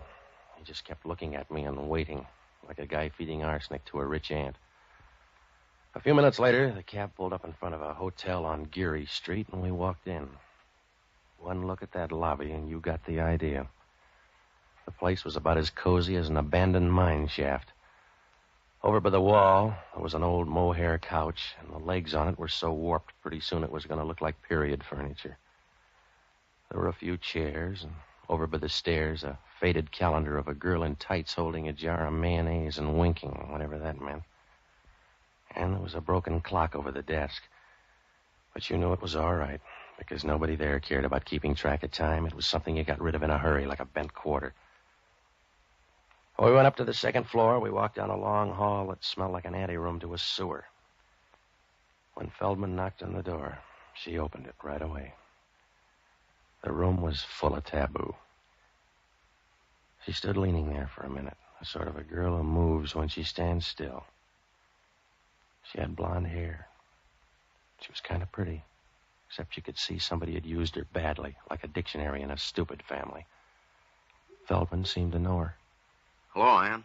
Well, the harvest hands arrive all at once. Yeah. It's good for the crops, but tough on a woman. Come in. Who's your friend? A missionary, I guess. He grabbed me down by the docks. Does he talk or just stand there looking healthy? He growls a little. Do you really growl? Come on, hurry up, lady. Your friend's got a date. I'll bet you bite instead. Don't worry about him. He can go over in a corner and play fifth wheel. Now, look, he's got 5 minutes. Use him quick. Yes? I came up with a message, Ann. The time's been changed. Stay around till 10 o'clock. All right. That all? Yeah, that's all. You want the other 4 minutes? Let's go. All right. Open the door. Yeah.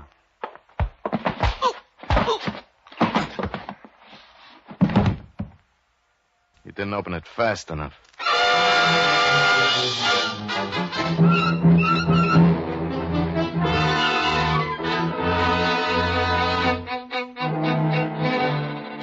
When Feldman hit me, I wobbled for a minute and went down like the price of winter wheat. If Father Leahy had any loose prayers lying around, now was the time to crate them up and ship them over, because I wasn't going to stay awake long enough to test the varnish. I rolled on the floor a couple of times, and then I took a rain check on the next couple of hours. When I woke up, it was like buying a new Nash and then finding out you can't drive. Joe Feldman was lying next to me with his throat cut like a pound of rib roast. His head was over to one side, and his body was twisted over the other way as if he couldn't make up his mind which direction to die in. I got up and rolled him on his back. He was grinning like a Pullman porter at the end of the line, and his mouth was half open as if he expected you to drop in a suggestion on your way by. I noticed right then how thin and small he was, about as fat as a shadow and tall enough to scrape his head on a lampshade. Well, there wasn't anything I could do but wish him luck. So I called the check stand at the ferry building and had them page Father Leahy. About 2 minutes later, he answered. Hello? Father Leahy? This is Novak, Father. Yes? Call in the outfield. Your boy's dead. I see. What happened? Somebody didn't like him lots. I wasn't around for the main event. Where are you, on the pier? No, I'm in some cave up on Geary Street. He wanted to come by here first. Father, who's Ann? I don't know. Has Feldman got a girlfriend? He's got 2 sisters, I think. One of them's named Ann. A tall blonde with lots of speed? That's your definition, but it'll probably do. She was around for a while, in case you ever want to check. What are you going to do? Get on the back stairs and pretend I never heard of Joe Feldman. I'm sorry, Mr. Novak. I'm sorry it worked out that way. So am I, Father. If you liked him, I'm sorry. He may have been a nice little guy. Huh? Well, I could do without him, but if you like it, I'll say he was a good little guy. How little? I don't know. We could start a picket fence with him. Why? Because you've got the wrong man, Mr. Novak. Huh? If he's under 6 feet, you've got the wrong man. Whoever you've got up there, it isn't Joe Feldman. Well, he's happy about it now, Father. Whoever he is, I'm sorry. It's the percentage. Why the percentage? If it isn't Joe Feldman, why? That's the waterfront, Father. If your name's Joe Nobody, you still can't do better than 8 to 5.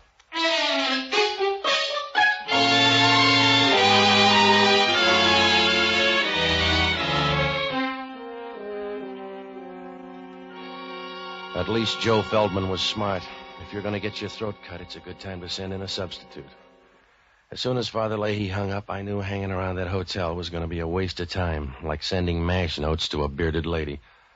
If I couldn't prove the guy was alive, they were going to charge extra down at the desk. And if Hellman down at Homicide ever found out I brought the guy up here, I'd have about as much chance as a bottle of scotch at a cocktail party. So I picked up my hat and started for the door. I looked at him once more, but he wasn't going to say goodbye, so I started out. Boo. Oh. Hello, Hellman. Expecting me, Novak? No, I'd have rolled him first. Yeah. Invite me in. Crash the party, Hellman. You'll be more at home. All right. He sure looks lazy. Who is he? He's supposed to be Joe Feldman. But Feldman let him do the hard work. They must be good friends. You better check. I don't know the guy. Yeah, help me roll him over. Okay. There. Here's his wallet. You let me have it. You're going to break your fingernails. Give it here. All right. Yeah. No money in here. You going to drop the case? Here's his card, Mike Greeley. Didn't he like you either? You're wearing out the rug, Hellman. I don't know the guy. You brought him up? I checked at the desk. Well, check on who left then. I brought him up here on a phony lead. Why? Because I was hired to tow him around. He liked the room, so we dropped by. And he cut himself shaving? I wasn't around. There was a girl here for the handshakes. What kind of girl? I don't know, Hellman. How many kinds are there? Her name was Ann. She had a fast pulse. That's all I know. You must know more than that. If you don't, you'll never get a lawyer. I won't need one. You'll save money at least, because you got a real hole this time, Novak.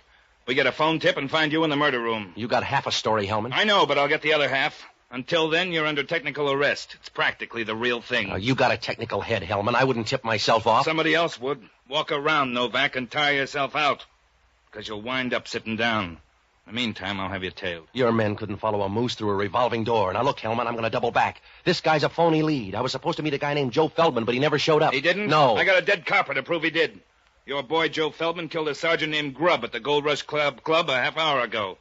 You better start that walk, Novak.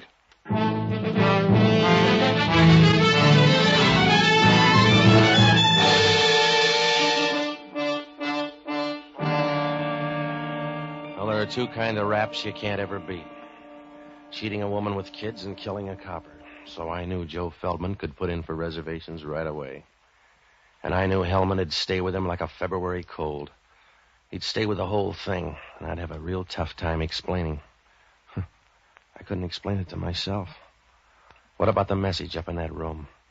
Why did the little guy tell Ann to stay until 10 o'clock?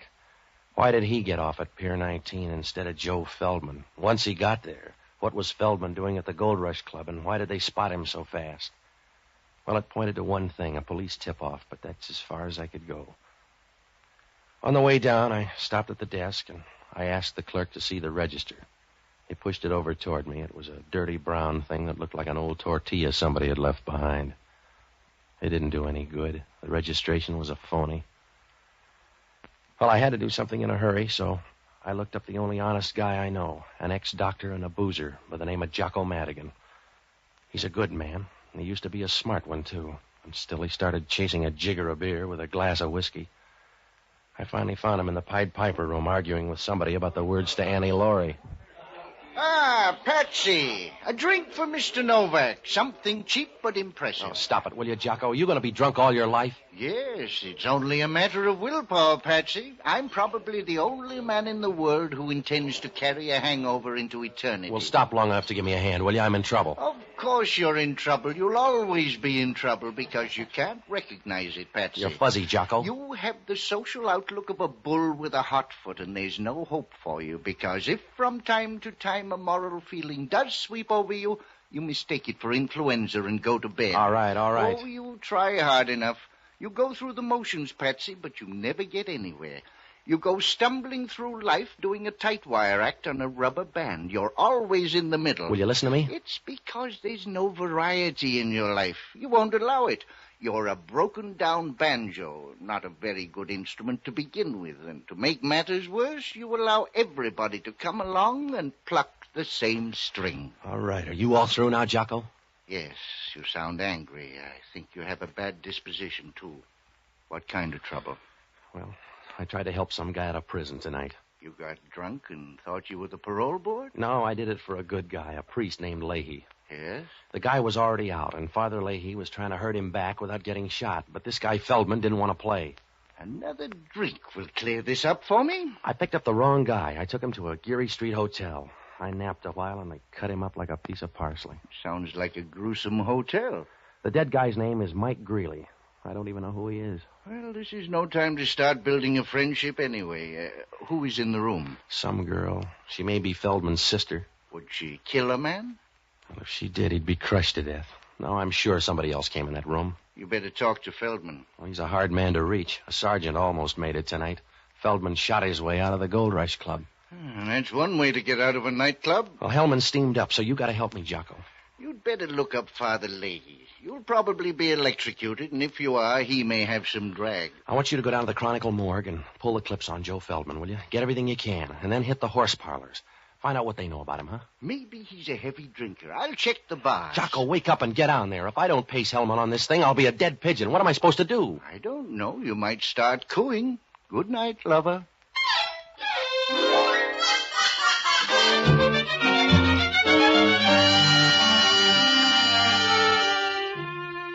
Well, as soon as I left Jocko, I went down to the Gold Rush Club on O'Farrell Street. It was a little nightclub where they charge 80 cents for a drink of whiskey that'd kill a redwood. The floor show was just as bad, and the headliner was an Oriental dancer whose only talent was a zipper. I sat at the bar, and I tried to pry some talk loose, but they liked the boss. I finally got a hold of a fat waitress who should have been wearing a harness instead of slacks. She told me a little. The owner was a guy named Charlie Giffen. He used to make book with Joe Feldman. She told me that Joe's sister worked at the Gold Rush Club for a while, but she got sick a few months ago and quit. I asked the girl if tonight's shooting was a police plant. She didn't know, but she said that Feldman had been in to see Giffen tonight, and on his way out he ran into trouble. I gave her $5, and she looked hurt as if somebody had given her a plow for Christmas. She showed me where Giffen's office was, and I walked back there. Giffen wasn't there, but the taboo was. Do you have the right door, Mr. Novak? You seem to be in all of them. Do you mind if I lean in the doorway? No, but I'll bet you need shoulder pads by this time. Where's Charlie Giffen? Why? I want to ask him about Joe Feldman. Ask me. I'm his sister. I'll ask you about Mike Greeley. Who killed him? I don't know. Is he dead? Yeah, he couldn't stand the bleeding. He was all right when I left. What were you doing up there? Waiting for Joe. My sister and I were going to meet him up there. Relax, Mr. Novak. Relax for me. No, when people relax for you, they do it on the floor. I was out long enough for homicide to catch up. They want me for Mike Greeley, but I'm going to send him you or Joe. You're forgetting my sister Norma. Should I? For most things, yes. But she was up in that room tonight after me. I'll ask her. Ask her about the money, too. Well, you're out in front of me on that. You can see me better that way. Joe had a lot of money on him tonight. With the police out, he wouldn't carry it with him. By now, the money's gone, so's Norma. Oh. Do you know where it is? No. Well, you growl and you bite and you lie. You must have a full day. Sit down, relax. I want to see Giffen. He won't be back tonight. Now lean back. That's it, Patsy. You really want that money? I can split a motive. Can you split it 90-10? If you can't, you better get your breath back. I won't need it. I don't want to talk anymore. Come here and make me stop. Over close. If I get any closer, I'll be on the other side of you. Yes. Patsy, you ought to get time and a half, darling. Hello, Ann. Thought you were coming in to curl up with a good book. Mr. Novak came by full of questions. This is Charlie Giffen, Patsy. I got some questions for you, too, Giffen. Well, ask him down the bore of this gun. Over by the desk, Novak. Did you lose that knife, Giffen? By the desk. That's it. Where's the money, Novak? I gave her the last report. Where's the money? Joe gave it to somebody? Try the Red Cross, mister. You got a tender face, Novak. Now get out of this club before I slap on a cover charge.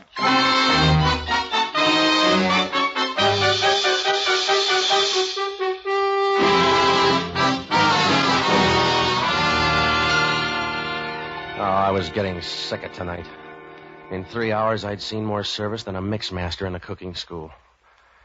When I left the Gold Rush Club, I dropped by headquarters. Hellman had nothing to show but his badge. They had a dragnet around the city for Joe Feldman, and they'd lined up the record on the dead guy in the hotel. He'd been a friend of Joe's before his trip to Alcatraz. There wasn't much I could do. If Homicide couldn't find Joe, I couldn't find him. So I looked up Norma Feldman in the phone book. She had an apartment out on the avenues, but when I called, there was no answer, so I tagged by my apartment to see if Jocko had left a message. When I opened the door, Norma was there, and she had a gun to keep her company. Come in, Mr. Novak. Yeah. I came up here to kill you. If you're Norma, the rest of the family's ahead of you. What's happened to my brother? I don't know. Please, what's happened to him, Mr. Novak? Well, if he killed a cop, he's hiding out. I know he didn't mean to do that, Mr. Novak. Joe's not that way. Somebody told the police he was going to be there. That's why I came up here to see you. Oh, put down the gun, huh? You can't shoot through the tears. Mr. Novak, if you know where he is, tell me. Make him give himself up. Make him stop hiding like a small, frightened animal. He looked big to that copper. Please. Please find him. You got... Yeah. Hello, this is Jocko. Yeah. You sound ruffled. Joe Feldman's sister just walked in to kill me. Don't argue. It's the best offer you've had. What'd you find out? Feldman has 2 sisters. I know. They both go to pieces. The Gold Rush Club is owned by Charlie Giffen. He owed Joe Feldman $2,000, and the horse people say Joe collected it tonight. Well, that fits in, Jocko. Everybody in town's after that dough. They'll have to look some more. I'm out on Arguello Boulevard. Homicide just fished Joe Feldman out of the gutter. If Homicide finished second, he was a lucky guy. He didn't have the dough on him? No. Well, he stashed it somewhere. Then he left it with a woman. Yeah? Because he's got a woman's compact in his pocket. You better hit the sister's place. How do we know he got it there? A woman's compact? If he didn't get it there, Alcatraz is getting too social.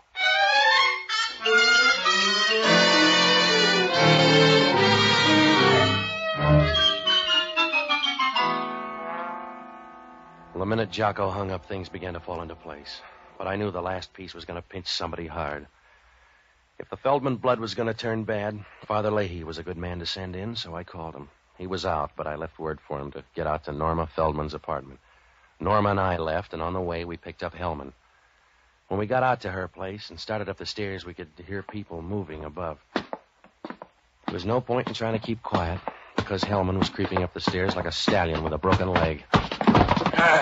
Yeah, if you got a bomb, touch it off, too, huh? Well, open it, Hellman. Hello, Novak. Did you find the dough, Giffen? You mean my stolen dough? Yeah. Come on, Ann. No, you and Ann better wait. This is Hellman from Homicide. We're leaving.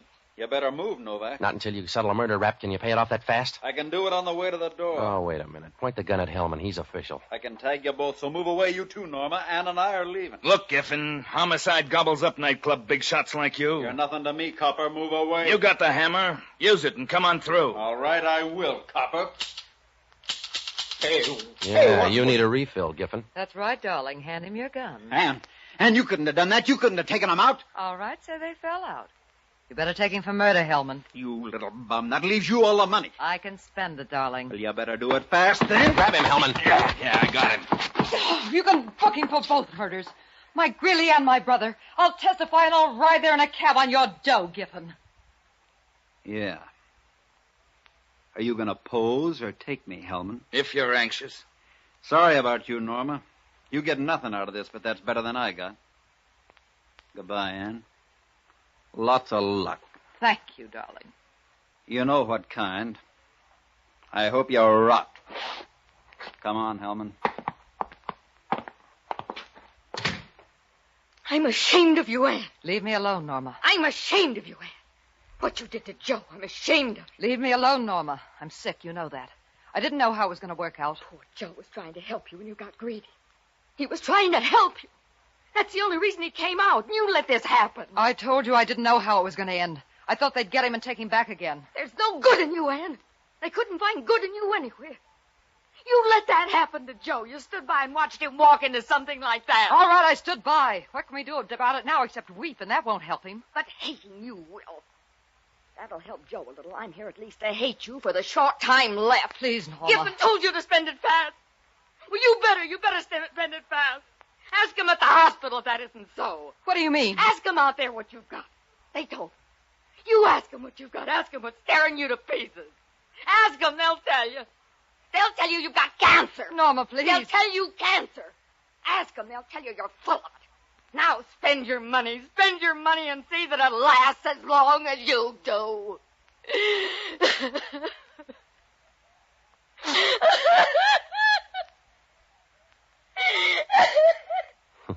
Goodbye, girls.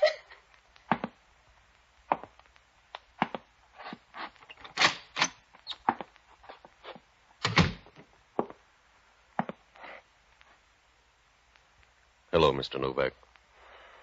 Did you miss much, Father? No.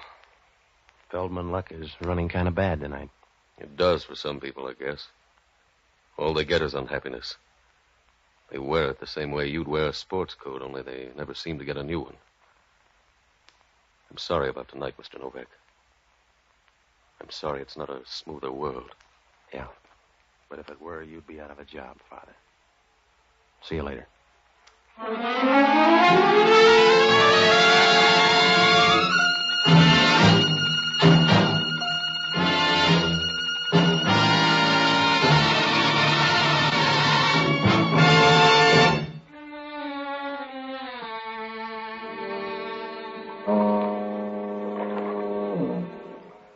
If you get a bad first break, you never run the table. That's what happened to Joe Feldman. Charlie Giffen owed him dough and wouldn't pay up. But Joe didn't care until Norma showed up and told him how sick Ann was, so he decided to collect from Giffen and divide the dough between the girls. Father Leahy couldn't stop him. All he could do was try and make it work out. Joe was going to get the dough and meet the girls in that hotel room, but he changed his timetable and sent Mike Greeley up to tell the girls. Giffen showed up there and figured that Mike had tumbled to a double cross, so he killed him. Ann engineered the double cross, but she didn't mean to go that far. She wanted all the dough and tipped off Giffen. He was supposed to turn the dough over to her and then have the police pick up Joe, but Joe got there early. He took the dough away from Giffen and shot the copper on the way out. Giffen followed Joe and killed him out in Arguello, but the dough was gone. He finally tumbled to Norma's place, and that's how her apartment filled up so fast. Well, Hellman asked only one question. What did I get out of all this? Nothing. Father Leahy offered me $50, but I didn't want it. Jocko was with me, and he offered to give it to charity. I guess he did, because where Jocko spent it, the drinks aren't worth money.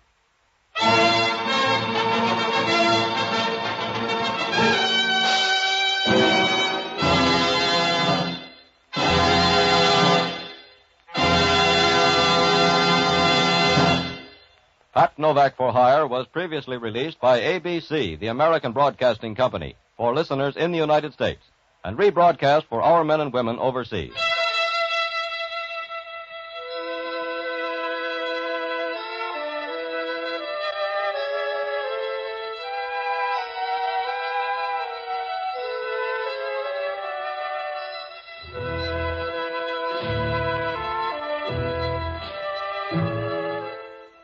This is the United States Armed Forces Radio Service, the voice of information and education.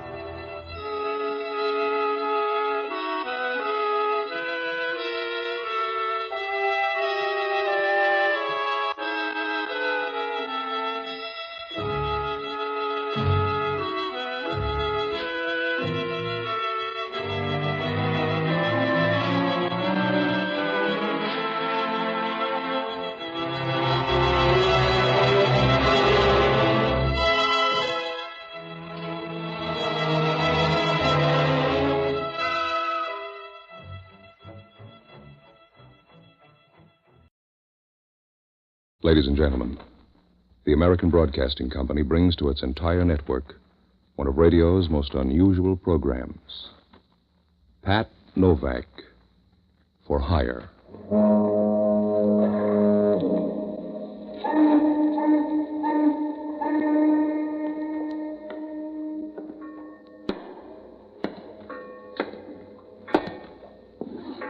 Sure, I'm Pat Novak for Hire.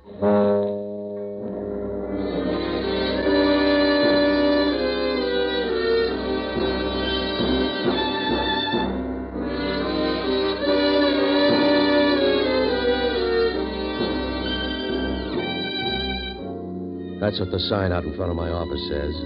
Pat Novak for hire.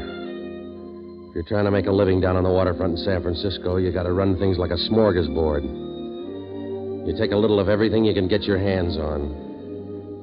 Even then, it's a bumpy ride, because down here, everybody tries to pad his part. Oh, I rent boats and do anything else good men pay bad men to do. You don't get many gold stars that way, but you pay the bar bill, and it's about as safe as a closet full of tigers. The only way you can make friends down on the waterfront is to die. I found that out Tuesday night. I went to the wrestling matches and watched Gorgeous George throw some guy around like a poker chip in Tijuana. I was in the middle of the crowd on my way out of the place when this guy stepped up behind me and started talking. You got company, Novak. Huh? I said you got company. On both sides. Oh. Did your friend get his face at a fire sale, too? Can't all be pretty. Keep walking, Novak. Is that gun in my back supposed to help? That's up to you. Straight ahead and out the side door. You got the right growl, but the wrong guy, mister. You keep working your mouth, but nothing comes out. All right, this way. What are your plans? Shall we take the kids? The car right down here. Now, look, big shot. In a drugstore, I get all the mystery I want for 2 bits. You want things explained? Yeah, besides Shovelhead here, I don't understand a thing. We just want Joe Deneen. I never heard of him either. We just want Joe Deneen. All right, you can have him. You're welcome. See his wife. See anybody you like. I don't even know the guy. You're full of talk. As soon as you want to make it the right kind, you can go home. Here we are, into the back seat. You drive, Eddie. You boys run on. I'll grab a cab. Get in, Novak. We're not going to take a vote. That's it. Just be a good mouse. You got a lot of time to waste it this way, mister. You're too gabby, Novak. And you're too tough, Junior. And this noise is beginning to give me a headache. Oh. Let's go, Eddie. Novak's going to sulk a while.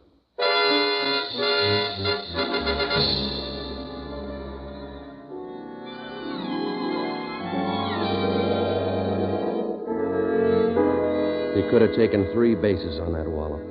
I spread out on the back seat like a bowl of cake batter and tried to think of a guy named Joe Deneen. There was nobody on my list by that name. But the way these 2 gunsels acted, he was supposed to be a blood relative. I could hear him talking dimly, and I tried to follow the conversation, but it was like trying to put a smoke ring in your pocket. I don't know how long the tour lasted. It must have been about 30 or 40 minutes when the car pulled up and the big gunner started to yank me. Wake up. Wake up, sweet boy. Come on, it's time for your 10 o'clock feeding. Yeah. Wait till I borrow some legs, huh? Come on, you never looked better. All right. Down the dock here. Are we playing a new game or hunting a guy named Deneen? That's right. Good. Now I know the rules. Is that your boat, Novak? It's got my name on it. Is that your boat, Novak? Well, what's it look like? The Normandy? Of course it's my boat. Who threw the blood all over it? One of your friends? Maybe Deneen. Now, look, you better back up and start a recap. I never heard of Deneen, and from the size of his friends, I'm just about as happy. You mean he didn't rent a boat off you? If he used that boat, he stole it, mister. I closed up tonight at 7. You make it sound good. It is good. I've been off the waterfront 4 hours. In the meantime, somebody takes my boat and gets it shot full of holes and sends you around to weep. Who is Deneen? A friend. I don't blame either of you for hanging on to one. We were supposed to meet him at your landing at 10. He was going to rent one of your boats, and we were going to meet him at 10. There's the boat. You want to pay the damages? We came early and found the boat piled up, blood all over, and no Deneen. You got any ideas? Maybe he cut himself shaving. Dragged the bay, mister. I don't know your guy, but somebody did. They met him out there in the bay and cut him down. You sound happy. Now, look, I don't care one way or another, except he used my boat. If he wanted to die, he should have hired a Davenport. That's all I know. I never heard of Joe Deneen. Yeah. You and your friend here better go sap somebody else. Sure, Novak. We'll look around, but hang on to your cards because you still got a hand in this game. Thanks, Mother. I'll remember that. Watch out, Eddie! Watch out, we're in trouble! You all right, Eddie?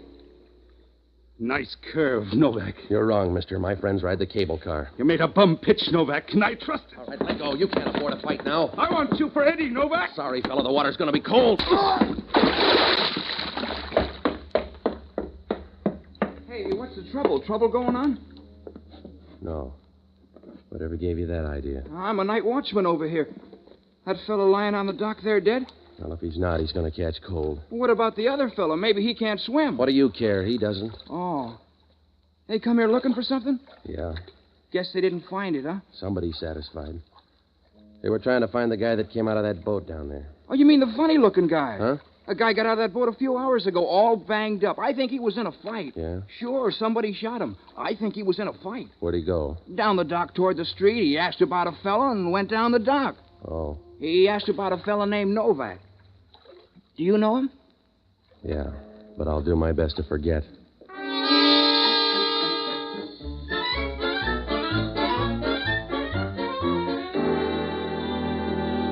It wasn't going to be easy to forget.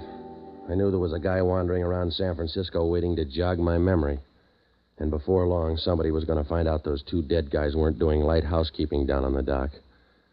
Once homicide smelled that red meat, they'd turn Inspector Hellman loose. That's like pouring a bottle of cyanide in a wedding cake. Oh, he's a smart cop, with a heart the size of a full-grown pea. I got off the dock in a hurry and I went home. When I left, the watchman was still standing there waiting to check in the next murder and smiling like a vulture with the first option on a massacre. Well, I had to get home and look sweet in case Hellman showed up. When I opened the door to my place, Hellman was on the couch with a pencil in one hand and a movie magazine in the other. Hello, Novak. You busy? No, I'll just stand here and watch you. A little more of that pencil and movie magazine routine, and you'll break out in a cold sweat. Where have you been? Staying out of other people's apartments? I got an answer for that. You haven't got an answer for anything, Hellman. You can't fill in a return address envelope. What's on your mind? Can I make a call? No, not to play cat and mouse. If you want to know about that bloodbath down on the dock, say so. Yeah? They're close strangers. I never saw either of them before. You're getting loose around the mouth, Novak. Huh? That's right. If some of your playmates stub their toes, it's news to me. You better tell me, though. It'll save time. Well, what's the use? If a fact walked up and sat in your lap, you'd lose it. Suit yourself. Have a drink? Yeah, I will. Where's the bottle opener? Huh? The bottle opener. You got teeth for it. I need a bottle opener, Hellman. I don't know. Try the kitchen. All right. No. Try the light. Well. About this guy on the floor, Novak. Don't tell him to move because I don't think he can.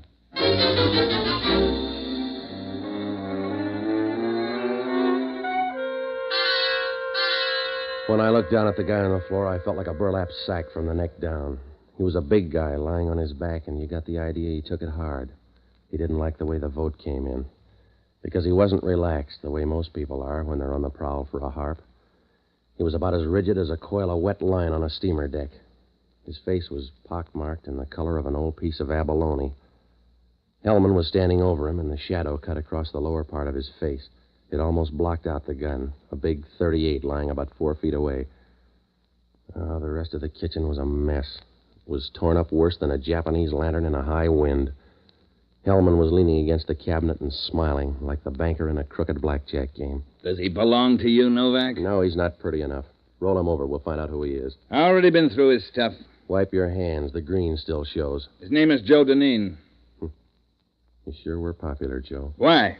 A scavenger hunt. Every gonif in town's been looking for him. I figured you for the prize. 2 of them picked me up and lugged me down to the waterfront. Yeah? I told you about them. They ran into bad weather. Why'd they take you? Because I looked like a bird dog, maybe. I don't know why, Hellman. They just took me. In the meantime, Sunshine here took my boat out and got shot up. And he came up here to borrow your adhesive tape. That's all I know, Hellman. He must have figured me for a part. I got the same trouble, Novak. That gun on the floor helps, too. That gun's second lead at best. I never saw it before. It's the murder gun. How'd it get here? I don't know. Maybe the scullery maid left it. Come on, Novak. You're in the spot. You better start digging. If I do any digging, the dirt's going to go in your face, Hellman. You've got a nice face, too, Novak. You better buy a big shield, Hellman. You got a lot to hide behind. Stop beefing. You're the host. What about the safety deposit box? You're ahead of me on that one. You ought to have your picture taken. He was talking about a safety deposit box when I got here. He was alive when you got here? That's right. Show more joy. The neighbors heard the shooting and phoned in. Well, who did it? What did he say? He said, tough luck, copper. That's all he said. Something about a safety deposit box and tough luck, copper. Oh, that's real fine. You let him die clammed up. You're smart, Hellman. You let him off with a third-rate tagline. You're lucky, Novak. This way it's going to take me 12 hours to wrap you up. I'm going to run that gun through and check a couple of things, then I'll be on your tail. I want to see you follow something up, Hellman. With that big nose of yours, you couldn't find a moose in the bathtub. Look, Novak, you're a small-time waterfront punk. You've been lucky so far, but you're still a punk. I don't like you, and I'm going to hang you by your heels. I'm going to get you. If it's the last thing I ever do, I'm going to get you. Hellman, if I thought you were on the level about that, I'd give myself up.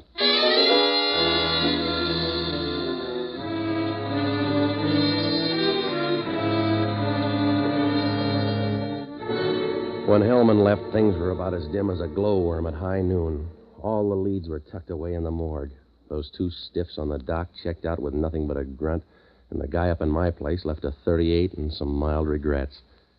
I had the funny feeling there was a lead up there in that apartment, but I couldn't get a hold of it. Something waiting to be understood, the way a thing gets balanced on the edge of your brain, half in, half out, like the melody but not the words of an old song. Well, I didn't know where to turn. I was hunting for the shoreline on a dark night. So I looked up the only honest guy I know, an ex-doctor and a boozer by the name of Jocko Madigan. Oh, he's all right, but he's got the idea that all liquid that isn't 100 proof lacks character. I finally found him in a little bar down near Union Square. He was talking to a blonde girl and a sailor when I walked in. Ah, Patsy. You find me in the late October of my life, trying to recapture a few April moments. Yeah, Jocko, I got to talk to you. That's what I like about good whiskey. It makes you too sentimental to be mad at yourself for growing old. Now, look, I'm in a jam. Lay off that stuff long enough to listen. Patsy, you underrate the grape. It's a terrible mistake. It's thrown off the whole perspective of history. All right, Jocko. Like that story about young Washington and the cherry tree. They blame him for that, but actually it was his first hint of future greatness. Yeah. They talk about vandalism, whereas the truth of the matter is he was just preparing a few Manhattans for the family. The whole perspective of history has been altered, Patsy. Oh, stop it, will you? I'm in trouble. Will you help me out? Yes, if you'll allow me to get a word in edgewise. What kind of trouble? There's a dead guy up at my place. Oh, I don't know why you're in trouble. Think of his bleak outlook on things. Hellman's nosing around, and he thinks I did it. Did you? No. He got shot in relays, but he picked my place to quit. And there are two other dead guys down on the dock. What were their practices? They strong-armed me about 10 o'clock and took me down to the waterfront. We were supposed to find a guy named Joe Deneen, but they looked too ripe to somebody. How about Deneen? He's that guy up at my place. When Hellman got there, he was muttering about a safety deposit box and staring at a big 38. Oh, come on. You got to help me, Jocko. Yes. Where would you like me to spread the ashes? I want you to get out and find out everything you can about Joe Deneen, will you? He's your house guest. Why don't you go? Hit the Chronicle and the Examiner morgues and try to find out if he has a safety deposit box in any of the banks, huh? Where are you going? Before prison, I mean. I'm going down and lie in Hellman's shadow until something turns up. I need every minute, Jocko, so hurry. Well, I'll need a quick one for the road first. You'll get going right now, Jocko. Patsy, you have a defiant attitude for a man on the doorstep to the next world. Try to be sweeter until you discover your normal disposition will do. You can start by paying my bar bill. All right. Will you hurry? How much do you owe? Oh, about $11.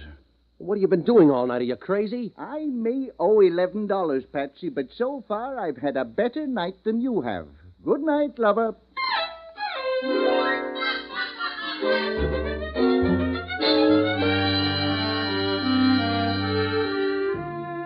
I had to get started on some answers because once Hellman checked on those two guys at the dock, he'd go to work on me. He'd keep hacking away and finally cut me down like a piece of flint in a cigarette lighter. Well, after I left Jocko, I started down to headquarters. It was a little after midnight, and the streets were wet and silent, except that now and then you could hear a woman's laughter coming out of the dark as you passed along. That's the only sound the night keeps whole. Well, I was cutting down Leavenworth Street when it came to me. I knew what my lead was up in that apartment. It didn't hit me suddenly. It kept shoving in like a piece of old seaweed on the water, moving in and out and finally brushing up against you. If that guy was alive when Hellman got there, that meant that maybe he could have phoned somebody. And if he did, then they'd have a record of it down at the desk. Well, I got back to my place and asked the operator. Oh, it feels good when you got the right sweepstakes ticket. She said a call had been put in from my place at 10:15 to the Ambrose Hotel, room 204. Well, at last, things were beginning to make sense. They must have made sense for about 5 seconds because Hellman called. The girl handed me the phone, and he started in. I got news for you, Novak. We checked the prints on that murder gun. They don't add. Take your troubles to the chaplain, Hellman. I got my quota. Yeah, you got fancy friends, too, Novak. The prints belong to Jake Fidello. Yeah? How do you spell that? F-I-D... You're cute, aren't you, Novak? To Jake Fidello, I'm nothing. Who is he? Cheap punk like you, Novak. He's working out a 20-year stretch in Alcatraz. Huh? Yeah, Alcatraz. So there's no tie between the murder gun and the murder. Maybe Fidello bought himself a 2-day furlough. We already checked. The guard saw him in his cell at 11 o'clock tonight reading a book. Guards pay the rent, too, Hellman. My boat was out in that bay tonight, and it came back full of bullets and blood. Now you're trying to tell me there's no connection. You better find out if a guy can skip Alcatraz for a few hours. I'll wait, Novak. Maybe you can tell me how it's done before long.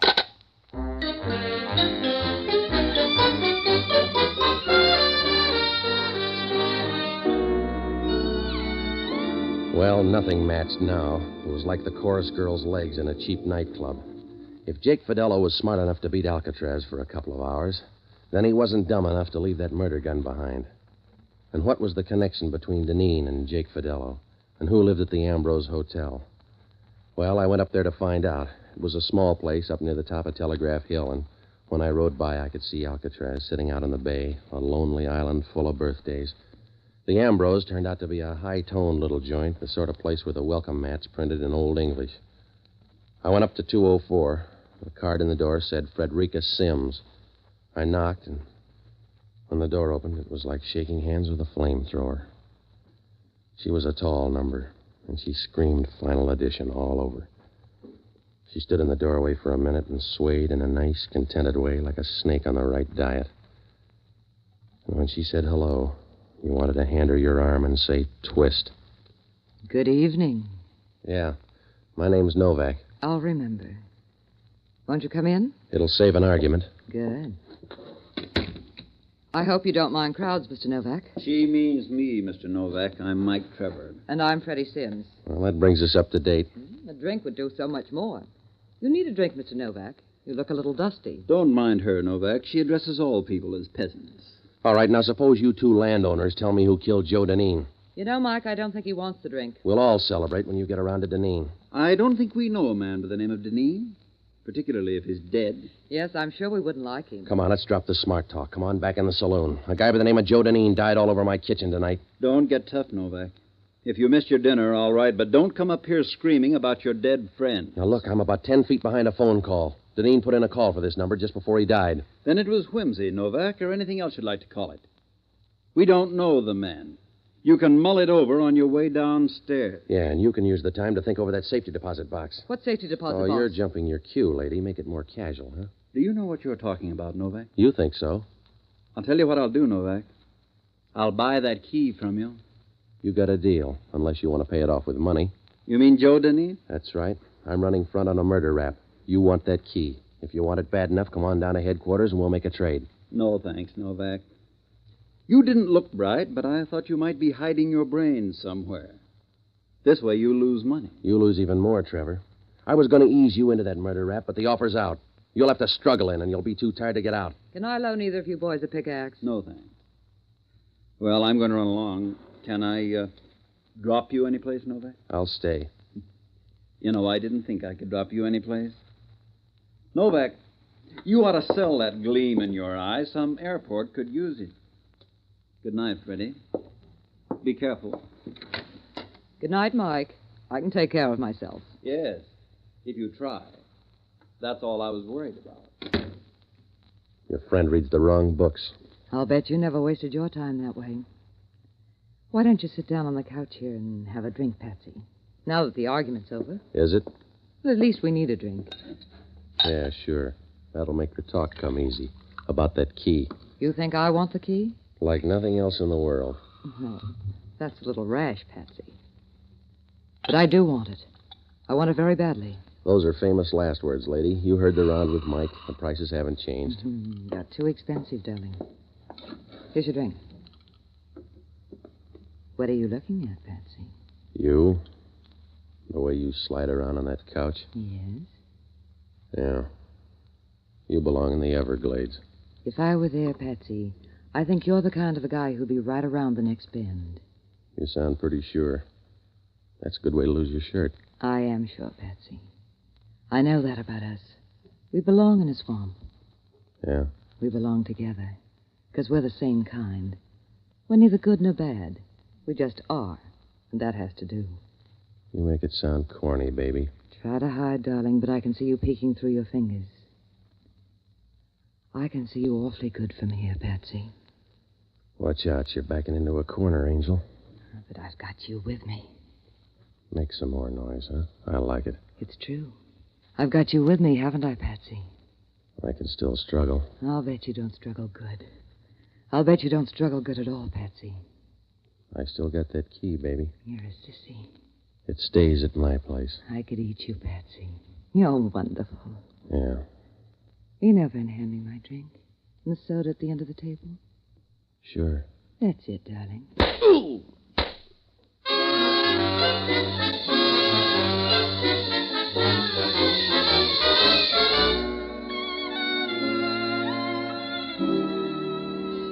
It doesn't pay much to fall in love.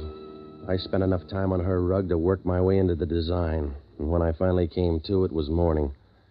There was nobody around the place, so I started for home. On the way, I tried to fill in the blind spots, but it was like trying to match pearls in the dark. Somebody had killed Deneen for the key to that safety deposit box, but where was the key? If the girl or Mike Trevor did it, then why were they still on the trail? Well, when I got to my apartment, the place was torn apart. Looked something like a mop closet after a New Year's Eve party. Jocko was sitting in the middle of the room listening to the water fizz. Good morning. Where'd you get the bump on the head? Romance. What'd you find out, Jocko? Janine had lots of friends and enemies. Yeah, one of them's Jake Fidello. He's number one on the list. Janine had a brawl with Fidello 2 years ago. Jake promised to square the beef. He's in a bad spot for it now. Maybe. Janine has no safety deposit box. Oh, that was my out. Perhaps you can take up folk dancing in prison. I'll send you diagrams of new steps from time to time. Fidello has a safety deposit box, though. Yeah? Yeah, he's got a lot of money floating around somewhere. Well. And a lot of women doing the same thing. Well, we're getting a better shuffle now. Is the girl's name Freddie Sims? That's right. Fidello loves her like the last 15 minutes of life. That's why he won't like it. Get to the point, huh? She's supposed to be waiting for him, but she's got married in Mexico to a guy named Mike Trevor, Fidello's best friend. Does it make sense? No, it doesn't. Suppose Jake's found out about his sweetheart and best friend. Why would he kill Deneen? I don't know, except you'll find out, Patsy, that sometimes the difference between your best friend and your worst enemy is only a matter of opportunity. Yeah, Novak talking. Yeah. How's the dent in your forehead? Oh, you get around, Hellman. Yeah, we picked her up at your apartment. She tell you about that key? A little. She made a confession, too. She's generous. Not to Mike Trevor. She pinned the whole thing on him and signed a statement. We're going out to pick him up now. I'll see you in 10 minutes. Why? In case he wants to shoot somebody, I'm offering you.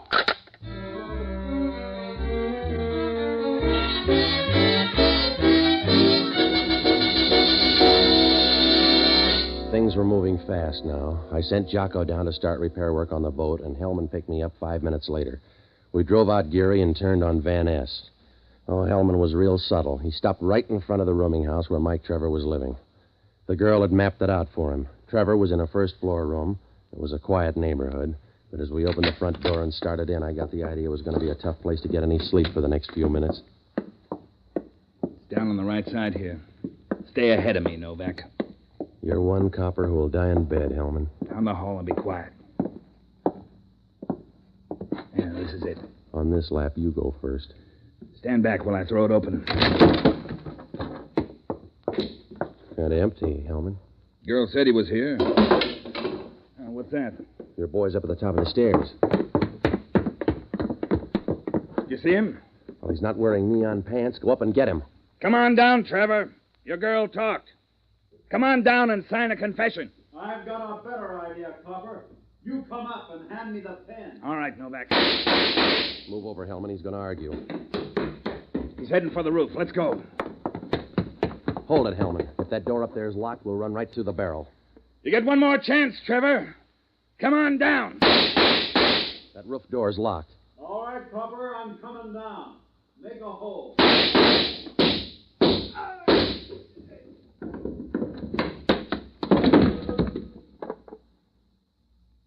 Now you got your hole, Trevor. Yeah. Novak, you better get to that safety deposit box. Get there in a hurry. Before the girl.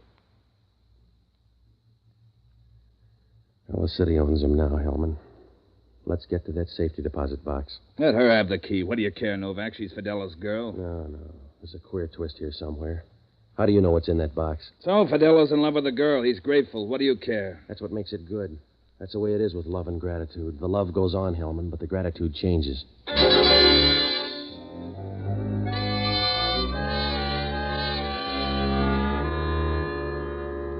Well, the way things stood, there was only one place that key could be. I got to a phone and called Jocko. I told him to check out on the boat for a key somewhere on the floorboards. Jocko seemed happy when he said that some girl had come by 15 minutes ago and nosed around the boat for a while. Well, Hellman and I rushed down to the bank. When we got downstairs, Freddie was just starting into the vault. Hello, Patsy.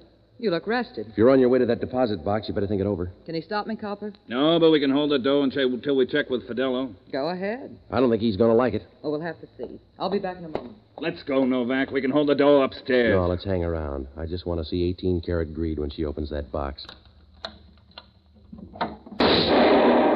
There's some gratitude, Hellman. Well, Patsy, I got the key, huh? Yeah, you got everything, Angel. How about Mike? What happened to him? He beat you over the line by 20 minutes. Oh, that's a nice way to let me know, anyway. I'll try again, because you don't rate a nice way. You're not worth anything Fidello ever had. Why start an argument? I couldn't finish it. I was wrong about one thing, Angel. When I said Fidello wouldn't like this. I think he will. Yeah. He was a cutie.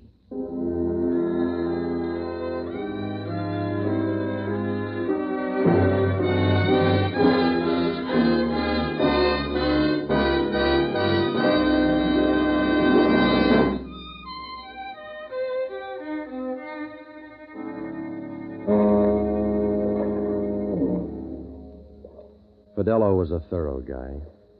The way he told Hellman, everything worked out but the right inning. Fidello found out about the girl and Mike Trevor, so he pulled a switch. He hired his enemy, Joe Deneen, to do the job. Deneen planted the bomb in the safety deposit box, and just to prove it was a square pitch, Fidello gave Deneen a gun with his prints on it.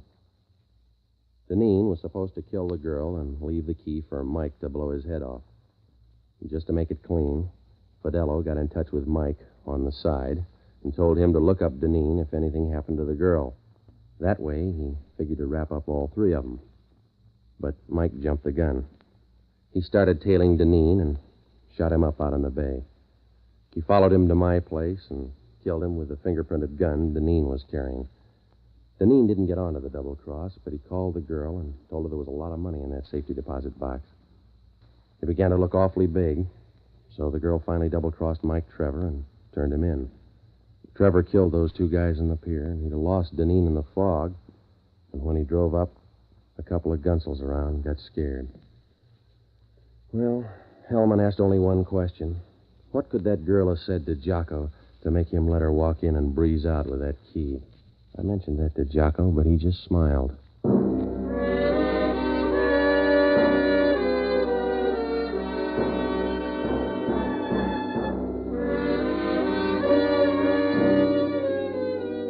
The American Broadcasting Company has just brought you Pat Novak for Hire, starring Jack Webb. Pat Novak is directed and produced by William P. Rousseau. Jocko Madigan is played by Tudor Owen. Inspector Hellman is played by Raymond Burr. Music was composed and conducted by Basil Adlam. In our cast were Yvonne Patey, Tall Avery, Farley Bear, and Herb Ellis. This program is being released to our servicemen and women overseas through the worldwide facilities of the Armed Forces Radio Service. This is George Fenneman inviting you to be with us again next week, when over most of these same ABC stations we'll bring you Pat Novak for Hire. This program came to you from Hollywood.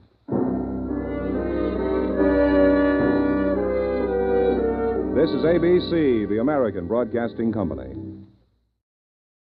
Ladies and gentlemen, the American Broadcasting Company brings to its entire network one of radio's most unusual programs. Pat Novak for Hire.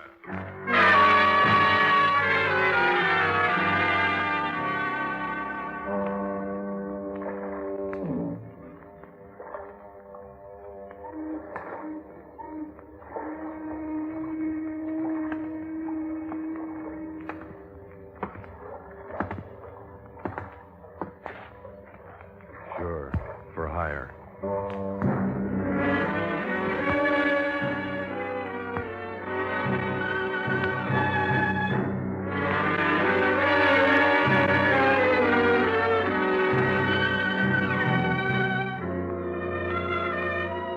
sign out in front of my office reads that way.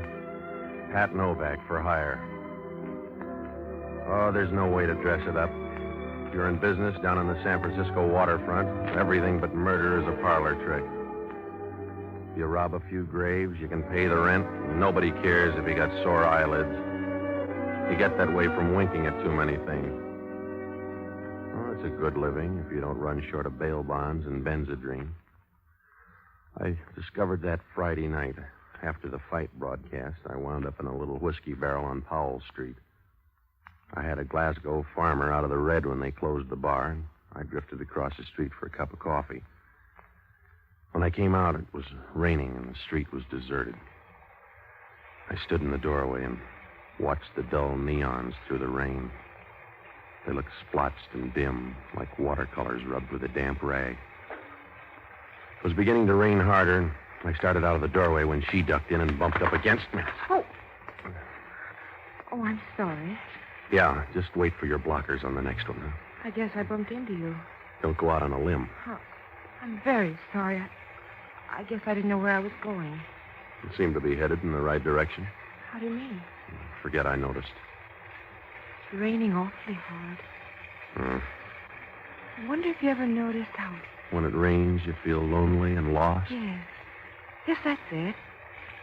How when it rains, you feel lonely and lost. Yeah, well, we're both great readers, so if you'll let me get by, I want to get a cab. Yes, I wonder if I could ask you something funny. The bars are closed. No, I meant coffee. I'll pay for it. All right? In here? Sure. Come on. The counter will do. All right. What's it gonna be? Hey, you back again?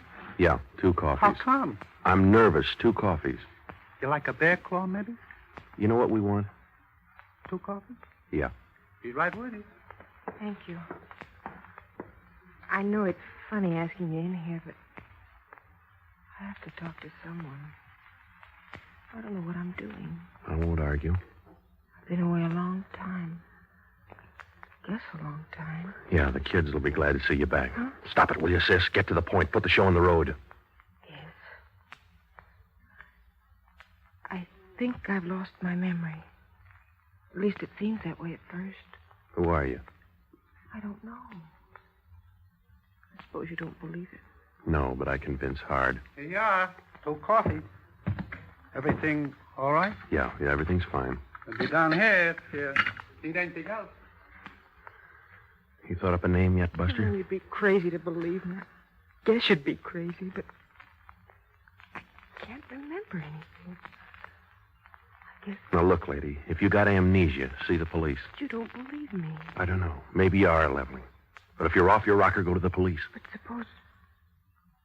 suppose there's something that happened before and the police would be looking for me. Please, would you try to help me?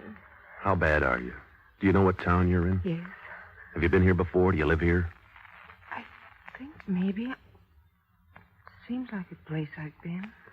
All right, I'll put you in a cab. You go see the police. No. I feel funny. I think I'll go outside for a minute. I don't want Hilda to know. Please, I'm going to follow. Please, help me. Mister, your girlfriend's on the floor. Yeah, any suggestions? No, she's your date. All right, here, give me a hand, will you? Where you gonna take her? The hospital. She's an amnesia case. I hope your memory's good. Huh? You'll need it for answers. Your girlfriend's passed out for good. Don't tell me. Feel her pulse, mister. You're gonna have to start over because she's all used up. Oh, that's good. You got a wailing wall? Sure. Use the counter while I call homicide.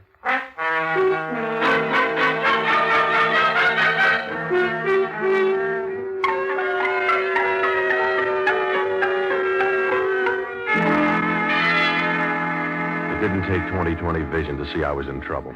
Maybe it was an accident. Maybe it wasn't. I didn't have any idea why she keeled over there, but with a figure like hers, I knew it wasn't old age.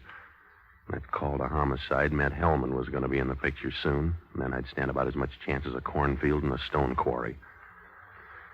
Well, I went through the girl's stuff. She had no identification. There were a couple of snapshots of her, but no name. I told the waiter my name and where Hellman could find me. Then I got out of there. I looked up Jocko Madigan, an ex-doctor who liked his booze pretty well. Smart guy, but he used a mason jar for a jigger. I finally found him holed up in some after-hours joint on Geary Street. He was talkative. Hello, Patsy. A small jug for Mr. Novak, waiter. I want to talk to you, Jocko. Patsy, you shouldn't be here. It's after hours. Yeah, look, Jocko, I need some help. What do you know about amnesia? Oh, a temporary blessing. I thought I had it myself once. Stop it, will you? But it just turned out to be a case of bad bourbon, a peasant's drink, I've decided. Get up the street level long enough for me to talk. I'm in trouble. Yes? I met some blister tonight who took a dive after one cup of coffee. Oh, I see. She had amnesia, or she thinks she did. Oh, if she's dead, why worry about amnesia? It's a minor ailment. Because Hellman's going to think I had something to do with it. She picked out my lap. Don't you see how it's going to add up? I have high hopes. I got to do something in a hurry. Was she a nice girl? Yes, I guess so. How come you met her? What difference does it make? Tell me about amnesia. Could she phone it? Maybe. Not for long. What makes you think she did? I don't know. She acted like a butterfly with a jag on, and she headed straight for me. It just doesn't add. No. What cell block can I find you in? You can get off your spine and go to work for me. You know the hospital circuit. Hit them all and find out everything you can about recent amnesia cases. Well, how far back do I go? Until you find one that jibes with this girl. It's impossible. Where do I start? I feel like Noah when they told him to beat the flood. She's blonde, blue eyes, expensive clothes. How big? Just the right size for a good dream. Start checking now and give me a ring at my place. No identification? None. She only said one thing when she fell. Oh, something crude? No, she mentioned a gal by the name of Hilda. That should be easy to trace. Sure. Just look it up in the phone book. You will find it somewhere between Hellman and homicide. Right, lover?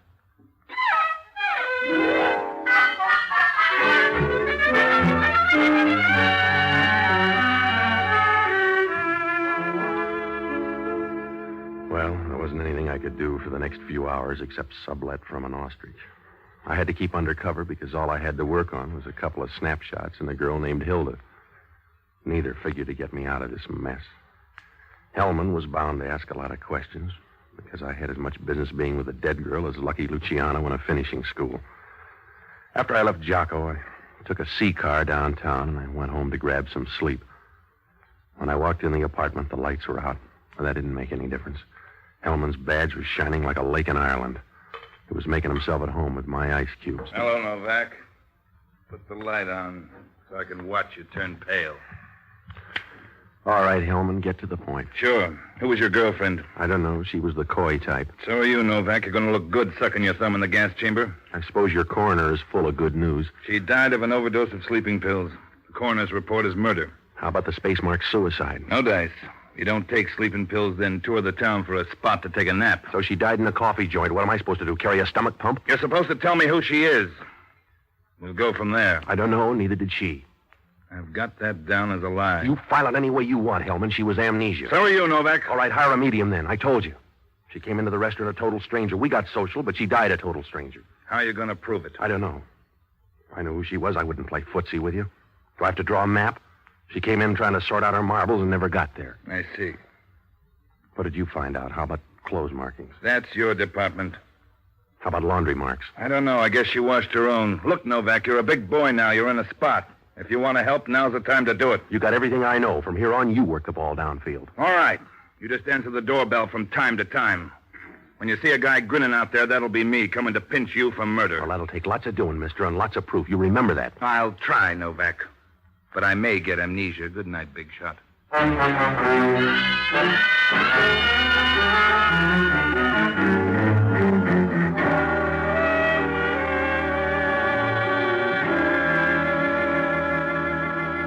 Hellman left, I backed into my headache and went to bed. Oh, sure, I was in a spot now. The scorecard said murder, and I was the medalist on the first round. If the police didn't know who she was, that meant she had no record we could work on. I still had the funny hunch about that gal pulling a phony. But if it was phony, I was worse off. I had all the best arrows in town pointing to me, and Once Hellman began to build a case, I could throw away those vacation folders. I slept until about 9. The phone began to ring, and I rolled over expecting to hear Gabriel on the other end of the line. It was just Jocko. Hello, Novak talking. This is Jocko. I've been working all night. We'll build a monument later. What'd you find out? The morning paper says the girl was murdered. Yeah, Hellman gave me a preview. What'd you find out at the hospitals? I've got a complete list of amnesia victims. I know more lost souls than a Hong Kong bartender. Yeah? Most of them men, trying to get away from the little woman. Well, you're a big help, Jocko. Don't hang up till you hear about the girl. Go ahead. Nothing on file for the last 8 years. In 1941, a 17-year-old girl walked out of California General Hospital. She hasn't been heard of since. How's the description? Oh, it fits like last year's bathing suit. She was Marcia Halpern, the daughter of Emery Halpern. Yeah? Who's he? A pocket-heavy guy down on Montgomery Street. I'll get right down there. Thanks, Jocko. You saved my life. Well, I hadn't intended to go that far. See you later.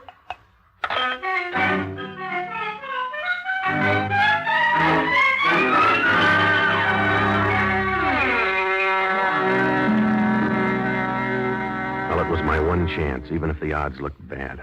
I called up Halpern's office. They said he wasn't in, to try him at home. He was listed for a place up on Pacific Heights, so I took a cab over there. When I walked in the lobby, I could tell old man Halpern was making as much money as you can without your own printing press. The apartment made Buckingham Palace look like something George had picked up at a fire sale. The doorman was a sober-looking specimen, the kind of guy that breathes every other Tuesday.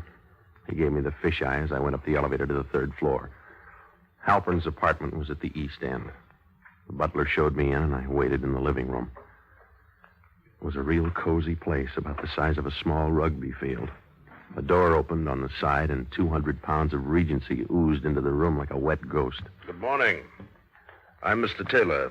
I'm Novak. Where's Halpern? Well, Mr. Halpern is away on a business trip. I'm Mark Taylor, the family lawyer. I believe that's the phrase. Oh. Well, I'll drop by later, huh? Perhaps I can help you. I take care of most of Mr. Halpern's business now. Did you know his daughter? Yes. It was quite tragic. That's what I hear. She was a victim of amnesia. She forgot all the details of her home. Must have been a temptation. Did the police ever do anything on her? The police were not advised. Mr. Halpern hired private detectives, but she was never found. Yes, it was quite tragic. You wear your mourning a long way, Taylor. She'd be about 25 now, wouldn't she? Taffy hair, blue eyes, nice figure. I believe she had leanings in that direction. Why, Mr. Novak? I think I may know where she is. You don't know what that would mean to this family, Mr. Novak. You don't know what it would mean to me, Mr. Taylor. Here's a snapshot. Let me see it. Well, Taylor, this is not a B movie. This is a picture of Marcia Halpern. You sure? I don't make many mistakes, Mr. Novak. All right, if you've used up your quota. She's downtown. I'll get in touch with Mr. Halpern right away. No, take your time. She's dead. When? Last night, she got sleepy. What? Yeah, that's right. Somebody gave her enough sleeping pills to stock a drugstore. I see. After all these years, to come back, and then this. It was most tragic? Yes, I was about to say that. It'll be a great blow to Mr. Halpern.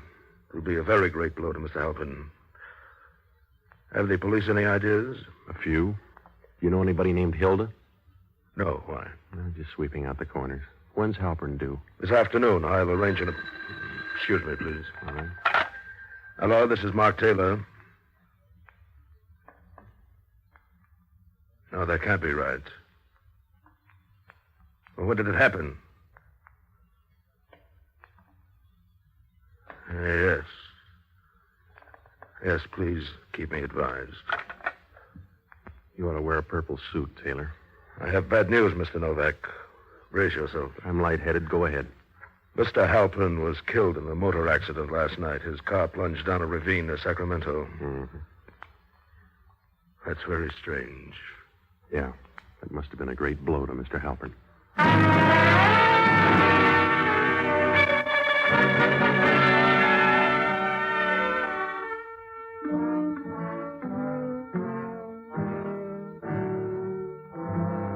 I left there and went downstairs. All the way down, I had the funny feeling that something was wrong. The way a person feels when he goes into a doctor's office with an incurable disease. It may have been Taylor. I don't know. He seemed all right, but I still had that feeling that something was out of place, like a broken line in a perfect picture. I crossed the street and called Hellman. It was too early in the day because he was as sad as a tap dancer in moccasins. Hellman talking. This is Novak. How's the case? You look better every minute. How's the identification? We're moving slow. So far, we know she's a woman. That's right. Her name's Marcia Halpern. She disappeared in 1941 with amnesia. San Francisco? Yeah. She's the daughter of Emery Halpern. We'll check with old man Halpern. You better send your best man because he rolled a car and killed himself last night. Where? Sacramento. I got news for you, too. Yeah? We got a statement from that waiter. Who wrote it? He says you brought that girl in for coffee. Also, you were nice and chummy. I knew her for 5 minutes. With you, that's a lifetime. The guy said you were good friends. That's the way our story's going to read. You suit yourself. I'm busy. Yeah? Where you going? Same place you are, Hellman, Sacramento.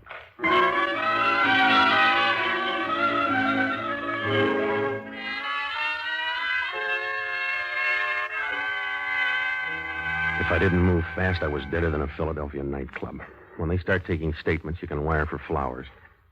I called Jocko and told him to check up on old man Halpern's estate. I borrowed a car and drove up to Sacramento. The accident was just outside of there. When I got to the spot, Hellman was already in charge. He's going to make a fight for the job at Last Judgment. They were down in the ravine, and Hellman was beating around the bushes, making more noise than a Venetian blind in a typhoon.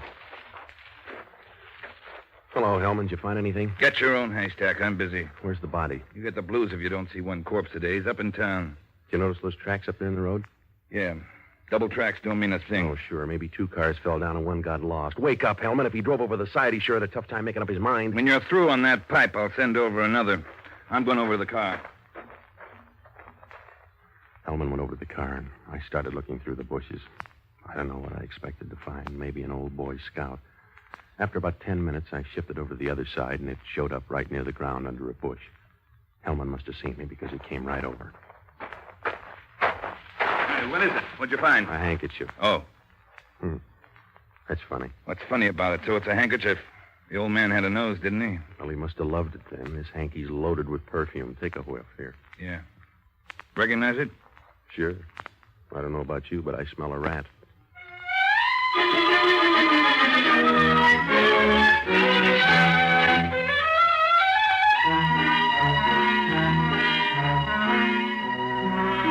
Things began to move. This was the first break, and Hellman knew it. I went back to town, and I tried to get in touch with Jocko, but he was running up a tab somewhere, so I drove over to see Mark Taylor again. When I got to the apartment, I found out he wasn't in, but the pinch hitter was all right. When she opened the door, I got a nice warm feeling, like a melted cheese sandwich. She was standing there in a dark silk evening gown. It was strapless, and she had no worries. When she spoke, it was like saying, put another log on the fire. Good evening. Taylor in here? Won't you come in? Sure. Mr. Taylor won't be in for a while. I'm waiting for him myself. I see. I'm Pat Novak. Is it urgent? Anything I can do? If it were, you'd get my vote. Who are you? I'm Hilda Travis. I'm a friend of the family. Which family? Would a drink take off the rough edges, Mr. Novak? It might. Good. I'll make one. I brought Taylor a present. How nice. A girdle, maybe? Or am I being catty? No, a handkerchief. This one. Do you like it? Should I? I thought you might want it for a keepsake. I found it in a ditch up in Sacramento, about 10 feet from Emery Halpern. Poor Emery. Here's your drink. Thanks. Poor Emery. It's full of perfume. You want to smell? That wouldn't do any good. You want to know if it matches my perfume. It's your idea. Go ahead. All right. Now, closer. That's it. See? Yeah. It's early in the evening, Mr. Novak. Don't blow a fuse. I won't until I find out who killed Marcia Halpern. Good luck. For everybody's sake. By the way, the police think you killed her, don't they? Did Taylor brief you? A little. I asked him this morning if he knew a girl named Hilda. He must have forgotten. Yeah, everybody's got amnesia. Just to make things easy, did you kill her? Just to make them hard, did you? I see. Well, just tell Taylor I called. Don't be a savage, Mr. Novak. You haven't finished your drink. And it's raining outside. I'll finish this one. That's good. Sit down beside me here. We'll finish our drinks and pray for a cloudburst.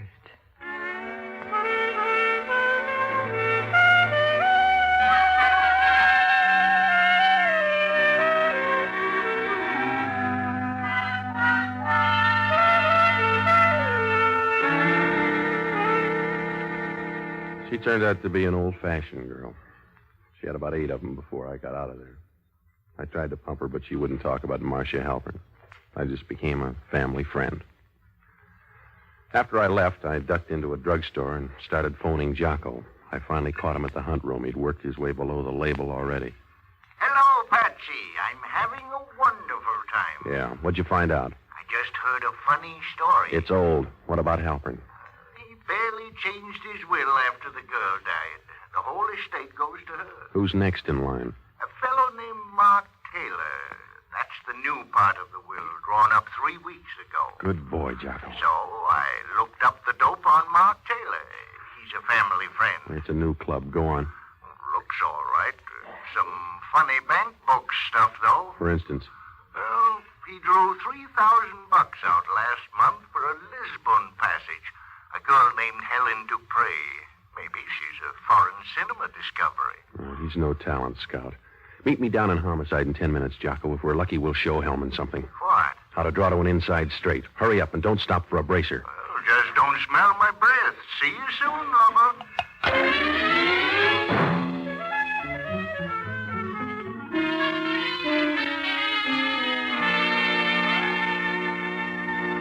I'd explained everything I could to Hellman when Jocko got there. I went over it for him and sent him out on an errand. He was to meet Hellman and come up to Taylor's apartment. I went on ahead. It was about 11 o'clock when I knocked on the door. Mr. Novak, so soon. Yeah, I'm coming in. Hello, Taylor. I won't say you're wearing out your welcome, Mr. Novak, but it's getting very thin. You better take time out and pack your bags. Is that nice, Patsy? Because a guy named Hellman wants you for murder. We've been over that once, Mr. Novak. Yeah, but we got a whole new infield this time. Hellman thinks you killed a girl named Helen Dupre. I don't know a girl named Helen Dupre. The bank vouchers say yes. They say you brought her over here 6 weeks ago. Wait a minute, Patsy. Oh, you made the team too, Angel. They got you all fixed up for old man Halpern's case up in Sacramento. Get out of here, Novak. I left a drink here. Find a bar there. Get out of here. I wouldn't want to jam this gun through your face. Come on in, Hellman. Did you bring him with you? Yeah. Come in here, fella. Is that the girl? Yeah, that's her. Where'd you see her before? Sacramento last night. He's crazy. It's a plant, Mark. Tell him more, Junior. You sure she's the one? Yeah, she was on the road, and I seen her at the car with this old fella. Hang on, lady. The road gets bumpy from here on. My lights were out, so I guess she didn't see me. Take this little guy out of here. I got a story. I seen you hit the old fella, then start the car down the bank. I didn't hit him on the head. I told you that, Mark. Yes, you did. Tell him, Mark. Tell him I was here. How can I when you tipped our mitt? That's right, Taylor. Get out while you can. Tell him I was here, Mark. Well, you little fool. Don't you know you've told them already? You're a bum guy, Mark. You've been a bum guy all along. I keep my mouth shut. I'll give you a chance to talk. I'll tell you about him, Novak. Shut up, you little half-wit. You're all right on the straightaway, but you're a bad guy on the curves, Mark. Keep still, For Angel. a tin-horn punk like you, I'll talk lots. You'd better say it fast.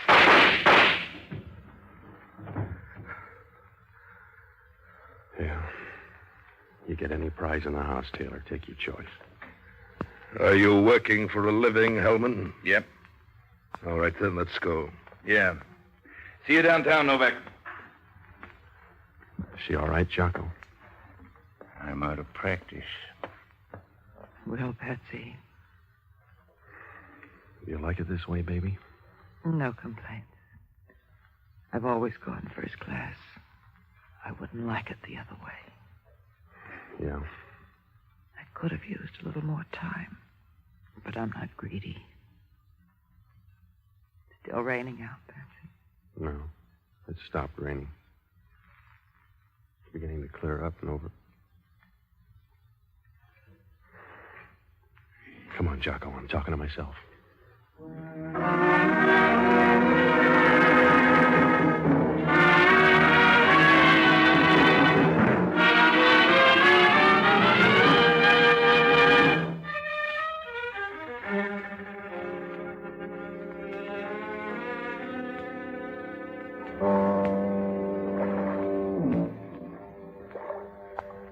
Well, it seems that Marcia Halpern was dead for years. somewhere on the other side, a girl named Helen Dupre got the story out of her. She looked a lot like Marcia Halpern, so she waited until after the war and contacted this Mark Taylor. They cooked up a hoax, and the pot boiled over. She was supposed to fake amnesia and stumble into the hospital. The pictures in the wallet would be printed. Mark would identify her as Marcia Halpern. The same night they planned to kill the old man the way they did. That way, Helen Dupre and Mark could split the dough. But they figured it wrong. Another girl named Hilda Travers had the story, too. She put the squeeze on Mark, and he blundered. He found out he didn't need a phony Marcia Halpern after all. The new clause in the will gave Mark the dough. So he loaded Helen Dupre with sleeping pills, while Hilda gave the old man his last ride. All he had to do was wait for the dough and then split with Hilda. A few things went wrong. Sometimes it only takes one. Helen did her part, but she was no Bernhard. And then at the last minute, she knew something was wrong and mentioned Hilda. I kind of began to wonder when Mark identified that picture so fast. After more than 8 years, he identified it immediately. And then there was that handkerchief. From there in, it was freewheeling. All we had to have was a witness. Oh, that guy from Sacramento? Well, he was some actor that Jocko picked up in the hunt room. Hellman finally cleaned up the mess. Taylor's in the clink, and of course, the girl already picked up her end of the check. She was nice, too, if you don't mind claw marks. Well, it all worked out, and Hellman's happy, except that actor keeps calling him up for parts.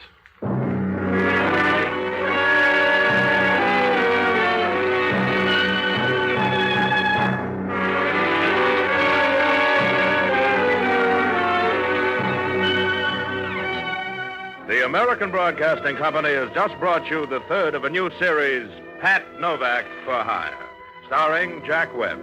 Jocko Madigan is played by Jack Lewis. Inspector Hellman is played by Raymond Burr. Music was composed and conducted by Basim Ablub.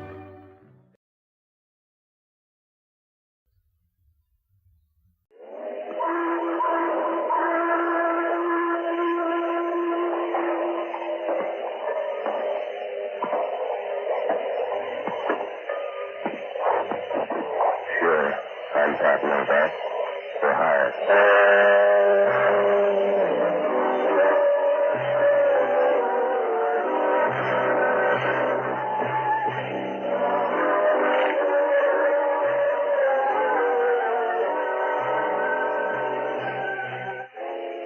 That's what the sign outside my office says. Pat Novak for hire. Or you can set it to music or put it up in neon. But down here on the waterfront in San Francisco, you're too busy staying alive to worry about the next guy unless he's pointing a gun. Most of the time, you got as much chance as a flypaper fly on a solo flight. But it works out. Oh, I rent boats and do anything else to keep my stomach and my conscience running even. It's like juggling hot marbles on a high wire. But it's a living, and you haven't any more kick coming than a swimmer diving into an empty pool. I found that out last Tuesday night. I was sitting in my office after dinner, watching the fog stream through the gate and wrap up the bay for the night. Up on Russian Hill, the lights were just going on in the $1,000-a-month apartments, and right away you got a picture of warm rooms and cold martinis. I guess I was feeling sorry for myself, so I started to page through an old address book full of bad breaths and tired memories. I was getting over to the page, and the regrets were piling up around my knees when the phone rang. Novak talking. This is Father Leahy, Patsy. Are you busy? Yeah, Father. Carrying up old phone numbers. Are you reforming or angry? Neither one, Father. They just wore out. You sound sad, Patsy. Expect them to last forever? Nothing's that good. What's on your mind? I want to ask you a favor. Make it a small one, Father. I'm all out of big ones. It's a small one, Patsy, for you. Yeah, another customer told me the same thing, Father.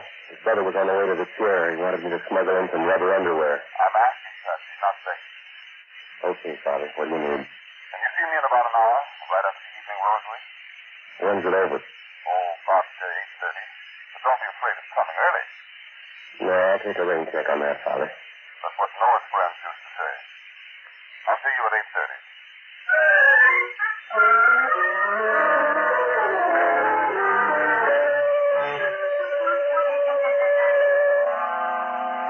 It was a little before 8:30 when I started up the steps of Father Leahy's parish church.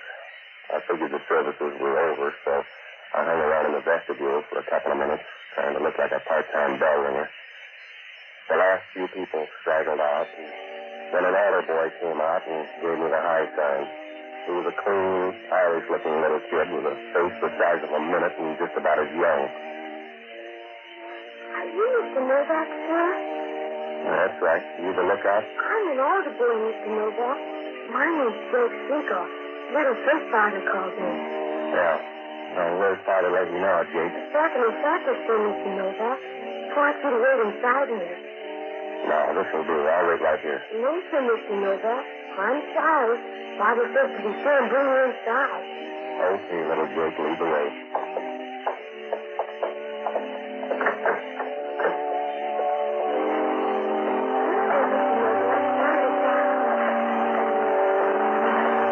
I was too busy trying to act like I knew my way around to pay much attention to a fat, chunky little guy when he stood up in the back pew a couple of aisles over. Little Jake seemed to take trouble in the air. Mr. Novak, sir. What you doing? All right, Cleveland, here's your pay out there on a second. Jake, get down. Mr. Novak, look out, look out!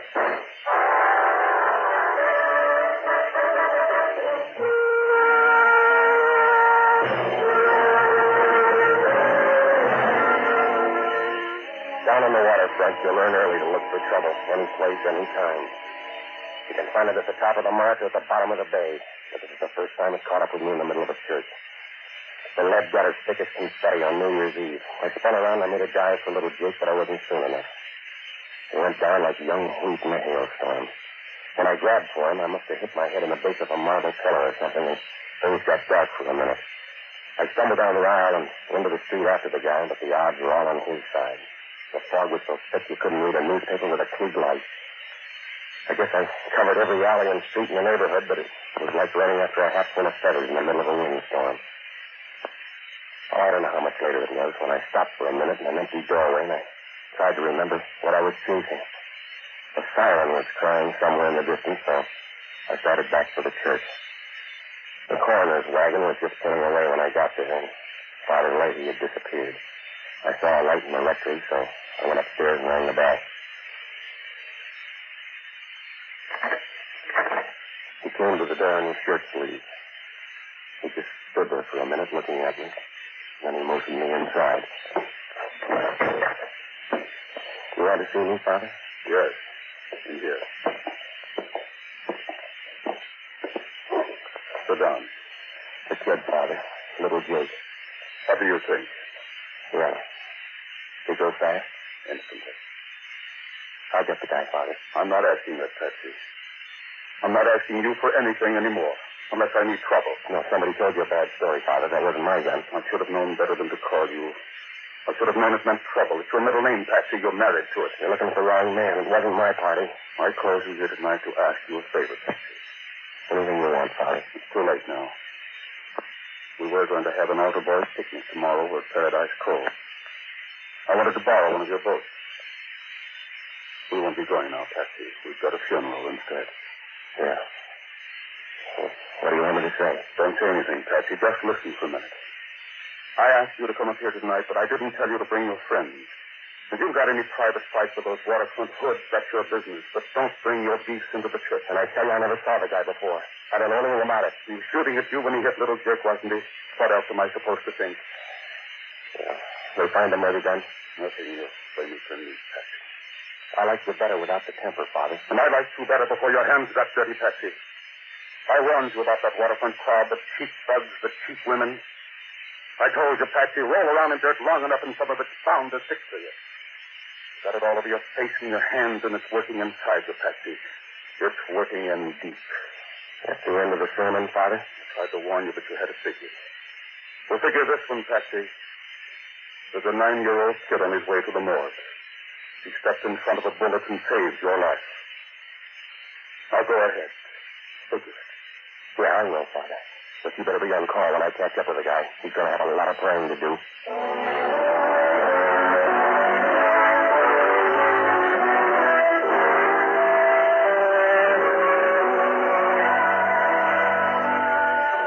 When I left Father Leahy, I checked in at the church for one more look around. A couple of red-faced Irish cops in uniform were wandering around the vestibule trying to look at home and chewing gum like mad to kill the beer on their breath.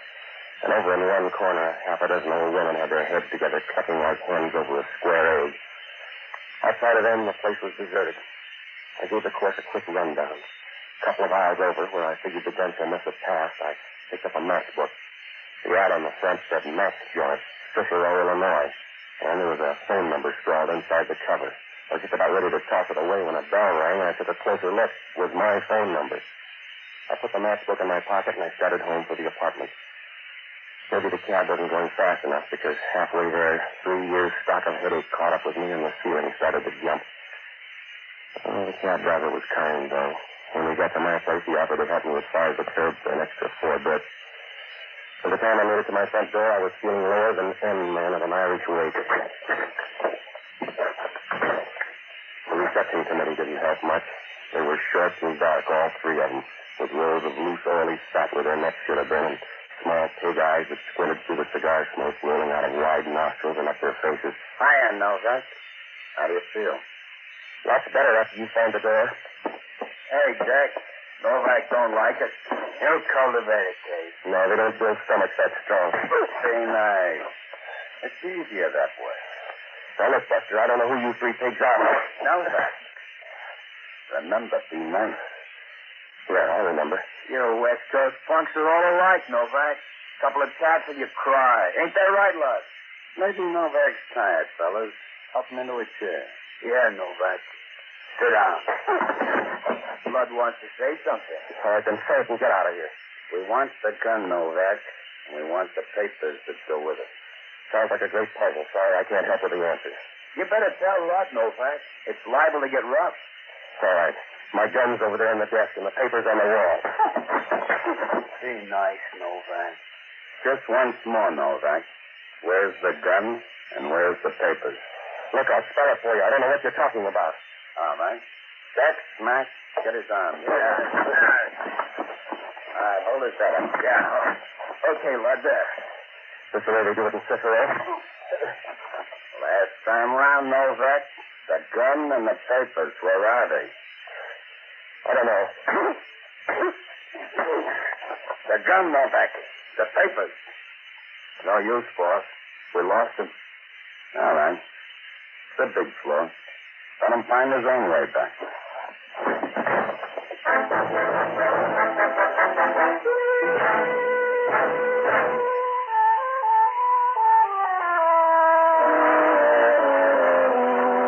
Well, it was a long night for summer. When I woke up, the sun was bleeding through a rip in the blinds, and there was a funny smell in the room. My stomach felt like a piece of practice rope at a Boy Scout class. And then the room got noisy. You wake up slow, Novak. Have a hard night? Oh, you're never on time for the party, are you, Hellman? I'm choosy, Novak. I don't like your friends. All right, then take up social work. What's the occasion? I got a phone tip. Thought I'd drop up for a visit. You having fun? Yeah. There's a gal in the kitchen bored to death. Huh? Take a look. Look at hard. Who is she? Sally Kimbrough. That's what her driver's license says. She a friend of yours? How would I know? Even her mother couldn't tell. Messed up, isn't she, Novak? Must have been a rough party. I wouldn't know, Hellman. I closed early. It's your joint. What happened? I said I closed early. 3 gunsels were drinking my scotch when I got home about 10:30. They were anxious about a gun and some papers, and they figured I could put them straight. I couldn't, so they laid me out. Now tell me how sorry you are. I bleed for you, Novak. Now let's have it straight. That's as straight as you're going to get it, Hellman. If it's not exciting enough, try Esquire. You talk straight for a punk in hot water. I'm not going to scream till it burns. Then you better start practicing, Novak, because I'm going to burn you. You better hurry, Hellman. Your pension's catching up with you. Watch your mouth, Novak. You're not talking to your gentle friend. Well, that's hard to tell, Hellman. You both use the same technique. Now show me the warrant before I start charging your rent. That dame's body is all the warrant I need, Novak. Now talk. How did she get so dead? I told you once. Pick up the 3 gunsels and ask them. What they look like. Like you. The size smaller. They're from the east around Chicago. What else? They wouldn't leave their birth certificate. Go ahead, smart boy. Get in all the laughs you can. But don't ask me to con the parole board for you. Oh, I don't know, Hellman. You won't be there. Maybe I'll like prison life.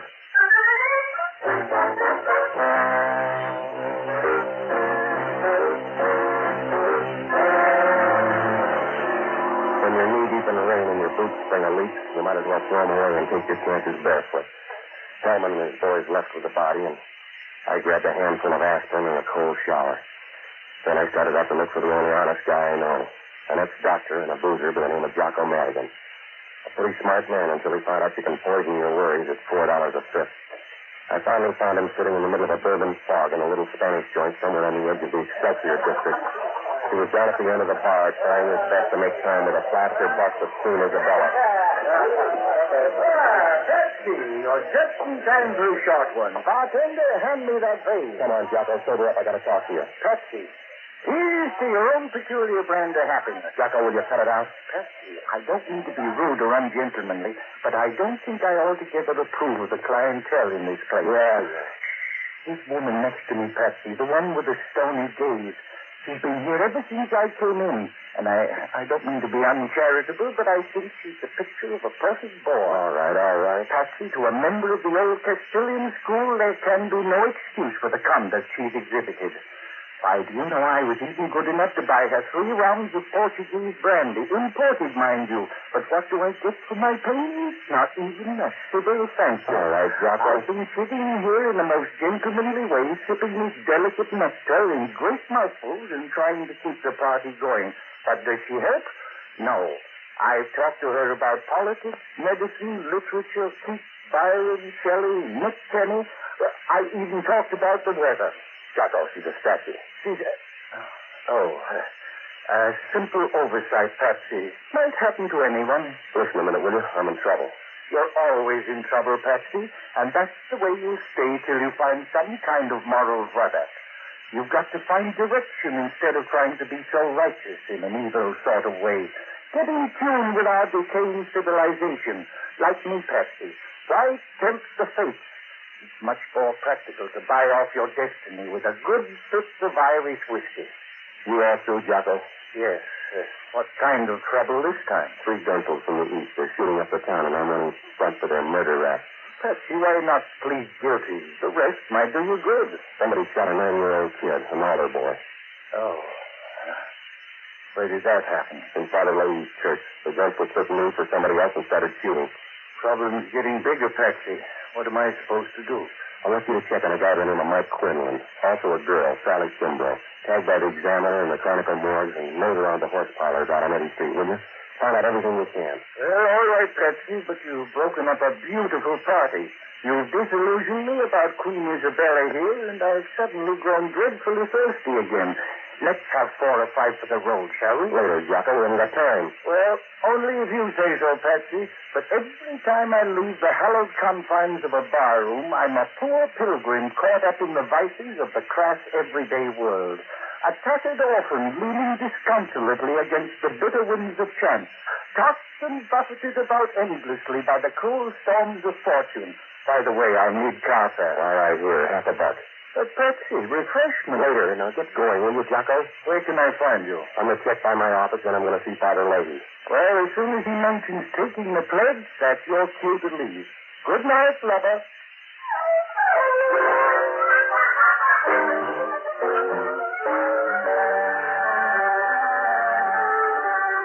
When I left Jocko, I caught a cab downtown, and on the way, I started hunting for just a piece of the answer. But all I got was questions. Who were the 3 gunfuls, and what was the stuff they were after? Mike Quinlan, where did he fit in? And that dead girl in my apartment, who did she belong to? Well, the zeros were piling up faster than flies on donuts when the cab pulled up for a stop sign at 16th and Mission, and a little guy with a worried mouth and a loud sports shirt jumped in. His lips were wound around a phony kind of smile, like a head waiter just before he hands you the check for a big party. It's okay, driver. We're friends. How are you, Friends just come easy for you, mister. You got a name? Keith Novak, I want to talk. Got until the next corner. We both mean it, Novak. Me and the gun. Now, look, Junior, if you want to play the heavy, go find a melodrama. Who are you working for? Sandell? That's as good a name as any. All right, here's your corner. Sally Kimbrough. Where is she, Novak? You're fast with a question, mister. Let me ask you one. Who's Sandell? I got the gun, Novak. Yeah, then who's Sandell? I'll do the asking. You sit there and make the answers. Oh, you're running out of tickets, Junior. Come here. All right, now reach down for that gun and I'll jam you through the floorboards. Who's Sandell? The Chicago hood. He's out to get me. Works both ways. That's a good plot. Now, who are you? Mike Quinlan. All right, now what about Sally Kimbrough? They mopped her up off my kitchen floor this morning. Somebody's going to get Sandell. Maybe we're on the same train. What's he look like? Pat and men all look alike. All right, you can leave any time now. Sure, Novak. Fare's getting high. See you later.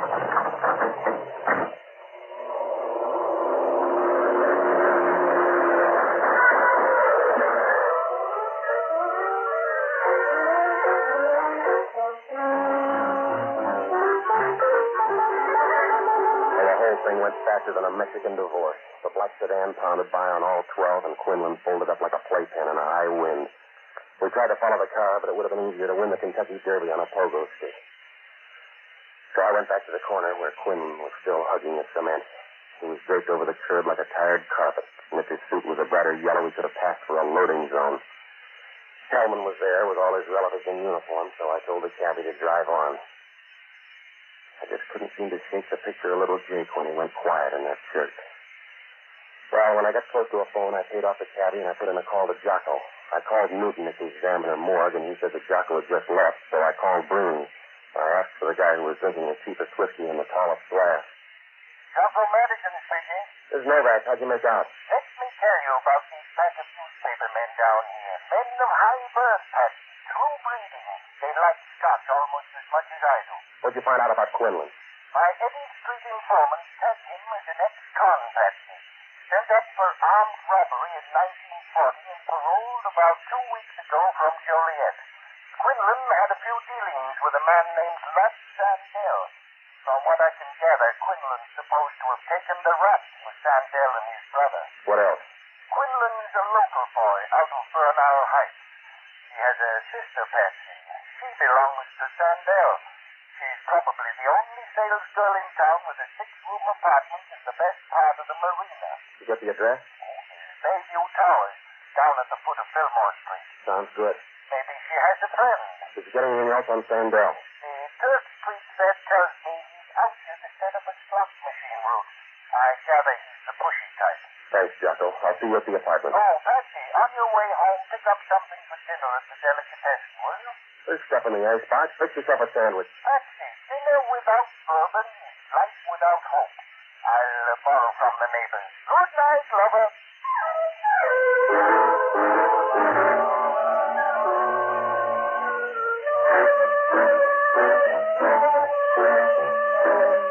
When I hung up, I caught a D car out on Van Ness Avenue, and I headed down into the marina.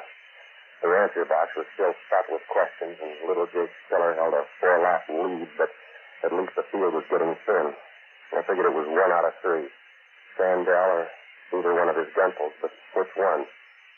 So when I got down to the foot of Fillmore Street, the fog was thicker than ankles at a fat ladies' convention, and the foghorns out beyond Yacht Harbor started on overtime.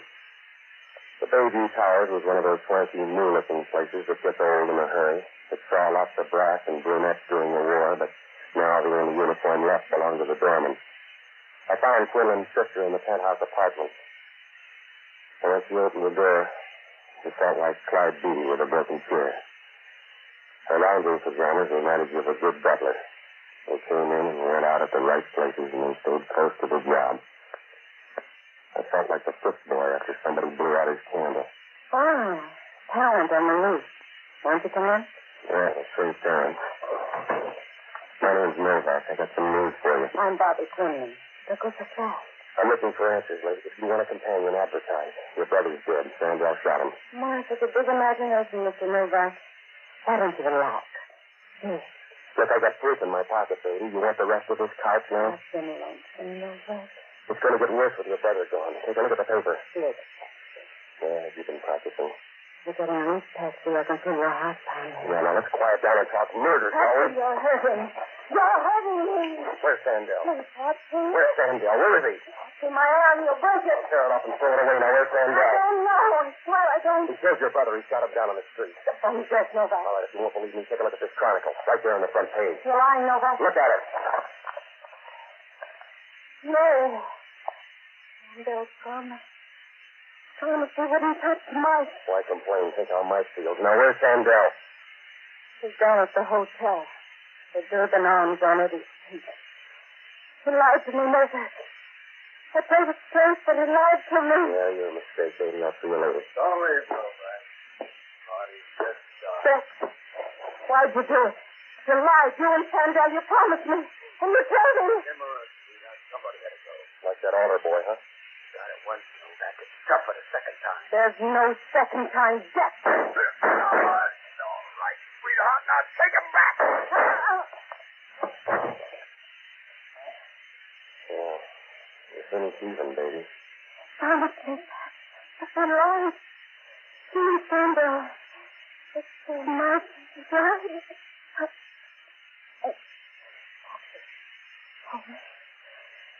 Hold me fast. Sorry, baby. You make this trip alone.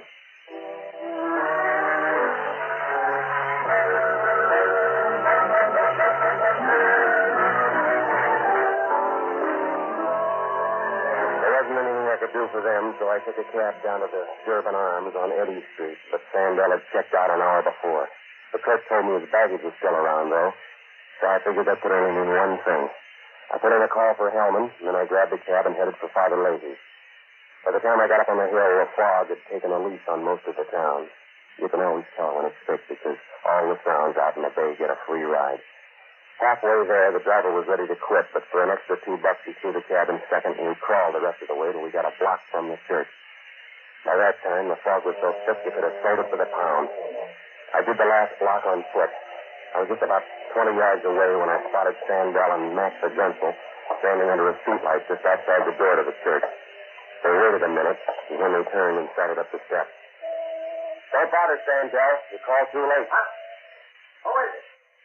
Who's out there? It's a smart one, Bud. Novak. Novak. Come closer. I can't see you in the fog. Go on out and get me, Sandell. There he is, Max.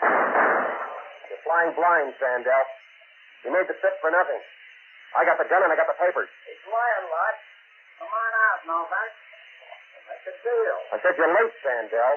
I already made the deal with Matt. You're funny, Novak. This'll shut you up. Not even close, Max. Which one have you got the altar boy?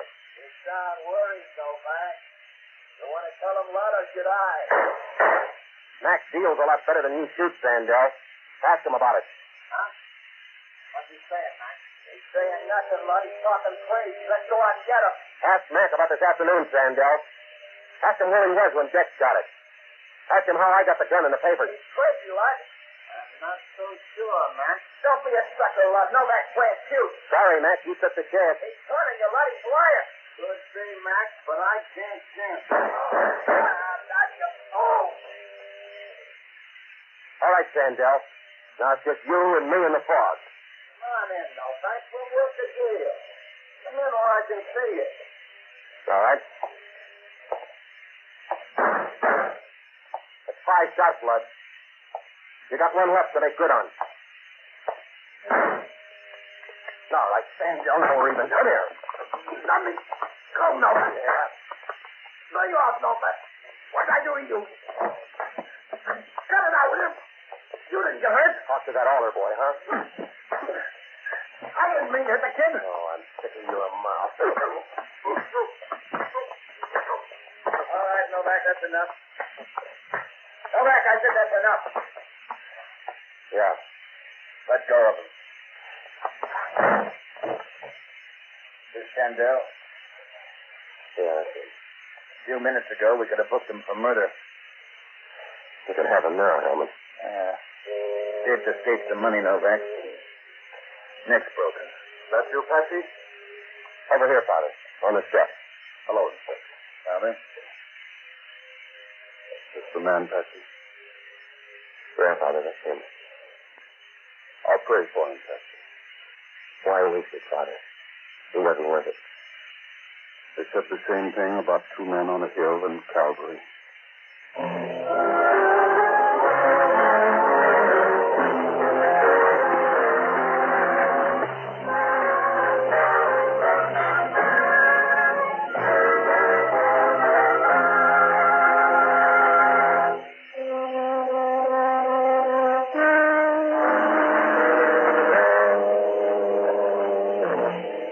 fog lifted the next morning, things got a lot clearer for everybody. The story was the cheap earthy kind, but then so were the characters. After Mike Quinlan joined up with Sandell and his boys back in 1940, they pulled a bank job in Chicago. And instead of cutting in Mike on the tape, Sandell framed him to hit the rap for the three of them. Then Sandell came west to operate and lined up Quinlan's sister for his girlfriend. By the time Quinlan was paroled, he was fast on Sandell's game, and he had lots to beef about. He lined up enough good evidence to put Sandell and his two boys away for life, and then he threatened to spill it if Sandell didn't cut him in for his share of the job and stay white of his sister. Sandell wasn't generous, and he wasn't genteel, so he played along with his tenant's cheek and had a gun in his pocket. When the time came to swap money for evidence, Quinlan picked the church for a trading ground that was actually hidden in the box with the evidence. That's where we finally found it. The deal was all set to go when something scared Quinlan off, and Sandell came in, mistook me for Quinlan, and quit little Jake. Sandell's boys tried to get at Quinlan through his girl, Sally Kimbrough, and when she wouldn't spill, they killed her and planted the body in my apartment to take care of the opposition. That's the theme from the Sears Radio Theater. Tonight, a program of love and hate with Cicely Tyson as your hostess. Here's a preview. Suddenly everything is Oriental. Mysticism, martial arts, flower arranging, food. Oh, well, at least they have not tried to deal with the complications of Chinese opera yet. The Sears Radio Theater will begin after this message from your local station. This is Cicely Tyson.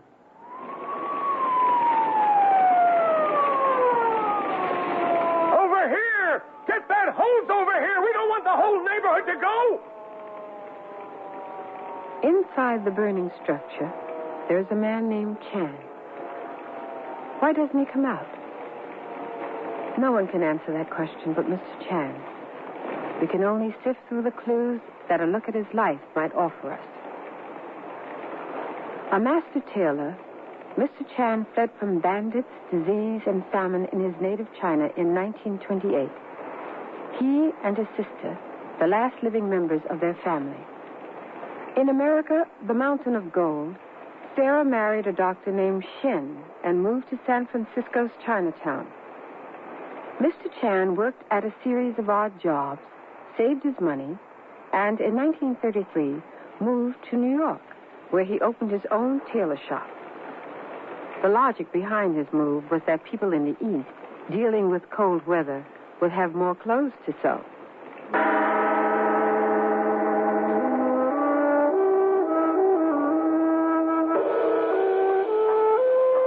Such a shame, the rushing. The seasons change, but the people never do, always rushing. Where are they going? They never seem to pause for a deep breath or to look closely at anything as I look at my sewing machine. Gadgets. They have a gadget for everything, some piece of machinery to occupy every moment of the day. Cars, televisions, radios, telephones, toys. Junk. They realize deep down that they are surrounded by junk, and it makes them feel aimless and dissatisfied. Yes, that would give one a feeling of having no purpose, no goal in life, to be surrounded by and addicted to junk. How strange. Is this becoming a world in which I want to live? And that's just the beginning of our story.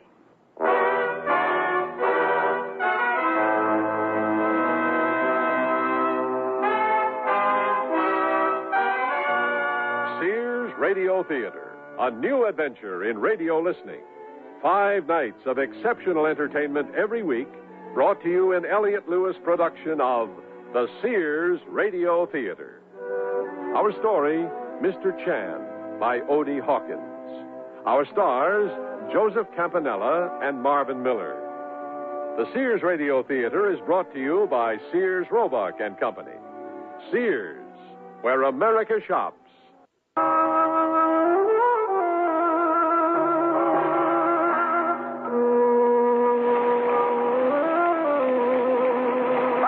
Keep clear of the hoses, please. Keep clear. Why Why doesn't Mr. Chan leave while there's still time? What reasons could he offer for allowing himself to be trapped? Once more, we must turn to clues in the past for an answer. We must listen carefully to the threads in the fabric of Mr. Chan's life. Mr. Chan made an oblique study of the woman as she barged through the door. 35, 38, dyed blonde hair, too much perfume and lipstick, about 15 pounds overweight, an insecure exhibitionist. She tossed 4 expensive-looking dresses onto the Formica sales counter and drummed her bright green polished nails as she impatiently waited. Are you the owner? He leveled a neutral look at her and eased from his seat behind the sewing machine to stand behind the waist-high counter. The alcoholic fumes spraying his face almost caused him to step backwards. I said, are you the owner? Yes, I am the owner. What can I do for you? A slight smile played at the wrinkled corners of his softly slanted eyes. She was obviously surprised to hear his clear, precise English. Well, I'd like to have some seams let out in these dresses. You can do that, can't you? He fingered the label inside the neck of one of the dresses. Well-known American designer, good fabric, excellent workmanship. Yes, of course. I can expand the seams. They looked at each other across the counter. She, slightly taller than his 5'6", looked at a spot above his head, her eyes blurry from vodka. Well, how long will it take? Perhaps it would not be necessary to let seams out in these dresses if you lost, I would say 10 or 12 pounds. She glared at him. Her lips curled down hatefully at the corners, and she snatched her dresses from the counter. And just who the hell do you think you are? Mr. Chan leaned across the counter and rested his body on his elbows, watching the woman throw her dresses onto the back seat of a small, expensive Italian car and wedge herself into the front seat. People, don't they ever consider the possibility of being reasonable before acting irrationally?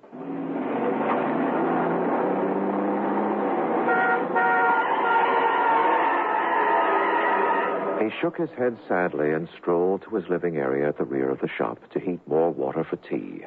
Erect, steady, thoughtful. I wonder what goes wrong with some people. Why must they always seek the most incorrect ways to deal with their shortcomings? He returned to his machine, cradling a fresh cup of tea in his palms, a sarcastic expression flickering across his face as he spotted his other teacup on his work table. And I talk about other people. How many cups are needed for one cup of tea? He took the empty cup to his kitchen sink. No sense cluttering things up with a bunch of empty cups. Imagine a young woman, certainly not older than 40, making preparations to become a fat person. Working steadily on the coat in front of him, he slipped in and out of a varied collection of thought patterns. A loyal Chinese son from 1 to 20, a victim of famine at 20, a married man at 25, a widower at 45. Ghosts. 15 years since her death. 15 long years since her death. Since... He could not remember what he wanted to remember. His ghost wife swirling around too swiftly for his mind to grasp. He steered his attention back to the cloth in front of him. Stitching, gluing the pieces of cloth together was always a return to reality.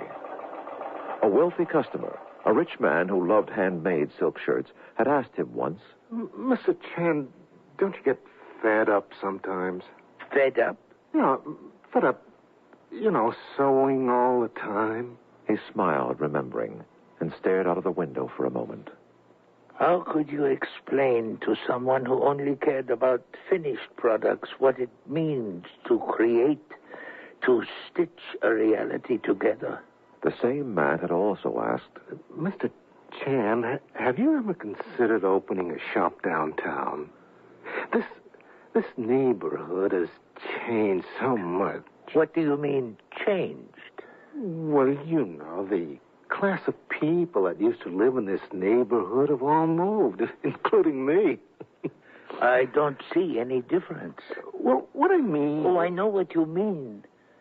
I've seen the color of the people change, but I'm still the same. I have not changed. He finished the suit coat, turned the closed sign around to the outside, locked the door, and prepared himself a lunch of pork strips with bean paste, a bowl of rice, and, as always, hot tea. He used his chopsticks as though they were surgical instruments. After his meal, he slouched against the back of his favorite chair, sighed deeply, and calmly looked around.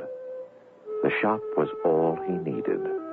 The shop and the living space behind it was his world. He believed that and was content.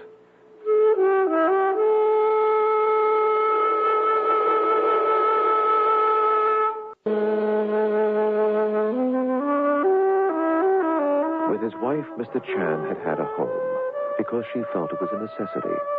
She had been a source of strength and hope, but each one of the children had been born dead, 3 of them. And then she had died. Now there was only the shop, a facade, a counter to use for the defensive position, a wall of racks on one side, and 5 paces behind the counter, a heavy carved dragon screen that shielded his inner sanctum from the public. He dug into his pocket with one precise motion and pulled out a thumbnail-sized piece of jade, a gift from his father 40 years earlier. He held the piece up to the light streaming in through his window, turning it over to follow the dragon marbled inside. After a few moments of intense study, he slipped the jade back into his pocket. Old men, old jade, what does it matter in this day and age? Time to go back to work. He strolled from the back and stiffened with mock seriousness when he spotted Leo's face at the door. Hi. What you doing, Mr. Chan? Hello, Leo. How are you this afternoon? Leo did an eye-blurring double shuffle, a perfect imitation of his idol, Muhammad Ali. I'm doing pretty good. Like, hey, life couldn't be better. I could have more of it, but it couldn't be better. Mr. Chan frowned at the small, tight-muscled, dark-skinned, nappy-headed figure making restless movements in front of him. What will happen to him? Blacks are almost Chinese in their will to survive. He lives 3 blocks away with 7 brothers and sisters in a basement that was once a dog kennel. Life couldn't be better. You want me to go shopping for you, Mr. Chan? Mr. Chan slowly nodded yes and walked behind the counter to scribble out a few items on a piece of scratch paper. He strongly suspected that Leo couldn't read, but his will to hustle was worth a $50. Leo made a Brazilian dance movement through the door with the $5 bill clutched in one hand, the note for 6 items in the other. A half hour later, he danced back in. Here it is, Mr. Chan. Your tea and stuff. He checked the items off against the list under Mr. Chan's indulgent eyes onto the work table, not exactly matching each item on the list with that on the table. Letters were still not quite words to him. Rice, tea, 2 apples, head of lettuce, chicken wings, and soy sauce. Thank you, Leo. There are 2 quarters on my sewing machine ledge for you. The bright voice chiming in his ears told him that he had lifted Leo's spirits, at least a $50 worth.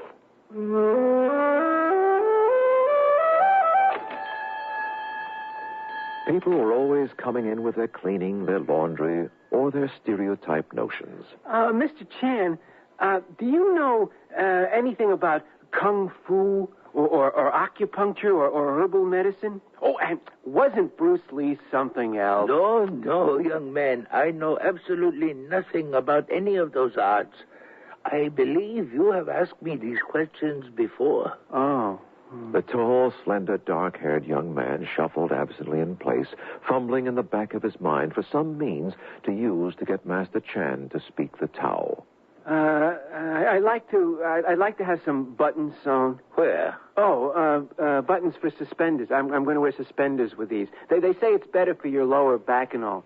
You think? You may pick them up tomorrow. Oh, thank you, sir. Oh, thank you very much.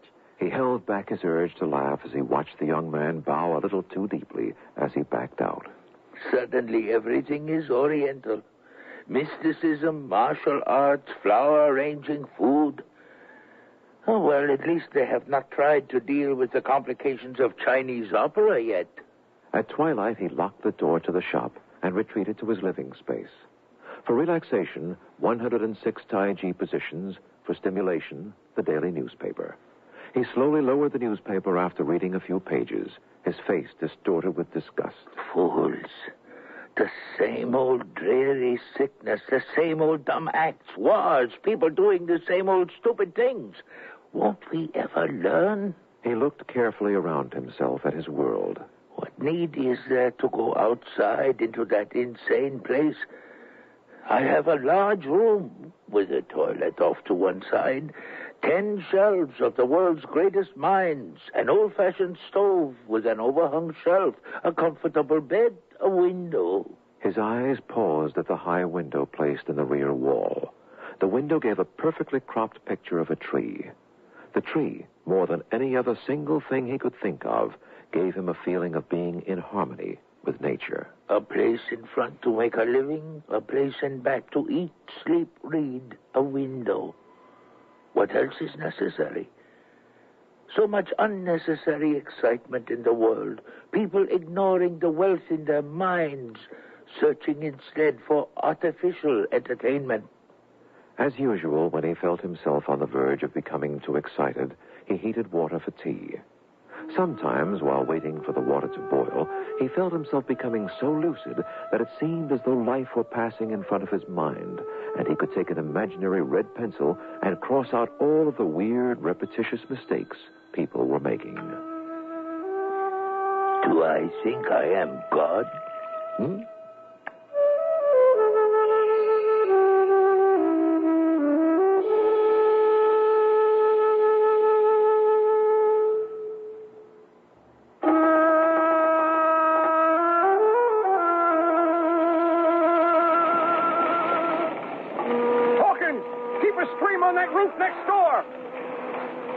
Are we on safe ground, assuming that we can feel that we know by now something of Mr. Chan's view of life?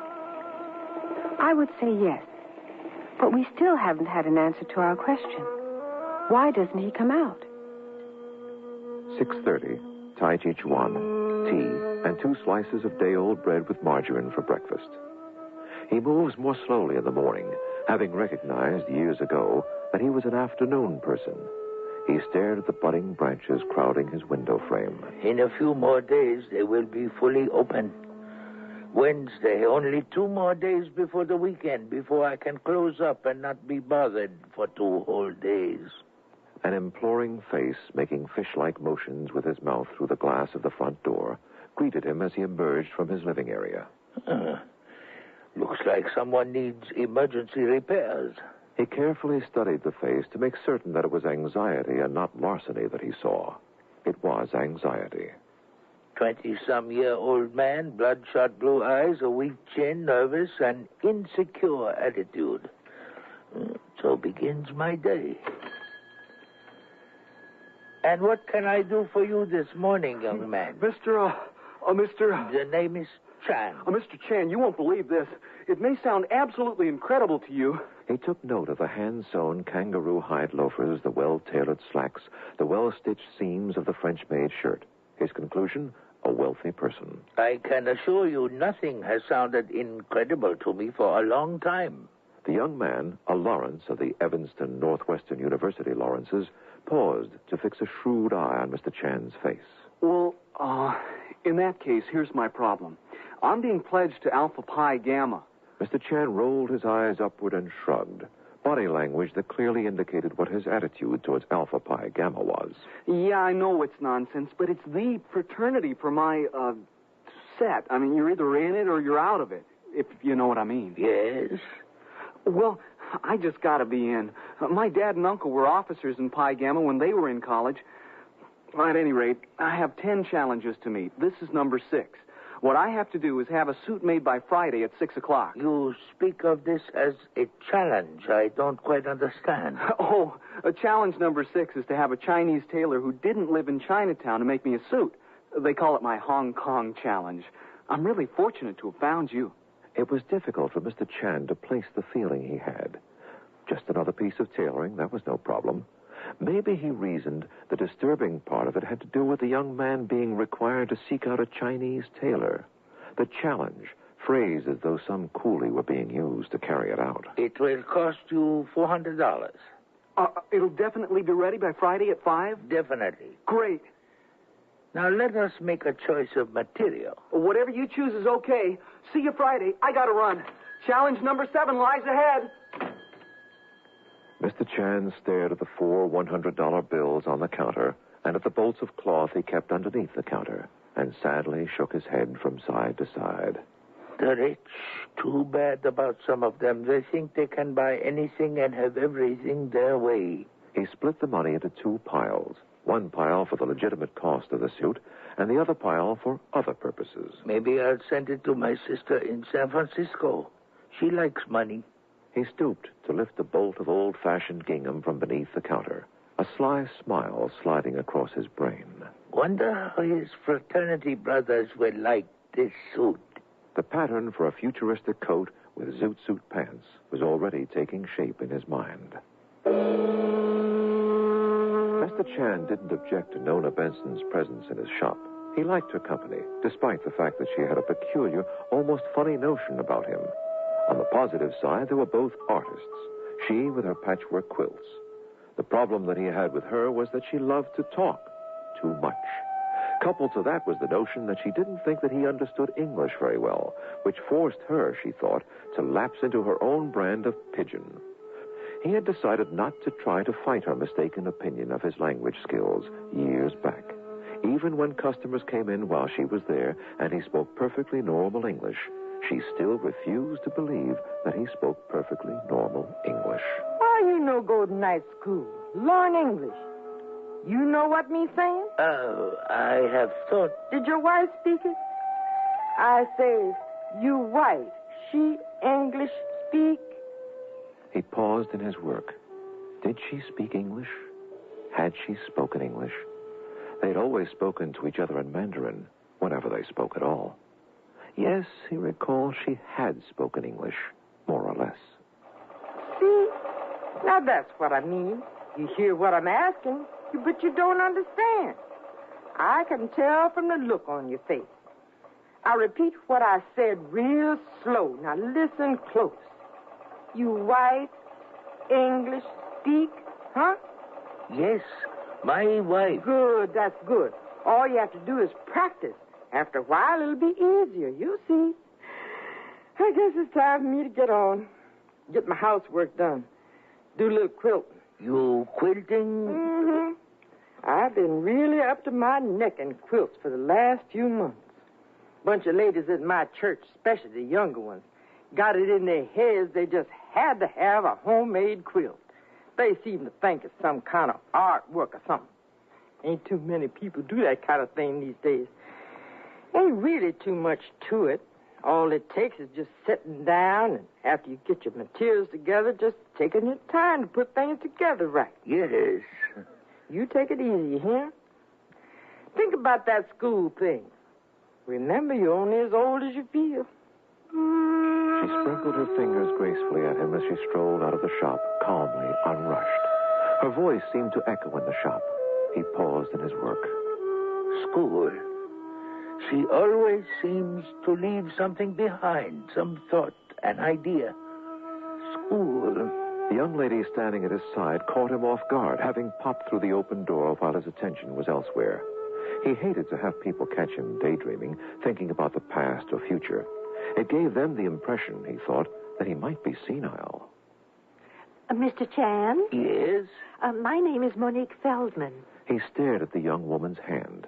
He had not shaken a woman's hand in years, and never a Chinese woman's hand. Or was she Japanese? Her handshake was firm, her palm warm. Oh, I know. You're puzzled by my name. My husband is Jewish. He nodded slightly to indicate that he understood her explanation, but was still puzzled. Is she Japanese, Chinese, Thai, or what? So tall for an Oriental.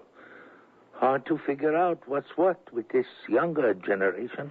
Mr. Chan, our agency, the New Asian American Alliance, is doing a citywide survey to determine the number of Asian senior citizens and find out how we can be of service to them. He felt tempted to invite her to have some tea with him. It was so nice to meet someone who cared about others. I do not need any help of any kind, Mrs. Feldman, thank you. She seemed to be depressed for a moment, and then her face brightened. Well, I'd like to leave my card, just in case. The New Asian Alliance would like to help in any way we can. You see, we help secure health services and provide you with domestic aid if necessary, offer you meal tickets that can be used at the Asian Alliance Center. The address is here on the card. And we'll also provide you free transportation to the senior citizens outing that we sponsor twice a month. All you have to do is give us a call, and we'll try to do whatever we can. My name is in the upper left-hand corner. Thank you, Mrs. Feldman. Well, thank you for being kind enough to allow me to disturb your work. My pleasure. She surprised him by bowing, an expression that stamped her in his mind as a well-bred young person with a sense of tradition. He studied her as she strode out of the shop. Legs like a white woman. Taller than all the women of my generation. Very businesslike, honest, sincere. The new Asian American Alliance. Wonder what happened to Oriental? Oh, well, new times, new titles.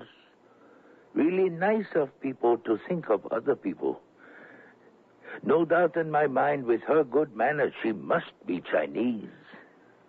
That evening, he had gone through a half-dozen unreasonable situations, including a visit from two men who insisted that he buy a transistor radio for $50. Oh, come on, Pops. We know you got some money. Yeah, we know you got some money. All we want is $50. You give us $50 for this cute little old radio here, and we won't be bugging you no more. How dare you come into my shop and threaten me? Get out, both of you, and stay out. Hey, don't push. Be cool, man. Yeah, be cool. We were just trying to sell a little merchandise. Out. That evening, he sat in his favorite chair and stared through his window at the paleness of the moon, the freshly budded branches making dragon patterns in the foreground, mentally flicking back through the horrible designs a woman had asked him to sew. But, lady, don't you see, drawstrings or thick elastic at that point of the legs would hinder circulation. Clothes should not constrict. I hardly see the point. After all, this is the 20th century, and people no longer dress for comfort. People dress for style.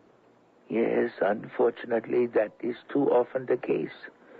I'm sorry I cannot join the fashion parade. I believe more in people than fashion. He leaned forward in his chair, identified the noise. The wino ghosts are starting to drink at my back door an hour earlier these days. He shuffled away from his chair to heat water for tea, poured himself a cup, and returned to his chair, feeling old and tired. So many crazy people running around. Maybe it's the food they eat that drives them crazy, all of the stuff with sugar in it. Too much false energy. They bounce around like rubber balls, the children worst of all. Some people eat too much, some people eat too little. What is so difficult about practicing moderation in all things? Telephone slaves, crazy wars between people of the same race, religion, and color, and wars between people of different races, religions, and color, all the same, stupid. The old against the young, young against the old, the top against the bottom, and vice versa. And they excuse it by saying, that's the way it's always been. Fools. So much unnatural pain in the world. People have forgotten what real pain is. The pain you have when a loved one dies or you stick a needle in your thumb. They have developed synthetic pain that they deliberately cultivate and try to treat with pills. Strange drugs that cause more pain than they cure. He placed his teacup beside his chair and pulled his jade piece from his pocket. It felt cool to his touch. What in the world happened? In my lifetime, a 60-year-old man, I have seen life lose its meaning. The rich have more and the poor have less. Of what? Money or madness? What does it matter? We, all of us, are being murdered by the air we breathe every day. Even the babies. A breeze stirred the branches in front of the full moon, rippling a lovely, jagged pattern within the picture frame of his window. He rubbed the smooth jade between his right thumb and forefinger, the moonshine glistening on the tears that slid down over his high cheekbones.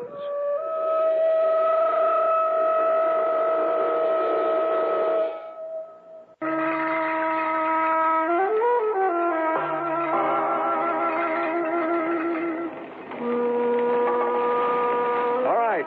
Check all the floors, boys, and the basement, wherever you can work safely.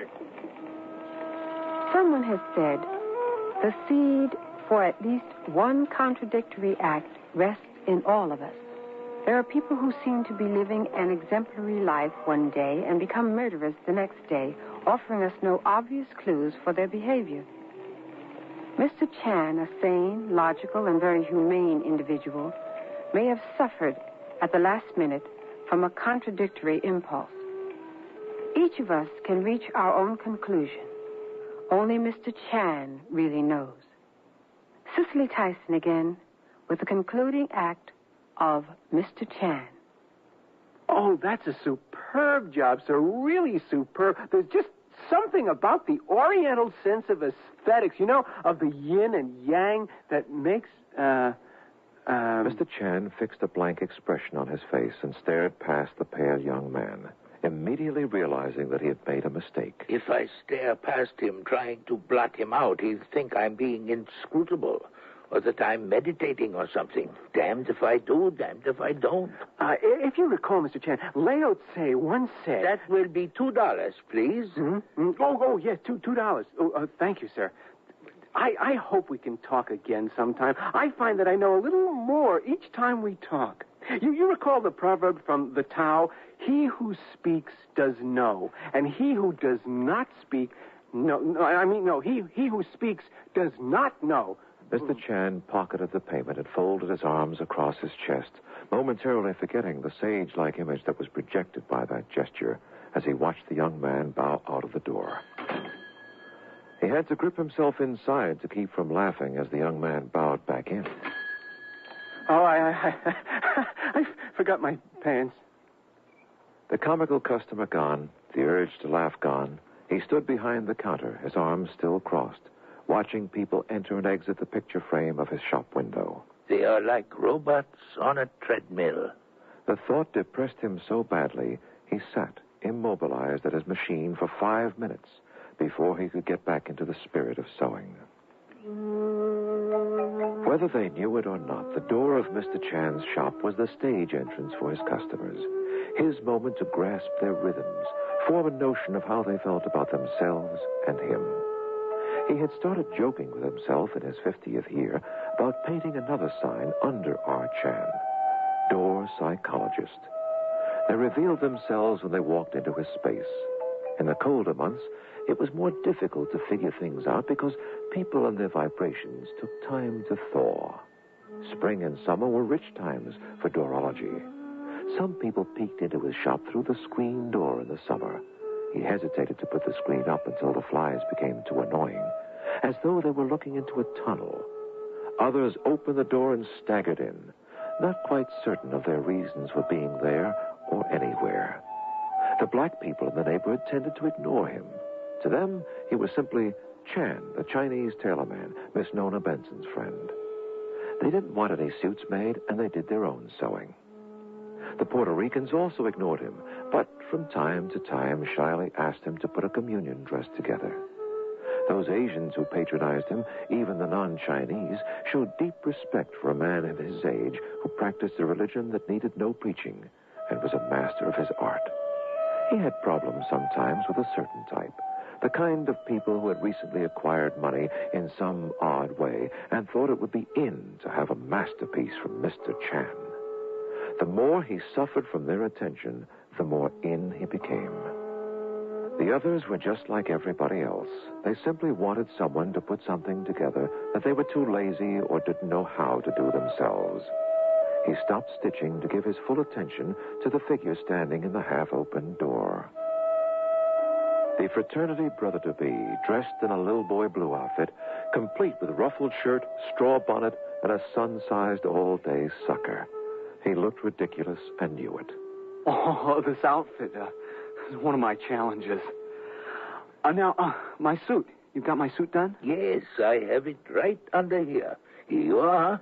The fraternity brother-to-be stared at the narrow cuffs, the ballooned knees, the bullfighter's waistband, the zoot suit coat with the narrow lapels, and blinked. I didn't specify what style or what kind of material, did I? No, you did not. You were in a rush. I had to make a guess at your measurements.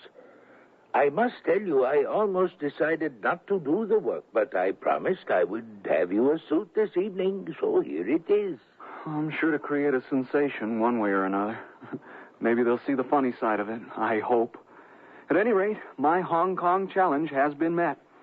Perhaps I could drop back in and pick out the material for a couple of suits one day when I got lots of time. Any weekday, my shop is at your disposal. I am open from 7:30 till 4 in the winter, 8:30 to 6 in the spring, summer, and fall. Oh, great. See ya. He felt a slight tinge of affection for the fraternity brother-to-be, for the sensible way he had chosen to deal with the gingham horror suit joke. Alpha Pi Gumbo, rah, rah, rah. Friday evening, the shop door locked, his chair positioned in the twilit room to study the moon play through the budding branches, 2 days older since he had last noticed them. He rocked slightly, intoxicated by the luminous ray that washed over his frail body, his life flashing through all the seasons he had sat staring at the moon. Scenes of a China the world would never know again flickered through his mind. Ghosts. Thousands of people in a line. Their rice bowls held out, begging for food, for a chance to live. Coolies, men with bitter strength, hauling loads on their backs that an animal would crumple under. Faces so lean from hunger that the bones of the skull show through the skin. No food of any kind. Grass, bark from the trees, leaves, all eaten. Famine. Diseases, people starving to death, burning with fever. Mother, father, older brother, dead, cremated. Huh? Someone trying to break in? Hey, looks like I'm all the wine, man.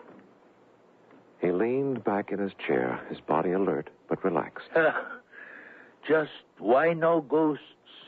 Nothing to worry about. They are just killing themselves. He pulled the jade piece from his pocket and rubbed it in his hand. He strained to see a slow-moving herd of clouds pass between the budding branches and the moon. Coming out of a deep sleep a half hour later, the blurred outline of a bad dream still in his brain, he could smell something wrong. Money, always money.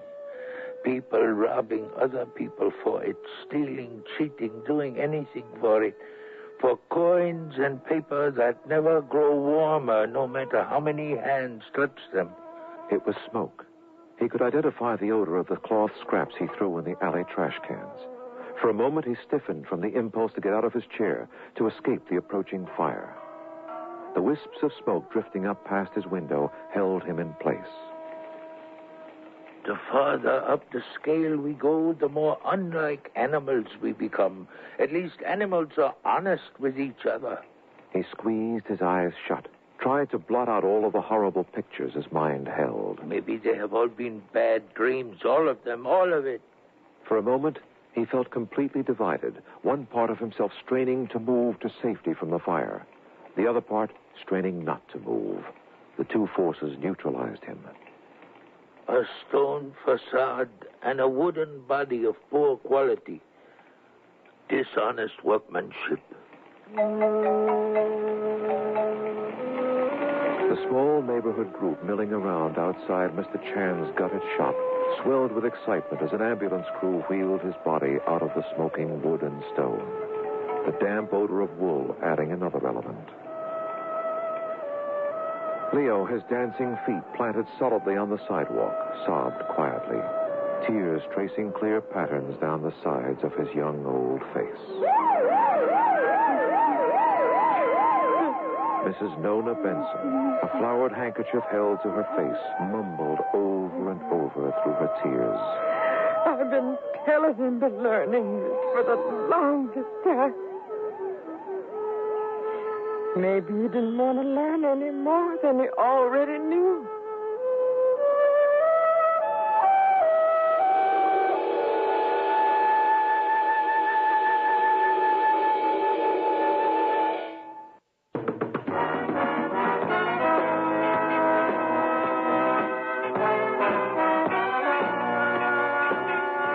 The Sears Radio Theater has been brought to you by Sears Roebuck and Company, where our policy is satisfaction guaranteed or your money back. Sears, where America shops for value. Mr. Chan was written by Odie Hawkins, produced and directed by Fletcher Markle. Your hostess was Cicely Tyson. Our stars were Joseph Campanella and Marvin Miller. Featured in the cast were Paula Winslow, Don Diamond, Lou Horn, Corey Burton, Mady Norman, and Don Blakely. The music for Sears Radio Theater was composed and conducted by Nelson Riddle. This is Art Gilmore speaking. The Elliott Lewis production of Sears Radio Theater is a presentation of... The American Broadcasting Company presents Pat Novak for Hire.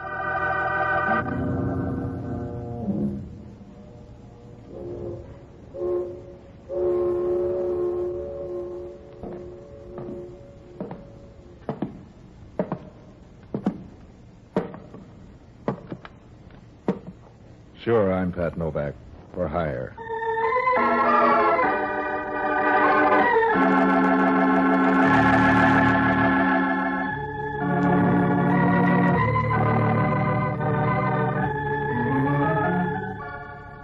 Down on the San Francisco waterfront, the only use they have for sentiment is to pick your pocket while you're saluting the flag.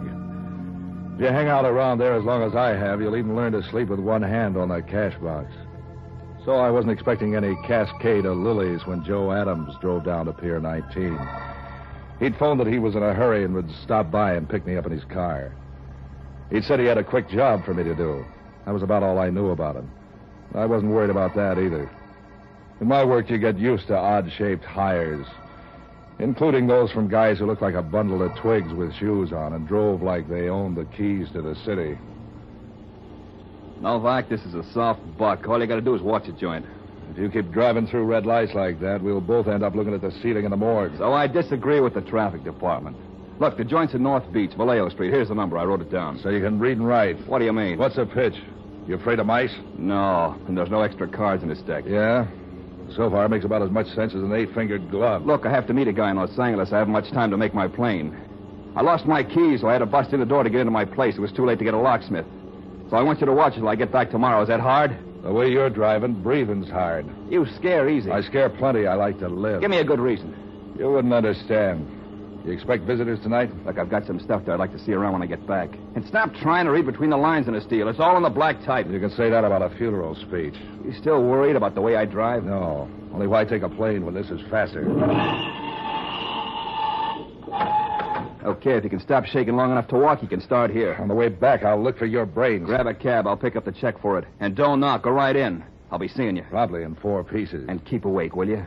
Some of my neighbors would steal the handle off a blind man's cup. Don't worry. I'll keep both eyes open. You sound like you're saying one thing and thinking something else. About keeping awake? Yeah, what's worrying you, ghost? I'm not buying this show the way you're staging it. Something sour in the deal.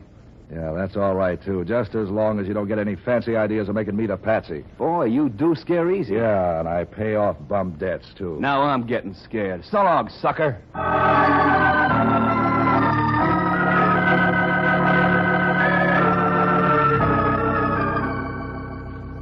Adams' joint turns out to be one of those walk-up flats. A nice wooden place that made you want to run for the firebox every time someone dropped a cigarette ash on the floor.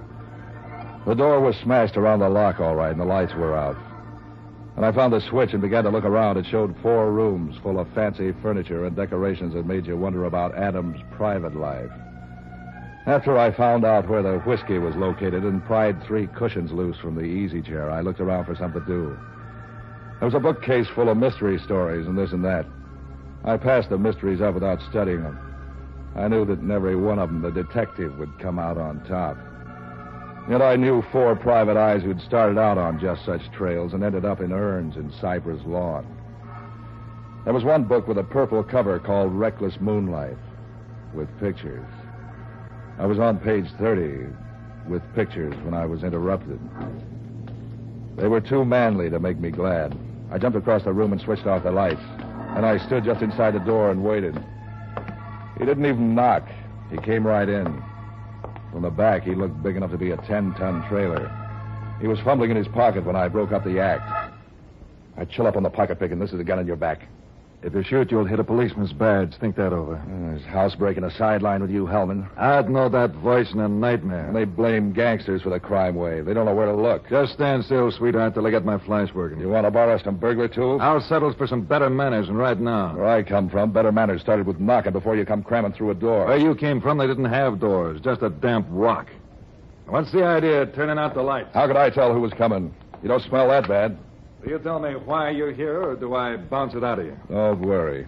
You can't parlay it into anything to tell a judge. A guy named Adams lives here.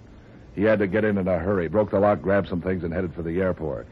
He hired me to watch the place till he gets back tomorrow. He hired a bulldog to watch his steak? You don't like this story, huh? What do you want, mad musicians? You're mad enough without music. Tell me more. That's all there is till you started whipping in the fancy trimmings. I could see that and raise it without even stringing. You couldn't raise a rumpus on New Year's Eve. No? And how about the murder of Thomas Van Dyke?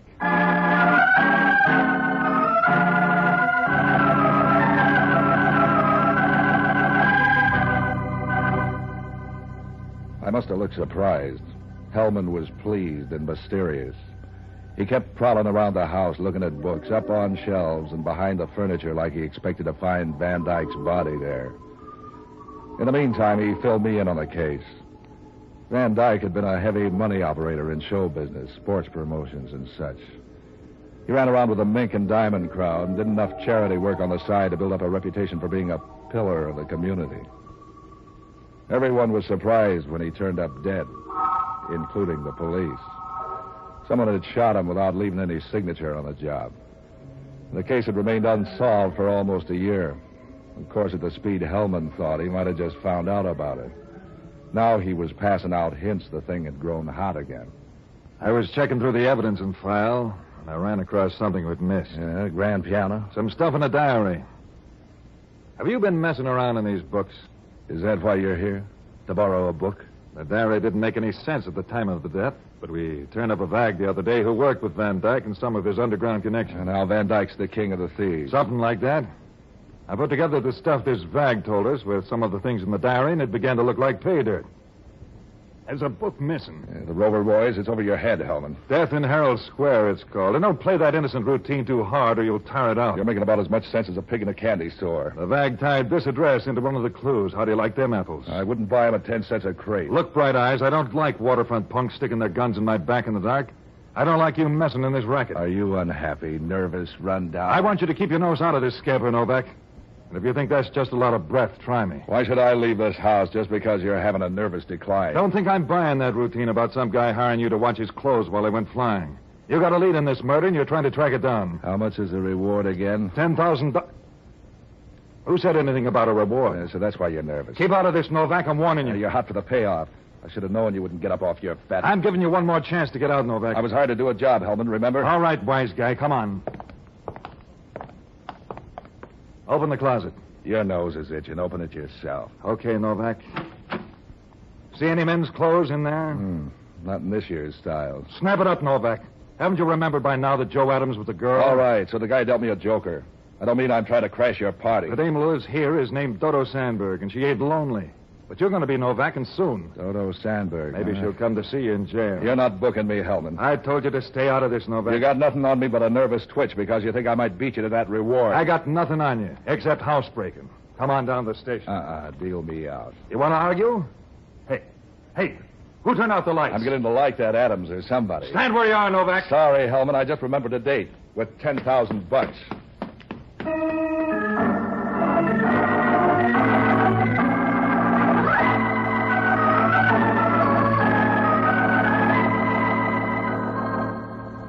Hellman chased me, but the way he's built, he didn't have a prayer. He hit the street and doubled around a couple of corners. I couldn't even hear him. When I got back my breath, I walked along for a while and tried to put what I had together. Any way I looked at it, one thing was clear. Joe Adams had played me for a country boy in some setup that had a whole lot more in it than showed on the table. I needed to see Adams to square that deal, but something Hellman told me seemed even more important. I liked the idea of trying my chances of cutting into that $10,000 reward for Van Dyke's death. All I had to work on was a dame called Dodo Sandberg and a book called Death in Herald Square. I looked at the clock and found I still had time to make it to the main library before it closed for the night. So I headed that way. When I got in the place at the Civic Center, it took the librarians quite a bit of scrambling around to get the book, but they finally turned it up just before closing time. I tucked it under my arm and started out of the place when the dame fell in step beside me. A nice set of curves tucked away in one of those new-style dresses with so many extra built-in bumps it looked like a sack of potatoes. Didn't I meet you in Scarsdale? The shy type. I used to be. I outgrew it. Keep right on growing somewhere else. You have to be that way? My hobby's books. I noticed. That's why I wanted to meet you. I like the books you choose. Before I pick that up, what's your name? Dodo Sandberg. Watch out for the stairs. So you're after the book, too? I didn't say that. I know. It's my fascinating personality. A very good friend of mine wrote that book. Does my reading it strain your eyes or something? It's very interesting. Now let's talk about you. You get around, don't you? What do you mean by that? What became of Joe Adams? That's a question for his mother to worry about, Patsy. I don't mind helping her. Do they have to be mothers? You need help like Midas needs dough. There's help and help. What if a girl's lonely? You aren't built for the job. Let's get back to Adams and the book. Adams is no problem. He lives at the Standard Hotel on Polk Street. Careless, isn't he, to forget that? And how did you suddenly get a yen to read Death in Herald Square? A cop told me about it. Why? Because there's a better book on the same subject. It's called Death Waits Ahead. Am I supposed to turn that into some kind of warning? It could be. And here's a sample of what I mean.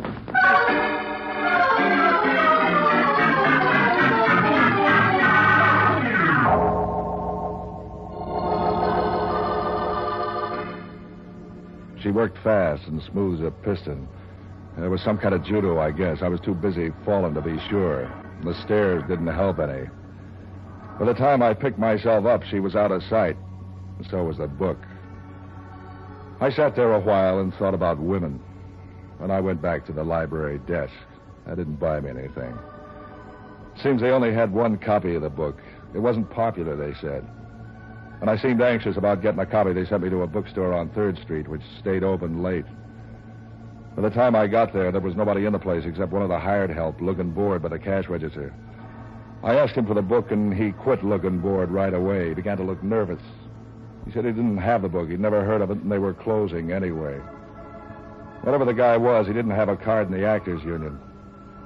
I guess Crowley realized that as soon as I did.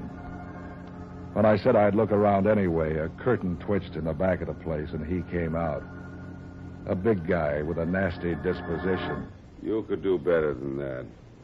Did someone send you to tell me how to live? You're looking for death in Herald Square? The word's all over town. You ought to be out eating something instead of nosing around where you're not wanted.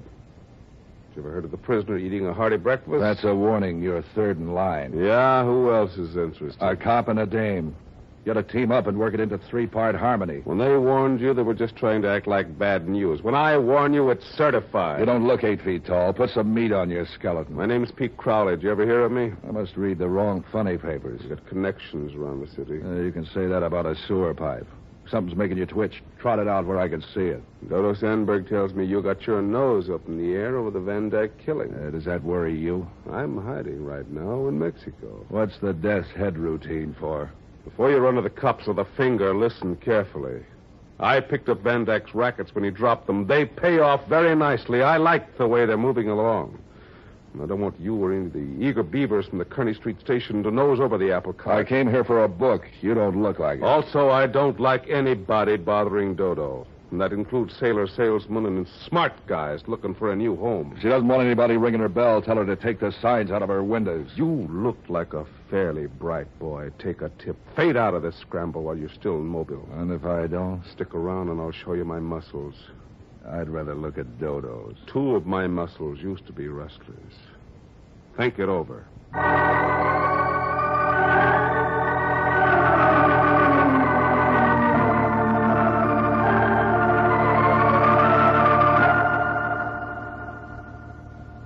It began to look more and more like trouble, doubled in spades. I began to get the feeling if I planned to sit in the game anymore, it was time to start counting up the cards and seeing how the mirrors were placed.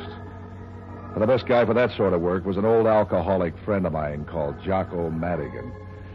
Jocko was a one-time doctor around town who gave up his practice when he learned that alcohol made him feel better even when he wasn't sick. Finding him was like taking a phone survey of the downtown bars. I pitched a strike at the fifth one I tried. At first, he didn't like the idea of moving, but when I told him I was phoning from a 3rd Street bar, he said he'd hop a cab. He came in while I was working on my second drink. Patsy, my boy, I'm glad to see you, both of you. Or is that only two heads? I could use to. That's an involved way of saying you're in trouble. Goodbye. Listen, Jocko. I got my foot in the door of a deal that might pay off big. All you've got your foot in is a dirty shoe, Patsy, and with your usual luck, you'll probably end up with Hellman stepping on it. He stepped on it already. Oh, he did? Good. How is the old walrus anyway? That's what I've been trying to tell you. I bounced into him tonight, and he was hot on the trail of the men who knocked off Van Dyke a year ago. They're safe. Hellman couldn't put his finger on a fire eater in a darkened room. What do you know about a book called Death in Herald Square? What do you know about the home life of the Macrocephalus pinebombix? As I was saying before thirst choked me off, some people collect seashells, some raise dogs, some go after goldfish or matchbox covers or pretty women, but not Patsy Novak. Oh, no. Patsy's different. Patsy wants to collect murders. Did you ever hear of the book? What book? You're talking too fast. Death in Herald Square. Van Dyke's murder ties into it somehow. Talk sense, Patsy. Things are blurred enough without you jabbering nonsense. Nonsense? I'm not on the right trail. Why have I been warned off 3 times already, including a threat from Pete Crowley? Are you asking me? Look, Jocko, there's $10,000 reward for the murderer. Well, why didn't you tell me that 10 minutes ago and avoid all this verbiage? Well, if you'd get your nose out of that whiskey bottle, you... Skip the greetings, son. Let's get on to the money matters. What do you want me to do? It's an old book. You know where to find it. I tried the library, but a dame called Dodo grabbed the dice.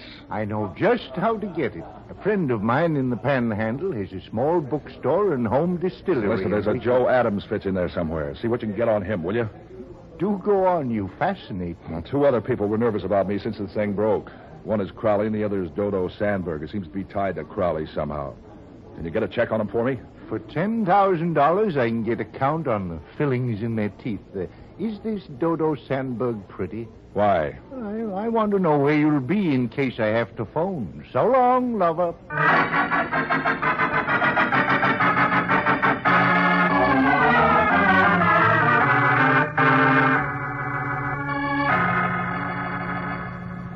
I paid for Jocko's drinks and went out to the Standard Hotel. The room clerk gave me Joe Adams' number. He looked a little worried when he told me, but that could have been about a new boss or an old girlfriend. It could have, but it wasn't. Adams' room was on the 4th floor, and when I reached there in the elevator, Hellman almost ran over me trying to get in the cage. He was a nice salmon pink and panting like a bloodhound on a deer trail.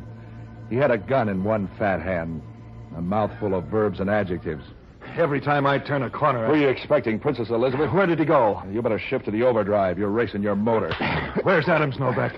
Don't start testing your muscles on me, Hellman. You must think I'm your wife. This ain't playland, Novak. Adams just left his room. Where is he? I'm not in the mood for company, Hellman. You're going to talk. You're going to talk plenty. What's all the pushing around about? Don't pretend you're a country boy. You don't know what's going on. Back up a bit and fill me in. Adams told me he hired you to knock me off. Yeah, and you believed him. I know you don't work that way.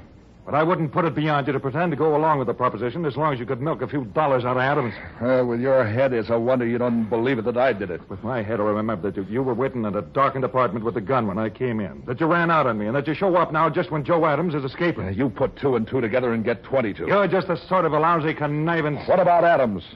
Is he the turkey that knocked off Van Dyke? He got away when I started to dial the phone to call the wagon to take...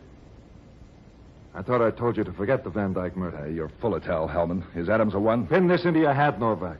I'm closing in on the one who did it, and I don't need you to help with the net. Like you closed in on Adams? Just let me stumble over you once more before I close this up, and I'll bet my badge I'll put you where you'll stand still. And it could be Adams. Do you hear what I said? Yeah. I heard prices are going down, too, but I haven't noticed it much. I can fix that. You're going to a place where the feed is on the house. Don't give me any more of that jail talk, Hellman, till you're ready to come in with some papers. All I need to put you in a cage is a key. Let's go.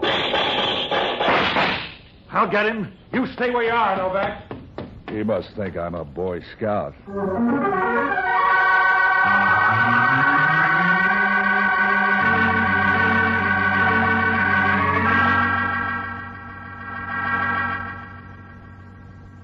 That was screwy. That was twice Hellman had tried to jail me, and twice someone had fixed a breakaway. Any way you looked at that, it still meant somebody wanted me in circulation for some reason.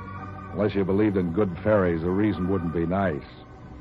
If I guessed hard, I could make it relate somehow to the Van Dyke killing. But all I had for a trail on that was 3 people being nervous in a hard-to-get mystery book. From the way Adams saved me from Hellman, he looked like a good man to know more about, and fast. I knew that after the gun work in the hotel, I'd have to find him somewhere else. The only other lead I had on him was through Dodo. I headed back to her place on Vallejo Street. When she opened the door, she looked like something to fit in a fireplace ad. She was wearing a negligee thin enough to roll up and stuff in a pipe. You bounced back fast. You grow on me. What do you want? Van Dyke's murderer. Who's Van Dyke? You're a stranger in town. You never heard of him. Come on in. I'm having coffee. Think you can risk drinking some with arsenic and all? I got a strong stomach. You're a nice-looking guy. You seem healthy. Why do you want to change? Your boy Adams likes to play tricks. If I didn't try to pay him off for the hot foot he gave me, he might feel neglected. Adams is just a flock of nerves looking for some place to break down. Forget him. He tried to put me on a spot where I'd end up killing a cop. The gag laid an egg. Nobody's laughing. Cream in your coffee? Yeah. I'm still guessing why he did it unless he killed Van Dyke. Sugar? Look, he didn't just pick this house out of the phone book. That puts you in line to do some explaining. I wouldn't explain how to turn over in bed until I've had a cup of coffee. You aren't shaken where it shows. Are you telling me how to live? I'd have to start with the way you say goodbye on stairways. You didn't learn that trick in a finishing school. It didn't finish you, but that's just because you're adorable. So's my longing for Adams. Where can I find him? I told you Adams don't mean anything. He just acts busy. He's like a fly, batting his wings off and ending up in the same place. What place? Do I twist it out of you? That book, Death in Herald Square. Did you find another copy? That's for tomorrow. Tonight it's Adams. You're wasting your time chasing Adams. Concentrate on the book. I'm spreading my fire. How do I know that book isn't just a come-on to get me off the trail? In the book, there was a millionaire businessman just like Van Dyke. He had connections in the rackets, just like Van Dyke. He had a partner, just like Van Dyke. When do I start panting? If you do, it'll be from running from the cops. That's all I'm giving you about the book. I'll get the rest when I pick one up tomorrow. You'll have a tough time doing that, Novak. The bookstores are all out of copies. You collected them all? Wasn't hard. A car, a telephone, little bustling about. You're real sharp, Crowley. Till you start looking at a map. I have friends across the bay. You might try Sacramento or Los Angeles, but that would take some time, wouldn't it? I guess time don't count after tomorrow. Not with what you know, sonny boy. Am I being confusing? You make a good try. Well, this won't confuse you. I thought I told you I didn't like Dodo to be bothered. She needs protection like J. Edgar Hoover. And didn't I warn you off this caper? Leave him alone, Crowley. He's harmless. Are you all done in the other room? Yeah. Come on, Novak. I want to make you a little present.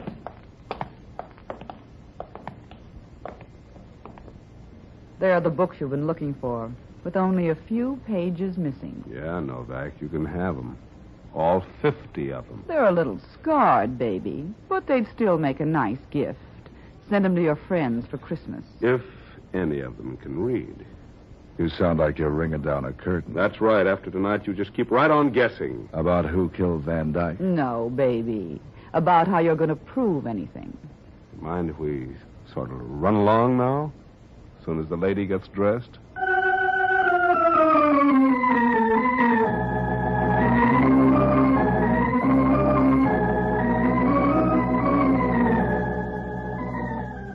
After they'd gone, I went through the books. Page 187 was torn out of each one of them. I felt like a man in an earthquake. Something told me to run, but I didn't know where to go. Trying to make sense out of what I knew was like trying to put together a drop cake. I wandered around the place till I found a drink. I was just lifting the glass when the telephone rang. Yeah? Who's ahead, you or the moral squad? Everybody's out in front of me, including Dodo and Crowley. Adams is out of sight. You aren't alone. Dodo and Crowley just went out the door. I said goodbye to them and $10,000. Was Crowley that big, or was it the girl? Crowley isn't worried, neither is Dodo.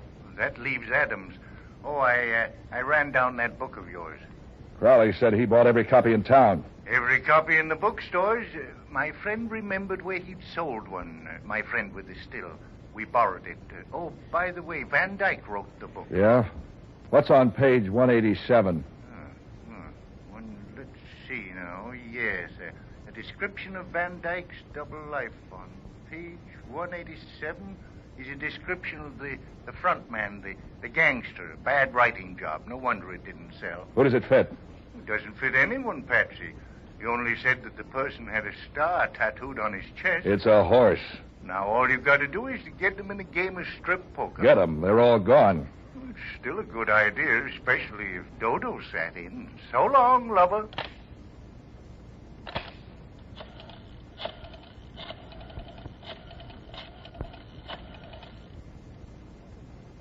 Give me Hellman. Inspector Hellman speaking. I got your killer for you. That's that? Who's this? Novak? Yeah. And don't start bubbling about my nose in your business. Business is picking up. You get Adams? Adams? That's good. No, Novak. My stool pigeon got him.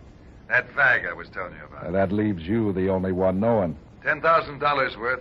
Don't think I'm coming after you, baby. You can stay there and rot. So far, I feel healthy. You think you can drag me off the trail after you by this phony phone call? I know who did it. Oh, no, you don't, Novak, but I do. Yeah, fill it in. I just got a phone tip where they're hanging out. So they're sending out invitations. I'll even tell you where they are. It's at the beach near a shooting gallery. I've got a siren in my car. Let's see you beat me out there. It's the first gallery below the ballroom. Look, Hellman, you're the only guy alive who knows the whole story. What if this is a gag? Oh, no, Novak. I'm not biting on any of your phony tricks. But listen. Save your breath to sob with when you see me pick up that nice fat check.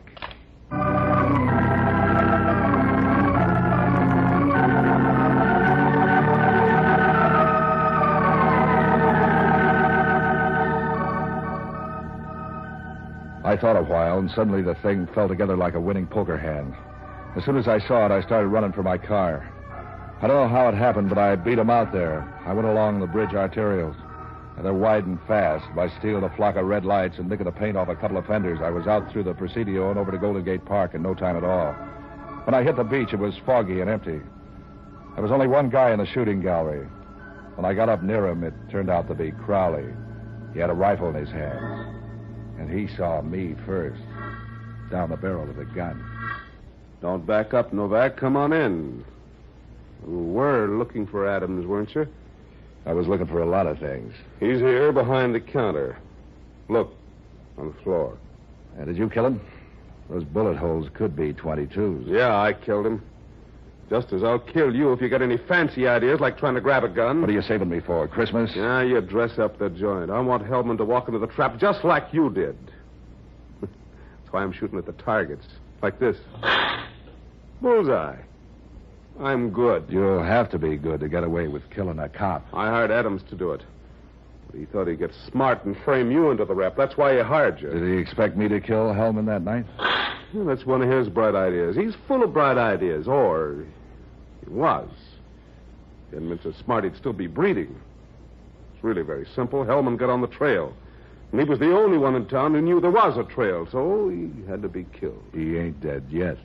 You're betting a 22 against a police special. I'm live bait. You ought to see the gun Dodo has in the car. You're gonna dry gulch him, huh? He'll be watching me, and I'll be watching you. Let's see you beat that hand. You're forgetting the books. We're forgetting nothing. The books don't mean anything unless you put it together with what Hellman knows. Hellman and his stool pigeon. Stool's dead. And here comes Hellman. Adams thought of everything, including mirrors. You thought of everything. Except a quarter. What for? To pay for the reload on that gun. Now, these other guns are only loaded.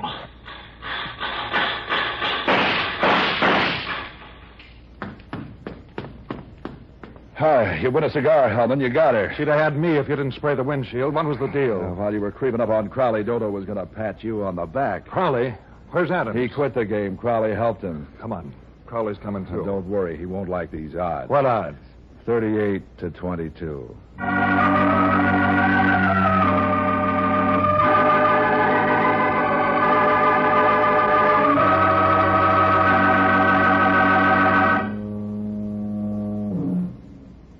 wasn't much of a trial. Crowley got the gas chamber. I got $10,000. The tax collector took half. Jocko got some, and there was even some left for me. Oh, yeah, Dodo was the one who killed Van Dyke. She and Crowley were sort of a team, but she was the contact and the real boss. Hellman never knew how I was so sure. I never told him I thought it was a man, too, till Jocko told me about the killer being tattooed. After that, it was easy. That negligee of Dodo's only left one thing to wonder about. That was how she kept warm.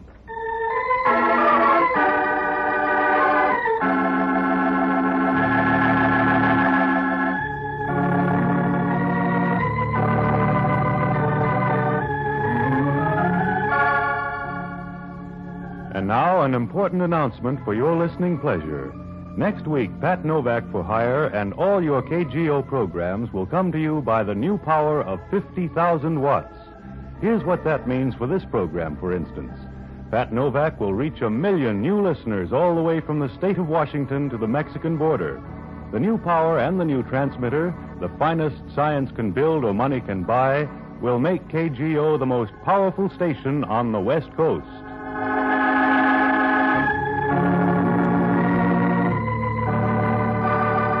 This is ABC, the American Broadcasting Company.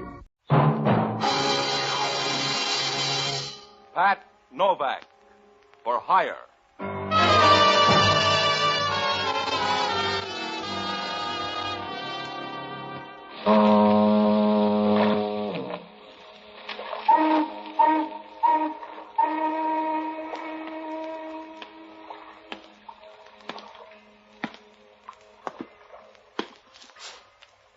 Sure, I'm Pat Novak for Hire.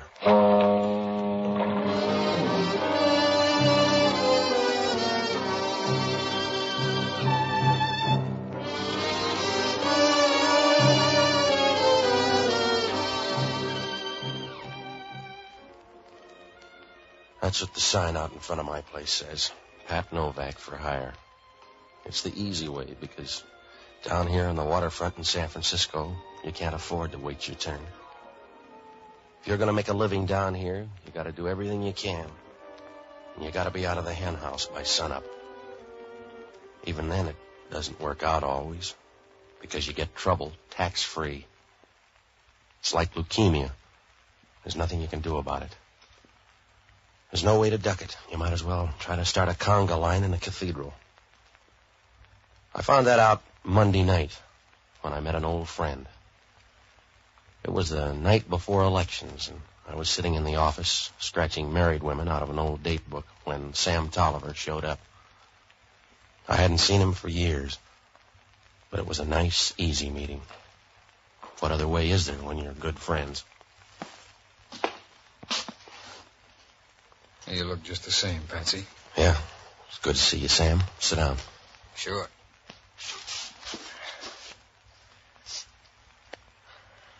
Doing well, I guess, huh? Oh, you get different stories. Where have you been? Oh, all the hard luck stops. Syracuse for a while and Joliet. That's where I come from now. Yeah? That's where they got a big prison. Uh-huh. Well, you came too far, Sam. You should have stopped in Oakland. Huh? That's right. If you're out here to play small robbery, you better think it over. It's a tough town. Don't ride me, Patsy. I'm not, Sam. But once you start losing them, it's hard to win again. I just thought you might want to know about San Francisco. Thanks. Thanks, but you don't have to worry, Patsy. I got a smart streak. I'm here mostly to ask a favor. Yeah? Can you spare me one for old time's sake? Medium-sized. Go ahead. I want to borrow one of your boats. Did you come all the way from Joliet to borrow a boat, Sam? If it's going to hurt that much, forget it. I just asked. All right. When do you need it? Tonight?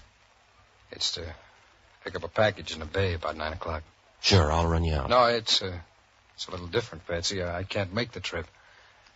You'd have to do it for me. The favor's getting bigger, Sam. You'd have to pick up the package and bring it back here. I'll be waiting at 10 o'clock. I guess you won't buy, huh, Patsy? I'm not impressed. It'd mean a lot to me, Patsy. It really would. And you couldn't get hurt, honest. Nobody gets hurt, honest. It's the other way I'm worried about. Well, I wish I could tell you, Patsy, but I can't. You know how it is. Sometimes you can't, but... Well, it's that way now, but... You'd be doing me a real favor and you wouldn't get hurt. That's what Henry used to tell his wives. All right, Sam. But you put out a bad story.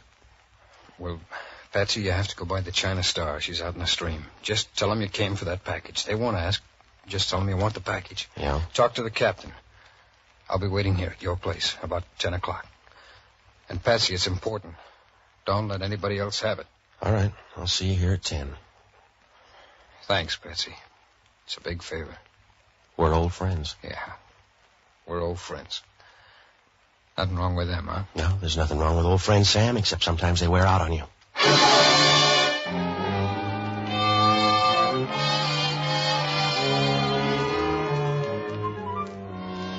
When Sam Tolliver walked out of there, I began to worry.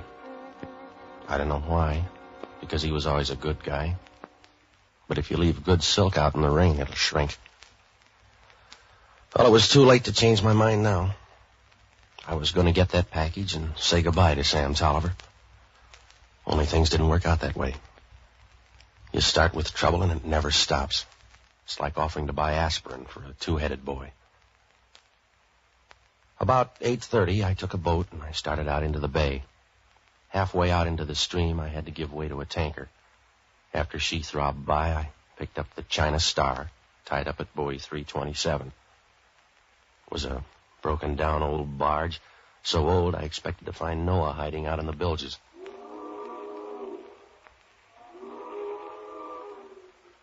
Well, I went aboard, and they took me into the captain's cabin. It was going to be tougher than Sam thought. The old man had some questions, and he was about as smooth as a bag of fingernails. Right away, I got the idea. What do you want? I came out for a package. Who are you?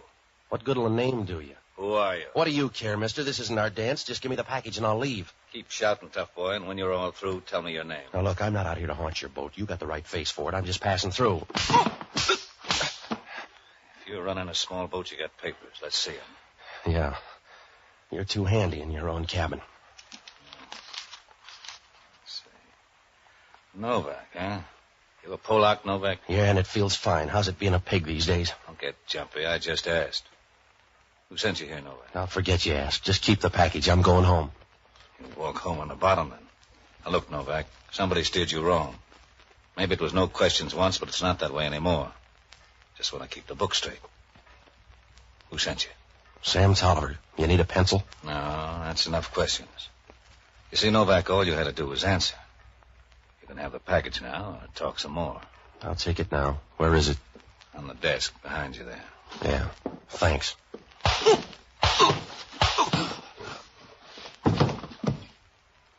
You're welcome, Novak.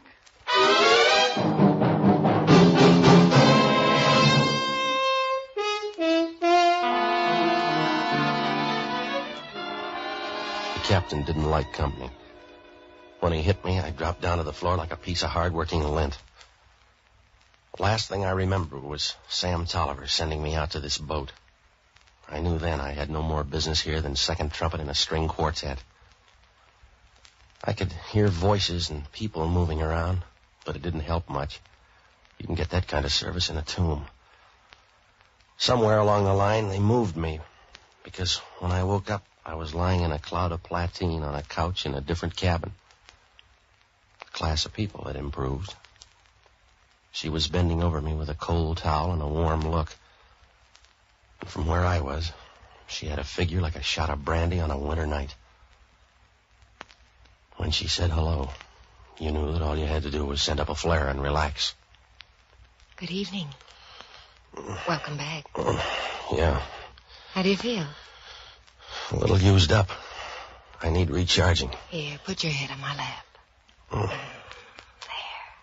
That's it. Yeah, that's it. Forget the towel. I'll struggle along this way. By the way, whose lap is it? I'm Ellen Morrow. Where's your friend? The captain? I guess so, the brave guy, Axel Arm. He's down getting your boat ready. What's he doing, punching holes in the bottom? He'll be back in a minute. The package will be ready and you can leave. No, you keep the package. The last time I got a headache. I'm sorry about that. It was a mistake. That's what they told Marie Antoinette. By that time, her head was 40 feet down the street. What's in that package? It wouldn't help if you knew. You let me work that out, huh? Work out the answer then. How about Sam Tolliver? Slow down, Betsy. I'm not going that fast. You're going the wrong way. I'll help you lick your wounds, darling, but I'm not going to get talky. What do you got to lose? What have I got to gain except your gratitude? I can get that any night with a couple of drinks. How is he, Ellen? How does he look? Too comfortable. On your feet, Novak. Yeah. You ought to rent that out, sweetheart. I'd sign a lease myself. I'll finish the sweet talk, Novak. You get on your way. Here's a package. No, I changed my mind about the package. You keep it. Your boat's ready. Unless you want to get tossed in like a mackerel, take the package and beat it. What's in it, and where does Sam Tolliver fit? You asked once already with your head in her lap. You want me to sit down? Well, you got brains after all. Yeah. Sorry, I thought they were all in your fists. Yeah, you're still smart. Take this package. Show him the boat, Ellen. I'm going to remember you, mister. Ellen's going to lead you by the hand through the dark. Stop beefing and settle for the simple pleasures. I will. I'll remember you. Concentrate on Ellen. You'll get a better memory.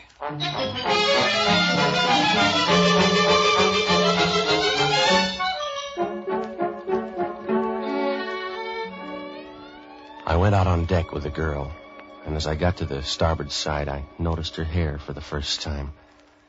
The way you're liable to suddenly notice a flower after a hard rain. Her hair was red, and as the orange lights of the bridge reflected against it, it seemed like a prairie fire, way down in the valley, flaring up quick and then burning low again. The rest of her would have made a good prairie fire, too. It was the only good thing I could think of on the way across the bay. The water was as quiet as a drowsy caterpillar, and I had a chance to think. Why had they changed their mind about giving me that package, and how wet were Sam Tolliver's feet? Well, it must have been about 11:30 when I pulled into the pier and started on the run for my office. The lights were on, and I burst right in because I had a lot to ask Sam. But it wasn't Sam. What's your hurry, mister? I came here to meet a friend. That's the guy laying in the corner. You don't have to hurry. No, this isn't my friend. He doesn't look like one. I'm Sergeant Grimes from Homicide. If you're Novak, you're in trouble. Why? A guy lying under your desk, dripping like a broken inkwell, and you trot out a question like that? Well, it's a bum keeper somewhere. I was supposed to wait for a guy named Sam Tolliver. It might as well have been a streetcar. I'm not going to press you, Novak. I don't care. I'm just going to take you downtown. Well, this boy quit too late. I've been in the bay the last 2 hours. You can check. I went out there to pick up a package. The one you got in your arm? Yeah, it's for a guy named Sam Tolliver. Let's see. Okay. It doesn't say that. It says Mr. John Reedy, 720 Post Street. I wonder what that means. Let's find out. We'll take it by Reedy's place. I got it for Sam Tolliver. You can buy him another. We're going by Reedy's before we get downtown. What's the matter with you? Do you want it on an 18-foot screen? I didn't kill the guy. I don't even know him. I don't even know this John Reedy. Wait a minute, Novak. I believe you. I believe every word you're saying. Except this is one time you'd be better off lying.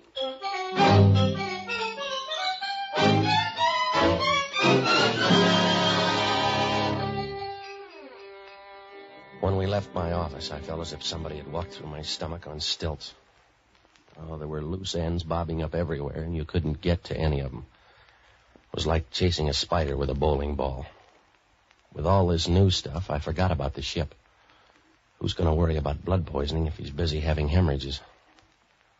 I began to wonder more about Sam. Where was he? And how was I going to palm off that dead stand-in?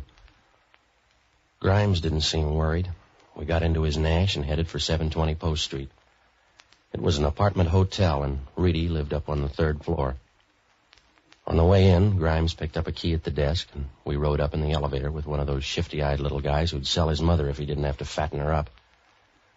When we got to Reedy's door, Grimes took over. Open up! Maybe he can't hear you, Grimes. Nobody home. Let's go in. Why? We don't know him well enough to sneak in. I rate a hunch, Novak. Okay. The light's on your side. Leave it out. Let's look around. Okay. The stray bodies belong to you, Grimes. You go look in that set of bedrooms. I'll check over here in the library. Give me a yell if you see any. All right.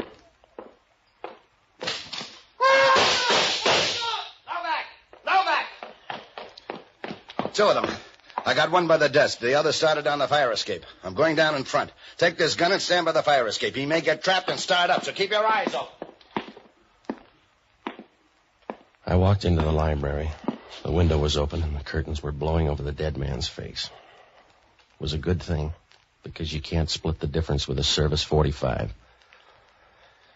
I took him by the heels and dragged him away from the window. His eyes were rolled back as if he expected somebody to tap him on the shoulder and tell him it was all a mistake. His face was contorted and frightened, maybe a little embarrassed, like a deer caught in a traffic jam. Well, I stayed at the window about 10 minutes and watched the fire escape. There was no action there, and Grimes wasn't back, so I started for the door. I had company right away. Hello, Novak. You move? Oh, Hellman. It's a big gun you got. Well, ask Junior here on the floor. He thinks it's even bigger. I'll check myself. Sure, and it's going to be easy because it's right in the family. Yeah? Yeah. Belongs to one of your boys down in homicide. Go ahead. A sergeant by the name of Grimes steamed in here and knocked down Junior, and then he beat it down to get the other guy. I don't believe it. Well, talk to him. That's why I don't believe it. There's nobody on the force named Grimes. On this one, you're all alone, Novak. There's got to be a Grimes. The guy had on a uniform. I don't care if he had on a playsuit, Novak. The guy's a phony. He's not from homicide. He's a killer. That's what I meant, Hellman.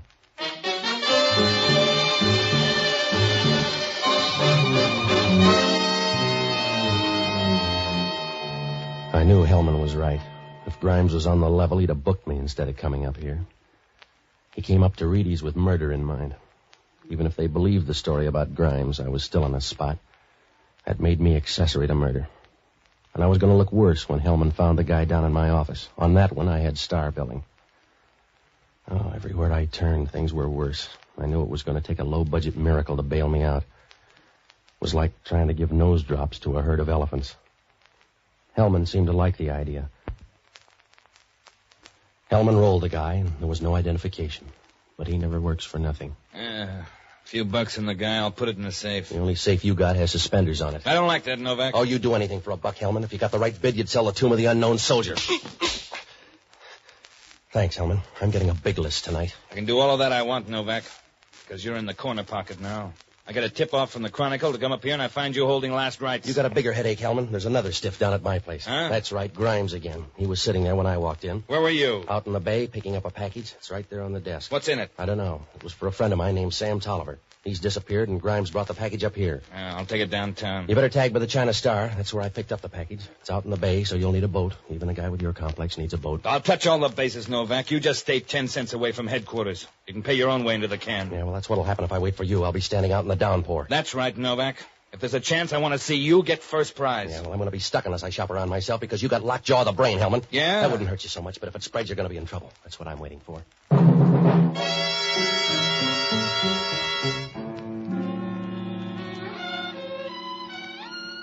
Well, if something didn't happen soon, I was going to be about as embarrassed as a hostess with leaky plumbing.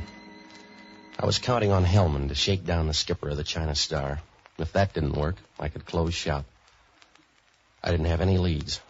There wasn't anything I could do but sit on my hands. It was like taking your niece to a nightclub. I had to stumble around until something showed. So I looked up the only honest guy I know, an ex-doctor and a boozer by the name of Jocko Madigan. Oh, he was all right until he found out sometimes you can feel as bad the next morning without a hangover. I toured the town and finally found him at Lupo's trying to put the vineyards out of business. Ah, Patsy, you're just in time to start the day off right. Mama Lupo, some wine for Mr. Novak. You can only have a quart. We're running low. Look, it's almost midnight, Jocko. I got to talk to you. We're not going to turn into pumpkins. You need some wine. No, I don't. Patsy, when you die, the artwork is going to be simple. On your grave, they'll chisel a picture of a pair of slacks, a hamburger, and a double malt. All right, Jocko. The final symbols of a decayed civilization, because that's as close as you ever got to civilization, a remote connection at best. Like a bookie, they love horses, but they die on a stock farm. It's the same with you and civilization. You all through, Jocko? I won't fight against your sober babble. What's the matter? There's a dead guy down in my office. A friend of ours? No.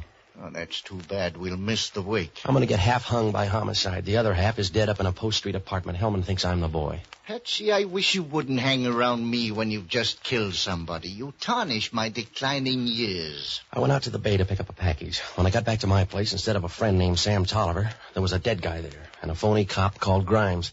How do you make the distinction? He grabbed the package and we took it up to Post Street. After a quick hassle in the dark, I'm standing over a dead guy in John Reedy's apartment. John Reedy? Yeah. Do you know him? Most people do. He's running for office tomorrow. Is he the dead man? No, I don't think so. What about Reedy? He's running for a board job. Yeah? Would anybody have a reason to work a plant on him? Maybe. What's he like? Oh, a sort of liberal by marriage. A reactionary with a rich wife. Supposed to be a good man. Well, how about the opposition? Oh, a lot of them are running. One is Simpson. He couldn't beat an asthmatic turtle across a tennis court. Well, we're getting somewhere at least. If Reedy's good, the gambling dough would frame him to lose. Yes, if politicians can ever lose. A murder in his apartment would look too phony, though. Yeah, but maybe that package wouldn't. Jocko, you got to help me. I want you to check on the registration of the China Star and then nose around to find out what you can about tomorrow's election, will you? If we lived in a monarchy, this wouldn't happen. That fast double play has got something to do with this election. Now, hurry up, Jocko, and when you're through, tag by my place. I'll call you there. Have you a bottle in the house? There's a tap in the kitchen. That'll have to do. No, thanks. Outside of a child in pain, the most pathetic sound in the world is running water. Good night, lover.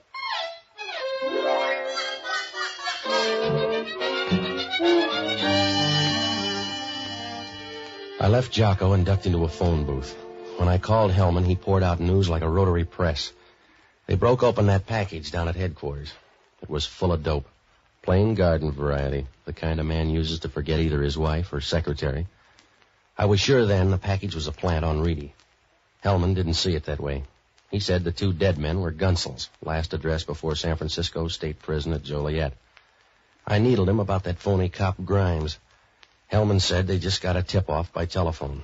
Grimes was an ex-sergeant in homicide whose real name was Vic Rothery. I asked him who phoned in the tip-off, and Hellman said he didn't know the guy. His name was Sam Tolliver. I got out of the Chronicle morgue and looked up everything I could on John Reedy. All politicians' children sit on the floor. There was a picture of Reedy there with his family grouped around him on the floor. I pulled the clips on Vic Rothery. It was Grimes, all right. Well, that gave me something to work on, so I went on the prowl for Ellen Morrow. I found her running a dice game in a little after-hours joint on Eddy Street. You want chips, Novak? You don't want to play against yourself? Yeah, give me some. All right. See how good you are. Okay. 8's your point. Yeah. You seen Sam Tolliver? Make your point, Patsy. That's it. Where's Sam Tolliver? 5. You're not even warm. You're not warm on Sam, either. He left me hanging with a murder rap. Your friend double-crossed you. He double-crossed you, too? Another 5. You're in a rut, Patsy. He turned in Grimes. That's right, baby. They know he's Vic Rothery now. You still like Sam Tolliver? No. Keep rolling, darling. Is Grimes your boyfriend? He used to be. I'm sentimental. Where's Sam Tolliver? The Herrick Hotel. When you see him, tell him I sent you. I will if we talk that long. There it is. Hey, come on. 8. That's right. I guess I lose, Patsy. I guess you do. Be seeing you, baby.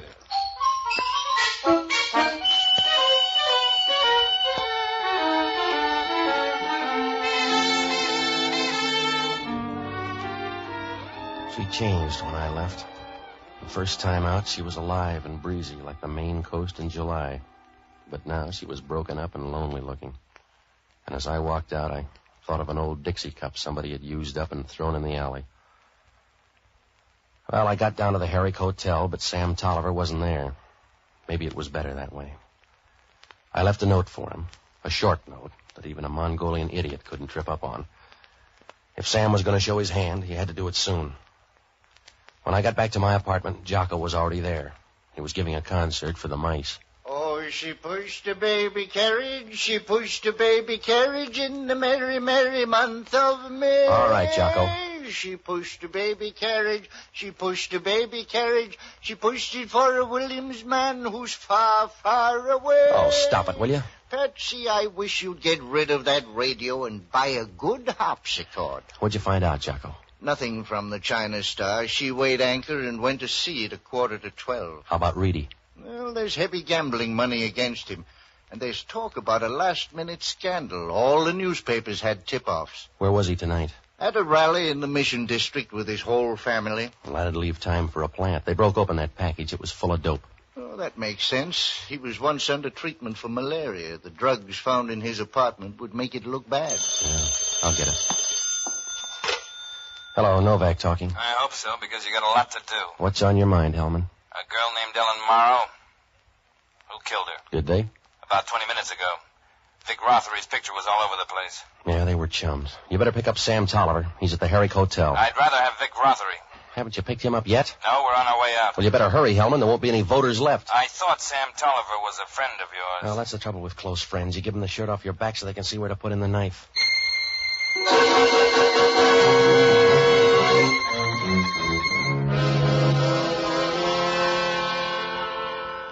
After Hellman's call, I knew we were coming up for the last hand.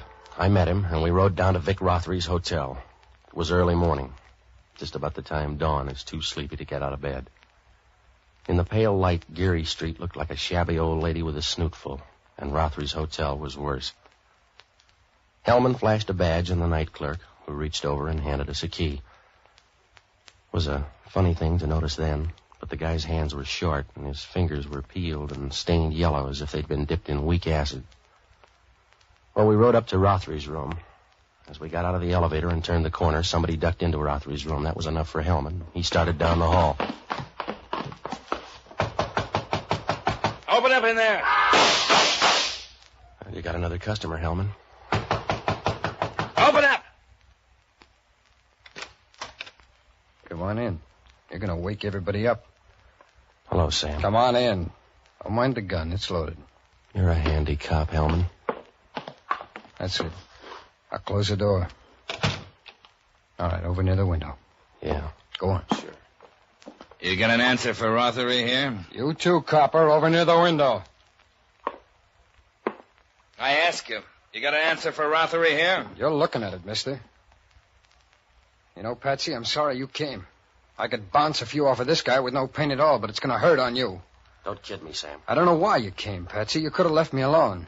I didn't mean to put you in for this. Things went wrong and you were in, that's all, but I didn't mean to do it, Patsy. Give the man your gun. You were a good guy to me, Novak. I'm sorry you drew the deuce. I'm really sorry because, well, you were a good guy to me. Well, I'm not anymore, Sam. You got 5 feet to make up your mind. I got it made up, Patsy. Now stay back. Let me try it out on him first. You've had practice. Stay back, Patsy. I'm in a hole and I'll burn my way out. You know that. Patsy, I'm in a hole. I gotta get out. Don't kid me, Sam. I was your last friend. All you got now is the road. Stay back, Patsy, please. Patsy, stay back. Give me that gun, Sam.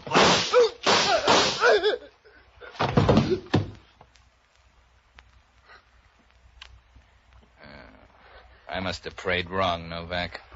Yeah. Sorry, Sam. I'm a tough loser. Yeah. You were right, Patsy. It's a bum down for a small robber. For a while, you looked big. Not for long, though. No. You're a small-time bum, Sam, and you're better off dead. I wouldn't argue it. I'm sorry, though. I doubt it. I guess that's right. I didn't try very hard. How's your friend, Novak? Let's go. The friendship's over.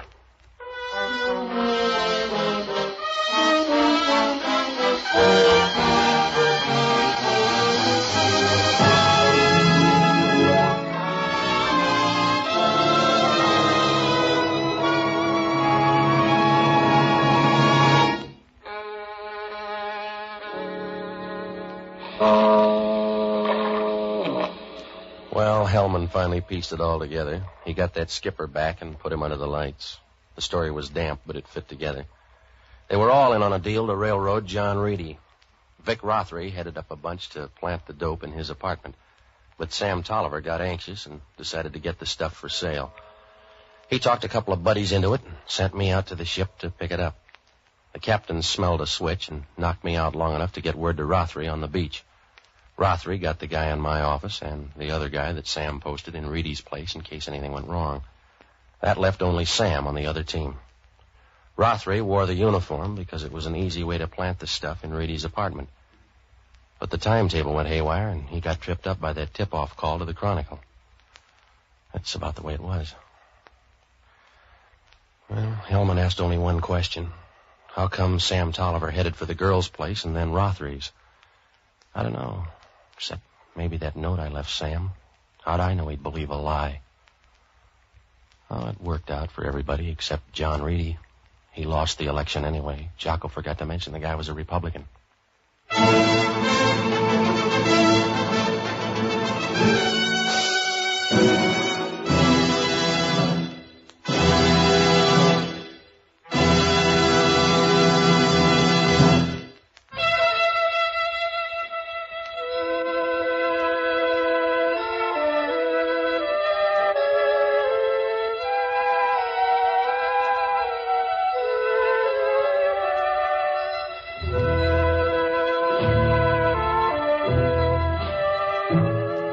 Pat Novak for Hire was previously released by ABC, the American Broadcasting Company, for listeners in the United States, and rebroadcast for our men and women overseas. This is the United States Armed Forces Radio Service, the voice of information and education.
Pat Novak for Hire.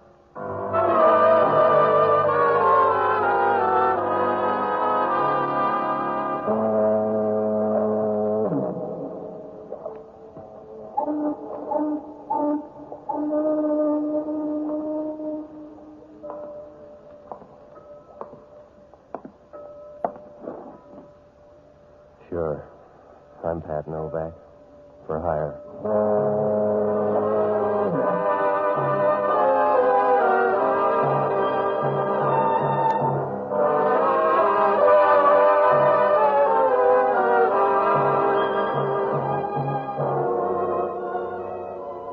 That's what the sign out in front of my office says. Pat Novak for Hire. It's up there in block letters, but down on the waterfront in San Francisco, good printing doesn't mean a thing. You get that on the death certificate. If you're trying to make a living down here, you're not going to have any standing in the community except in a police lineup.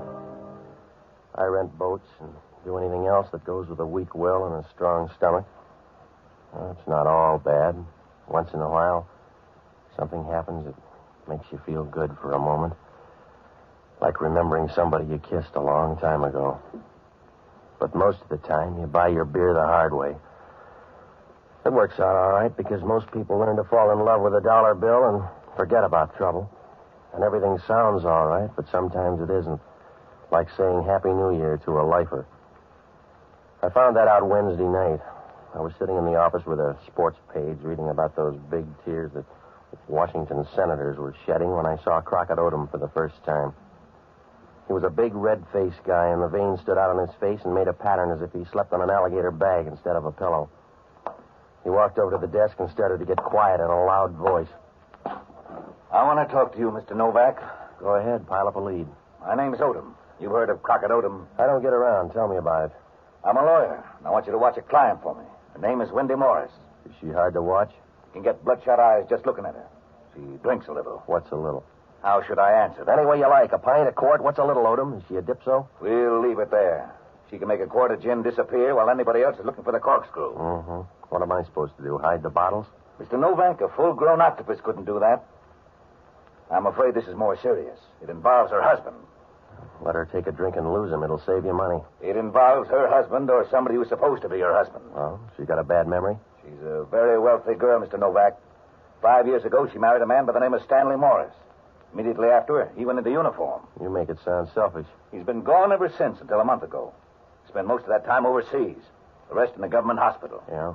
Now that he's back, something very peculiar has happened. I don't think the man is her husband. Well, that's a hard part to play. Has she got any theories? I think she suspects, too. I don't know why I feel that way. He seems to have picked up where he left off. He knows everything about her. Seems normal, but I'm sure the man is an imposter. Look, Odom, find a corner and patch up that story. You can't get that nearsighted on 5 years' booze. You don't understand, Mr. Novak. He was seriously injured. That makes identification hard. You think Stanley Morris is dead? I think he died somewhere along the line and this man took his place. That's a lot of trouble just to share board and room with a boozer. Not if you can share it with someone else on her money. That's why I want you to watch her, particularly tonight. Why tonight? Is Stanley full of temper? It's been leading up to this. He wants her to go to a gambling club. And I know he's too friendly with the owner of the club. I want you to go along as a friend. Now, look, mister, I wouldn't go as her friend to a masquerade ball. If you're making a deal, make it out in the open. Do it your own way, Novak. It's $300. Earn it any way you can. Yeah. Where's the club? She'll take you. Just pick her up at this address. Mm-hmm. Does she know about it? She'll understand you. In fact, that's the only risk you run. I told you she drinks most of the time.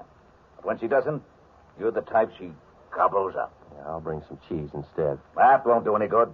It's not the flavor she likes, Mr. Novak. It's the crunch. Good night.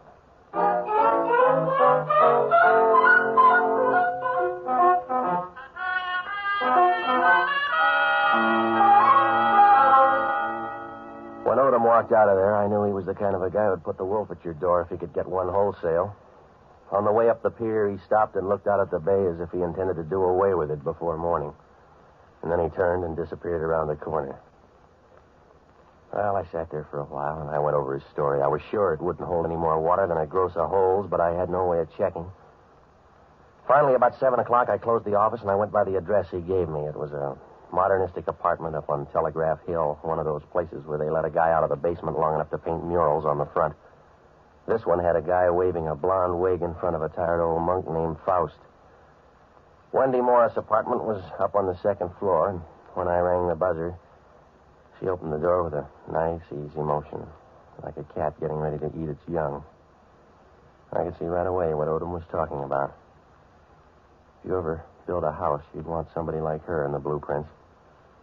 She leaned against the doorway, and she was wearing a crepe evening gown that was supposed to let you know that nature had given her a square deal.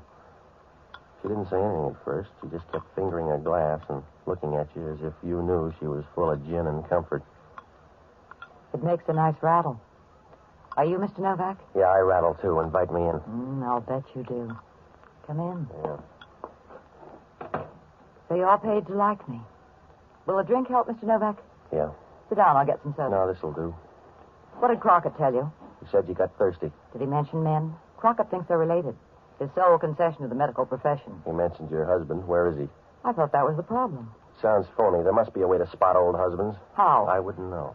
Do you think Stanley Morris is dead? I don't know, Mr. Novak. Do you care either way? As long as I'm safe, no. Stanley was no bargain. Why'd you marry him? I don't know. I suppose I confused a hangover with love. Well, he sounds exciting. About as lively as a dish rag in a steam bath. It doesn't make any difference now, Mr. Novak. I'm frightened. You've got to help me. You're in for $300, that's all. Where is this gambling joint? Out on Geary Boulevard. It's called the Mother Lode. The sense of humor belongs to Frankie Fannin. Is he funny enough to deal with Stanley? I don't know. Stanley's been out there every night for 2 weeks. Now he's forcing me to go. There must be a reason. There must be a reason for what? Don't tempt me, Stanley. This is Mr. Novak, my husband. I never heard of you, Novak. You got me worried. He's a friend of mine. What does he do, drive a beer truck? My husband is being subtle, Mr. Novak. He's going with us, Stan. We don't know anybody well enough to take him with us. You don't have to feel burdened. I'll take him. Aren't you wearing out that leash? Now, look, mister, I'm here on a straight deal, cash and carry, and your credit's through. From now on, that mouth of yours costs you dough. Go ahead and pout, Stan. You look better with your lip turned in. All right, if you like him, he goes. I'll have to make another reservation. Hand me the phone, Novak. Yeah. Here. Thanks.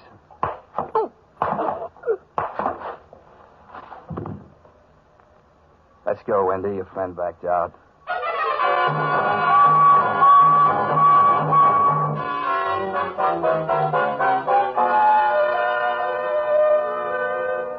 I hope they got a good price for my head, because when I started down, shoulder blades were the best I could do for height.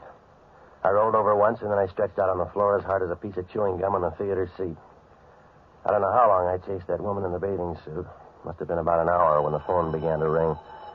I tried to get up once or twice, but I couldn't get the boxcar off my chest, and the phone kept ringing like a piece of crystal in a hailstorm. I finally made a ladder out of my knees and got to the phone. Yeah, How's your head? it's a little ripe. What's on your mind? Something's gone wrong. I have to meet you. Not at these prices. I just got a message from Crockett Odom. I'm leaving now. I want you to meet me in room 314 of the Galbraith Hotel. Where is it? A third-rate trap on Powell Street. It's important. Will you come? Yeah. And I'm sorry about your head. I'll have to rub the bruise for you. Wait till I get there. You can rub one of your own.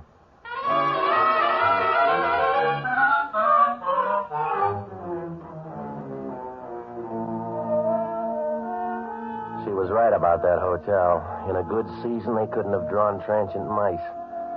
I got there about 9:45. I rode up to room 314. There was nobody there. So I sat down and started to wait. The floor was quiet, except down at the end of the hall, somebody was playing a phonograph record. The music was thin but loud, and I knew they were old records, way back when this bird Bix was a man instead of a memory. It stopped after a while, and I looked at my watch. It was after 10, so I left the hotel and I went out to the gambling joint. I toured the room, but I couldn't find Wendy or Stan. I got a guy at the window, and he remembered somebody like Wendy, so I asked about her. He just pointed over at Frankie Fannon's office and went on making change. I crossed over and knocked at the door. The guy that opened it had a face like 3 pounds of warm putty. It was moist and pink, and you got the idea they put the color in with a spray gun. And if his heart was made of the same stuff, they drained the oil out first. Yeah? My name's Novak. Who's arguing? I want to talk to you. Yeah? Where's Wendy Morris? I don't know. She was in here tonight. It's a jail term. I don't follow women home. Am I supposed to buy that? Look, Junior, I don't care whether you live or die. I haven't seen her. How about her husband? He owes me dough. What else? Ask his wife. He's an IOU to me. I don't know what you're doing here, but you better make your point fast. Now, look, Fannin, if you got a party, I don't want to blow out the candles, but I want some answers. Yeah? She got boosted in here tonight. Why? I brought her in for word games. I told her if her husband didn't square his fill, I'd work him into hamburger. Yeah? She offered to bring the buns. Now, that's all the talk you get, mister. Tip the girl on your way out. I need the money. Come in. Choose up and tell me which one's Novak. I am. What's on your mind? The other guy's Lucky. I'm Craig from Homicide. Where's Hellman? He's got a mouth full of canary, Novak. That's right. I just left room 314 of the Galbraith Hotel. So did I. 2 of us made it then. The girl didn't. Novak, he's trying to tell you Wendy Morris is dead. How do you know she's dead? It's the only reason cops drool. You want to see her, Novak? No. She was better alive. Come on down anyway. Maybe I didn't try hard enough.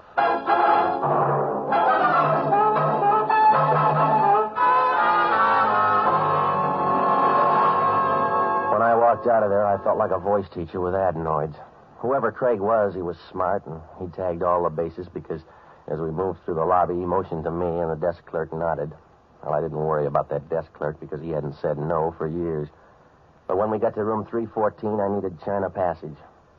There were 3 or 4 of Craig's men grouped along the dim hall like dirty shadows, and inside, Wendy Morris was stretched out looking in the wrong direction. There was a white sheet draped over her, and I wondered where the hotel had borrowed that, but Craig wanted to talk. You must have had a big beef, Novak. Sorry, we were friends. I'll bet that was fun. I was supposed to meet her here. She didn't show. The desk clerk says she did. Not while I was here. I was in that gambling joint by 10:30. The desk clerk says you asked about Wendy Morris. Then you came up here and killed her. That's the way I'm going to book you. Check on her husband. You can fit him in near the top of the list. She got one? It's a lot of blonde hair to keep indoors. Huh? Good blondes run like salmon. Wait a minute, Craig. Give me that sheet. Well. Yeah? Craig, you better not book me for Wendy Morris. Huh? If you do, you'll mix up all the on-duty angels because somebody killed the wrong woman. This isn't Wendy Morris. You must be wrong. How do you know? How does anybody know? They look different. They got different personalities. Take your pick, Craig, but somebody got the wrong woman. Take another look. I don't need another with Wendy. The first look's for names and faces. Yeah? If you take a second look, mister, it's for love.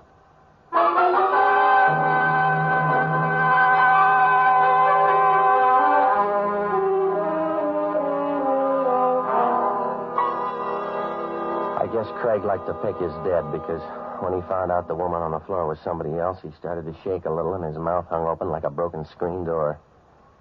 I didn't blame him much. I tried to think back and piece it together, but it wouldn't work out. It almost made sense, like the broken phrases of an old conversation, but not enough of it came back, and, well, there was still something missing. What happened to Wendy Morris, and how about this girl on the floor? Where did she get her drag with heaven? I looked down at her again. She was pretty, if you like quiet girls. She had a vacant look in her eyes as if the brains had checked out without letting her know. And the color was starting to leave her face. The light was bad, and you had to look close to see her skin. There were little splotches of pink, and the rest was white, like shrimp that haven't been boiled long enough.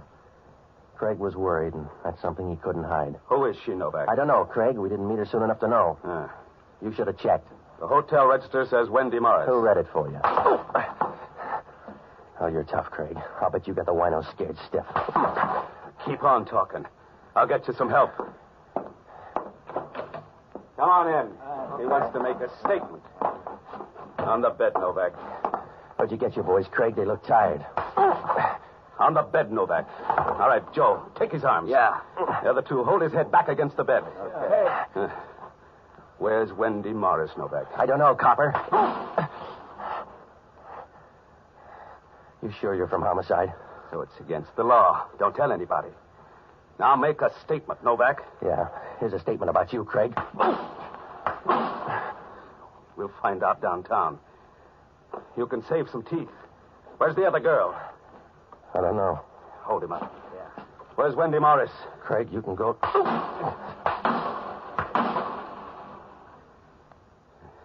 Put his head against the bed. It's for exercise now, Craig. All right, he's not a season pass. We don't have to hang on to him.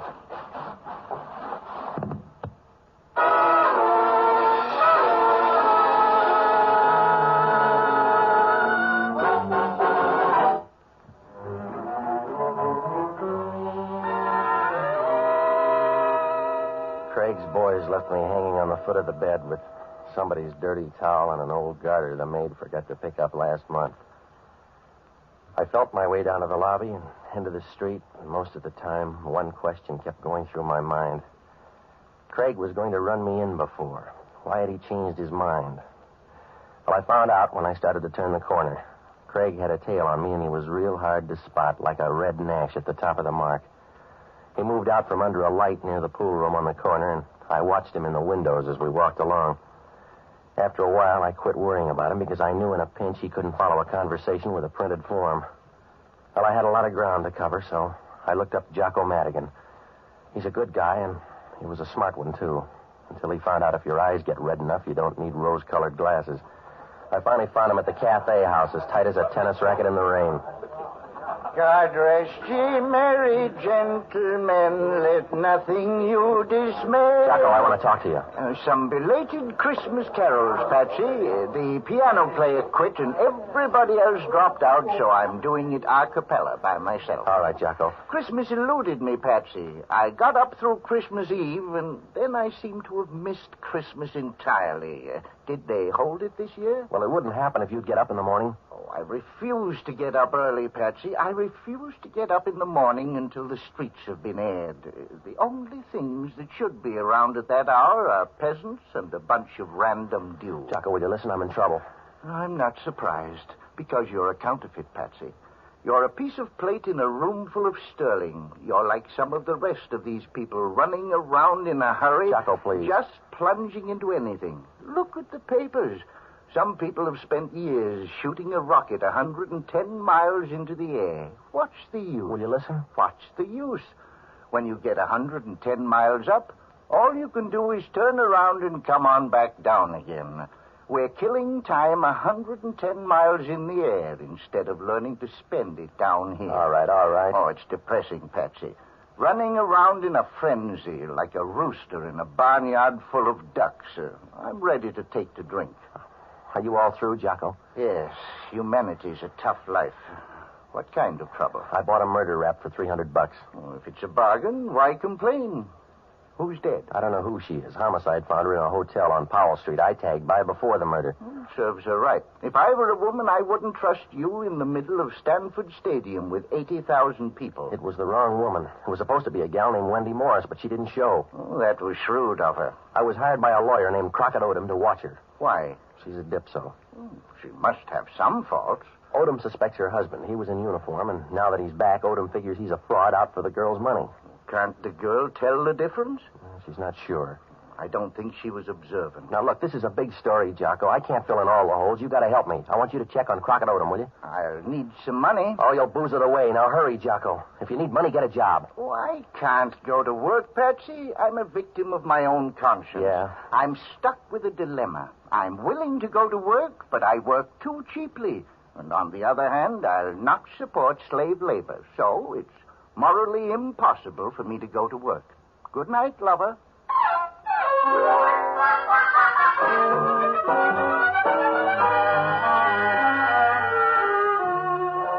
11:30 when I left Jocko, and the two beatings began to catch up with me. I had enough headache to pass out to a Bay Meadows crowd on a bad day. The tail behind me began to look tired, so I dropped by headquarters to give him a rest. I asked for the head of homicide, but the desk told me that Hellman was on his honeymoon, and they kind of laughed when they said it, as if they thought he got the girl there on a bench warrant. All they'd done at headquarters was identify the dead woman. Her name was Emily Van Kirk, and she had no record. I dropped by the hotel, and the first break showed down there. The desk clerk knew about Emily Van Kirk. He'd mixed the rooms up, and he'd put Wendy in the wrong one. That meant that maybe she was at the hotel after all. It also meant that Emily was in the clear. She was just a girl on her way to Seattle, and she got a longer ride than she paid for. I called Wendy's, but I couldn't get an answer, so I dropped by my place to wait for Jocko. Stanley Morris was there, chewing his fingernails, and when I walked in, he was up to the wristwatch. Mr. Novak, where's my wife? You're hiding her. She's good enough to hide, but this isn't the night. Well, where is she? She must have gone to you after that hotel. How do you know she was there? Did you drop by, too? Doesn't make any difference. Well, it makes a big difference to me. We're all out of phones. Now tell me about that hotel. Crockett Odom told me to come there. Why? I don't know. I was supposed to be there at 10:30. It was some kind of a crazy scheme. There's a dead girl mixed up in one. Sorry it wasn't Wendy. Odom tried to break up this marriage. I wish he had. You sound feeble, mister. You don't know her the way I do. She's a cold-blooded animal. The only cold-blooded animal that doesn't bear fur. You're building a case. I don't know who'd have her around. I suppose you would. She has a certain localized beauty you'd go for, but nobody else would have her. I'd find out what she is, a puff at her with a good figure. Yeah. Wait a minute. Huh? We got company. Somebody's coming in the door. Watch it. There goes the light. All right, stand back.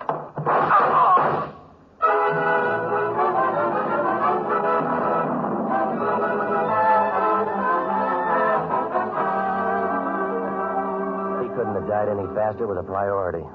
I got to the door and threw on the light switch, but whoever it was had gone, and the hall was dark. When I got back to Stan, he was lying there like a well-trained sponge. He wasn't a good enough guy to bleed in the living room, so I dragged him into the kitchen and left by the back way. I had to get word to Jocko, so I left a message at his place telling him to get in touch with me at Wendy's. I went up there to sit on her doorstep and wait if it took all night.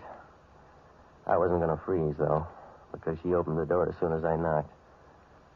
She was still wearing that crepe gown, and she was yawning and stretching her arms. Oh, you might not want to bring her home to Mother, but you'd want to start anyway. Do you always look at women this way, Patsy? I feel like Eve. And I'll bet you get a kitchen full of apples. Do I argue or come in? You may argue, but do it in here. Yeah. When'd you get back? Why? Somebody just killed Stan. If you're sure, the drinks are on me. He didn't like you either. We'd be even if he had anything to start with. Don't ever marry, Patsy. Now, look, lady, I'm nursing a murder rap, and I need some answers. Was Stan a phony? He's the same guy I married, if that's what you mean. You weren't sure 4 hours ago. I wanted an answer then. What kind? You're too far ahead, Patsy. Come to a trot and have a drink. Lady, has anybody ever told you about a slow burn? I got one now. I'll bet you have, darling. Oh, this room isn't big enough for games, baby. Come here, Patsy. Go find a guy with a bag of wild oats. Stop shadow boxing, Patsy. All right, baby. Patsy. That's what makes the poor so happy. They don't have phones. Yeah. Patsy, this is Jocko. What'd you find out? Crockett Odom is in love with Wendy Morris. Does it go both ways? Oh, a different rate of exchange. I got something else, too. Yeah? Her will is a big temptation. Go ahead. If she bows out, all the dough goes to her husband. Maybe the guy is a fraud. Oh, he's going to have it straightened out. What else? The funny part of the will. Uh-huh. If they're both dead, all the dough goes to Crockett Odom. You better see him in a hurry. Well, that doesn't make sense. If he killed her and got all that dough, it'd cost him that much to get another like her. Maybe not. Uh-huh. You haven't seen her, Jocko. He wouldn't pass that up. She's nice and speedy. Oh, I can explain that. When you're over 50, you don't mind the speed. It's the freewheeling you hate to think about.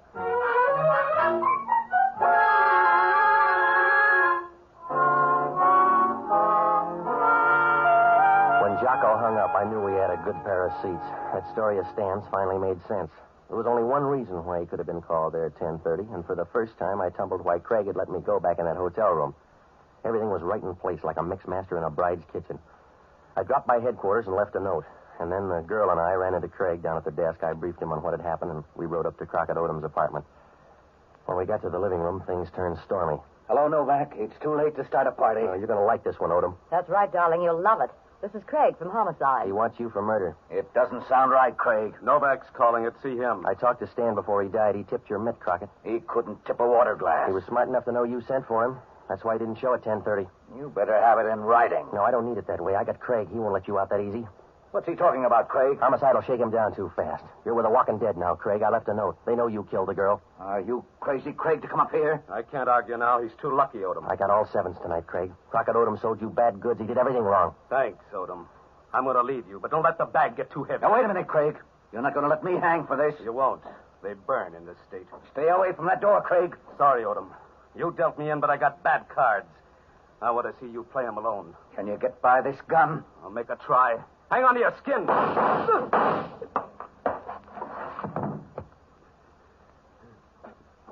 Give me a hand, Novak. Yeah, anything to help you die. Here. How's Odom? He'll keep. Yeah. I'm sorry, Novak. What did I do wrong? Everything. But mostly when you let me go up in that hotel room. Yeah. I should have pinched you then. I'm a tender-hearted guy. You're a bum, Craig. I can move you down a step lower even. You're a liar. I checked. You're not working for the city. They never heard of you downtown. I'm not going to make it, Novak. Lay my head down. Yeah. I'll put it down easy. Goodbye, Craig. I hope you have a long night.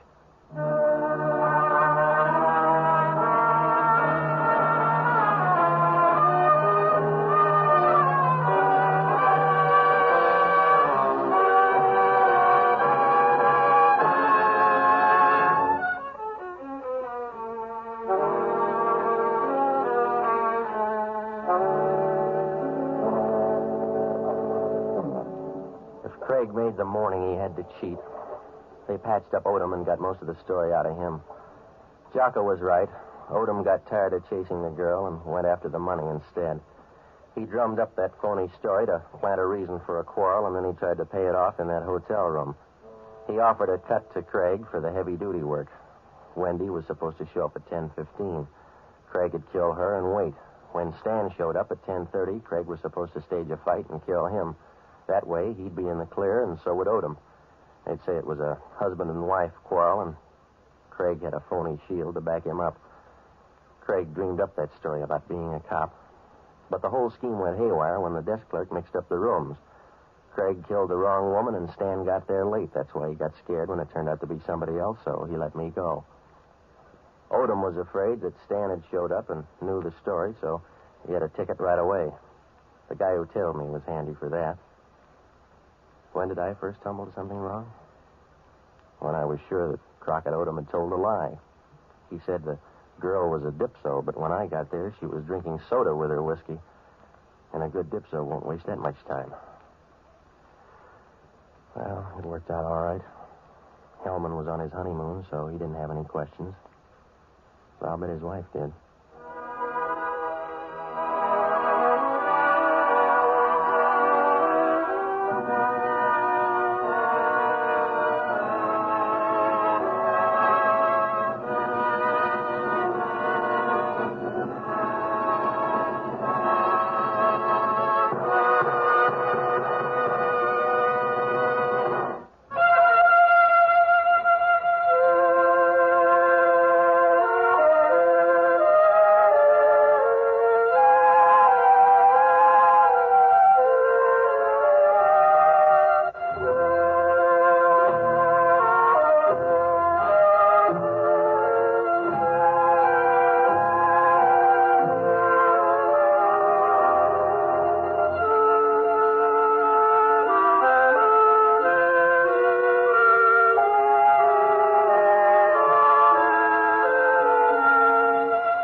Pat Novak for Hire was previously released by ABC, the American Broadcasting Company, for listeners in the United States. and rebroadcast for our men and women overseas. This is the United States Armed Forces Radio Service, the voice of information and education.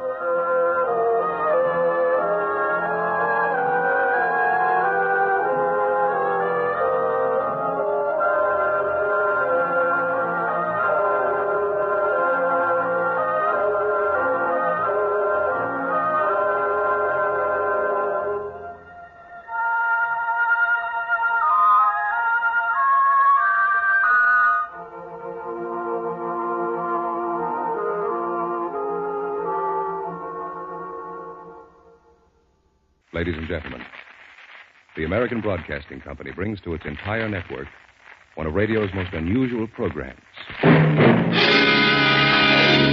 Pat Novak, for hire.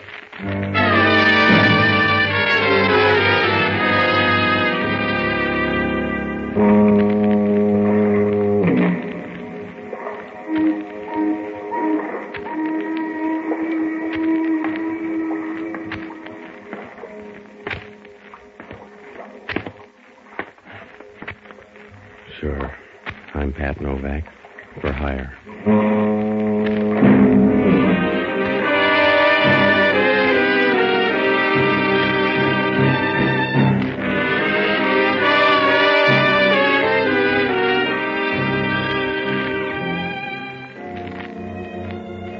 That's what the sign out in front of my shop says. Pat Novak, for hire. Down here on the San Francisco waterfront, it's got to be that way. You got to rob a few graves if you want cigarette money. You need lots of work and roomy sleeves if you're going to play a pat hand. Sometimes, in a good week, you can duck trouble 3 or 4 days in a row. And then it creeps up on you like an old charge account. Well, I should have known that when I went to the bank. I was up to my knees in mud and didn't even know it was rainy season. It was Tuesday, and I went by the bank to drop $100. It was about time, because they were beginning to play handball with my checks. Must have been about 11 o'clock when I got to the window. Hello, Mr. Novak. Isn't it a grand morning? If it's your choice, stay with it. Ah, yes. Deposit $100. Yes. Let me get your card. It's right here, I think. Yes. Here we are. All right. $100. Give me a duplicate, will you? Certainly. My, this isn't as big as the last deposit. Look, Bloomer girl, just mark the slip, huh? Oh, I'm sorry, Mr. Novak. I guess I'm not used to $1,000 deposits. Mm. What $1,000? Your Friday deposit. I wasn't in here Friday. Oh, you must have been. The card says you put in $1,000 on Friday. Give me that card. What did Santa look like? What? Who put the dough in? What'd the guy look like? Oh, didn't you? No. Look, we'll double back and try to hang on this time, will you? I wasn't in here Friday. I don't know anything about an extra grand. Now, what did the guy look like? I wasn't on duty Friday. Yeah. I'm not even sure about the fellow today. What fellow? There was a man in here to ask about the account. Did this good fairy have a name? No, just credentials. He was from the FBI. I see. Is there anything wrong, Mr. Novak? No, don't mind that complexion. I forgot my foundation cream.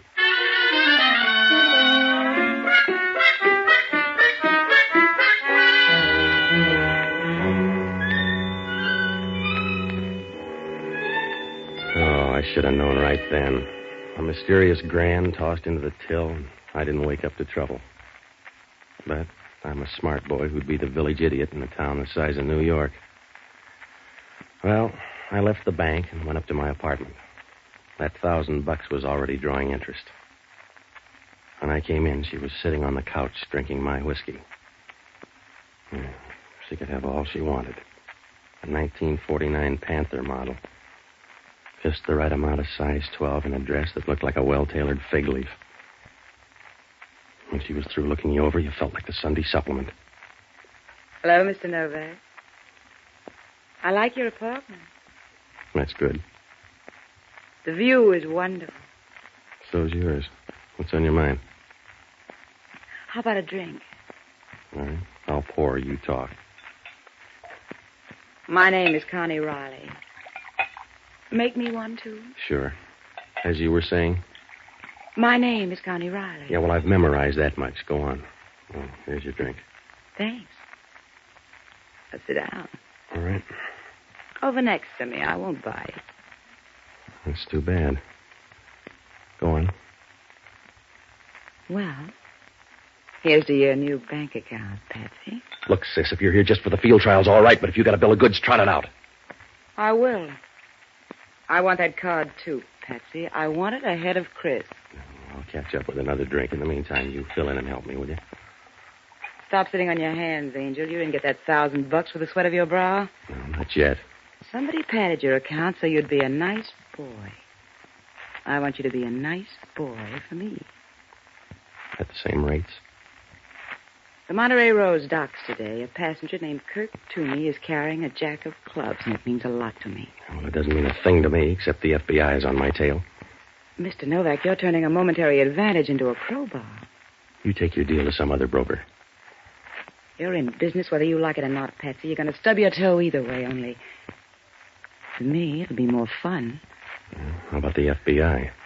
You're being frightened by a group of bureaucrats. Yeah, that's what Trotsky thought. How much, Patsy? Hmm? How much for that card when you get it? The price is $1,000.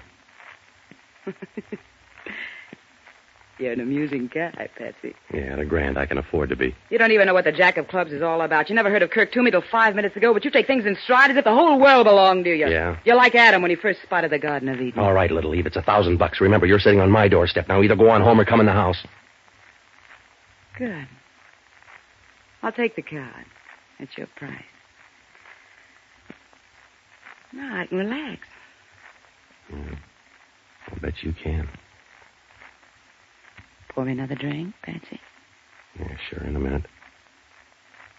What comes next? Can I get 3 guesses? You got time to take them. I won't need them all. It's up to you. Come here, Angel. You ever hear of the early bird? Yeah. Do I make a nice worm? You wriggle like one. Aren't you raising the price a little, Mr. Novak? Straight 18%, darling. That's too bad. I wasn't even going to scream. The next place I live is going to be a cave. Just a minute, will you? Hello, Novak. Oh, Hellman. Well. Am I interrupting anything? No, we were just going over an old seed catalog. Miss Riley, this is Inspector Hellman, San Francisco Police. Good morning, Inspector. Don't bother to arrest me now. I'm just leaving. So soon? My sentiments exactly, Inspector. Bye-bye, Patsy. You can get me at the Concord on Push Street. See you around, Patsy. Sure. Well, you're slipping, Novak. No rain check. All right, funny man. What's your problem? You ever see this guy before? Let me see. He's an awful-looking thug. Yeah. Who is he, your father? A guy by the name of Max Coleman. The FBI trailed him to your bank Friday. They think he gave you $1,000. Yeah. Where'd you get the $1,000, Novak? What do you care, Hellman? Maybe a relative. Maybe a maiden aunt. Nobody's related to you, Novak. You're in a jam lover, and I'm here to push your father in. Max Coleman buys his groceries with foreign dough. So what are you weeping about? Arrest the guy if you don't like him. There's government microfilm coming in on the Monterey Rose. That $1,000 makes you a contact man for Coleman. Send the FBI over then. Where do you fit in? Waiting for somebody to drop some loose change? You're my project, Novak. When they asked us for help, I stuffed the ballot box to get you. Yeah. So relax. I'm going to spend the rest of the day here. You're not going to leave the living room. If I got to spend the day with you, I'll take knockout drops. Suit yourself. What's this stuff? That's good scotch. You wouldn't know. Oh. The cheap liquor's out in the kitchen closet. That's for you. All right. Over by the stove here? That's right. What do you keep in here, Novak? Mops and brooms. Where'd you buy this one? What are you talking about? Where'd you buy this one, smart man?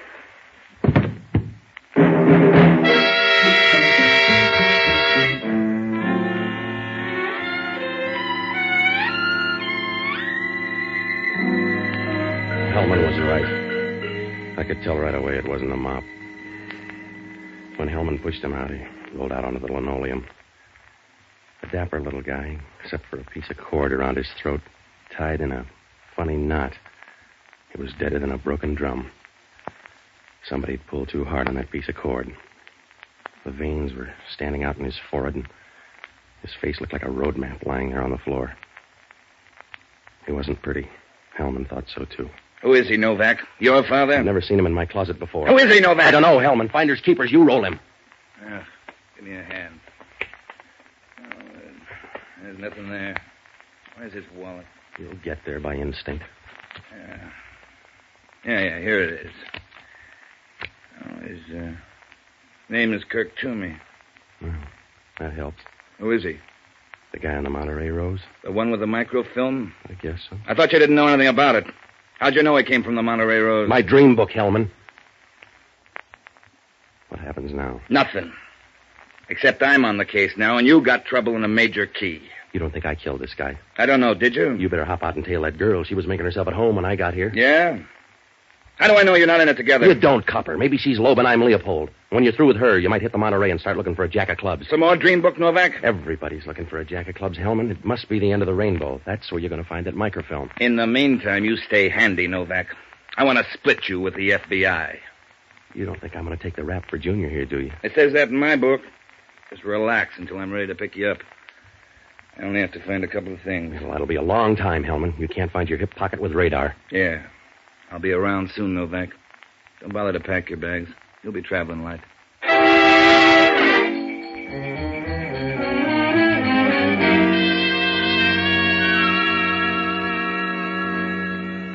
Well, when Hellman left, I knew I was a second division club. That phony plant in the bank, the tie-up with Max Coleman, and that stiff in the kitchen made me look real bad. I had to do something in a hurry because the way things stood, I had about as much chance as a lawn party in a monsoon. There were a lot of bases to tag, so I looked up Jocko Madigan, an ex-doctor who invented the hangover, but a good guy. I finally found him over in North Beach at a little joint called Lupo's. He was eating pizza with one hand and strangling a bottle of wine with the other. Hello, Patsy. Oh, Frank. A bottle of wine for Mr. Novak. No, I'm short on time, Jocko. That's where you're wrong, Patsy. People always say it, but it's a lie. Will you calm down a minute? You say you're short on time, but you have all the time there is. It's the one thing that keeps you from being a beggar. Yeah. There are only 24 hours in a day, and that gives you as much time as Napoleon or Alexander had. Would you shut up a minute and put on that wine? I'm celebrating, Patsy. I'm celebrating Mission Day. Mission Day's over. I'm a native son. We celebrate longer. Now, look, I'm behind the 8 ball again. Isn't it getting kind of crowded back there? What's the matter? Somebody strangled the guy and put him in my broom closet. When did you find him? I didn't. Hellman did. There's a girl named Connie Riley. Looks good for the job. Why doesn't Hellman book her then? He's still picking up the pieces. The dead guy is Kirk Toomey. He was set to smuggle in some microfilm. It says here I'm contact. You gotta help me, Jocko. You've got me confused with the travel agency. I want you to hop down to headquarters. Get all the dope you can on this guy Toomey. I'm going to look up Connie Riley. How did she get in the picture? What difference does it make? She's a wrestler I met this morning. Now, get down to headquarters, will you? That's why I like you, Patsy. You're like a piece of blank verse. A bad piece of blank verse. All right, Jocko. I'm going to make like a strip of bacon if I don't get going. Now, stay close to headquarters. If anything looks good, contact me at Connie Riley's here at this address. All right. How many times shall I knock, lover?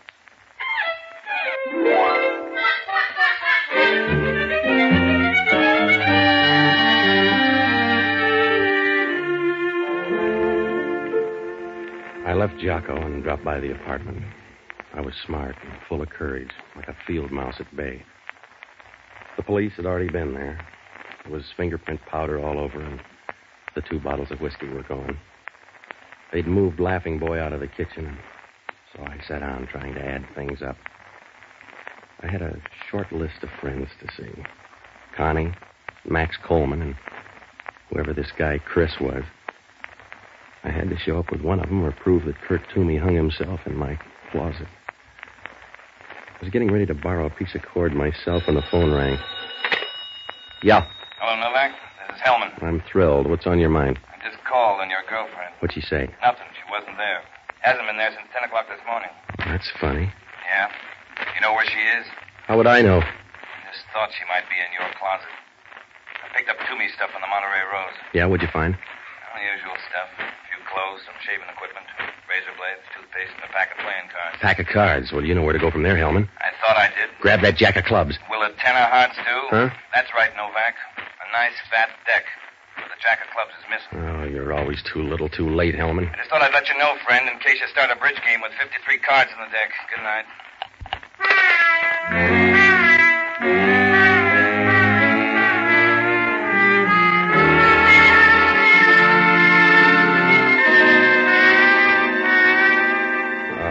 Losing money fast, like a street carnival in Death Valley.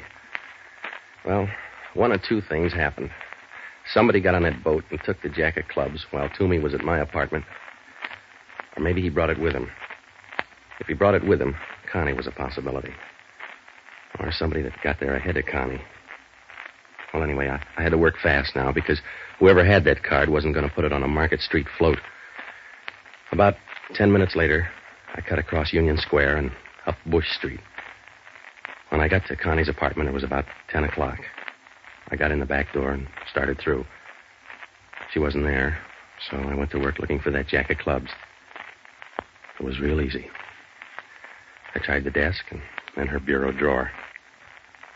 You know, that black chiffon's coming back in style because that's where I found the card. It looked nice nestling there. I put it in my pocket, and that's as far as I got. You run the lingerie counter here, Novak? You sound like a guy named Chris. If it makes you feel better. Should we put on the light? No.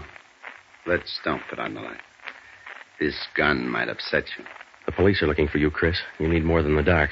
I understand they're looking for you, Novak. That Riley girl kind of put you on a spot. Tell you what I'll do, though. Yeah, you'll give me $1,000 for the jack of clubs. I started to say 500. Around here, that's a whisper. And even grand, mister. You're trying to collect too many places. Want the 500? No, I don't. All right. But I think you're a bum businessman.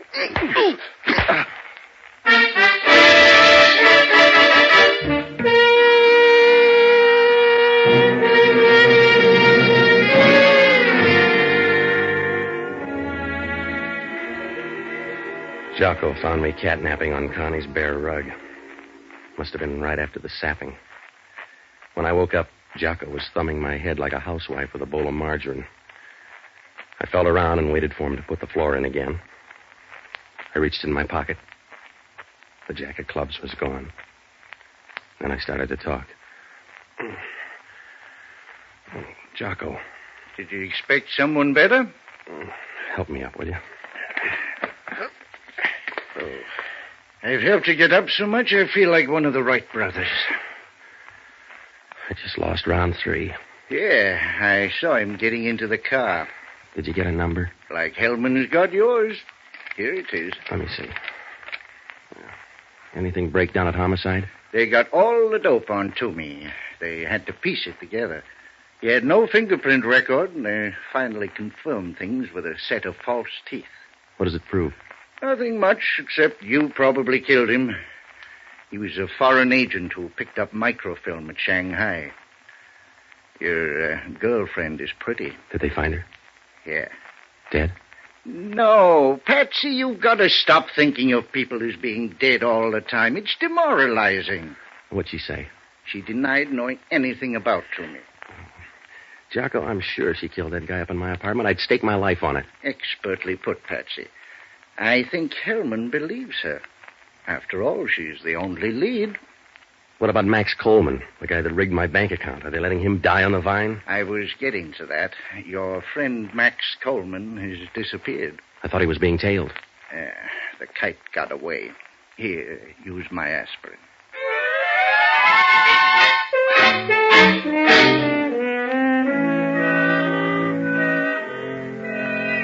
Well, I took a boat out to the Monterey Rose, but that was a waste of time. Hellman had it covered like a tarpaulin. I still had the license number to Chris's car, but that didn't do any good. Even if I found him, all I could do was point my finger. There were still a lot of things that didn't fall into place. One of them was, how come that jack of clubs was so easy to find in Connie's apartment? She hadn't hid it very well. But after all, maybe that was a habit with her.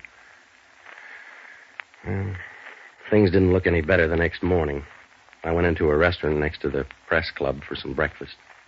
The Chronicle was lying on the counter. We were in second place because there was a torso murder all over page 1. That second cup of coffee saved me because right after that, I spotted it on one of the back pages, a picture and a small story about some unidentified guy who'd been killed over in Oakland. I couldn't match the picture too well with Hellman's snapshot of Max Coleman, but it looked like my best break so far. I got over to Oakland, and I went straight to the morgue. The guy in the morgue was chatty. Which fellow you want to see? The unidentified guy, he must have come in last night. Sure. Down this way. Okay. How do you like our morgue? One of my favorites. It's bigger in San Francisco. Yeah, I figured that. Sure. Most people don't know that, but it's true. Bigger in San Francisco. Here we are. Right here. Help me slide it out. Sure. Roller bearings. Makes it a lot easier. Yeah. Here, let me get that sheet. All right. Well. Recognize him? Yeah. What time did he die? Coroner's report here on the toe tag. About 11 o'clock last night. 2 gunshots. 38 caliber pistol. That's good. Don't look good to me. Was he a friend of yours? Relative or something? Yeah, a relative. He's my maiden aunt.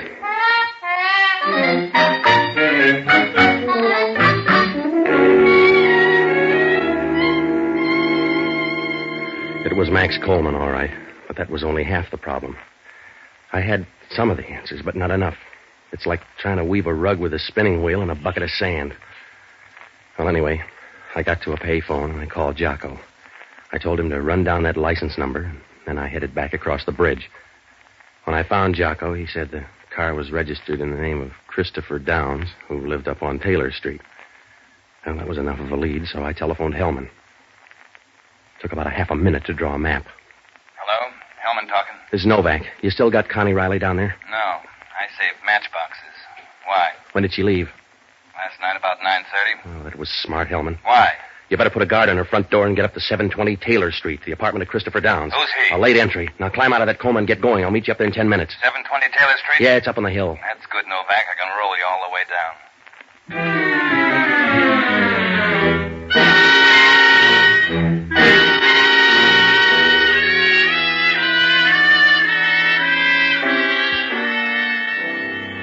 When Jocko and I got up to Downs' apartment, there was nobody home.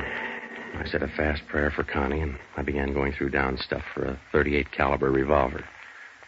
Jocko was looking, too, over in the liquor cabinet. That's as far as we got. Scavenger hunt, Mr. Novak? Hello, Chris. You haven't seen a .38 around? Just one that's in my pocket. The same one that killed Max Coleman? You're going to run out of breath, Novak. Slow down. I'm in second already, mister. I can't stop. Then you won't mind a short ride. Out the door and down the back stairs. Should we bring the lap robe? There's nothing to worry about. It's a short trip. You won't even have to wire the folks.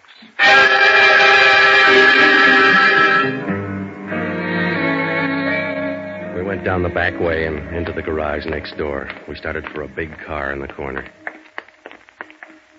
All right. Get in. Out the airport road, Joe. Sure. Now relax, Novak. From here, you look like a duck in the pond. All right, Joe.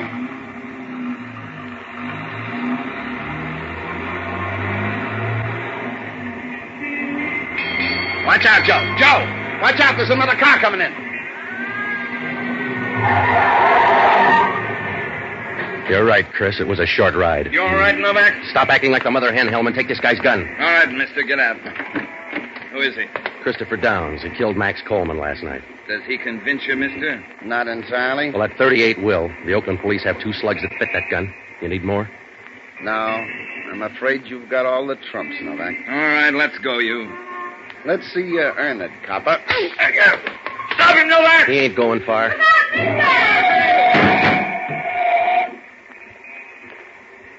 Well, Hellman, now you can arrest him for jaywalking. Yeah. It's too bad.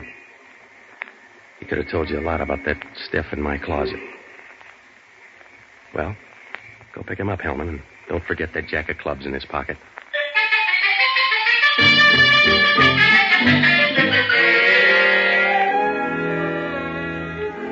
Well, it worked out all right. I left Hellman, dropped by headquarters to leave a note, and I went home to my apartment. Connie was there. The whiskey was out again. Oh, she looked real good sitting there in a white crepe dress. It was one of those tight-fitting babies that make a bathing suit look like a toga. I told her all about Chris and Max Coleman, and we forgot about everything but the Olympics. When she put her arms around you, it was a real squeeze. It felt like an old tube of shaving cream. I was pouring a drink when the doorbell rang.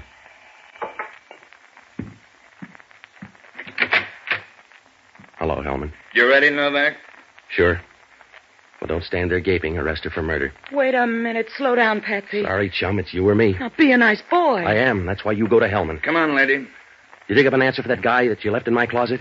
I didn't leave any guy in your closet. You'll have to say it louder, baby. They found the store. You bought the cord. That cord came out of your kitchen. You're a big mouth, Connie. Yeah. You can put that in boldface. How did you know? You're the only one that could have taken that jack of clubs here in the apartment. That and one other thing. Yeah? That knot in the cord was a funny knot. You got an elastic garter there. It's too big, so you tied a knot in it. The same funny knot that choked Kirk Toomey. You're a funny guy, Novak. Yeah? You're nice. But you're hard to handle. I should have killed you or married you. Ready, Hellman?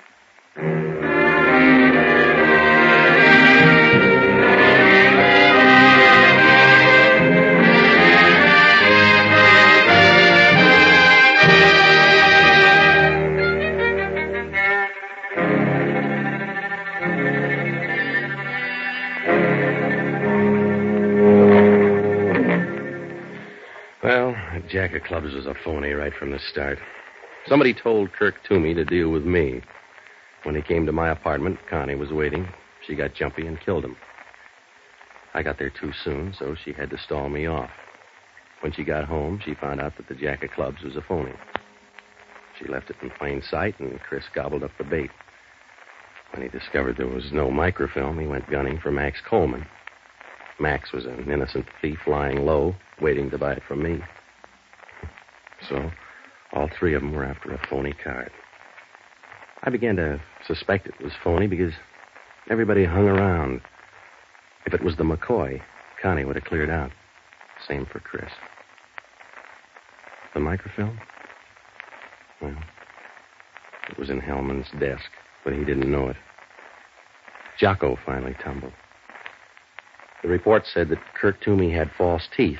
And when Hellman picked up his stuff on the ship, it was a tube of toothpaste. You don't clean false teeth with toothpaste. Word must have gotten around that the microfilm was inside that jack of clubs, so Kirk crossed him up and put it in the tube of toothpaste. Well, that's all except they canceled my $1,000 deposit. Hellman said it was lucky I noticed her garter. Lucky? Well, she had to straighten her seams, didn't she?